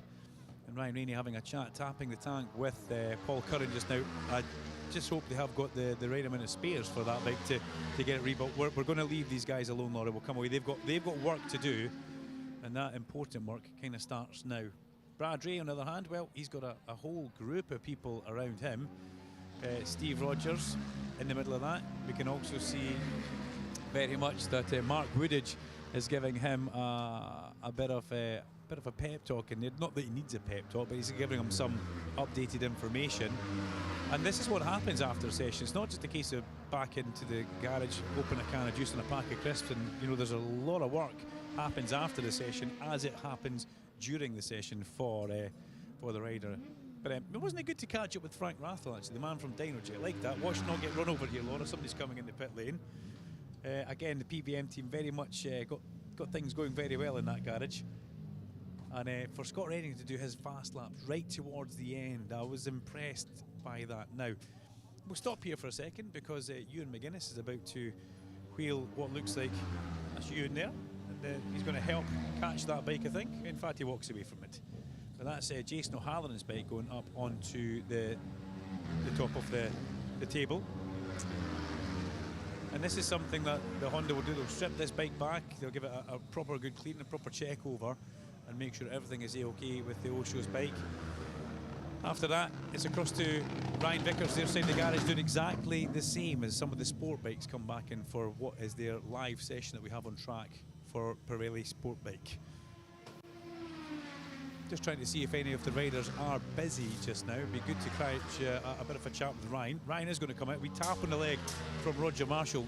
It means everything to me that Roger does that. It really does. And Ryan, flying Ryan. Remember when he was last with us in the BSB, going really well. But yeah, we'll go over your side of the garage. Exactly. See, I'm doing as I'm told now. We're doing it in front of the number 7 bike, Laura. Well, that was a good session for you. It didn't look easy. There's a lot of work to be done, but you know, the work was done. Yeah, it wasn't a good session. No, we're nowhere near where we need to be honest. It's like, I don't know, like this morning when I had the interview, I said that it was feeling better, but then it's really strange with this bike. You feel like you've got it, and then you go to try pushing it harder, and you don't get anything. And that's the exact same then. It's really strange. We've got a big problem with vibration that we need to fix. We've had it the whole time since we rode the bike, and we can't fix it. So we need to fix that. That's my biggest issue, if I'm honest. There's definitely a lot more capability in the bike, but we just can't find a way of getting it out of it yet.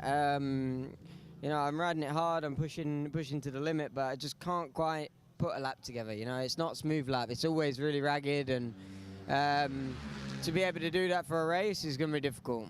You see vibration, is it chatter? Is that your biggest problem, or is it another vibration? Yeah, from front and rear. So it's a bit strange and progressively gets worse. So the older the tyre it gets, the worse it gets. So yeah, we've got to try and figure it out. We've got to look at the data closely now and really try and find a solution. Okay, a lot of work to be done. I thought it was a good session, but Ryan Vickers set me straight. Thank you very much, Ryan. I mean, that's a strange one for Ryan, you know, to have the front and the back vibration is not something that he'll want at all. James Whittam there. Oh, hang on. Let's avoid Steve Day if we can. Let him get past. We'll give him a wee tap on the way through there. Leon Haslam has just come into the garage because he is having a bit of a look at what's going on here, because on this side, we've got Leon Haslam, the racer in the garage, Laura. Then on the other side, we've got Leon Haslam, the team manager, who's now having a bit of a chat with young Carl Harris across there, one of his Rocket rookies, who's racing in the sport bike. So Carl giving him a little bit of information and a bit of a debrief about what's happening on track. At the front of the bike, with his back to us, Ron Haslam. Living legend, absolutely fabulous. Ron Haslam still very much involved, still very much hands-on, and having a little bit of a chat with Steve Moore, who's now out there as well. So it looks like the Superbike's been parked for a second, and the Rocket rookies are now the most important thing happening here. So we're going to see if we can grab a quick word with Leon as he comes across, because I said it was a good session for Vickers. That was a good session for you there, Leon. That looked really strong. Yeah, we started off strong this morning. We had a few little issues in that half an hour session before, and we went out there and actually trying some major differences. We managed to put a good lap time up, and we tried a lot of good things, so it was good. Happy with how the bike feels underneath you? Yeah, we're still learning. You know, we got this bike an hour before the test last week, and it didn't really run. We didn't do many laps. The boys have worked mega, and we've got a bike that runs now. We're just going to have to figure out, you know, where it needs to be to go fast. Thanks for your time, buddy. Thank you very much. That's impressive. That's really impressive when you think about it. He's had a bike not that long, and he's that fast on the bike. Let me go and see if James can get us Ilya, who's at the back of the garage on a phone. This is all very last minute. You can see here, Laura. This is the BMW Motorsport Rocket Oxygen team, and this is Ilya Michalczyk, and it's fabulous to have a bit of a chat. It's all a last minute late deal. How did that pre-qualifying session go for yourself, Ilya? Yeah, it was quite, to be honest, hard, because the settings what we try on the FP2 was completely doesn't work, so we back to FP1 settings, but with small adjustment, but still was not really same what in FP1. But then I tried to do lap time, but lap time completely doesn't come. And then we changed some things to make completely same as was FP1, but unfortunately was no time to use the new tires, and I was riding on the used tires. So yeah, for sure, a little bit frustrated and not so happy, because I can go more faster and more close to the top 10, what is the target. But yeah, let's learn from this, check some data for tomorrow, and make tomorrow again one more step. Thank you very much for your time. Great stuff. Great to hear that he's not been easy for him, that's for sure. Let's see if we can get Danny King, even though he's looking at the TV screens just now for Kieran. If we could just have a quick word. Right.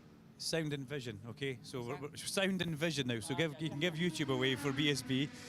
How was that session? Talk us through it. Yeah, it was positive actually. We again made a change, and it's the best I felt on the bike. So yeah, it was really positive. Done my fastest lap time, a lot quicker than what we did in the test. So yeah, it was positive, and looking forward to tomorrow now. Is that what you've been chasing? Because Steve Plater did say that you were almost a little bit like perplexed that you couldn't get back to where you know you can be on the Yamaha. Yeah, it has been a bit frustrating, but on a sort of a used tyre, we're not too bad. But then we set ourselves a half decent lap time on a used tyre. So as a rider, you think, yes, that's good. Put in a new tyre, we go a second quicker, and that's just not been the case. I've been going slower, and every time I've tried to open the throttle, I've just not really had the support, whereas that session, the change they made was 10 times better. Fabulous. Thank you very much, Danny. Great stuff. That's a step in the right direction, and that's exactly what we would like to hear from Danny Kent. We always like a happy Danny Kent, but Steve Plater did say that he was kind of scratching his head, unsure of what direction to go in, because he's been round here faster on the Martin Yamaha than he has or had been on the Cheshire Mouldings Yamaha, but now that's all changed. The tag garage, very busy. They had an engine swap on this bike that we're looking at right now. That was Fraser Rogers, had an engine swap after the hour-long session. He stopped coming through Deer Leap and coasted past us, pulled in the end of pit exit, came back in the tag squad. As great as they are, a very, very speedy, quick engine change. I wonder if Storm Stacey is about. He is. So he's just having a bit of a chat. This is, by the way, this is Sister Lola, isn't it? This is Sister Lola. There we go. This is the one who does all the vlogs on YouTube for Storm Stacey. And Storm right now having a bit of a chat with Ray Stringer and a couple of other guys from the team. It all looks pretty serious up the back there, but this bike is a completely different kind of philosophy from what we've seen Kyle ride and the PBM bikes. nitrous bikes and PBM. They're hand-built in Italy. This was a road bike that was converted by this man who's just coming through the garage now, Michael Rutter, and the idea was to kind of do it differently, to get their bikes well in advance and then get up to speed with what they needed. Donington test ultimately was a bit of a disaster. They didn't do too many laps, but what they have done now is they've worked very hard with Motec and they've got to the bottom of the problems that they had been having. We'll give him a wee wave and see if he'll come out. 1 minute he's going to come out. It's going to make us wait here, Laura. Just covering a little bit of data with Ray Stringer. But this was a road bike converted to a race bike. But when they put the Motec on it, it really didn't want to run. Boy, have they worked. They've worked so hard.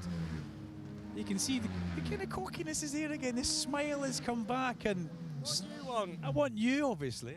This is YouTube. This is us vlogging. What, we're live? We're live on YouTube.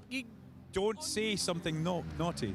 On YouTube, being filmed by my YouTube, that's going to go on YouTube, back on YouTube, and people watching this YouTube can watch that YouTube. A lot of tubes in there, isn't there? A lot of YouTubes. A lot of YouTube. Stormlord Stacey on YouTube. That's what you need to watch. And this one, obviously. And this one. And the BSB. What do you want me to tell you? I want you to tell me how happy you're after that session, because I think I know you're happy. Oh, I'm fuming. Absolutely miserable. Are you sure? No, good. 33.4 is actually now only what I matched here on the BMW. So you think you kind of we're there with it now. There's still more to find. Obviously, there always is. A bike's never perfect. But yeah, we had a bit of a problem with the forks. So the forks are going to K-Tech. They're going to get sorted. There's potentially more. There's always potentially more. The one good thing for me is consistency of lap times with drop tyres. In that FP2 session earlier, I was doing 33.9s on 30 lap old tyres. Impressive. Yeah, so you're going to smile. I couldn't do that on the BMW if I tried. No way. But you've also got to be proud of this little team. For what? Remember Donington, and we spoke at Donington. I was worried about you. Yeah, no, it's very good. Donington was a tough place for us. But it's hard for me. I almost feel like saying, right, go and employ a test rider, because I don't like testing at all. I hate testing. It's just so tedious. You just round and round and round and round. Yeah, you've got to get your bike better, and it's better for me to mould it for me. But when it comes to electronics and fueling and throttle control and stuff like that, please just pay someone else to do it. I hate doing it. That's what Michael Rutter's for, is it not? Yeah, 100%. But it don't go fast enough anymore. Wow, can't believe you said that, but you're happy. No, he'll be our standing rider if I get injured. No problem. It's got a lot to live up to the way you're going right now. It's looking good. Yeah, but no, from what we did at Donington now, I'd like to think we're in a lot better place now when we go back to Donington. Obviously, I've got the Northwest in between Donington, so that'll be interesting. That'll be very interesting. If I'm being honest, I'm really nervous. I'm going on the basis of if it clicks, it clicks. If it doesn't, I'm going to have a lot of alcohol and have a good time. Batham's, yeah? Yeah, Batham's alcohol, yeah. I don't drink anything else. With AJ and Steel? With AJ and Steel stock, yeah. Exactly. See what we did there with a sponsorship. Storm, thank you very much. No problem. I hope you've all enjoyed it. And I love the live stream. I think it's a good idea. It's been on in my merch trailer all day, have you know. I think you recommended it, didn't you? Yeah, Laura said put it on. So it's been on in the merch trailer all day. The merch trailer's in the trade area. Big black truck with flags, everything. It is an absolute masterpiece and I'm very happy with it. We've worked very hard and I hope you can all go over and appreciate the hard work. I love it, Storm. Never change. Thank you. Thank you very much. Brilliant. Isn't that great? He's a great guy. He really is. And he tells it exactly how it is. Peter Hickman, a lot of work to do. The work is being done. Things are okay. He's working with Daz Jones, as he always has done. And the new philosophy seems like it's maybe starting to click. But it is a lot of work for a young team to get involved in. Now, I want you to have a good look in this garage, Laura. This is the MET Fonacab Ducati garage with Andrew Irwin. Andrew had a little slide-off earlier on, but he's going to come out and he's going to have a chat with us, which is very, very good of him, because it's never going to be easy with the new team. It's always going to be difficult, but talk us through how your session went. And first of all, what happened in the longer session when you had a wee fall-off? Oh, I was actually quite lucky because I crashed at Cascades tonight and the bike stayed on one side, thankfully. So, no, it's one of them. We're learning. Honestly, I need to adapt. And whenever it comes to like an important session like this, where you need to be in the top 12, I just revert back to riding like London. For sure, I need to keep working on me. But hey, it is what it is. It's round one. It's not the end of the world. I'm not too stressed, of course. I want to be faster, but this is the position that we're in. And I think if the weather's good tomorrow, we go out in FP3 in a relaxed way. And hopefully when I ride relaxed, I can start to ride this bike how it wants to be ridden. How much of a different riding style is it from the Honda? What are you needing to work on? Honestly, I use the front brake and the throttle at the same time, and I don't think this bike really likes that. So yeah, that's what I need to work on. Andrew, I'm glad you're okay. Thank you very much for your time. MET Phonacab, the new Ducati on the street. Doesn't it look good? And it's yellow and blue. I'm a huge fan of that, actually. I like the way they've got that working.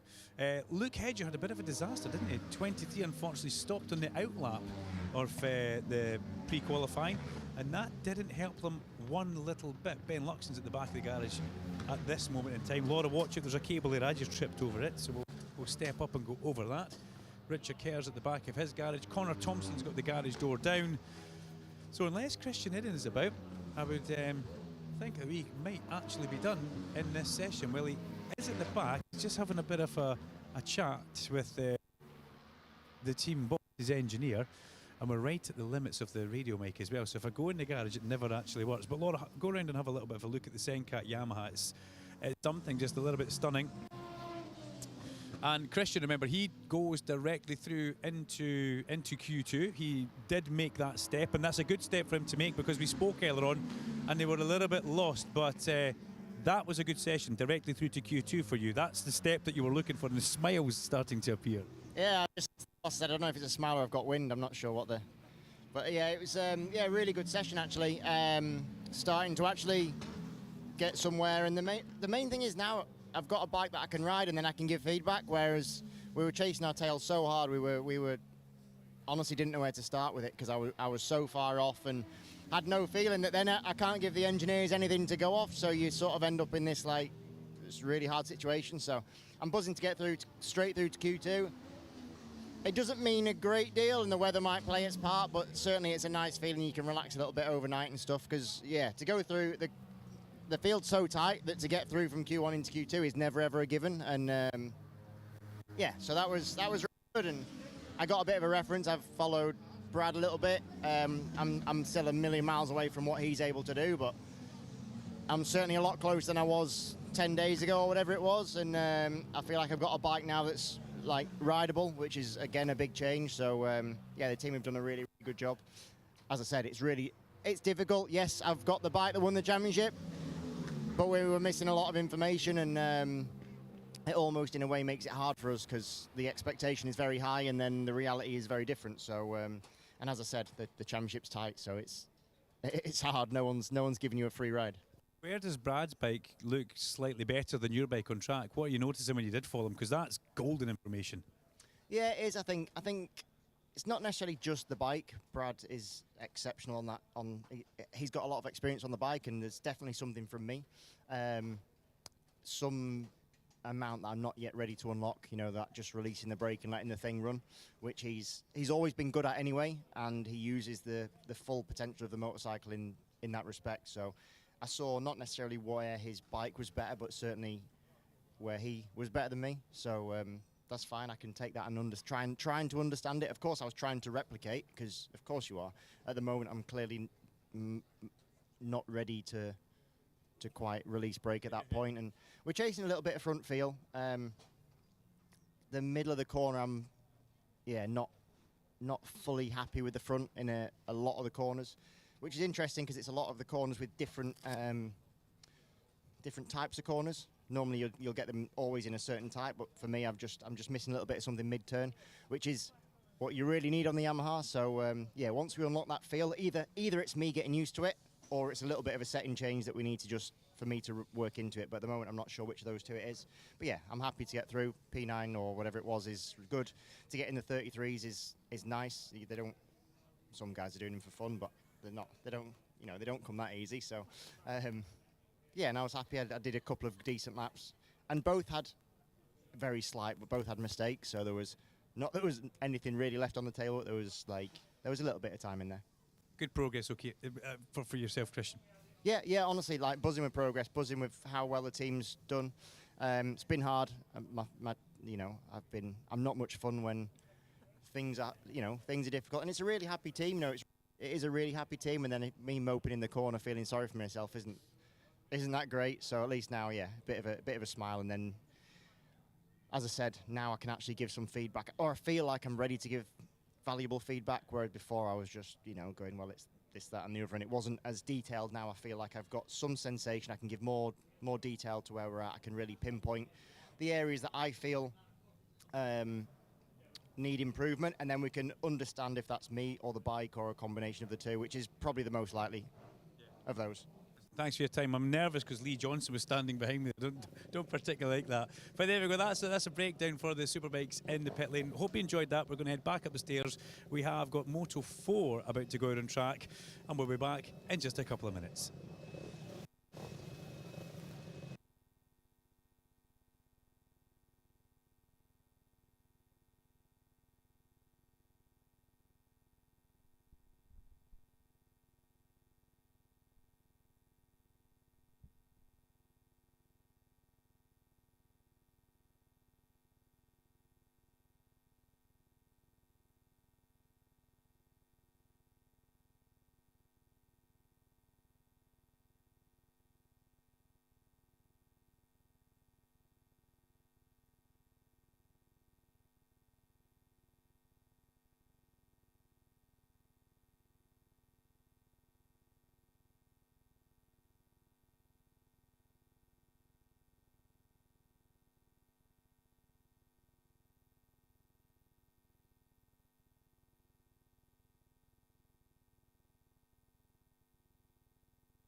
So here we are back for RNG Moto 4 British Cup qualifying. This is a qualifying session that we have on track ahead of us.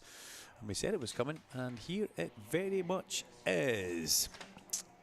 Do apologise for not being back up quicker there, just had to quickly pop off after the pit lane walk. And I do hope you enjoyed that pit lane walk as well. Whether you were listening to it maybe on YouTube, Trackside, or BSB Radio, or TSL. But we do hope you enjoyed that. But this is the qualifying for the RNG Moto 4 British Cup. This is the one I was worried about, just in case, will we squeeze it in time? Well, yes, we have.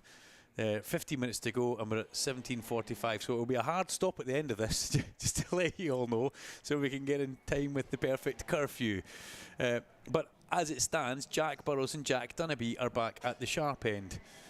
What camera are we on just now, Wes? Are we on TSL, that one there? Can I push that button just to make sure we are? Just perfect, thank you very much. Wes just is happy that the pit lane walk went really well there. I've never seen a guy look so happy, so I'm delighted with that. That is good news. But Burrows and Dunnaby are fastest, first and second, as we have seen already today. The two Jacks seem to have the making of everybody around this Oulton Park International Circuit. We then have Ryan Frost in third place and Marco Holt in fourth. Luke Fitchett is fifth, rounding out the top five. Then we've got a newcomer, it's Harrison Day.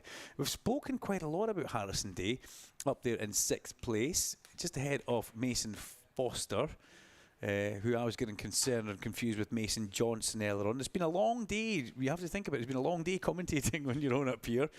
And Mason Foster did become Mason Johnson, became Foster in the wrong class earlier on. So I do apologise for the confusion.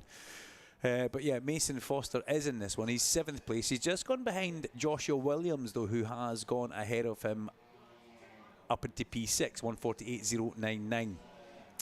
But I really do think this is down to, I think Ryan Frost will be right at the sharp end. Frost, Dunnaby and Burrows, but Dunnaby's gone back to the sharp end, right to the top of the 146.121.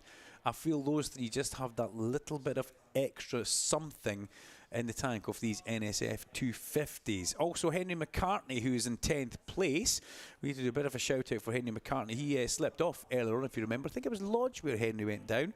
Bike seems to be okay. Up and away he goes on to greater things. 10th place, yeah, 148.646 for young Henry McCartney with 13 minutes of the session to go. Burrows comes into the pit lane, and with Burrows coming in the pit lane, now where has he parked about? I can look up the pit lane with the binoculars and see young Jack Burrows, I believe.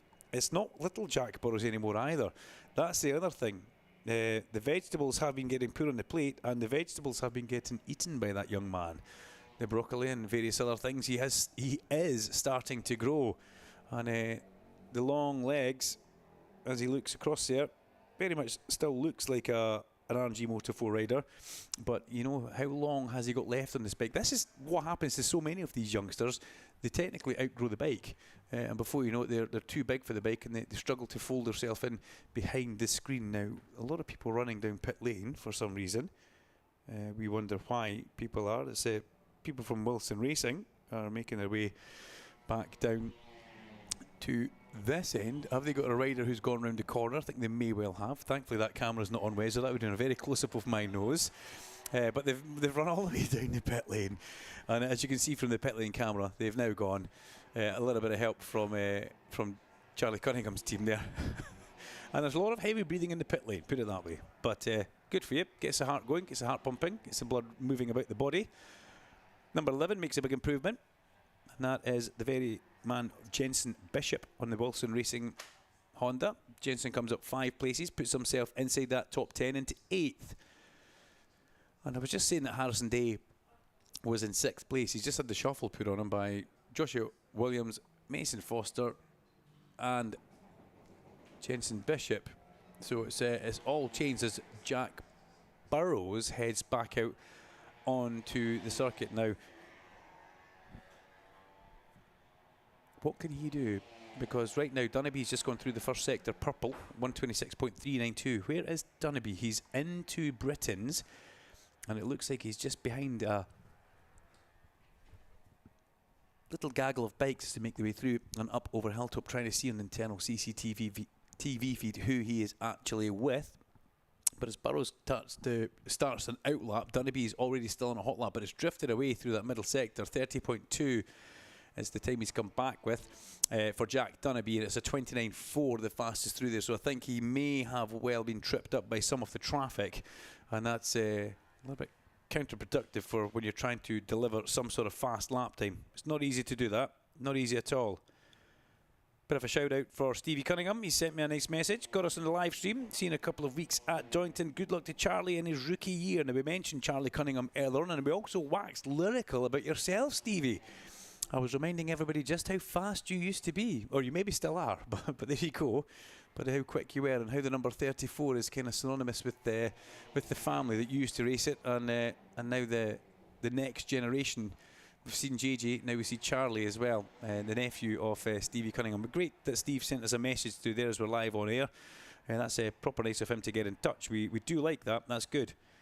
And a few other really funny and nice messages coming through about the pit lane walk, which was actually streamed live on YouTube. That Laura was on the gimbal. She's an ace gimbal operator, and that worked an absolute treat. When I was speaking to the rider, she'd maybe get a bit of that, but then she's in the garage getting some great B-roll, BTS, that everybody's looking for.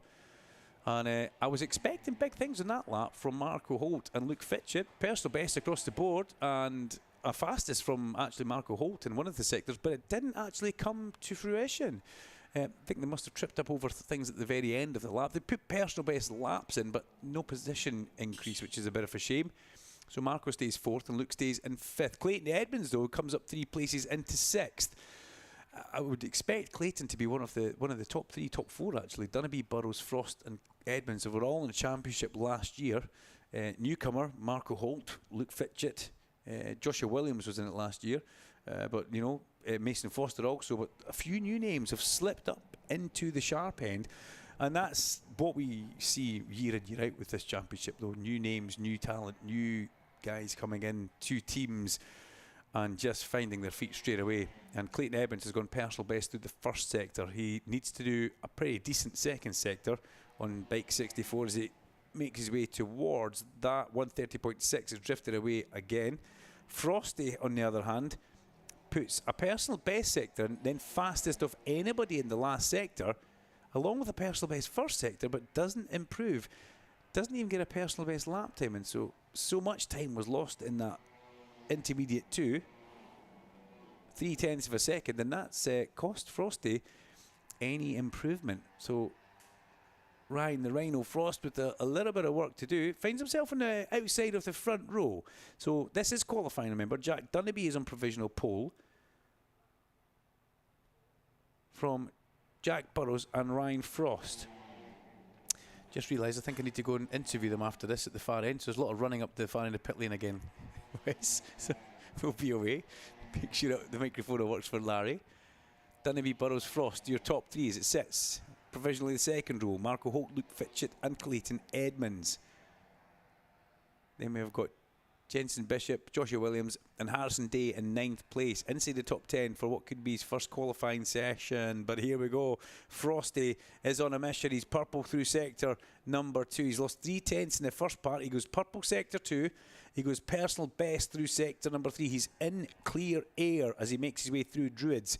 Joshua Williams is ahead of him on bike number 78, but he's far enough up the road not to be too much of an issue at this moment in time, making their way into Lodge. As they come out of that last corner, accelerate towards the line, Asia Divine just ahead of Joshua Williams, the Dunsley Heat Racer, and we'll get Frosty. Here comes Ryan Frost, all tucked in and aggressive under the bubble. What can Frosty do? Does he move? Yes, he goes up 1 place. Bike number 24 on the Fibertech MLAV Honda. He goes into second place, 1/10 of a second away from Jack Dunnerby. And that's a really, really strong lap from Ryan Frost. He lost 0.3 of a second in that first split, but then clawed so much of it back through sector 2 and sector 3. And if he can nail that, that will just take him to the top of the times. But Dunnerby still out there. He and Frosty have done the same amount of laps, and Frosty with that 1:46.292 last time round has now gone personal best through sector number 1. This is what he needed to do the previous lap, so he's now on par to possibly move himself up into P1 if he can hold this towards the end of the lap. We need to see what he does through sector 2. 29.456 is his fastest time through that sector. Makes his way towards it. 29.353. Frosty goes purple in sector number 2. He is on a bit of a mission as he comes down to the Hislop chicane. He goes through Hizzies, through the right, left, right. 20.602 is the next split. He needs to be there or thereabouts for that. Does he go under it? Does he go green? Where will it come back as he goes through intermediate 3? He's personal best. He's 300ths of a second away. Frosty is on a lap which is about to move the number 24 Fibertech Honda by MLav to the top of the times as he heads round. He's just got a bit of traffic now. He's caught up with the back of Henry McCartney, Joshua Williams and co, but that may help him get through Lodge and drag him towards the line. This could be a new provisional pole position lap from Frosty as he comes up towards the line. Here comes Ryan Frost. Does he go to provisional pole? Yes, he does, by 2/10, almost 3/10 of a second. A 1:45.834 for Ryan Frost. That was a lovely lap, and he went purple through the last sector. That's massively under the lap record of a 46.7. Frosty with a 45.8. That is properly impressive. When you actually look at the laps, the top 5 are all under the lap record, but Ryan Frost has just completely moved the goalposts there. 146.779, 145.834. Impressive stuff for Ryan Frost in the R&G Moto 4 British Cup. Has anybody got an answer for that? Well, Jack Burrows went purple through sector 1, personal best through sector 2. We need to wait and see where number 16 gets to on this lap. We wait for Burrows to come through and cross the line. Burrows goes back to the top. 145.745. Jack Burrows is not lying down without a fight this year in the R&G Moto 4 British Cup. He puts 800ths of a second back into Ryan Frost and puts Frosty into P2. So this is how it's going to be. The top 3 have all just gone fastest in personal best first sectors, I should say. Burrows went purple. Frosty is now green, as is Dunnaby. Dunnaby was green. Dunnaby's now purple through the second sector on number 63. Just a short one from the top of Hilltop to get yourself through Hizzies, Knickerbrook, and then up in towards Clay Hill. But he's got bikes ahead of him, which could be a bit of an issue. And there's a rider down there on his feet standing with the Port West Race Safe Marshals as Dunnaby goes personal best through the next sector. Will this see the Cavara Projects bike go to the top of the times? Oh, it's Marco Holt who's gone down there, bike number 37. Marco Holt, the City Lifting by RS Racing, has gone down at Cascades. Rider is okay, but it's all about Jack Dunnaby. Personal best, purple, personal best. Will Dunnaby go back to the top of the times with 2 minutes 50 seconds off this Moto 4 qualifying session to go? Dunnaby crosses the line. Yes, he does, by 200ths of a second. The young man on bike number 63 back to the top of the times. An interesting run for Dunnaby there. Good, clean, fast lap, even with a little bit of traffic around him.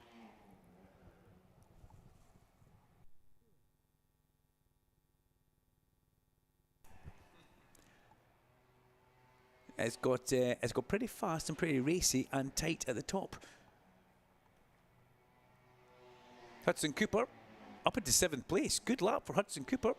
Didn't really catch that one. I was too busy watching the Dunnaby lap unfold. 3 personal bests across the board for Hudson Cooper. He finds himself 1,000th of a second away from being able to go equal times or even ahead of Clayton Evans if he finds 2,000ths.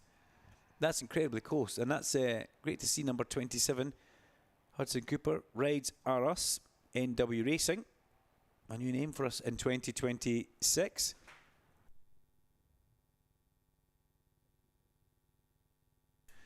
And with 1 minute 30 seconds of this session to go before the final checker flag of the day flies here at Oulton Park, it's been an interesting one in every single class. We've had headlines and for a bit of heartache as well for some riders. But Dunnaby still fastest with that 145.724. He still circulates round. He makes his way along in towards Lodge, the last corner, with 1 minute 6 seconds. He'll cross the line. He will get one other lap, but there'll be a lot of people that will be on the wrong side of this time clock, and they won't get an extra lap. I honestly have to say that I think Alex Lomas will be the first to take the checker flag. or it may well be behind him. It may well be Thorley Trevorrow, the Fibertech Honda by MLab. Here comes, the young Spanish rider will get through with 40 seconds to go. And actually, you can gather quite a little lap in 40 seconds. And here they all still stream through. Lomas crosses the line. Trevorrow's also going to get another lap, as is Hudson Cooper. Jack Burrows gets another lap, more importantly. Charlie Cunningham's session has come to an end. He's in the pit lane, talking with his dad, Jim. Jim sends him away back round the back. And then Jim will take the trolley back to the paddock. Frosty's gone personal best through one sector as the checker flag flies. Anybody else that crosses the line now, their session is done. And there's a big gap. It is going to be Ryan Frost who takes the checker flag first. I can see him making his way along between Druids and Lodge. And Frosty, he has behind him a whole row of bikes, including Lucy Curtis, Henry McCartney. In the mix of that is Asia Divine as well. And then at the back of it, it's Lily Rhodes. Frosty crosses the line outside of the front row for Ryan Frost, as Chris Glendenning and Pat Blakely roll down pit lane in the two BMW safety cars to do a closing lap at the end of the day with both cars. Number 16 exceeding track limits at turn 1, lap time cancelled. So the last lap that Jack Burrows is on, he'll know himself that he's been out over the area where he's not meant to be, and that will be nil point for Jack Burrows. But Jack Dunnaby looks like he's about to claim pole position. And one thing you are also going to notice, you will notice, is a different voice that comes out from Jack Dunnaby. I interviewed him at Knockhill earlier on. It's nowhere near as high as it used to be. It's very much changing, his young Jack's voice. So Dunnaby will be on pole position from Jack Burrows and Ryan Frost. That will be our top three. A good run for Luke Fitcher into fourth. Marco Holt slipped off at the end of that session with a good 5th place. Clayton Edmonds with Hudson Cooper, Mason Foster, Jensen Bishop and Henry McCartney will round out the top 10. I will grab the stick mic. We'll go and have a quick word with the top 3 at the winners' enclosure, and we'll be back in just a second.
So we find ourselves down here at the Moto 4, RNG Moto 4 British Cup. Top 3, we'll get a word with Ryan Frost first of all. Come over here, Ryan, we'll get away from that that blower. That was a good session, really fast session. You started the kind of drop in lap time, you went really fast and the other guys kind of retaliated. But it's a front row start and that's important around Oulton Park. Yeah, definitely. Obviously, last year we didn't have any qualifiers like this, so obviously it's nice to be starting on the front row. I think I had the pace to go a little bit faster, but obviously things happen and back markers. But no, I'm really happy for that. Excited for the race tomorrow. It should be a good one. Good luck, buddy. Good luck. Thank you. We'll get Jack Burrows. We'll get Jack to... Jack, if you come away from the bike just now, we'll get away from that blower. It's important to keep these bikes cool. They don't have internal fans in the engine, so we've got to blow it and keep it cool. But that's a good qualifying session for you. It's like a new re-chipped Jack Burrows for 2026. I like it. The smiles there. What a great way to start your year in the Moto 4 British Cup. Yeah, no, absolutely. Over winter, we've had a really good winter, and I'd just like to say a big thanks to my team, Burrows, Engineering, RK Racing, Mortimer guys, for giving me a great bike. And yeah, thank you. Well done, buddy. Good stuff. Keep it together. Let's now grab a word with the pole position man, and it's not the first time I've spoke to this young man this year. Congratulations, Jack Dunnaby. Fabulous pole position. You had to work for that though. That wasn't an easy session. Yeah, no, I definitely had to push really hard. Obviously, with no slipstream or anything. But no, I felt really good on the bike. Yeah, pole position, can't complain. And looking forward to race 1. Have you got more in the tank if you need it? Always. Love it. I love the confidence. Mum and Dad looking happy as well. Congratulations, guys. And that will be us for the day here at Oulton Park. We finish with the qualifying session. Tomorrow we start. Remember, we're slightly later starting. The first lovely voice you'll hear on the radio will be Sir Alan Hyde. Duncan Vincent signing off. See you all tomorrow. Thank you.